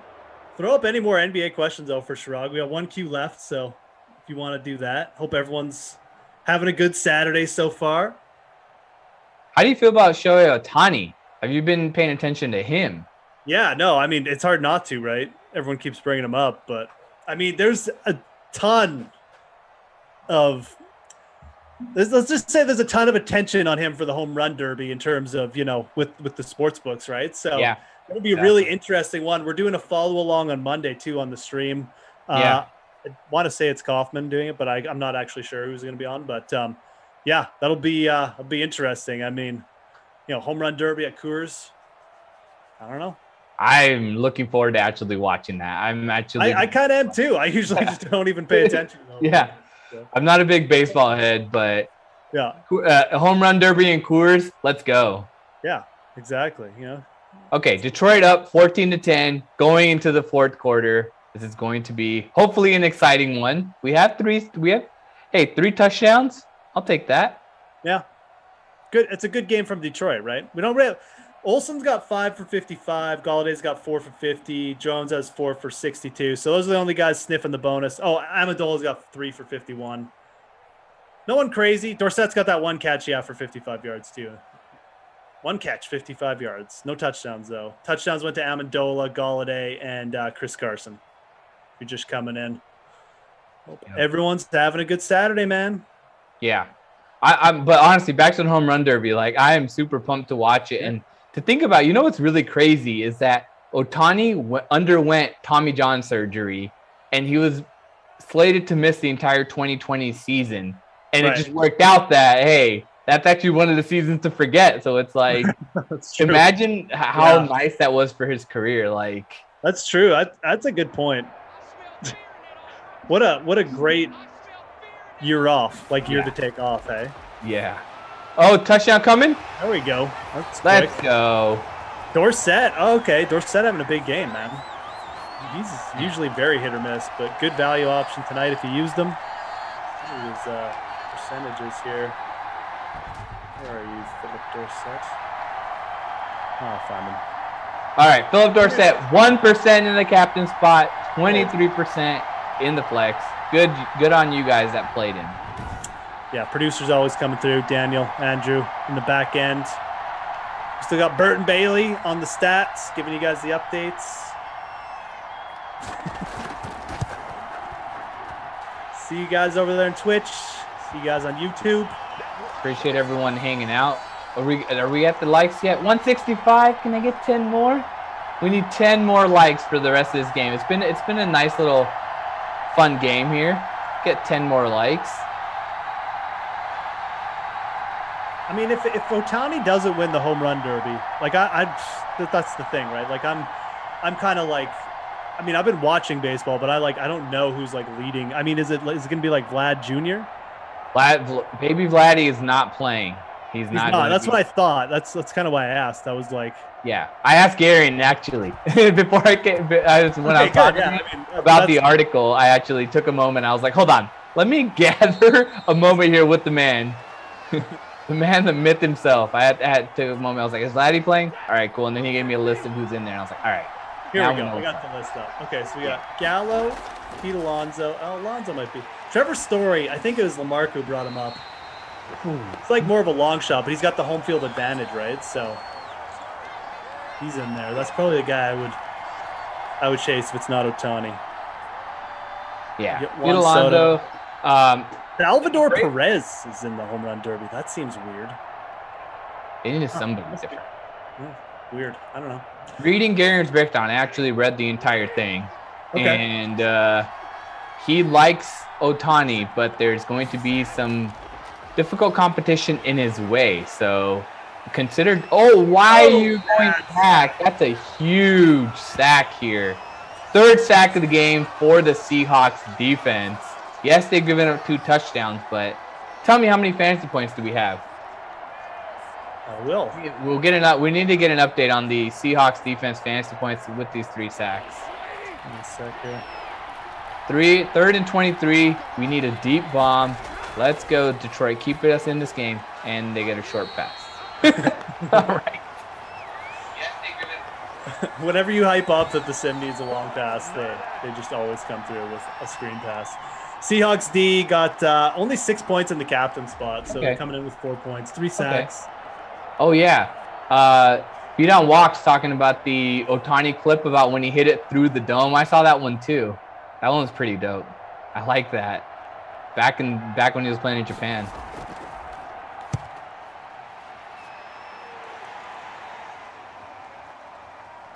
Oh, nice move. All right, what do you think we're going to have here? Are we getting a field goal or another touchdown? I want to see a field goal just so I can watch the 2-minute drive from Matt Stafford. Can't wait to watch him on the Rams this year, actually. Ooh, Russell Wilson breaking out. Yeah, we were talking a lot about Matt Stafford just because the Rams were on the last sim. Well, I'm definitely going to go Seahawks touchdown now that they're down to You're going to hedge a little bit right there. But yeah, I'm excited to watch Matt Stafford too. That's like one of the main things. There's a lot of exciting storylines. I'm very excited for the start of NFL this year. But Matt Stafford on the Rams, definitely something I want to watch. The rookie QBs, but I feel like Stafford again. We talked about this last sim. Potentially just his skill level just being a little bit underrated by like the general public. Just because he's in Detroit doesn't mean he wasn't a really good, solid quarterback. Exactly. I mean, you put any quarterback in Detroit the last 10 years, and a lot of them would struggle to put up the numbers that Matt Stafford did, and even have the little success that he did. So, very interested to see how he performs with the Rams. That'll be something to see. Looks like a run formation, but we're going up with a pass. Okay. Short pass. Helping the clock a little bit. Russell Wilson with only 2 incomplete passes in this game. Yeah, he's having a pretty solid game. We have a comment coming in from the chat. Going to be embarrassing if Stafford is worse than Goff. Yes, that would be really. I mean, that would look terrible for the Rams franchise because they've. Chris Carson with the tutty. Double down, Chris. Getting it.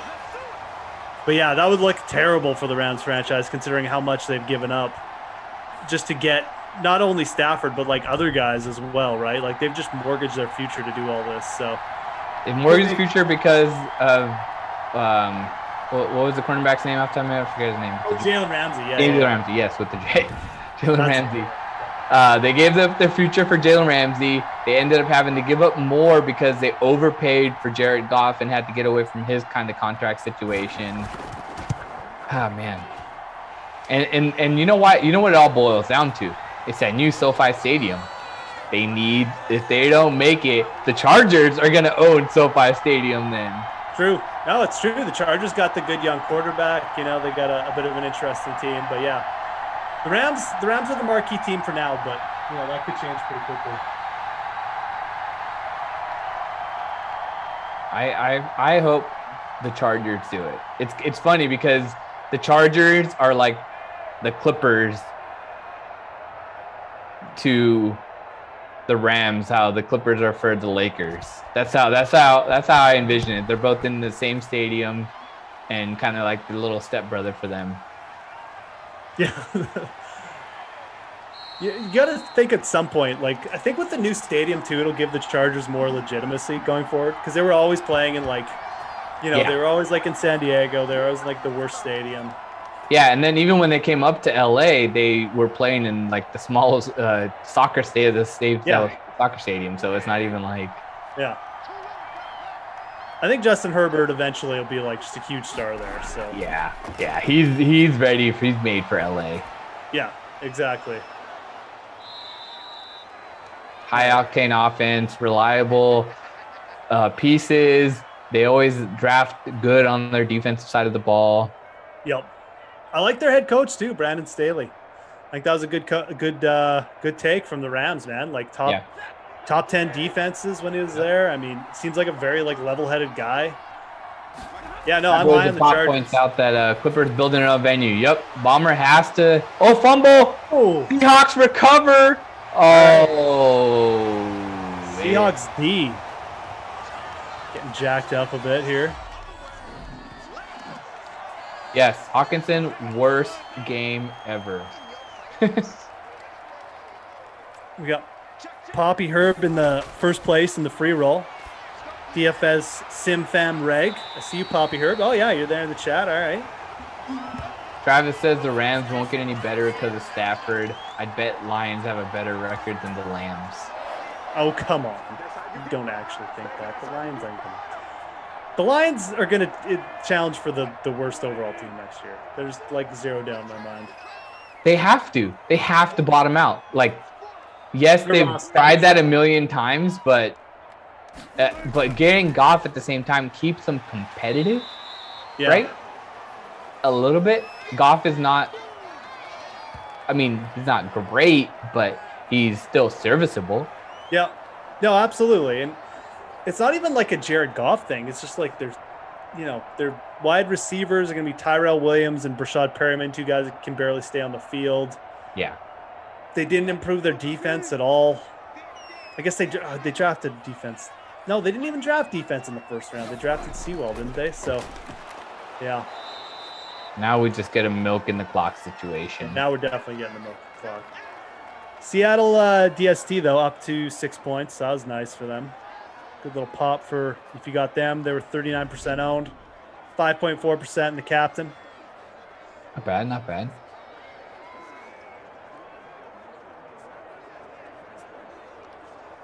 You watching the? You gonna watch the UFC tonight, Shrug? Are you into UFC? A little bit, just because of Tim. I have to hang out with Tim and talk to him about a lot of editing. Right. Stuff. That's my big man on the editorial team. So I talked to him. We actually, excited to say, we have our second ever article on UFC.com. I know you're used to it, the PGA Tour articles and making those appearances, but now we have Tim Finnegan on the UFC.com with his breakdown. It was more of a sportsbook breakdown, wasn't as much DFS, but go check it out if you haven't already on Playbook. But yeah, I've talked to him a bunch about it. I'm pretty pumped for it. McGregor's a big name, and DraftKings is all about this event. And we have another touchdown. It's the running back game. Yeah, man. You roster them both, you're certainly happy. Carlos Hyde there on the little out route from the backfield. It'll be 31-14. Russ Wilson, just typical Russ in these sims, basically cheat code. That's pretty cool to hear, though. Yeah, the DraftKings up there. You can go to the DK Nation now, but now you can just go to the UFC site and check out some articles as well. Yep. I was big when DK first brought out the UFC. I played like every event, like the first 5 events. It's fun. It's like because UFC was the first sport back in the pandemic. Like that too. Before anybody came back, UFC was like, we them boys, let's go. Yeah, no, that's true. I played it for that reason too. But I'm talking like way back when they first on DraftKings, like 4 years ago or whatever. Oh yeah, similar to just that rise, how when the PGA Tour came for the first time on DraftKings, like that was exactly where I even got really hype into DFS, was actually from that golf launch. Yeah, no, we've obviously both been doing this for a while and like playing for a while too. So yeah, but remember back, the UFC is I couldn't even I don't want to say I couldn't watch a UFC card without playing DFS now, but I don't think I could. It's so much funner with DFS. UFC. Yeah. And the cool thing about when I've made some MMA lineups is that you can have a good score from a guy that potentially lost. Yeah, exactly. Right. Like I really feel like diving deep on MMA really can. It can pay off on all sports, but like you can, it just because there's obviously only 2 people involved in each match. Yeah. If you can really find those guys who, like you said, you figure out the guys the matches that have a really good shot of going 3 or 5 rounds. Yep. The guys who are like just all about the knockout. It's fun to do. It's fun to dive into. One of those sports that I even wrote a couple articles for it like way back in the day. I don't think it was for DK, but. Anyways, yeah, it's a fun sport to dive into, man. For sure. 2-minute warning here. We're almost done with this game. We predicted a blowout in the start. We were hoping Detroit kept the game of it, though. They were in this game. At least they got some points, right? So yeah. Is this part of I have to ask you, do you know if this is part of the Madden playoffs that we're going through? No, this is I think we're in week 16. Our producer's going to tell us in like 2 seconds here, but I'm pretty sure this is week 16. Week 17. Right, week 17, yeah. I saw the schedule. We posted up the schedule on DK Nation. Playoffs coming up very shortly. The schedule is going to shift a little bit just so that there's not days with 4 games and the 6 games. It's like that's going to be, I think there's going to be a skip in there. You can find more information about the schedule on DK Nation on Playbook. Yep, best way to do it, guys, is go to the Google machine, type in like Madden schedule, Madden streams, and then DK Nation, and it'll pop right up. Yep. Do that too if you want. Again, if you're new or something, I probably we don't drop this enough, but if you're ever looking for info, Madden depth charts, DK Nation, it'll pop up. You'll get the exact team you want. You put in the team. Yep. Always do it. Should be reminding people. We have about that, scores, schedules, rosters. And breakdowns from Zach Thompson. He does one every day. So got the full service for the Madden Sim fan because we've been doing this for over a year and everyone's staying engaged. So got to keep the party rolling, Yep. Yeah, it's funny, Shrug. Like Zach and I have been on these since the start. We did our first sim together for the first time like last week. Really? So, yeah. Man, that's actually kind of crazy to think about. I know. We both said we were both like just surprised that it took it this long, but he got out of bounds. Oh, come on, man. We're gonna get a little more garbage time here. If you're on Detroit, you like that. See if Detroit burns their timeouts or not. Oh yeah, Emerson. Oh, that's what happened. Emerson was taking the credit for getting weather axed. Oh man, he wasn't in that meeting. I came in with the hammer. I was like, hey, I read the chat. I'm not on here every single day, but I am on Wednesdays, and I see the commentary in the chat before the slate, and I was like, can we talk about getting rid of the weather? It's adding way too much variance in here, and the people don't like it. So I came with the apps, and thanks to, what do we got? Producer Andrew, right? Yep. Thank you for calling that out. And wow. I'm gonna have to message Emerson or something. Yes. Oh yeah. No, we'll get to the bottom of this. This is like breaking news here on the DK. You guys should be smashing the like for Sharad, the true genius who decided enough was enough. He knew the DK Sim fan didn't like Wild Weather Wednesday. Yes. There you go. Everybody smashed that like for Chirag, man. This is the guy who actually did it. Emerson wasn't even in the meeting. He wasn't not in the meeting. No. Emerson doesn't go to the meetings.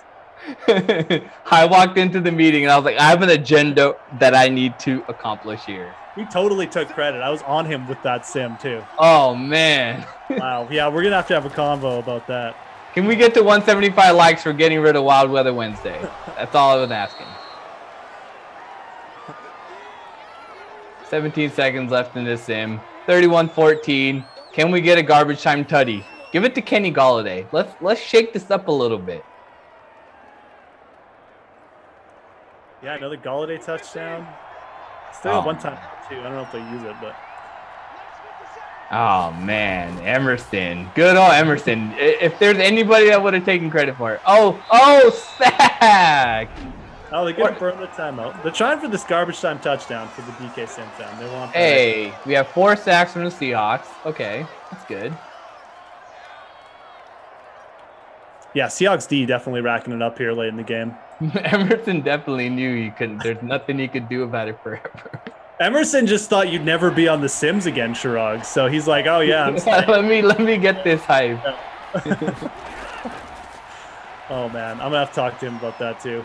Oh. He had me convinced. I'm like, okay, I guess it was you. I don't know.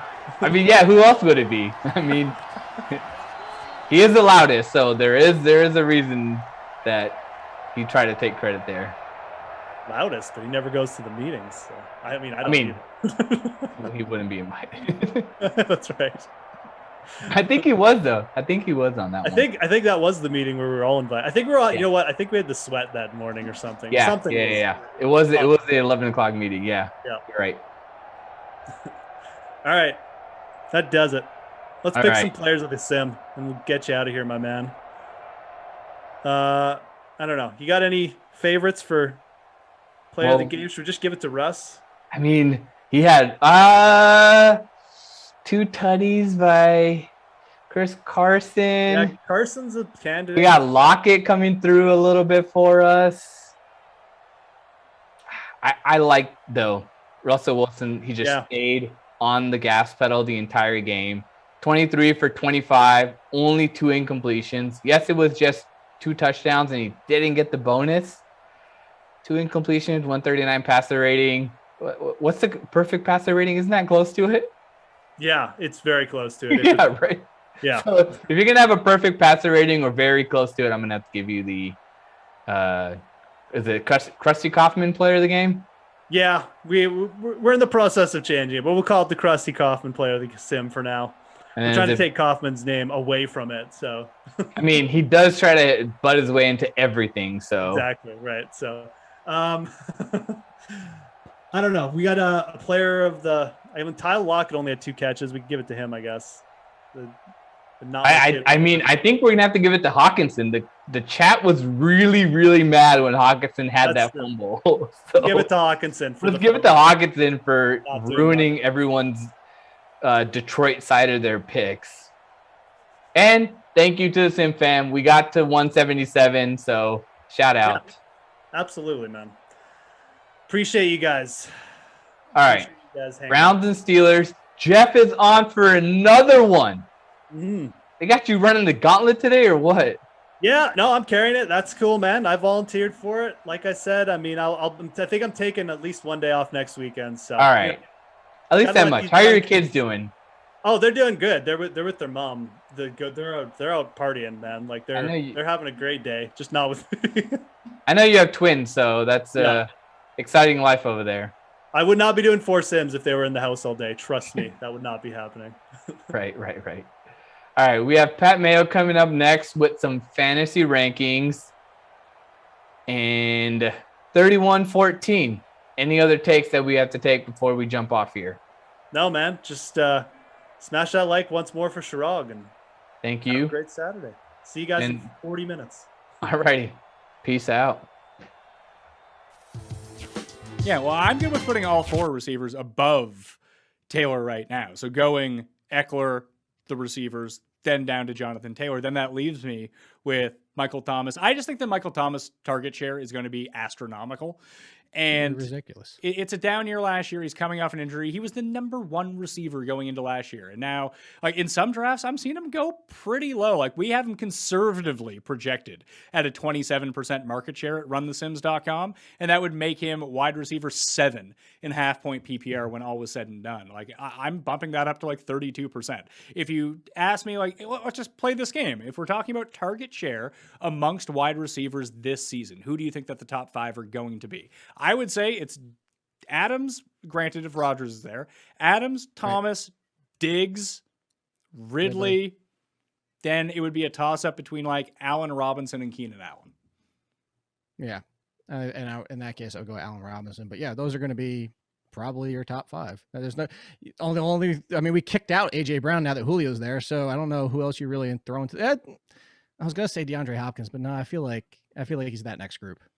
Yeah, and he is efficient enough and scores enough touchdowns that he overcomes. I mean, he's going to have like a 27% target share. It's not that big of a deal. But the only reason that I bring up something like target share is that although I do like to play for the upside with a lot of these guys, I think that having a solid base in place is paramount to trying to generate that sort of upside. Like, I don't want to have to bank on AJ Brown scoring 6 80-yard touchdowns this year. And that's what separates him from being top 5 for me and being number 10 for me. Where someone like Keenan Allen, I mean, he's probably not going to score any 80-yard touchdowns, but when I look at his target share and overall targets at the end of the year, I think he's going to be inside the top 5. And if you can just have a little bit of positive breaks your way, like it's an outlier season for him in terms of touchdowns, and all of a sudden he scores 12 or something like that, I mean, he's in contention to be the number 1 wide receiver at that point.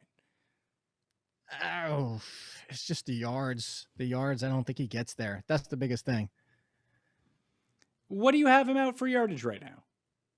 Well, I'm going back to his past couple of years, is that he's only averaging like around 10 yards per reception. I'll tell you where I have him. Let's see. Where is Keenan Allen? Because Keenan Allen is in not even the next group for me. Keenan Allen's like started. He's kind of the Zeke of that next group. He's like at the top for me. And the target share is terrific. But when you're dropping from guys averaging 12 or 13 per catch to him, which is like 10 and a half, and I don't see that really changing much. Where is Keenan? Oh, there he is. For 1,059 yards and 6.5 touchdowns. That's the issue. Like, again, you're not wrong, and that could swing the other way. It's just, I think his ceiling is just a little bit limited, especially with how that offense kind of used him last year and doesn't look to be changing for this year. I think that, I mean, they have a brand new they have a brand new head coach. I would hope that they limit the Herbert runs enough. They don't run at the stupidest possible moments, and kind of agree like, hey, Keenan Allen's always open. Let's just throw to him. Right. But okay. So that would be the issue. I need the targets to go up. I still don't think I don't think his usage in the yards, because how he plays is just who he is. I just don't think he's going to get to the 12, 13 yards per reception. That's what it is. Even if he could be around 11.5 and 12, I think that he could end up with like 110 catches this year. And I would take that even in half point and hope that what you really need is an improvement in the touchdowns. And I mean, it's not like he's not a fixture as a part of the red zone package, but just last year was so weird with Anthony Lynn at the helm that maybe that translates a little bit differently this year. And instead of scoring 7, like I said, he scores 12. He scores 12, has the 110 receptions and 1,200 yards. He's going to be a top 5 guy, or potentially even more if things break the right way for him.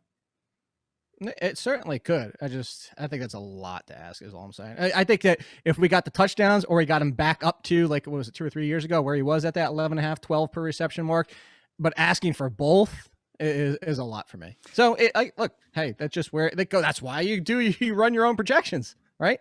And that's why I have you on the show, so we can debate this stuff. It's fun. People, like I said, people always think that we're mad at each other. We can have different opinions and argue about these players. I choose to go along with the upside of Keenan Allen, because I think that offense is better this year and more efficient this year. Because last year was just a lot of raw numbers being put up because they were down in so many games. And I think that it's going to hurt more the Guytons and Mike Williams of the world rather than Eckler and Keenan Allen, because I think those are efficient throws. I think those are high percentage throws, and I can just see a lot of them in that Chargers offense this season. So I have Keenan Allen up there with Michael Thomas. I think that they're very similar type receivers. That's why I went with those two. If you go on to runthesims.com right now and you go under the fantasy tab, you can check out the advanced Stats Hub as well. If you want to break down all of the analytics per team by week, you can sort by any stat that you want, whether it's going to be target market share, and you can track the progress throughout the year. You want to sort by certain weeks to really narrow it down to, oh, when this guy was playing and this guy was on the field. That's all up there free for everyone to go check out right now. runthesims.com. I have McLaurin right after A.J. Brown, because this is really the hard part for me. Of where do I put these guys into the overall rankings? Because with the way that they kind of shake out right now, in the way that we've been talking them through, that picks, let's see here. McCaffrey, Cook, Henry, Elliott, Barkley. Those are your top 5. Kamara, Cam Akers, Eckler, Hill, Adams. That's your top 10. Diggs, Ridley. That's the top 12. So that's technically my first round when it comes down to it. That's the way that I would want to do it, minus Travis Kelce, who will be in there somewhere. Then you have Jonathan Taylor, Najee Harris, Nick Chubb, Aaron Jones, Mixon, then the rest of the running backs. I want to put these receivers in there. But again, you have to sell me like you want to put the next set of receivers after Taylor before Najee Harris. You think that's a safer move. The issue I have with that is that if I'm picking at number 11 by the rankings, then I'm going like Diggs, Michael Thomas as my 11th and 13th or 11th and 14th picks kind of thing. And obviously you don't have to follow the rankings to a T. If you don't want to take 2 wide receivers to start your draft, you want to get one of those bell cow running backs up there. That might be the way you should do it. But I think I should make my rankings reflect that at the same time. Don't you think? Yeah. And it's why I write that article, like how to draft as like a fantasy 101 every single year, is because I tell people, don't go to, like, people ask, where's your overall rankings? I want overall. And for what you're just saying is because if you did, and I use this example, is like if you just ran down ADP last year and you just followed ADP to a T, and I picked a random spot of the draft, like the 8th spot. It's like your first 4 picks would have been running backs because of how it fell, or it would have been like 3 running backs and a tight end. I forget. And it's like you're ignoring the value at wide receiver. Conversely, you could have a situation where you're doing the other thing and you're ignoring your need. And what it comes down to is value-based drafting. People, you see that every single year, VBD tossed around. And what you're talking about is that scenario. He's like, yes, your rankings might say this, and you're crossing off names down our list. Your rankings are mine. And you picked 11th and you took a running back, and then you get to, 14 or 13. And then you think, well, do I do 2 running backs or 2 wide receivers? If you do a wide receiver to start, you probably don't want to double down, because now you're looking at the 3rd round. All the bell cows are gone. You're probably, if you're going running back, you're going to reach at that point. And if you don't, now you're heading towards the 0 RB that everybody wants to toss around. So you kind of put yourself in a bind. I would go wide receiver, running back at worst case scenario. But that's what I say. I'm team bell cow elite, whatever you want to call it. I'm getting a running back in the first 2 rounds. And I think that's the way that you should try to approach this as well. Like, you can go scout all the ADPs right now. I'm using the high stakes ADPs when I'm looking at them from just the past 2 weeks, nffc.com. You can find it up there and adjust your time frames to go look at everything. And what I'm seeing at the moment up there is, like, if you're just playing it out 1 through 12 and then going in the reverse, like, you can still get Cam Akers at pick number 11. I have him higher than that. So even as the rankings kind of unfold, if you have pick number 11, you probably do have Cam Akers or even Eckler still available to you in that spot. And then you can just take another receiver or take both those guys if you wanted to. So yeah. I don't think I necessarily have to put the Taylor, Harris, Chubb group ahead of the receivers that, frankly, I would just rather have. I would rather have Michael Thomas than Jonathan Taylor. I'd rather have Michael Thomas than Nick Chubb. I don't know if that necessarily means that Michael Thomas outscores both of them, but I just think that it's going to be close, and he's way safer. Yeah, and I'm not going to disagree too much with Michael Thomas on Nick Chubb. I'd rather have Michael Thomas than Nick Chubb. It's the Jonathan Taylor one, and even that, if you said you want Michael Thomas, I've already said that to you. It's like, I don't care. You can go do it, as I knock my microphone around. But yeah, it's really what it comes down to. I actually have a draft where I mentioned this. You might want to just, by the way, Pat, you might want to fade Kelce at this point, because I don't know if you saw my tweet. I've done 5 drafts. I have Kelce in 4, despite the fact we talk about him all the time. That probably means this season's destroyed. I have that kind of curse, a forewarning for everybody. But I've gone Kelce wide receiver at the end of the first round. I don't love how the team turned out, but I want to say it was Kelce. It was Kelce Ridley. I couldn't ignore it as much as I wanted to take. I think the running backs were like the Joe Mixon, Nick Chubb, and I said, I just can't. I can't for what's right there. You're going to give me Kelce and Ridley. I'll suck it up and take it. Again, don't love the team, but the Ridley, Thomas, is just better than what those guys are right there. And you can find, we talk about it every single year, you can find other options at running back. I want a bell cow, but I'm not even beholden to do that every single time. I don't even know if it, beholden a word. I just made it a word if it's not. Can you use that in the past tense? Well, you just did. And listen, we live in the internet age. Everything's a word at this point. If it's not, That's emojis true. are words. Jake? That's fair. Wink emoji. There you go. So this is what I'm struggling with then. So I want Michael Thomas instead of Joe Mixon. I want Keenan Allen instead of Joe Mixon. I want DeAndre Hopkins. I think I would rather have Allen Robinson. Would I want Allen? Yeah. Would you rather have Allen Robinson or DK Metcalf? Allen Robinson. I'm concerned about DK Metcalf. We talked about it on the Athletic podcast, and I said, sorry, Brandon, because he's Seattle Seahawks fan. DK Metcalf's second half, I don't think people realize enough how much his second half was a drop-off from his first half on yards, especially yards per reception, because we have the entire industry talked about how smart the Seahawks were by just letting Metcalf be Metcalf. Don't ask him to run comebacks. Don't ask him to run over the middle. Don't ask him to run curl routes and stuff like that, because that's not how DK Metcalf is. At the same time, the NFL and defenses are smart enough to say, you know what? He is limited in that facet. So let's stop, trying to get, press coverage on it. Let's drop more onto him. Let's bracket him deep. And you saw in the second half, his yards per reception dropped extreme amount. I want to say it was like 5, something around that. And it's his target usage didn't really go down. He was still around 8 per game with about two games that were over double-digit targets. So his usage was the same. It's just that teams got smarter. Now, can the Seahawks, under also a new system, use DK Metcalf a little more intelligently? Absolutely. Could Russell Wilson cook for the entire season? Absolutely. But I'm going to take Allen Robinson because I know Allen Robinson is Allen Robinson, even with his quarterback question that people can throw out. Just because I think that DK Metcalf was the second half of the season kind of turned into what Tyler Lockett was, as in a wide receiver 1 with 30 points one week, 12, and then a 5, and then a 12, and then a 5. And so, I feel he's heading down that path unless they change things this year. For Allen Robinson, do we think that Dalton is better at quarterback for him or Justin Fields?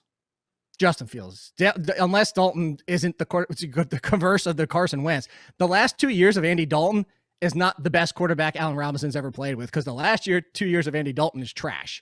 If he bounces back on this team, then sure, it might be one of the best quarterbacks he's ever played with. But for me, I want Fields at quarterback week 1. Fields, for everybody that was talking about Zach Wilson, look at this in the gym rollout pass, flinging it down. Justin Fields was making the same throws, and nobody wanted to talk about Justin Fields making the same throws. Justin Fields would be a boon to the offense as a whole. All right, so here's how I'm going to do the top 24, and then we'll add in Kelsey, and we'll call it a day for the top 24. So the first 2 rounds, McCaffrey, Cook, Henry, Zeke, Barkley, Kamara, Akers, Eckler. So a lot of running backs to start. Then you have Tyreek Hill, Devontae Adams, Stefon Diggs, and Calvin Ridley as the top 12. Then Jonathan Taylor, then Michael Thomas, Keenan Allen, DeAndre Hopkins, Allen Robinson, Najee Harris, Nick Chubb, Aaron Jones, Joe Mixon, Metcalf, Justin Jefferson, A.J. Brown. Does that sound sensible to you? Sounds sensible. I mean, we've talked about the little spots where we differ, but I have no problem with that entire group, really. All right, so let's throw in Travis Kelce and see where he goes into this mix. Is he better? Is he more valuable at his position than any of the wide receivers? Yes. So he should be taken above Tyreek Hill. For argument's sake, yes. Well, how about not in argument's sake? How about for pertaining to these rankings' sake? I just wouldn't take him over Tyreek Hill. I wouldn't take him over those. I'm looking right now. I'll sort by I can get him up to 12. He would be the last pick in the first round for my ranks, which is right behind the Akers and right in front of your Jonathan Taylor. He's behind my Jonathan Taylor, in front of your Jonathan Taylor. I'm just looking at it. Would I rather have Alvin Kamara or Travis Kelce? Which makes me higher on Kelce. But I always have him like number 7 in my rankings, potentially even higher. I know you do. I make the same case for him every single year, is that he's the tight end 1. When was the last time he wasn't tight end 1? Like 2016? No, but the case that I make, conversely, is that 2019, even though he was the number 1 tight end, the gap was minimal. So sure, that's what it comes down to. I mean that substantially hurts his value if he's not the tight end 1 by a lot. Right. But just the fact that he's always the tight end 1 leads you to it's a certain amount of safety that you just don't seem to have at any other position. Absolutely, but I don't think if we're talking about health not being a factor, I don't think there's much downside at all to Tyreek Hill. I don't think there's, if Aaron Rodgers, or again, assuming the Aaron Rodgers conversation, there's zero downside to Devontae Adams. So I'm still taking but that is sort of the argument to itself. Like, you don't see there's a ton of downside to Hill. There's not a ton downside to Ridley or Adams or even Stefan Diggs at this point. But the fact that there's 4 of them and there's 1 of Travis Kelce is the reason that Travis Kelce is so valuable. That maybe someone can challenge him for tight end 1, but that's a maybe. With these other guys, like, oh, which one's going to finish wide receiver 1? Well, it could be any of the 4 of them. Sure. And that's where, like, again, that's something I've never disagreed with. I'm just going to take those wide receivers because I feel like even though there are 4, there's such a reliability and an upside to those 4 over the next group that I want one of those 4. I want one of the running backs for the same conversation before we get to that third. I don't want to get to the third tier running backs. And at the first round, I don't want to dip into the second set of wide receivers yet. If, similar to the draft where I took Kelce, if those 4 wide receivers are gone and that running back tier is already pushing into the now do I make Nick Chubb a first rounder, I'm taking Kelce. So it really depends on the board whether or not. But for me, Kelsey's going to be the back end of the first round. And it's going to be how the board falls. For you, he's going to be mid-first rounder. And it's not that big of a difference. I think, let me see here. I mean, I like Austin Eckler a lot, but I agree that there's substantial downside with him if he's not scoring touchdowns. That I'd rather have Kelce than Eckler. I'd rather roll the dice on Cam Akers over Travis Kelce in this spot in case he just ends up being running back number 1, which I do think that he has the potential to do if his receiving game numbers do see a boost with McVay, with Matthew Stafford now in this new look offense. Not necessarily new look offense, but it's going to be substantially changed. And what they're able to do with Stafford versus Goff, I think, is going to lead itself. Some pretty easy receptions if Akers is playing 75% of the time, which I do project him to do. So I'm going to put in Kelce between Akers and Eckler. So he would be number 8 overall for me, then Eckler, then the receivers. Okay. Yeah, I would put him right behind those wide receivers again, which puts him at what, 12, right in your rankings, or 13? Okay. So now let's put Darren Waller into the rankings, who I have at number 2. Do you think that he's closer to Kelce or closer to Kittle? Because I think he's closer to Kelce. I actually think he's closer to Kittle, and I wouldn't be surprised if Kittle outplays him this year. I don't know why everybody hates Kittle so much. And like, oh, they have so many more options. Blah, blah. Everything broke 100% right for Waller last year. And the only way, which I'm not saying isn't possible, but the only way he repeats last year is if Ruggs turns out to be a complete bust of a pick, if Bryan Edwards is a complete bust of a pick, if John Brown has nothing left in his career. And that's the only way. Like, Waller's target share was absurd. And I just don't see it being the same this year. I still like Waller. I still have him neck and neck with Kittle. But if I'm drafting a healthy Kittle, the healthy Kittle was the one that was pushing Travis Kelce's heels, and only 0.1 per game behind him 2 years ago is what we were just talking about. And everybody just hates Kittle now all of a sudden. I think everybody's buying high on Waller and just ignoring what Kittle can do. So I have them back-to-back super close. And I would, to be honest, if I'm drafting and I'm taking one, I'm taking Kittle. And I think I'm on an island on this one. I don't think you're necessarily on an island. Like, I'm looking at the overall numbers right now, and I guess I was wrong when I said Waller closer to Kelce than Kittle because my numbers do not reflect that. I have Travis Kelce in half-point PPR as 259 overall points. I have Waller at number 2 at 206 points. And that leaves Mark Andrews and George Kittle right around 200. Then there's a giant gap between everyone else. Now, you can manually adjust Kyle Pitts up if you want to make him number 2 or number 3 or number 4 or however high that you want to put Kyle Pitts. But I think that's one. That's the group of 4. Maybe Waller is, the slight edge in that group of 3 after Kelce, but maybe they're all right around the same. I have less faith in Andrews than maybe the numbers do, but I have a bit more faith week to week that he's going to. We talk about consistency, and if you're trying to perform each and every week, that it would be Waller, then Kittle, then Andrews in my mind. Those are still going to be my top 4. I don't have the guts to go Pitts number 4 like you do. Okay, and that's certainly fair. And you said you had Waller at 205.9? Is that what you said? Waller at 206.6, Kittle at 200.3, Andrews at 200.4. Okay. That would actually put Kittle number 4, but I just think the Kittle's better. Yeah, I have Mark Andrews further down than you do. I think he's hurt by Bateman being there, just to have another option and the usage being consistent wise. And what we've talked about already with Lamar Jackson, a 20% boost to pass attempts would make him 500 pass attempts, and he's not getting 20% boost most likely. I went back and asked about the Kittle thing because I have Kittle at 202.6 and I have Darren Waller at 199.2. So it's a slim margin, but again, that's why I have Kittle just barely in front of him. I think everybody's just forgetting how good Kittle is. Yeah, I think it is like, I mean, when you add in Ayuk, you add in another new running back, a potential new quarterback. Debo is going to be healthy for the entire season, presumably. He's not hurt coming into the year. That right. Yes, Kittle is going to be wide receiver 1 on that team, but it's not going to be a like there was only so much to go around in that like pretty run heavy offense to begin with, that I don't necessarily know if we see the heights that we saw 2 years ago, that if last year on a per game basis was still excellent, is probably a bit more the norm than what we saw 2 years ago. And with Andrews, like, just catch a third of the touchdowns you dropped last year and you're doing great.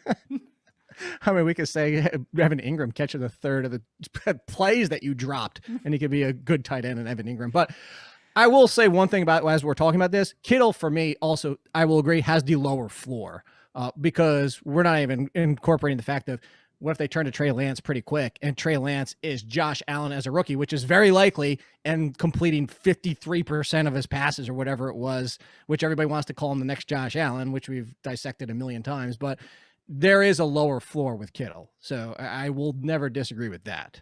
So where do the tight ends go in then? I obviously put Kelsey in. Let's put Waller and Kittle into the rankings. Do you think, I like to, when I do my top 150 rankings, I like to showcase tiers in the rankings. And that way I think that people can get a better gauge of really what I'm looking at. Like, oh, here's a pocket of wide receivers I would want to target right now. Here's a pocket of running backs. Here's a pocket of tight ends. Do you think that these 3 top tight ends should be spread out a little bit? Like if I have Waller above Kittle, which I do as tight end number 2, should he be in a tier by himself just a little bit higher than Kittle, or should they just be back-to-back in the rankings? I wouldn't mind if, like, I'm looking at my overall rankings and there's 2 running backs in between them for me. So if you like, I think they're end of the second round, early third round in the groups of the running backs we haven't even talked about yet, like the Dobbins and the Gibsons of the world, and the wide receivers being like the Coopers and the Julios of the world. Like that's the names that they start to drop into for my overall. Okay. So would you go Darren Waller or Antonio Gibson? I would go Gibson. Would you go Terry McLaurin or Darren Waller? McLaurin. David Montgomery or Darren Waller? Waller. George Kittle or David Montgomery? Kittle. So back to back for you. All right, the tight ends or Clyde Edwards-Helaire? I go Clyde Edwards-Helaire. Okay. Would you go Cooper Kupp or Darren Waller? Flip a coin. Okay. Amari Cooper. How do you want to build your team? Amari Cooper or Darren Waller? As of today, Waller. This is good. We talked about it on the show. Amari Cooper, this injury is starting to like give me pause. Now he complete 100% by week 1, but I also think that even if he's 100%, there's a scenario where CeeDee Lamb is the best wide receiver on that team. I think it's open for that possibility. I think so too, but that's how he's being drafted now. That CeeDee Lamb is going like pick number 11 at wide receiver. Oh yeah, he's going in front of him. Yeah, I'd still rather have Amari Cooper at this point. Like, which is crazy because we never wanted Amari Cooper. No, I know, but now that he's becoming like a relative value compared to another guy on his own team who just hasn't done it before. And I'm not going to sit here and debate the merits of that. I don't think that the skill might rest with CeeDee Lamb, but it is year 2, and I don't think that Michael Gallup is a 0 on this team. Like there is a non-zero chance that Michael Gallup is just in the mix with these guys every single week. No, 100%. Actually, and I was looking at that earlier today while I was adjusting to make sure my percentages made sense. Michael Gallup has the highest touchdown to reception rate of the 3 wide receivers for me. See, that works out well. That's one of the easy inputs at Run the Sims. Like if you go over 100% with anything, it will tell you at the bottom that you've gone over 100%. So you might want to scale that. It'll still let you run the projections. You might want to scale it back for accuracy's sake. You mean you can't have everybody catching 40 touchdowns and the quarterback only throwing for 30? Exactly. I mean that's just something that it will not let you do. I will say something for everybody out there. I would never even go to 100%. I would cap it off about 95% because you have to factor in the random no names, injuries where those guys come. Like I would never put it this way. For my projections, my quarterback never equals 100% of the targets and touchdowns and yards. There's always a little room for players that don't even make the cut. Yeah, I mean, I would agree. We factor that into the baseline projections if you want to go look at it. So, like the market share of passing for Dallas this year is Dak Prescott 98%, Benedenucci 2%, and then like Gilbert 1%. It's like 97-1. So it does take a few attempts and completions away from him as a build into that. Was there even a consonant when you just said his last name? What, Benedenucci? Like that? You got to say it with the hands. With the hands. Benedenucci. Yeah, man, you should be watching my European tour picks. All the Italian golfers are great now. It's so much fun to say. I had sports on in the background and they were doing the tennis thing and the two announcers couldn't even pronounce the last names of they kept screwing up the men's tennis players. And I'm like, this is your job. And they can't even get their names right. Hey, it's my job too, but people are here to listen to me do funny voices and do things with a really bad accent. Yep. And nicknames. And nicknames. That I can't ever do. Yeah, the nicknames are just, they're my bread and butter. That's really what separates me from, the real analysts is that, some people have good advice like you, some people have good nicknames like me, and then we can come together and talk about all this. So I kind of need to figure out where to put these guys in because it's becoming kind of tricky at the moment. Like, so we want McLaurin and those guys, McLaurin, Gibson, Edwards-Helaire. So that was sort of our cutoff point in terms of running backs. Because after that, like you have Swift and Dobbins higher than me. I have Swift and Dobbins sort of at a tier by themselves where I acknowledge that. No, I have Dobbins. We agreed on Swift. We agreed that Swift has a lot more risk than people are giving him. I think they both have a lot of risk. Like the J.K. Dobbins thing just comes down to a lot like the Aaron Jones thing, where I'd just rather have Gus Edwards. Yeah, and I'm the complete opposite way. I am team Dobbins for life over here. It really comes down to I already made the argument. It's like the reason Mark Ingram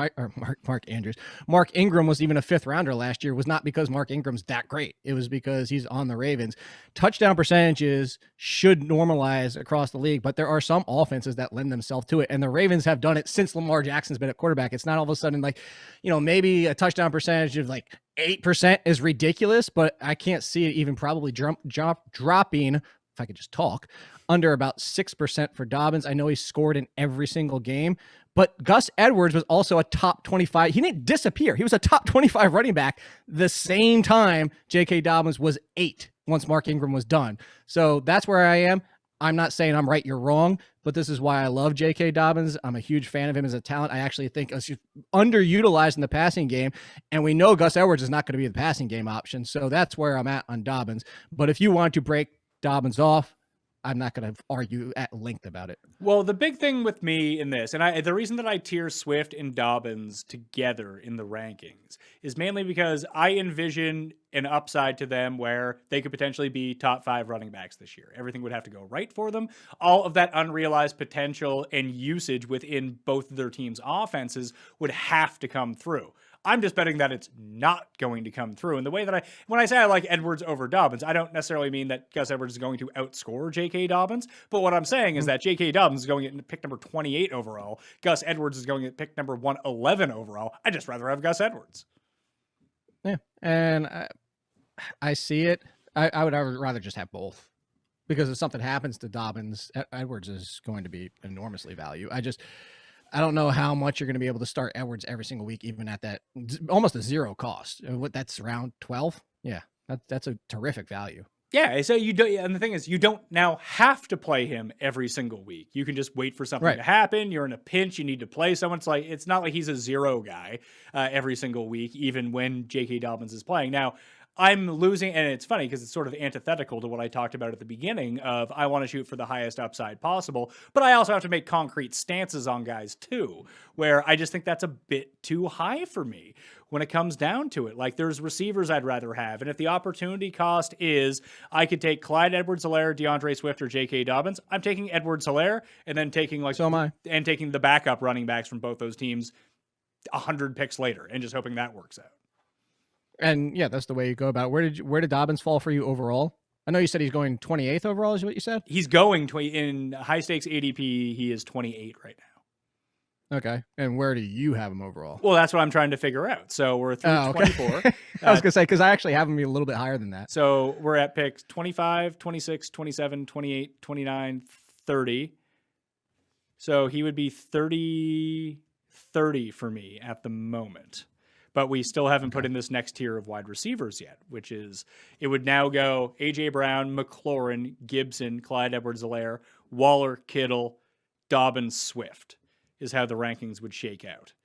I think that would be. What are your next wide receivers? My next wide receivers up on the list are going to be, let me find the wide receivers. Where's my wide receiver list? I had it out. Now I don't have it out. It's Cooper Kupp, Amari Cooper, Chris Godwin, Julio Jones, Thielen, Evans, Woods, Jamar Chase, CeeDee Lamb, Deontay Johnson, Kenny Golladay, DJ Moore, Brendan Cooks, Devonta Smith. I think that all those guys are a part of that tier, but I think that some of them I would rather have than Dobbins.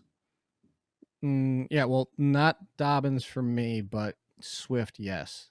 And you know how much we already had that conversation. Everybody just go watch the show about the DeAndre Swift. Yeah, I'm putting those two guys together. Like that's going to be right. That's going to be a tier for me. They're going to be back to back, and it's going to go Dobbins, then Swift, and that's going to be a tier for me. I just have to know. I just have to figure out: do we want the Kupp, Cooper, Godwin, Julio, Thielen, Evans, and Robert Woods of the world to be above Waller, to be above Dobbins, or do they come in after above like David Montgomery? I would say above David Montgomery. The only ones I was thinking about, because you're putting them back to back, but if it was for me, I might split them and slide in Julio and Godwin, then go to Swift. But either way, if we're doing this, they're in front of David Montgomery. If you're keeping those two together, they're behind them and in front of David Montgomery. I would definitely take those guys before Montgomery. I think we talked about it on that show too. It just people are forgetting how valuable Tariq Cohen is in the passing game, and David Montgomery's value was the volume was off the charts. You can't deny that. And also the schedule helped a lot. He's not going to be facing 5 of the 7 worst run defenses for the last 5 games of the season for the rest of all 2021. Well, it's funny because I kind of packaged Dobbins and Swift together as a tier. I actually have Montgomery, Mike Davis, and Chris Carson as a tier as well. 3 running backs who are entirely volume-based that no one really wants but could be really good. Did you skip past Jacobs? Because I put Jacobs in that group. No, I have Jacobs behind that group. Oh, I would put Jacobs and Gaskin in that group. I think Gaskin's in the same situation as Mike Davis. It's a volume. If he is the guy again, that's a great situation. But there is risk that maybe he doesn't even get 1,000 rushing yards, and they split it up more than we think. Oh, that gotta watch out for him. I forgot about Carol Gaskin. Yeah, you'd be surprised how quickly some of this stuff goes out of the ether after being the biggest thing on TV for like 10 days. That's a name I haven't heard in some time.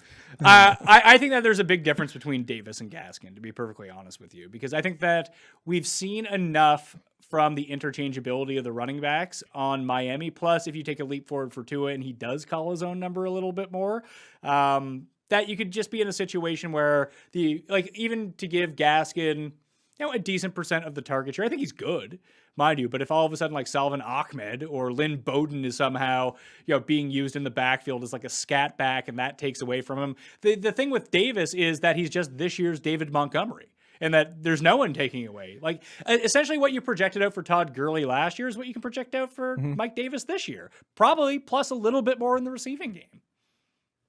See, and that's where we kind of differ a little bit. I'm looking right now. I have Gaskin's target share more than the rest of the backfield combined. Ahmed, Malcolm Brown, Laird, and even if Dokes makes the team. I think he's going to be used that much. But where I will say, I do agree with you, and maybe he's not in the same conversation as Davis. It's just I don't have him even getting 200 rushes, because I do think Ahmed and Malcolm Brown are. I think people are forgetting they brought in Malcolm Brown. But if you look at that, I think Mike Davis's rushing numbers are safer. I think their receiving numbers are going to be very similar. I actually have Gaskin an 9% target market share, which is the equivalent of every other running back on the team combined. So Ahmed, Brown, and Laird all together. And that's not including Lynn Bowden, where do I have him at? Lynn Bowden. I'm at 2.2%. I have him at 1%. I actually think he gets, that's the whole thing with this backfield. Like, no one wants to believe that Mike Davis is A, good, which is pretty debatable, and B, that he'll just end up being the running back in Atlanta. Everyone is just searching for another option. Like, oh, could it be this guy? Could it be that guy? Could it be this guy? Will they bring someone in to eventually replace this guy who's no good? What if he's just the running back? Then all of a sudden he's a steal. Yeah, we discussed that very thing on that this NFC South show, and I said, Jake, you have to remember that not everyone watched that show. No, I was trying to help you by like getting people to go click and watch that one as well. But they can watch this one. That's the case that I'm making. Okay. Yeah, but you get double the clicks. I was trying to help you out. Screw Okay, that. Okay. Thank you. So what I was going to say is I am a Javian Hawkins fan. I thought he should have been drafted. I understand because of this draft class and a lot of the teams' needs that there just wasn't enough room for all these running backs, and there's a lot of talent that fell into the undrafted free agent pool, which isn't a guarantee. I like Hawkins. I think he should step in and be their Tariq Cohen. He still has to make the roster. He's still an undrafted free agent who this team didn't care about until after the draft. So I'm saying that to be like, I agree with you. I think Mike Davis still today and for a while until the fantasy industry is talking about him so much, I do think he's finally going to get to the correct price point. But as of right now, Mike Davis is one of the best values at any position in drafts, even if Javian Hawkins makes the team, is what I'm getting at. Okay, so like the running back rankings for me go. It's Mike Davis, Chris Carson, David Montgomery, Miles Sanders. That's the next thing. Do you think that Miles Sanders should be on that tier? Like if that's a tier of 3, do I just make it a tier of 4?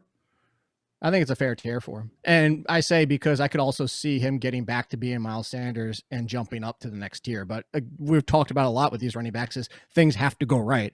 This team is the Eagles have told us nothing, but they are also concerned about Miles Sanders in the passing game by who they brought in, and they still have Boston Scott. So I say there's an issue here of the downside, but Miles Sanders' talent and his ability, if he can get right, he's still good enough to be talent-wise a top 20 running back, and for fantasy purposes, even potentially top 15. But he deserves to be in this tier because of the concerns. So I'm wagering that I'm higher on Cooper Kupp than you are, as I have Kupp at the beginning of this tier and Woods at the bottom of this tier. I think that they're close. I think I'd rather Cooper Kupp for this season, though, with Matthew Stafford. I agree with you. What do you have him at wide receiver overall? Wide receiver, 1, 2, 3, 4, 5, number 12.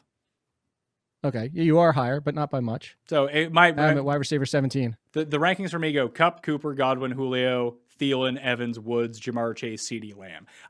Do you think that's a tier unto itself, or does that get broken up like Kupp, Cooper, Godwin, Jones, Thielen, Gap, Evans, Woods, Chase, Lamb, or Evans and Woods a part of that first tier, or is just do you think you're good with all of those guys?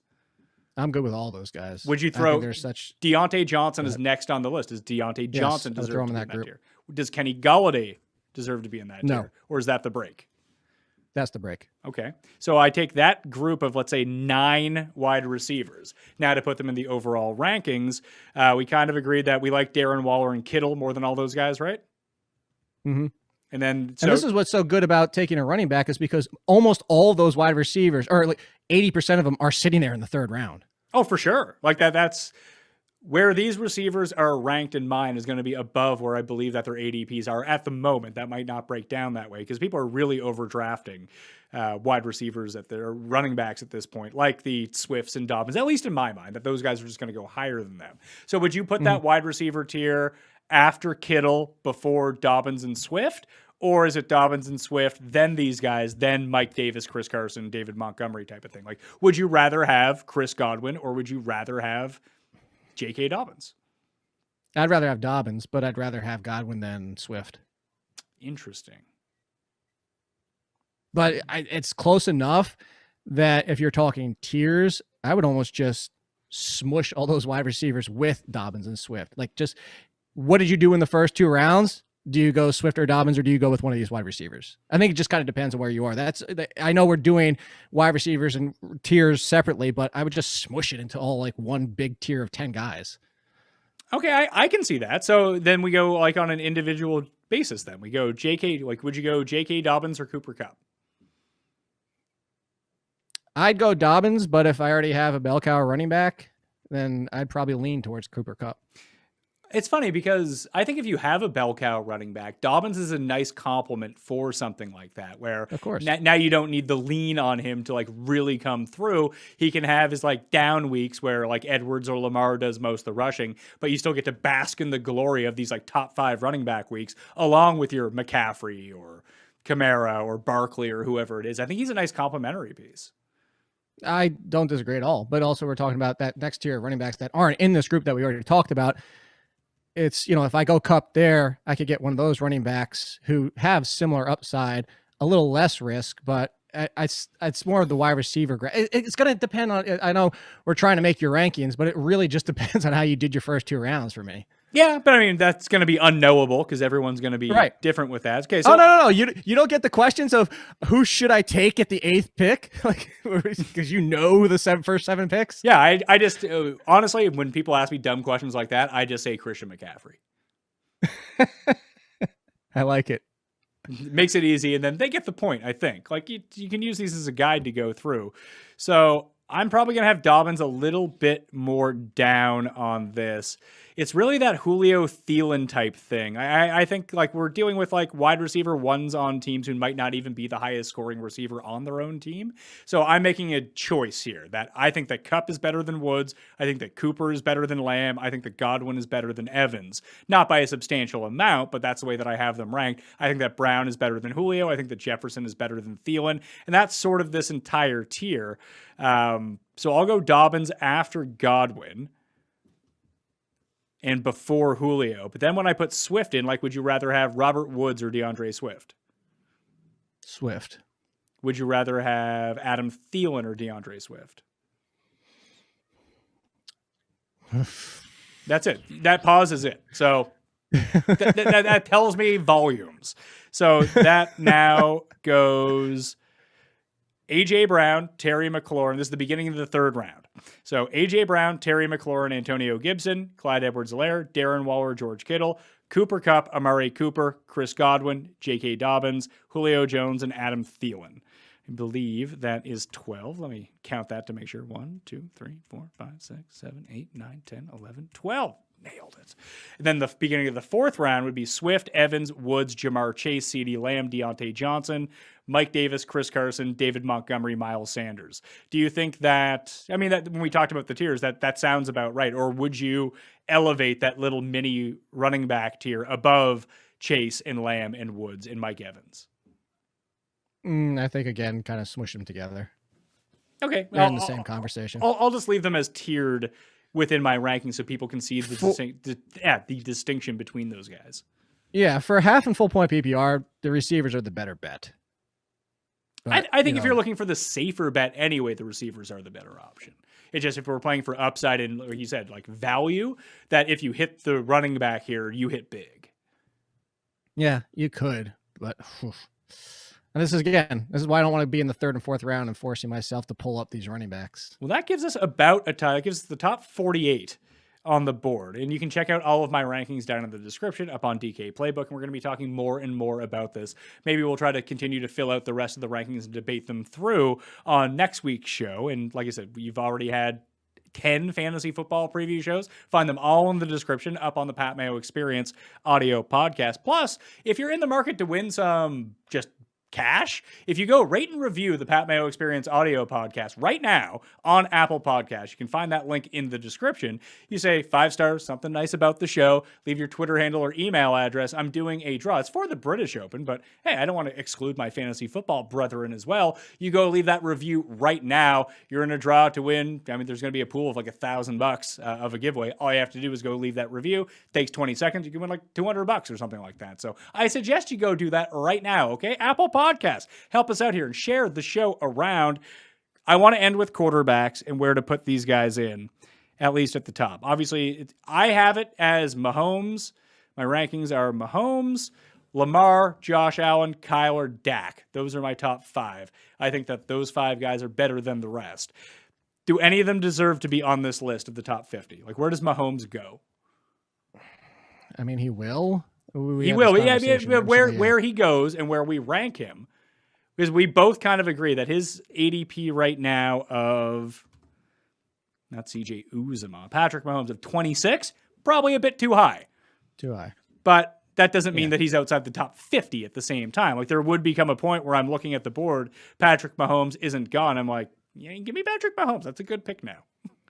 I'd say I'm looking right now, like around 30-ish. Like once Gibson at running back is off the board, and once we get through Waller and Kittle and that wide receiver group that we were putting in there with like that Cooper tier. So would you rather have Patrick Mahomes or Amari Cooper? I'd still take Cooper. Would you rather have Chris Godwin or Patrick Mahomes? Godwin.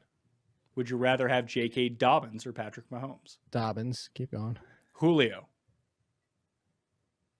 Now I'm thinking about that actually works with the tiers because it goes Godwin, Dobbins. Like Dobbins is sort of the breakup of that wide receiver tier. Like it's one tier, but it's kind of split into part A and part B amongst all of the running backs. I mean, that's where Mahomes could easily go in. You could go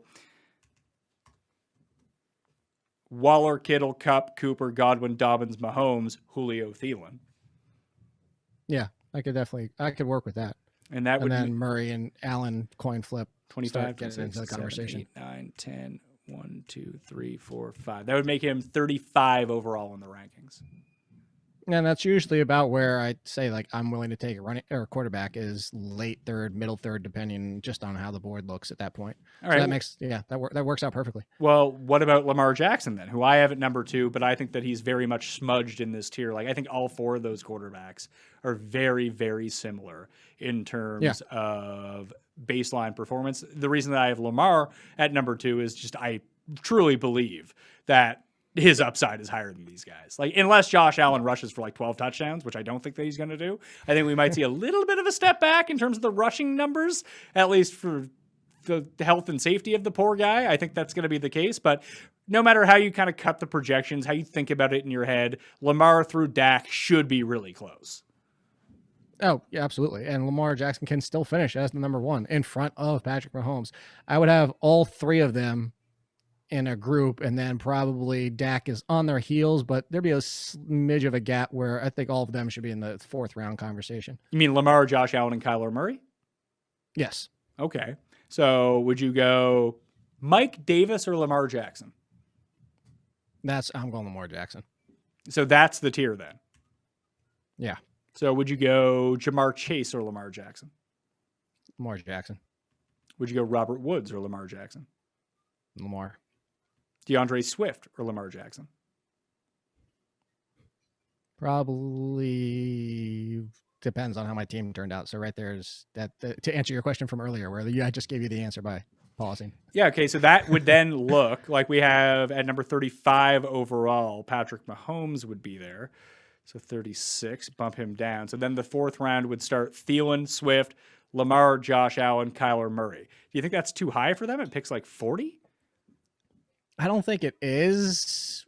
Again, I wouldn't like I'm trying to, you're looking at the value lost at the position of what you gain from everybody else. And I mean, that's why I say Dak even deserves to be here, because Dak was the number 1 on a points per game basis. You're getting that edge, because now as soon as you drop off these 5 quarterbacks, now you're talking about, don't know what's going on with Aaron Rodgers. All right. Even if you say Aaron Rodgers is coming back, but now it's Herbert in his 2nd season, Tom Brady being able to throw like a madman again this year with no rushing upside, which we talked about on that show.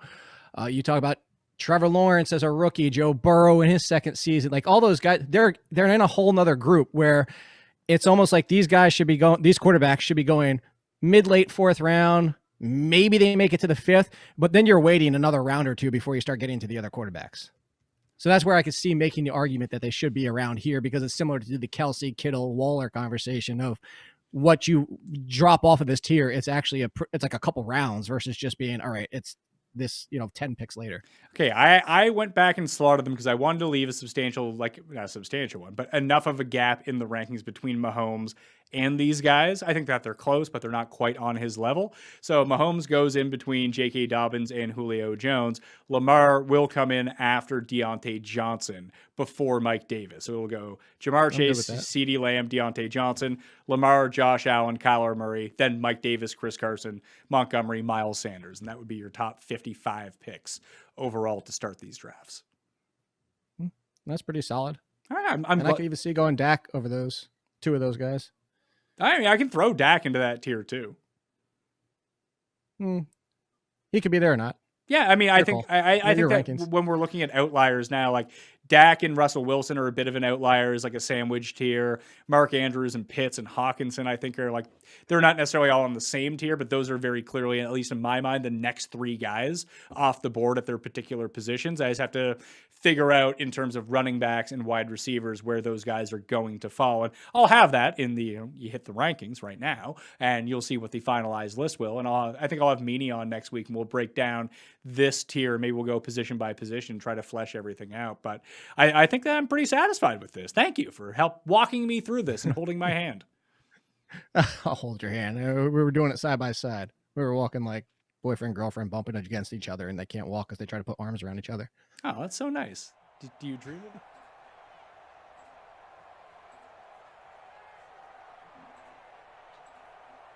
Hello. Okay, here we're live. Yes, thank you. I was saying right before this, I was in the wrong Slack chat and I did not find it in time. But don't worry, folks, we're back. Welcome on back into the DraftKings Dream Stream. You know who I am because you've seen me all day. Fourth stream of the day from me. First stream from Maddie Lamarca, who kindly decided to step in and take us home on a Saturday evening with a little Madden After Dark. Big Saxy, myself, the Browns, and the Pittsburgh Steelers. So this is going to be an interesting Week 17 matchup. We are into Week 17 for the DK Sim League. Good divisional matchup. Could end up being like a playoff seeding involved. Could be a division title scenario involved in this.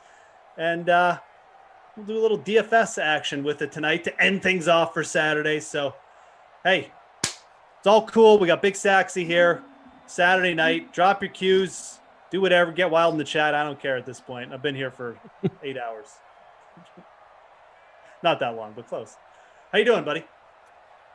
Yeah, I'm hanging in there, getting ready. I start my vacay tomorrow. Nice. So I figure why not get the festivities started early by spending some time with my good friend Geoff Ulrich. Why not spend the last moment I have working? But no, I do appreciate you popping in here, man. Just like I appreciated Shirag popping in on the last one. It's nice to spice it up too. Like I had Rossi for 2 and then Shirag and now you. So this makes it honestly does make it go a little bit easier when you're getting like different people. It kind of, perks you up. So, all right. Who'd you did make a lineup, didn't you? I did. I put it in the big contest and then I didn't realize that you made a free roll. I know. I got pressured. So I got in there too. And my lineup, I went with Baker at captain. Okay. Odell, Nick Chubb, and Kareem Hunt. Might be a bad idea, but I feel like both guys have enough opportunities. Deontay Johnson and the Boz. All right. Very Brown-centric stack. I captain Chubb, which means he's going to get about 3 yards this game. Every time I don't play him, he scores 3 touchdowns. Every time I do play him, he gets nothing. But I did captain him. I also rostered Odell because I feel like he's a must-play. Then I put in Jalen Samuels, Brown's kicker, Andy Seibert, and Juju and Ben for a little stack there. So pretty even, but I went Chubb with the captain. So I keep telling people they should draft Nick Chubb next year. And, I just feel like I got to play him now whenever I play the Browns. So anyways. Good to practice what you preach. That's right. Put your money where your mouth is. Speaking of, can I take a couple seconds to flex here? Yeah, let's do some flexing. Let's just I was on the stream on Thursday. I did the pre-show, NBA pre-show with Kaufman. We were talking about what we should do with our lineups. Okay. And I basically said, got to play Giannis in the captain spot. Need to play Giannis. We set up a little 20-person contest in the Sim Fam League, and I took it down. Wow. There you go. Practice what you preach, people. Got to do it, man. You got to follow people who put their money where their mouth is. It's the main thing. That's if I give you one piece of advice, don't take advice from people who don't have skin in the game. It's a true time-tested strategy, but a lot of people out there don't do it. Lord knows I bet my guys every week in golf, so I'm right there with you when we go down in flames, as we're probably going to do this week. But that's cool. There's another tournament next weekend. It's the good thing about. It's the best thing about golf, right? It's like 50 weeks out of the year. I tell you, I may retire from DFS and like doing sports coverage one day. I'll bet golf every week the rest of my life. I pretty much guarantee it. It's a great sport to bet. Great sport, makes it entertaining. Love it. But yeah, do have a big golf next week. I'll do the Moose Open for the Open Championship. I might even do that tomorrow. I'll do that tomorrow morning. I'll make the Moose Open. I'm going to make it 200 players too because it's a major. We'll get it going on Sunday, so look for that. And we'll fill it this time. I know I got started. I know this week was a write-off. I got started late, but whatever. And yeah, we'll go from there. So you going on vacay for like a week or something? Yeah, basically it's like 6 days, but don't tell the bosses. I'm kind of coming home on Saturday, but I took Saturday off too, just so I could like lay around with the house. How dare you take an extra day off? You don't work enough.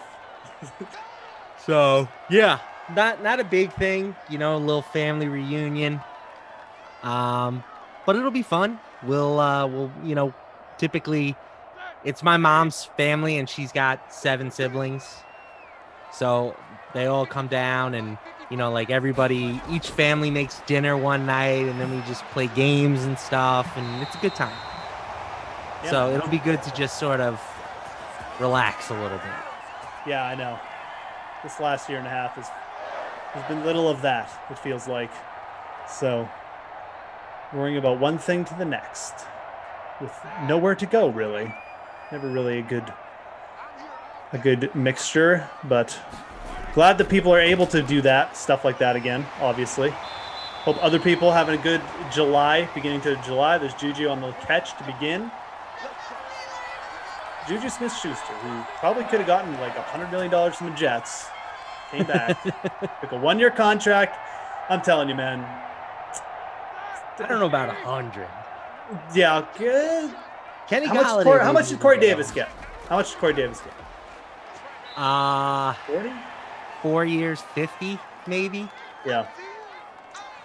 Yeah, probably. Okay, probably not 100. Maybe 70. 3 years, 37.5. Oh, okay. All right. Not 100 is. Yeah, you're right. I think the Kenny Galladay contract was probably the top deal that receivers were gonna. I mean, maybe if Robinson hit the market, it would have been different. But Galladay got like 72, maybe. Yeah, 72 for over 4 years. Right. Now, yeah. Granted, a lot of that is like funny NFL money that can be, he can be cut after a year or two, essentially. But it's I think as good as Juju has been, it wasn't exactly a great year for him last year. No, but like he definitely could have gotten like a little bit better than Corey Davis, right? He could have. 100%, 100%. Yeah, he could have got a good contract. Said he went with the 1 year, and look, he's still getting like I think he's getting a good paycheck this year, $7 million. I can't remember, but yeah, the point is I feel like he's still the third wheel in that offense. I mean, some people are saying, oh, they're going to go back to him. Ben can't throw downfield. I don't know, man. Like, you have to give Chase Claypool targets. You have, like, Deontay Johnson is open all the time, so he's going to get targets. I'm more worried that they're going to just be a little bit more balanced this year. They almost have to after drafting a running back in the first round. And Pittsburgh was able to support those guys at times, like all 3 of them last year, but they were throwing it 50+ times a game. Yep. Yeah, so anyways, as if I was his financial advisor, I would not be pleased right now. Someone should have gotten in his ear and been like, dude, look at these guys on the depth chart. You're not getting like 120 targets. Maybe you are. Or if you were going to take the 1 year deal, like supposedly the Chiefs were interested, the Ravens were interested. I mean, maybe not the Ravens you would want to go, but like go play in Kansas City for a year, dominate, and then cash in. Yeah. Yep. Yeah, Patrick Mahomes. But it's his life, and maybe he really likes it in Pittsburgh, and who knows? Yeah, I mean, that's definitely what it is. I mean, he's out there on the social media, and that's what he said. I mean, he generally said, I just want to play with Pittsburgh. So good on him for that. I'm just, these guys have short careers, and I just feel like he's going to regret it. Like later in life, he's going to be like, man, should have listened to that guy on the Madden streams. Should have listened to Geoff Ulrich. The pink hat, yeah. I mean, look at him. He's got graded comics. He clearly knows how to handle his money. Got books and plastic behind him. Must be important. Oh, James Conner down to the 1. Oh, man. It's a long drive by Pittsburgh as we're talking here. Still got the ball. Already killed 5 minutes. Dog is right under my chair, and if I move it once, I'm gonna like run over her. She's very uncomfortable. Anyways, oh, Ben taking the sack. Myles Garrett, potential defensive player of the year next year. Candidate. Who won last year? It's Aaron Donald, wasn't it? Yes, Donald again. It's basically been either Donald or J.J. Watt for like half a decade. Yeah, feels like that.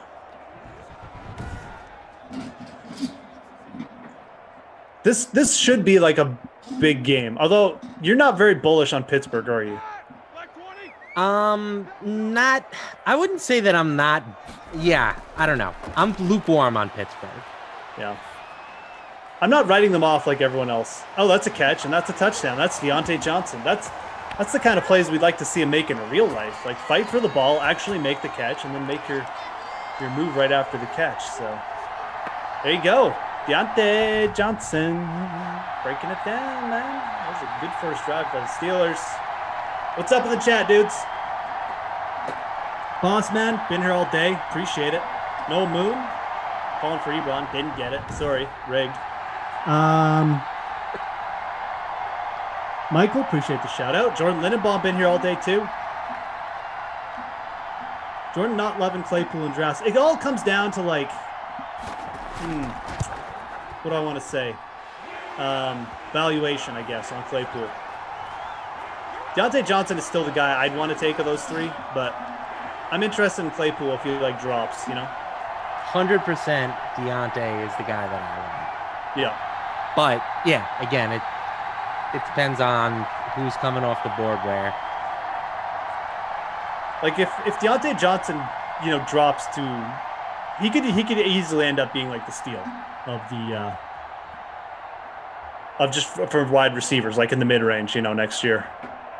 Yeah, he's got wide receiver 1 potential. Yeah, absolutely, man. He's just like you've said before. I mean, he is just open all the time. Can't be said enough. Juju can't be said enough. Pittsburgh's so good at picking wide receivers. Right now, I got him at ADP at 27, wide receiver 27. Going behind T. Higgins, Odell Beckham, Tyler Lockett, Brandon Ayuk, Cooper Kupp. Yeah, that's pretty pessimistic for him. It is. He's going in front of Cortland Sutton, Jamar Chase, DJ Chark. But yeah, that is pretty pessimistic. Like Ayuk, that's not like a heavy pass-based offense. At least he hasn't been in the past.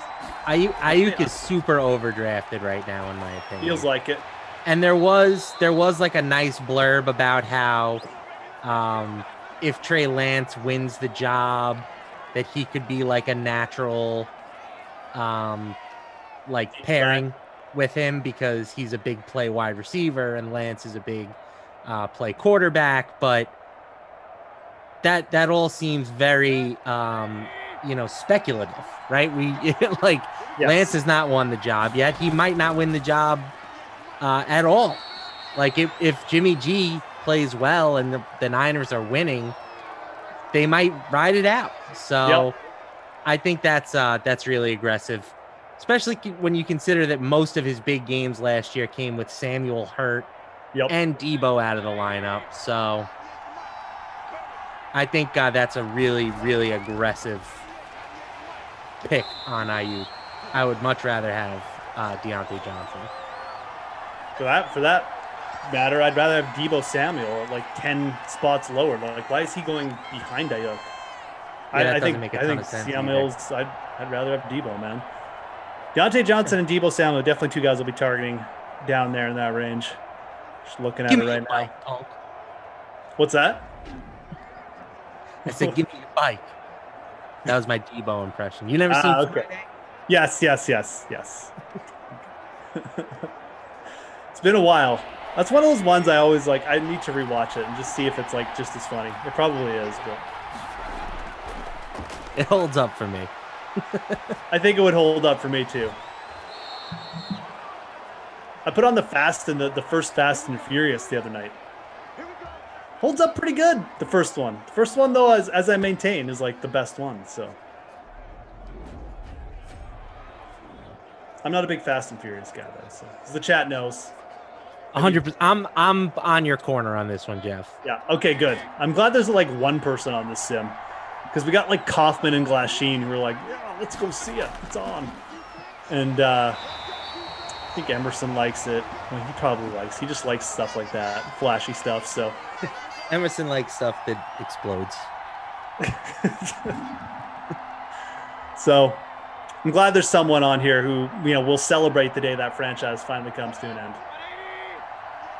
Daniel likes it. Yeah. I'm not gonna go that far. I will. I'm like celebrate, man. It'll be the last movie Vin Diesel ever makes. What else are they gonna cast him in? I could see him being a great father. Do you know why? No. Why? Because he's got family. I don't got friends. I got family. I never knocked on nobody. Oh, man. Yeah, another Riddick film. That's what they'll do, Daniel. That's a good call. Oh, my God.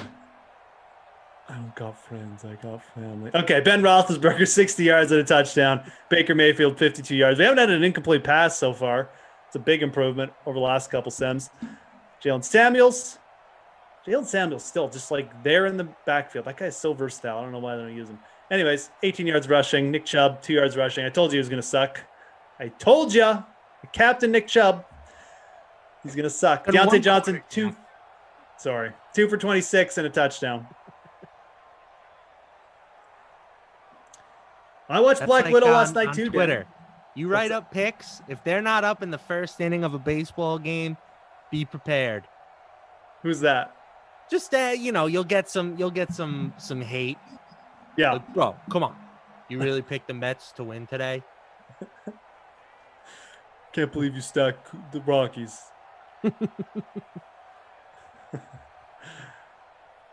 Yeah, baseball's like that long simmer too, because you you watch your guy strike out or something, then you gotta wait an hour till he comes up again. So you're just simmering. Guys on Twitter, yeah, I can see that. Sean Mack says, "You almost had me. You never even had your car." Granny shifting and instead of double clutching like you're supposed to. There's a touchdown. We got an answer. Oh, Harrison Bryant. Tight end 3 alert. Caca. Harrison Bryant was a thing for like a hot second last year. I remember writing him up at some point. Yeah. A little athleticism, a little pass catcher in him for sure. A couple nice games for the Browns. And Diesel stars in the exciting remake of Kindergarten Cop. This is a good point too from That's Life. Cena 472 says, "Don't forget that Vin Diesel is Groot in the Guardians of the Galaxy franchise." Good point. I mean, that remains one of the all-time Hollywood flexes. I know. We paid I'm sure it was millions, right? Had to be. We Had to paid be. millions to have Vin Diesel say, "I am Groot," in many different inflections and dialects. That's it. And good on Vin for taking the part. Get that check, baby. Oh, look, there's no hate for Vin Diesel personally here. He's, like you said, get that cash, dude. People want to keep going to Fast and Furious movies. Make them tell, like, legitimately you can't walk. That's a career. It's a good one, too. Fun. Crashing cars every day. Who's like the next most obvious guy to enter that franchise, though? Like, they Okay, brought yeah. in The Rock. That's a good point. Okay. Obvious. They So brought in Jason Statham. Yeah. Pretty obvious. The new one was John Cena. Yeah. Even Charlize Theron got brought in. I don't know. I do not know how Charlize Theron got dragged into that franchise. This is a girl who's like a woman, excuse me, who has done like, Academy Award winners.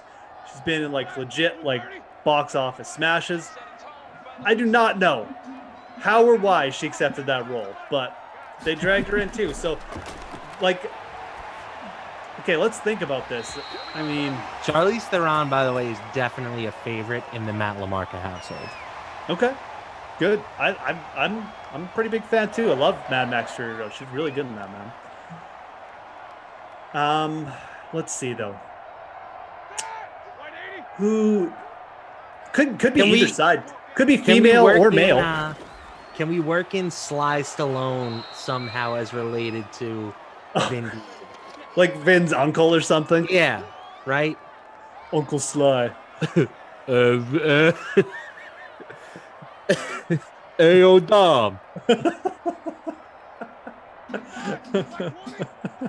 Me and Adrian, we got into a little bit of problems. Have Rocky and the Fast and the Furious in the same universe somehow. That's right. And we'll spawn some web theories. Yeah. Oh, that's a pretty solid call, actually. Sly Stallone as like as like related. Oh my god. Okay. Right, and we'll name him like Rocco or something. Uncle Rocco. Uncle Rocco. Totally, dude. That is like on the list of ideas in the Fast and Furious like writers lounge. That is up there. You know that's up there. Like that might even be like one. Let's throw out some other names though, because there's got to be some other dudes. Who's been doing a lot of action stuff lately? Let me think. I got another one. Okay. Bad guy. Okay. Tom Hardy.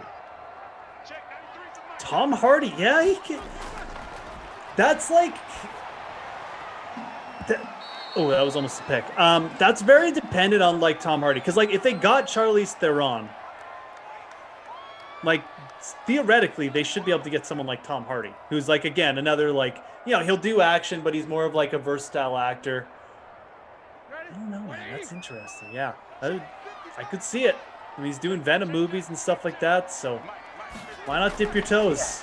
Every once in a while, you got to do one for the studio, right? Yep. I think we have Tom take one for the team here. Daniel and Ops saying, how about Jeff Goldblum as a villain in the Fast movies? It's not bad. I am so anti Jeff Goldblum. Really? Why?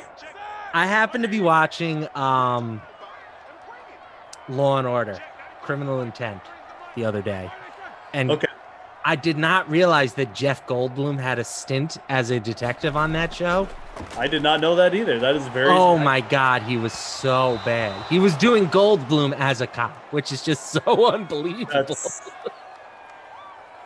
not a good fit. You're right. That sounds actually terrible. Jeff Goldblum is fine in like a Jeff Goldblum role, like as he was in, like he's great in Thor Ragnarok. That movie's terrific, by the way. Probably the best in the Marvel franchise. I agree. I think it's probably the best. Or at least, maybe if you want to take out the Avengers movies, you want to just say like the best standalone film in Marvel. Yeah, that's a terrific movie. But yeah, him as a detective, that's like, it's almost just like, oh, there's a pick. We can get 6 the other way. Now we're going to get tackled. It's a pick for Baker. Trey Edmonds there. Interception. That's interesting. Yeah, Goldblum is like the kind of crazy, millionaire guy or something. I don't know. Daniel says Goldblum and Vincent D'Onofrio sharing the screen does not work. Vincent D'Onofrio was like the guy that you think of from Law and Order's Criminal Intent. Yes. I think Goldblum replaced him. So they weren't on the screen together, but it still didn't. What on earth were they thinking there? That sounds awful. Burton Opp says Tom Cruise. Interesting. He's not really what you would think of. Like normally, all the villains here are like muscle bound, but Tom Cruise can definitely he can play a part like that. Oh, He has it in him for sure. Maybe he's a really good villain, but I doubt he'd do it because he does so few villain roles. It's probably not.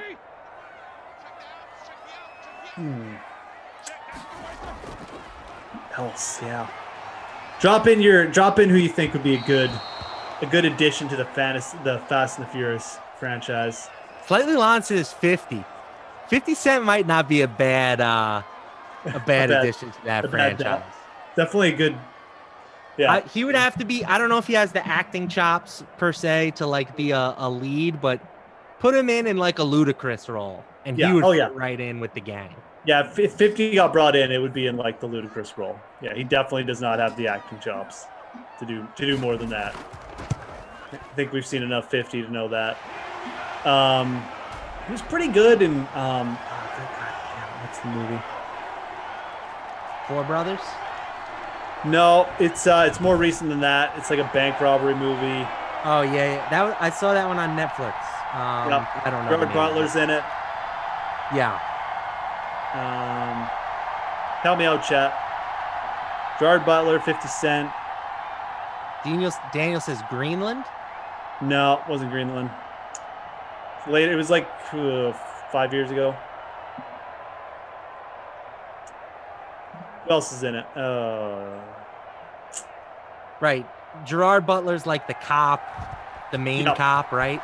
Yeah, he's dirty cop. And he's he walks in. Oh, Dennefies. Yes. Yep. It's actually a pretty good movie. He's not bad in it. Gerard Butler went so hard in that movie. He comes in his first scene is him like walking into a crime scene and just eating a donut off a parking lot floor. That's right. Yeah, it's like, whoa, okay, we get it. Like, this guy's hard. Like, he's like eating. Yeah, it goes a little over the top, for being honest, but it's, you know, he's gritty. You know, he did some deep recon for that role. Yeah. Yeah. He was like, I'm going to become this character. I mean, he legit looks like he hasn't slept in like a month through the whole movie. So, Randy Barnes says Mark Wahlberg.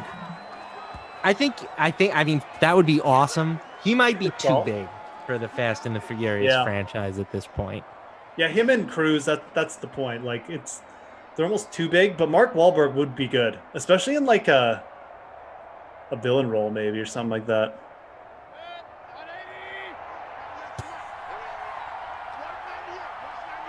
Anthony Hopkins, Ben Kingsley, and Judi Dench as senior car thieves. I could kind of see Ben Kingsley. Ben Kingsley, yeah, for sure. As like the head of some criminal organization. Oh, Nick Cage is a good one, Jordan Warren. Yeah, that's a good call. Right, as Memphis Reigns from from Gone in 60 Seconds. Again, let's just start combining these universes. I agree.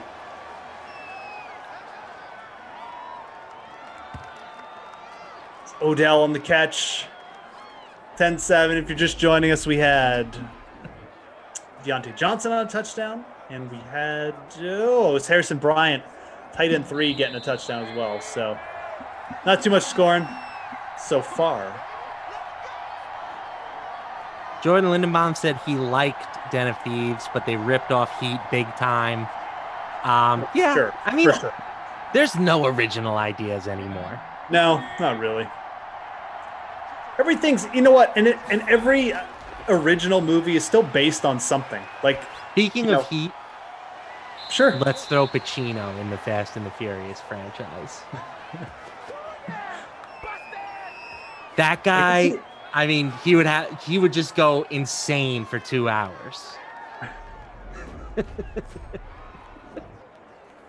I could see De Niro doing it just because he does like everything now. So yeah, he's too busy making like Bad Grandpa or whatever these movies are.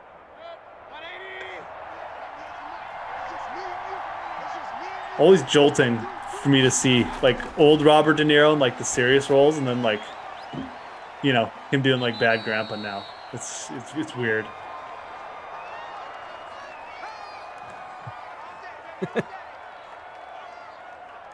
That's Life says, what about Jeremy Piven specifically playing like his character from Entourage? I think we finally arrived at one that just doesn't work. You can't have little Jeremy Piven in there bossing around Dom Toretto. It's not going to happen.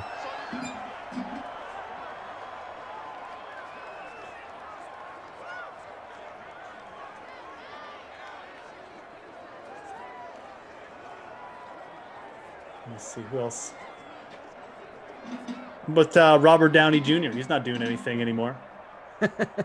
I don't know if he ever will have to do anything ever again. Yeah. Jeremy Renner, it's a good call. Ooh, Jeremy Renner is a good call. Yeah. That's up there too as far as heist movies go.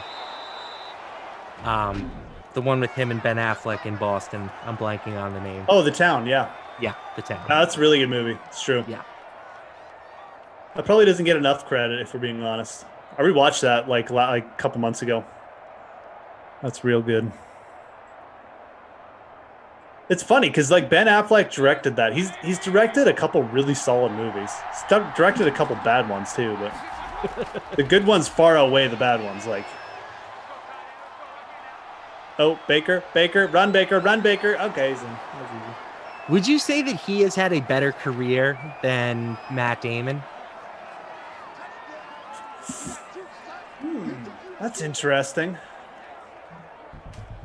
So, have either of them won? No, but Ben Affleck definitely hasn't. Has Matt Damon won an Academy Award outside of the screenwriting one for Good Will Hunting? No. But Argo did win Best Director for Argo. One Best Picture. Oh, right. He did not win Best Director. Yeah, but still, he directed a movie that won Best Picture. Like, that's pretty insane. God, I think I have to go Affleck. I mean, I know Damon's got he's got some solid movies and roles. He's got the Jason Bourne franchise, but I'm not overly in love with the Bourne franchises. Like, if I'm being dead honest, the second one is amazing. I don't really not like that big on the other ones. What else has he done? Like The Martian, that's good. Here's my take. Matt Damon is this generation's Tom Hanks. Okay.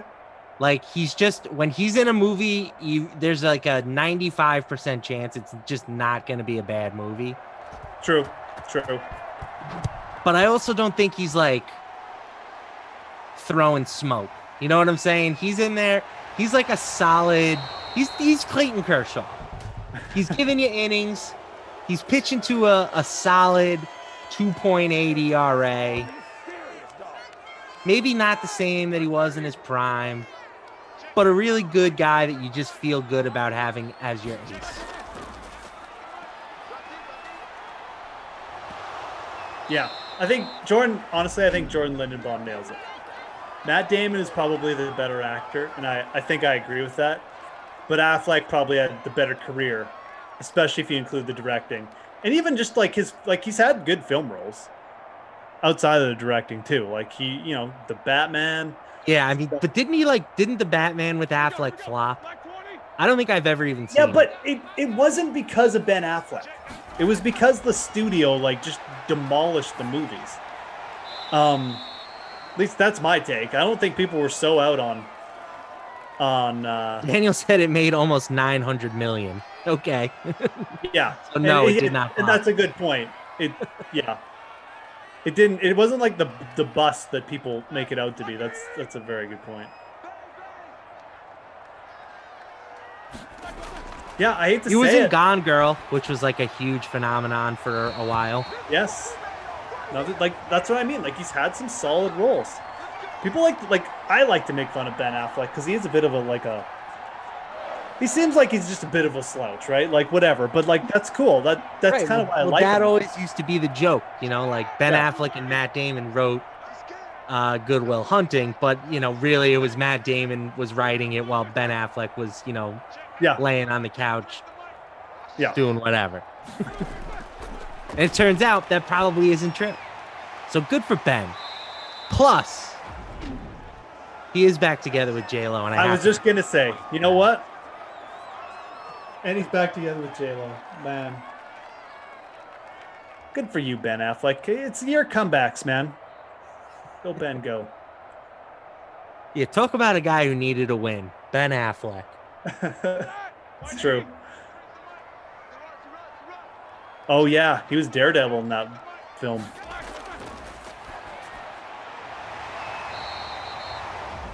The Guru says Dogma is their best movie. The rest would have been better with other actors.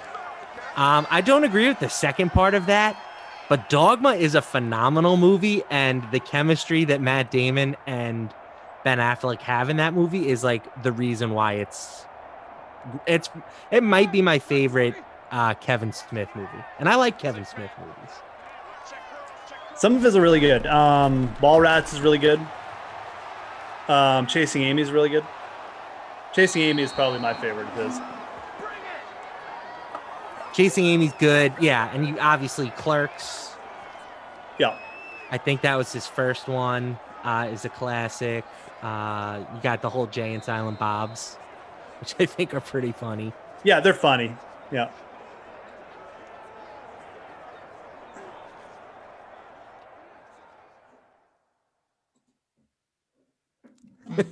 David Georgie also says Damon's best movie is Stuck on You.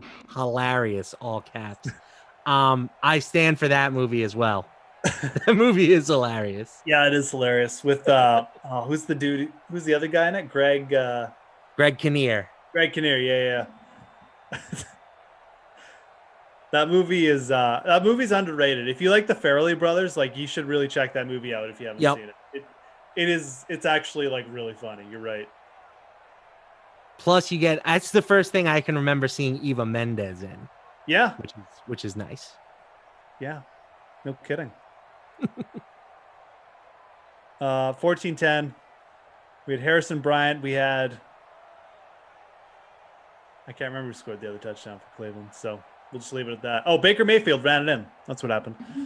And Deontay Johnson for Pittsburgh. No one really pushing the bonus. Deontay's at 5 for 55. Matt LaMarca and I here hanging with you on a Saturday night. Smash the like. DK SimFam, if you could, we'd appreciate it. Let's get up over 200. I've been here for 8 hours. Let's go. Smash the like. Get over 200. For the love of God. No, I'm just kidding. But we would appreciate it. So I know it was a smaller contest. We only got 79 people in there, but I might just be on a heater right now, Jeff. Are you leading? I'm in first after the first half. Unbelievable. This guy. Lamarca. See some other familiar names. DFS Queenie is in 5th. Captain Blood in 6th. Captain Blood. Our guy Burton Ops hanging out in 9th. I'm in 64th. My guy Geoff Ulrich down in 64th.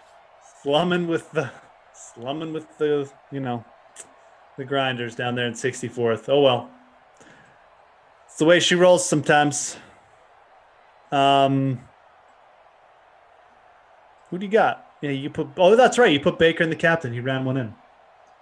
And you got Deontay. That'll do it. That's Nick it. Chubb. I told you Nick Chubb was going to suck. 0.8 points. It's like clockwork with this guy. Anyways, I'm still drafting him next year. First overall. First overall. No, first overall. That was a joke.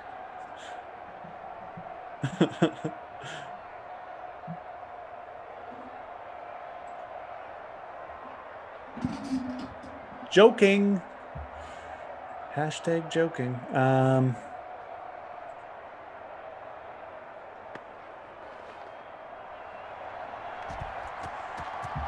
I'd ask you what that is about first time playing Fortnite, but I don't know if I'd get in trouble or not. So anyways. Twitch chat, always interesting. Yeah, Twitch chat, you just gotta read. No idea what you guys are talking about. I don't think I want to know.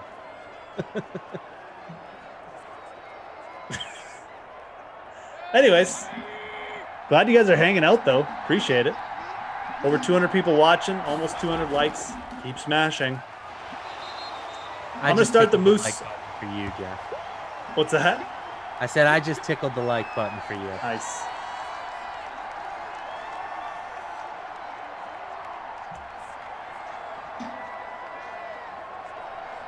$14-10.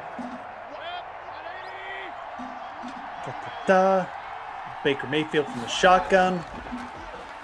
The play action. Downfield. Bullet. Oh, Odell got it. That was a nice play. Into traffic. Odell coming up with the goods.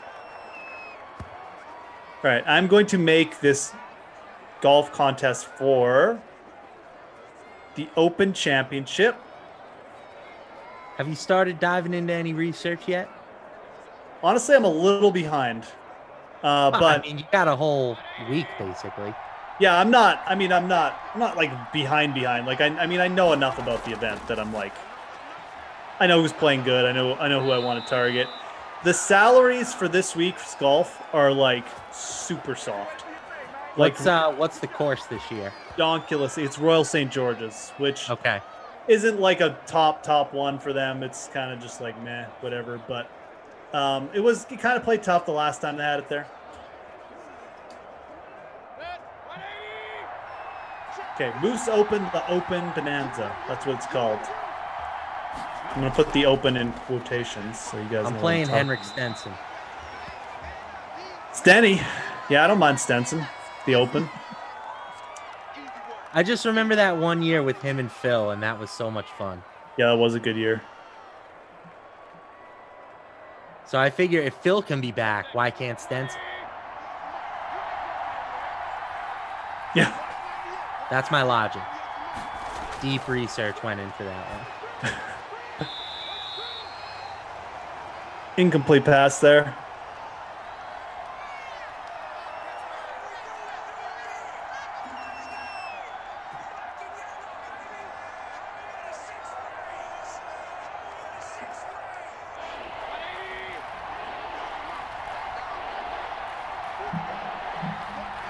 What's going on here?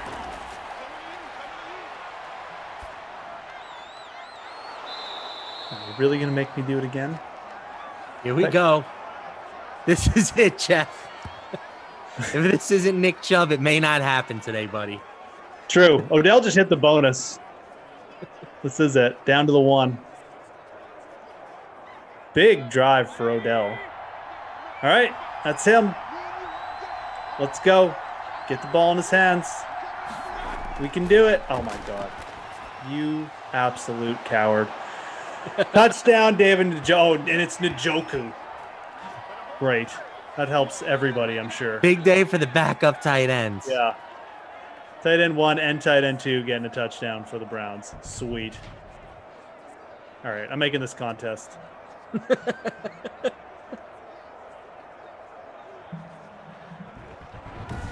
And Njoku's slightly more popular than Harrison Bryant, but still checking in with less than 2% ownership. Yeah, so it's 1.5 instead of 0.7. Okay.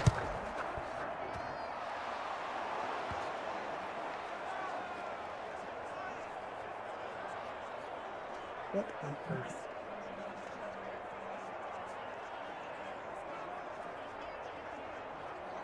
Okay, I think we're created. I think we're good. Yes, we're good. Okay, Loose Open is up. 200 entries. Get in there. The Open Bonanza by me. Get your lineup in. Yeah, salary's super soft. Daniel Berger is 7,400. Daniel Berger's 7,400. Lee Westwood is 7,500. Jason Day is 7,700. Oh my goodness. Justin Rose is 8,000. Daniel Berger's the number 16 player in the world. And he's like, yeah, you get my point. It's redonkulous. Even Lamarca knows. He's like, what the? Oh, I know. But how cheap is Henrik Stenson? I mean, he's probably like 6,400. He's actually 7,000. I don't know why he's that expensive. Sam Burns is 6,300. Sam Burns is like top 40 player in the world too. All right, maybe I'm not going to play Stenson after that.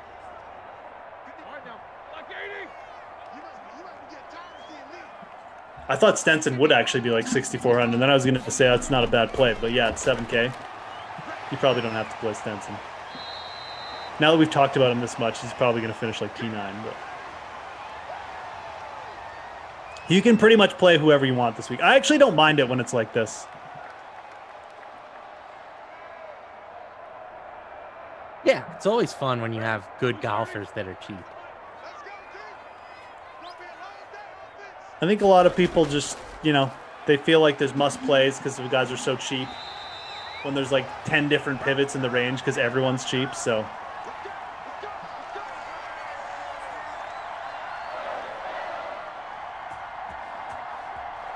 I'm making a golf lineup right now. Who's the favorite? Rom? Yeah, Rom's the favorite. Rom's playing insane right now. Yeah. He's the fave. And Aaron Rodgers, I'm assuming? Aaron Rodgers? Yeah. The quarterback, Aaron Rodgers? Yeah, he looked pretty good, I thought, the other week. He did. I mean, he outplayed Bryson, so maybe he should be like plus 1,500 for this. I don't know. I'd pay 10K for him this week.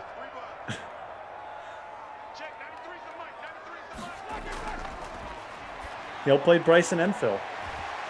Oh, maybe not Phil. There's Deontay, another catch.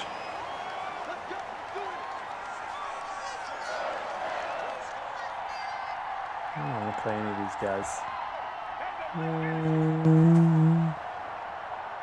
Jimmy Walker, Chris Kirk. I don't want to play Jimmy Walker. Okay, there. I got an entry in. The Moose Open's in. It's up. Is Jimmy Walker a thing again? He's playing a little bit better. I was just dumpster diving there for a second, looking at the really cheap guys. I don't think I actually want to play him.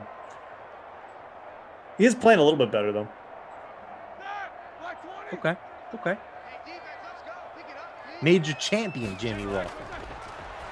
The Guru wants to know who's winning.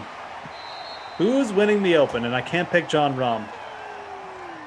Well, I'll give you some guys I got my eyes on. Let's put it that way. Let's do that. Because you're right. I ain't betting John Rahm at whatever he's at. You know? Yep. He's very short. We won't talk about the odds, but he's very, very short. For a golf bet, he's very short. I mean, my man Louis just shows up at every major, so I don't think you can write him off. He'll probably finish second again, though. I think it's a good spot for Paul Casey, if we're being honest. He's playing really good. Two veteran guys who could definitely show up. The Open tends to be great for veteran players. Let's see. And does it favor Europeans as well, typically? Yeah, typically. Definitely gives them more of a shot. They're more used to seeing these type of, different setups. It's definitely like a non-traditional setup for the PGA Tour players. I think a guy like Cameron Smith could be really good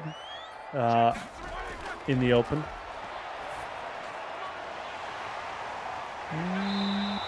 Who else is playing really good? If you want a long shot, Alex Noren. I don't hate that at all. It's another veteran guy.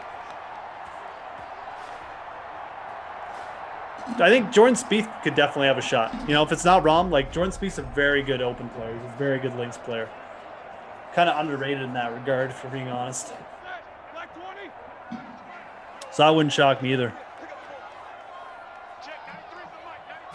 Justin Thomas too. He's always the guy that I end up siding with. I mean, he's just, you know, he's usually just undervalued, especially like in these bigger events. And again, won't get into numbers, but I'm definitely got my eyes on Justin Thomas this week. Yeah, I mean, my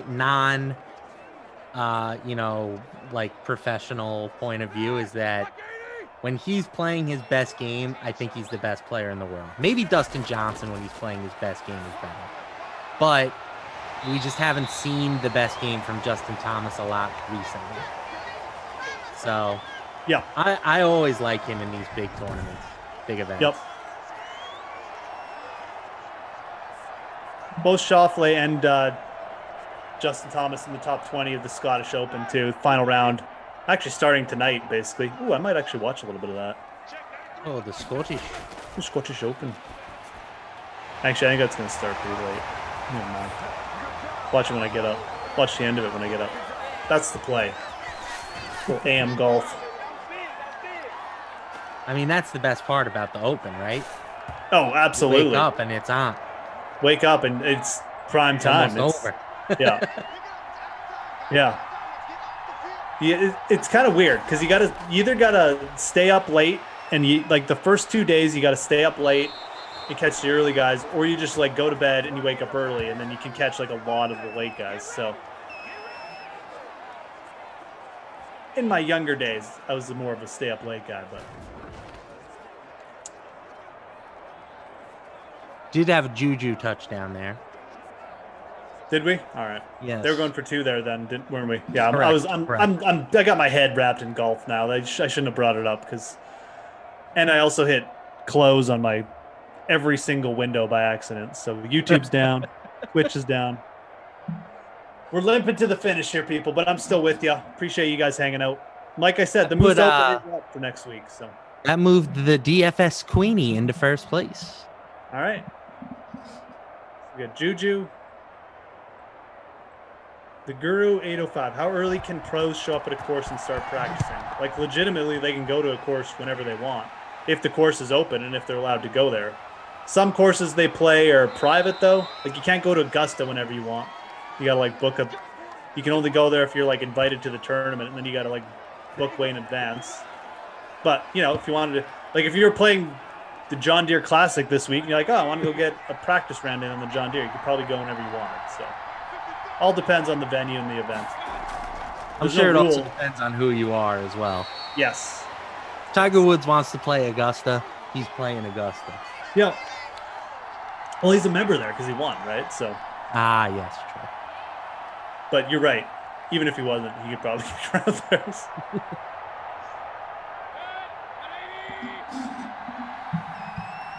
Ert and Ops says that was 6 sacks for Cleveland now. Yeah. Ben only shows 1 TD, says Gary. We'll get that fixed, Ben. Or Gary, don't worry about it. We'll get the stats all updated here in a sec. Don't worry. They're on it. We'll get the Juju touchdown up to date. He did odds too. You're right. Juju and Deontay Johnson. And yes, first touchdown was to Deontay Johnson, and yes, it was a pass. Baker Mayfield also 2 passing touchdowns, 1 to Harrison Bryant, 1 to David Njoku. So yes, both backup tight ends have a single touchdown each for the Browns, and Baker ran 1 in. So that's where we sit right now, guys. We're just chatting a little bit on a Saturday. Golf, life, whatever. Drop some questions in if you do. What do you guys think of my goatee? I was gonna say, man, yeah, you looked a little fresh off the start. I chopped up the beard a little bit. I had a haircut appointment for Friday, blew it off. Didn't feel like going. So I will be getting a cut tomorrow. Otherwise, my family will not let me stay at the at the vacation house with them. Just show up with some clippers, tie you down to your bed or something.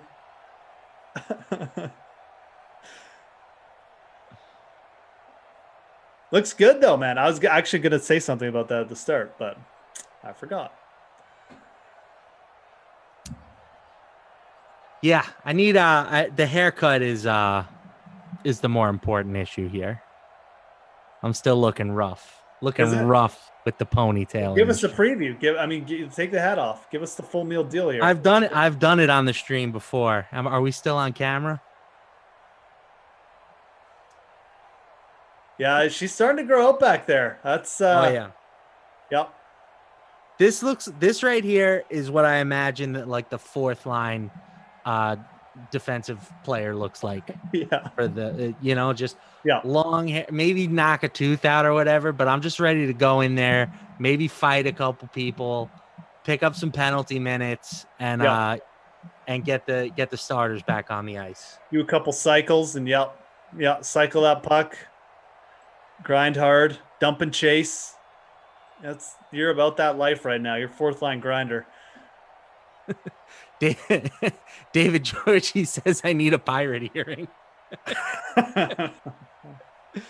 Daniel says, I look like Nick Cage from Con Air. Yeah, we had that one. We've had that one before. Yep. Boss man agrees.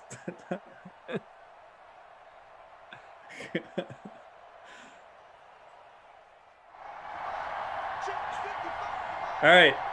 Stats should be updated, guys. 1 quarter to go.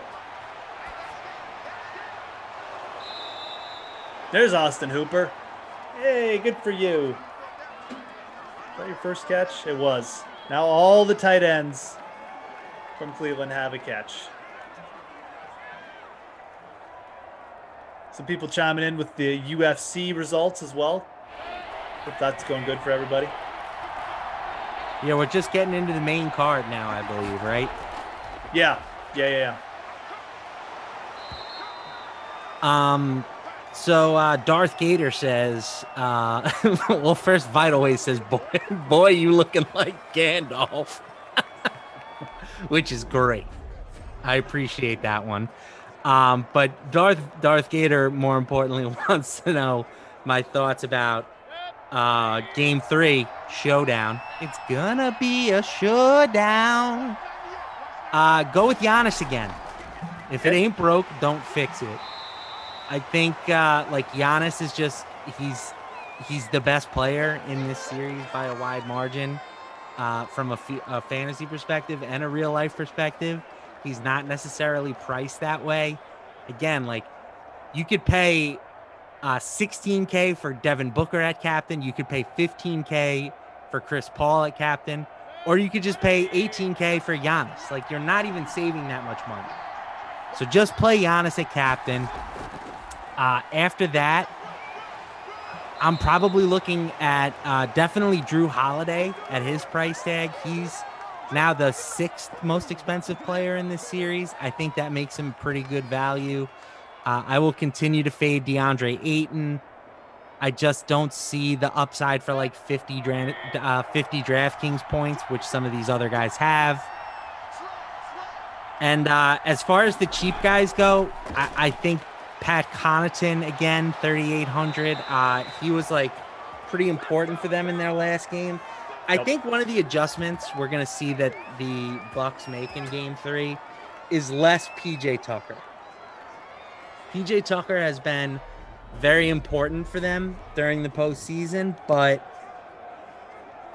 he just doesn't really have a guy in this series to play defensively.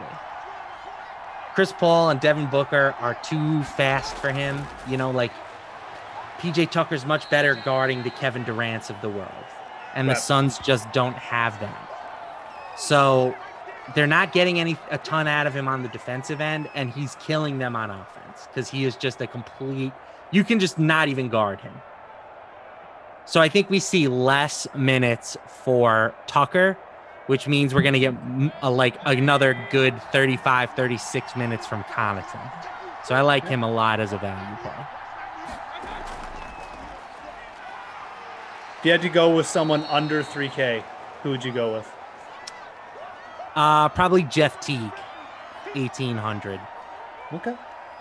Yeah, it's close between him and Bryn Forbes, but Teague saw more minutes in game 2. I think that they like that he's just a little bit more of a creator offensively. Forbes can shoot the ball, but he can't create his own shot. Oh my goodness. Baker gets out of a sack, but then he takes a sack. And he runs into another. Classic.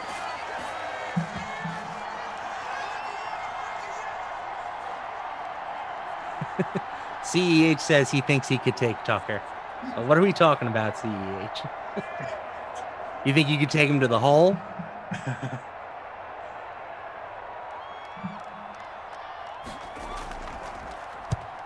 Yeah, where are we taking him? Where are we taking PJ Tucker? All right, well, now I'm looking at basketball salaries for no reason. So, anyways. Should be an interesting game 3 anyways. Like Shrug was alluding to, first NBA Finals for the Bucks since God knows when, 70s, whatever. Yeah, Kareem. Should be a rockin' house. Yeah, Kareem the Dream. Kareem Abdul. People forget Bucks even have won a championship. I forgot till this year. I looked it up.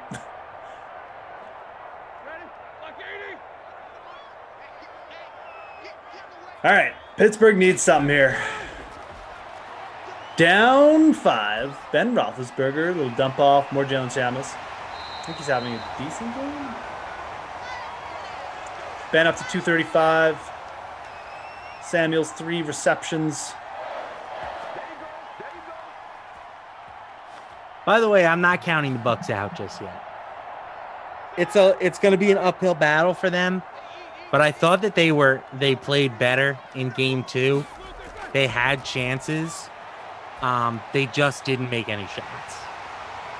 Oh, I mean, look, this same thing happened to them in like the other series. They got down, they found their groove and won like 3 games in a row. I don't think Phoenix is so good that we can just say that can't happen to them. It's a team with like Booker as their star. It was first time in the finals. Like Paul's getting up there, he could get injured. Still lots of game left. They got to win this game though. Obviously, that's a pretty obvious statement. So, but if they win game 3, it's a series again, right? Yes. The old adage, right? It's not a series until somebody loses at home. Yep.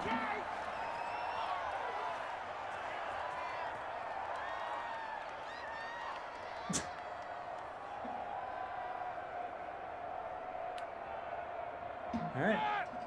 Ken wants some Ebron.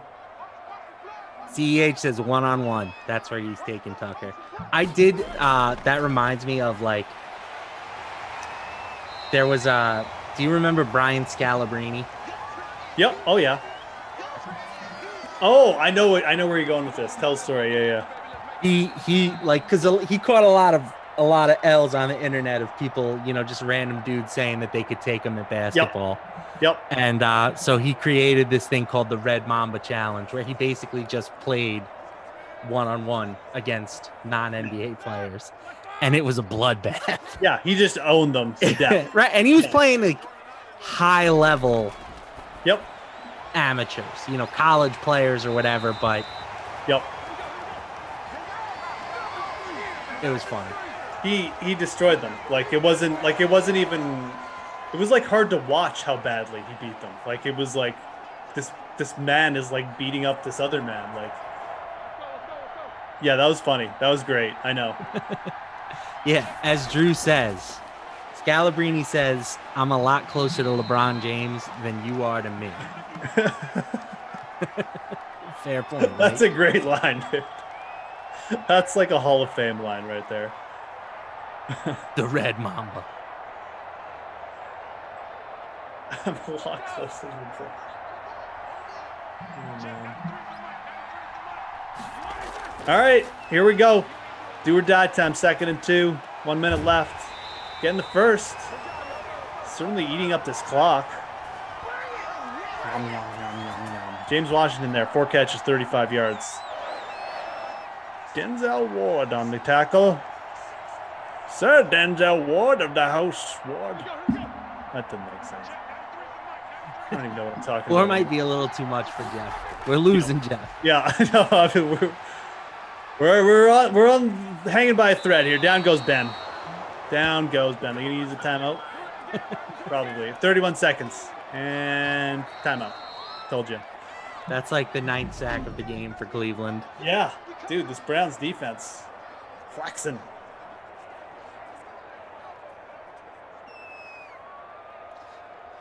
Man, what am I gonna do after this sim? I haven't even made up like a post-sim plan.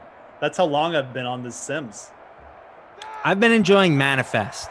I was telling everybody on my last Sims that I was doing that I was kind of like waffling back and forth between whether I liked it or whether I was hate watching it. And I finished season 2, and I firmly have landed in the I like this show camp. All right. So I'm now diving into season 3, and the then problem with Manifest is it's canceled, right? That's the big issue.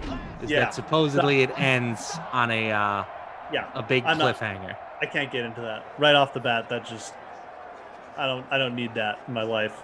I got enough shows that have been canceled. Kaufman liked it too, though.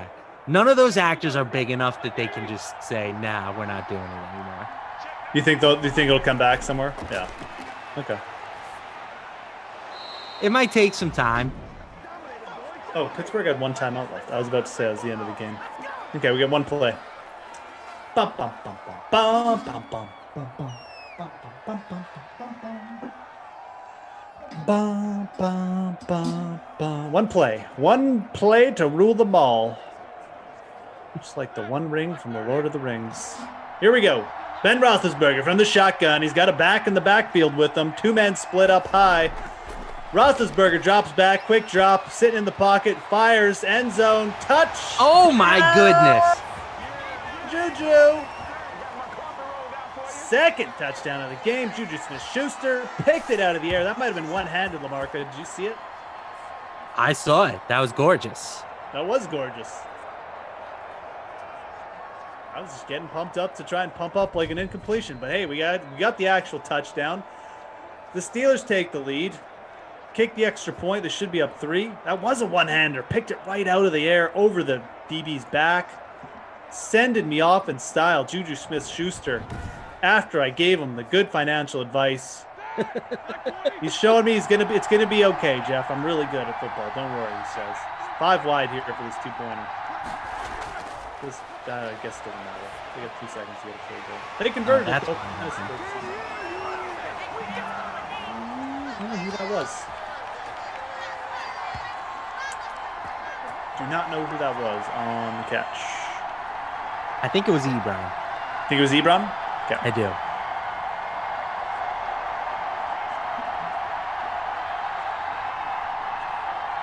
Yeah, it was a big dude. 80. Yeah, it was Ebron. Good call. All right, Ebron on the 2-pointer. Some people did want some Ebron action. Exit Screaming says, wow, you can break the tension in here with a knife. We did see a kickoff return yesterday, as Drew reminds me.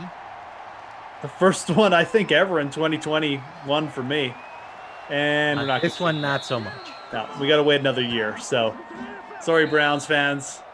You went down, though, folks. Yeah, you had it all in your hands, Kevin Stefanski. Speaking of going down, I went from first at halftime to 42nd. Wow. That's what happens when you brag, man. I didn't have the juju, man. Where did and I some end would up? say I brought the bad juju on myself. Wow, you're below me. I'm in 32nd. I rose like a phoenix from the ashes. Nick Chubb and my 4.3 points in the captain spot. Anyways, Nick Chubb is definitely the not my kid award. Who do you want for the MVP? We'll go with Juju. Yeah, I 2 mean, touchdowns will do it. I mean, I debated Roethlisberger, but I think Juju. Juju's the captain in our winning lineup. I think he was the guy. Look, that catch alone. I mean, one-handed over the back. Yeah, gorgeous catch. It's absolutely gorgeous. So almost as gorgeous as my locks. I mean, look, just don't get on a plane with like a bunch of, criminals going somewhere over Vegas, and we'll all be good. Okay. What are we doing here? We're all done. That's it for Saturday. I'm done finally, but I'm going to give you folks a little preview of what's coming up tomorrow. And guess what, folks? Guess who's on the first sim for Sunday? It's me. So I'm coming right back at you. Hot. I'll have at least 6 hours of sleep in me. And as soon as I get the schedule dropped, here we go. We'll go over it. So, first of all, I appreciate you guys hanging out with us. This was fun. This was a fun 4 sims for me. I know I'm a little bit jet laggy right now, but this was fun hanging out. Like I said, I got to hang out with Matt, Shirag, Rossi, and I got 2 new people tomorrow as well. So we're going to start off 12 p.m. Eastern, Cowboys at Eagles. It's going to be myself. I'm going to have Tara Lynn Asak with me on the first sim. So Tara Lynn dropping in for a little, co-host, whatever duties with me. Cowboys, Eagles. 2 p.m. Eastern, we get the Bears and the Vikings. I'll be back for one more. That's my last one of the weekend. I'll be with Tom. Then I'm disappearing for a while. 4 p.m. Eastern, Packers at Lions. Brian from Ops going to come in for one with Tom as well. 6 p.m. Eastern, Washington at Giants. Glasheen and Tom taking that one. 8 p.m. Eastern, Colts at Jaguars. Glasheen and Kaufman. Ooh, a little Glash Kaufman action. That'll be interesting. 10 p.m. Eastern, Panthers at Bucks. Glasheen and Tom. I wonder if we'll finally get to the bottom of what happened at the F9 meetup, with Glashman and Kaufman on there together. So that'll be interesting. That's at 8 p.m. Eastern, So anyways, dudes, that was fun. Marca, you got anything? Jeff, you're technically hitting 6 in a row. Now, I am. Granted, there is a break, but that's hallowed ground in these here parts. No, I know. It's got to do what you got to do, man. Someone's got to prop up the stream. Someone's got to carry us. Ain't going to be me. The Tiger Slam, as Andrew says. No, I'm happy to do it, in all honesty. I got a big break coming up. So I will see you guys tomorrow. Matt, have a great vacation. You've earned it, buddy. Thank you very much. And DK Simfam, you've earned a little break too. So go home, drink some water, as Rossi always says. Drink whatever you want. I don't care. I'll see you guys tomorrow. Have a great night.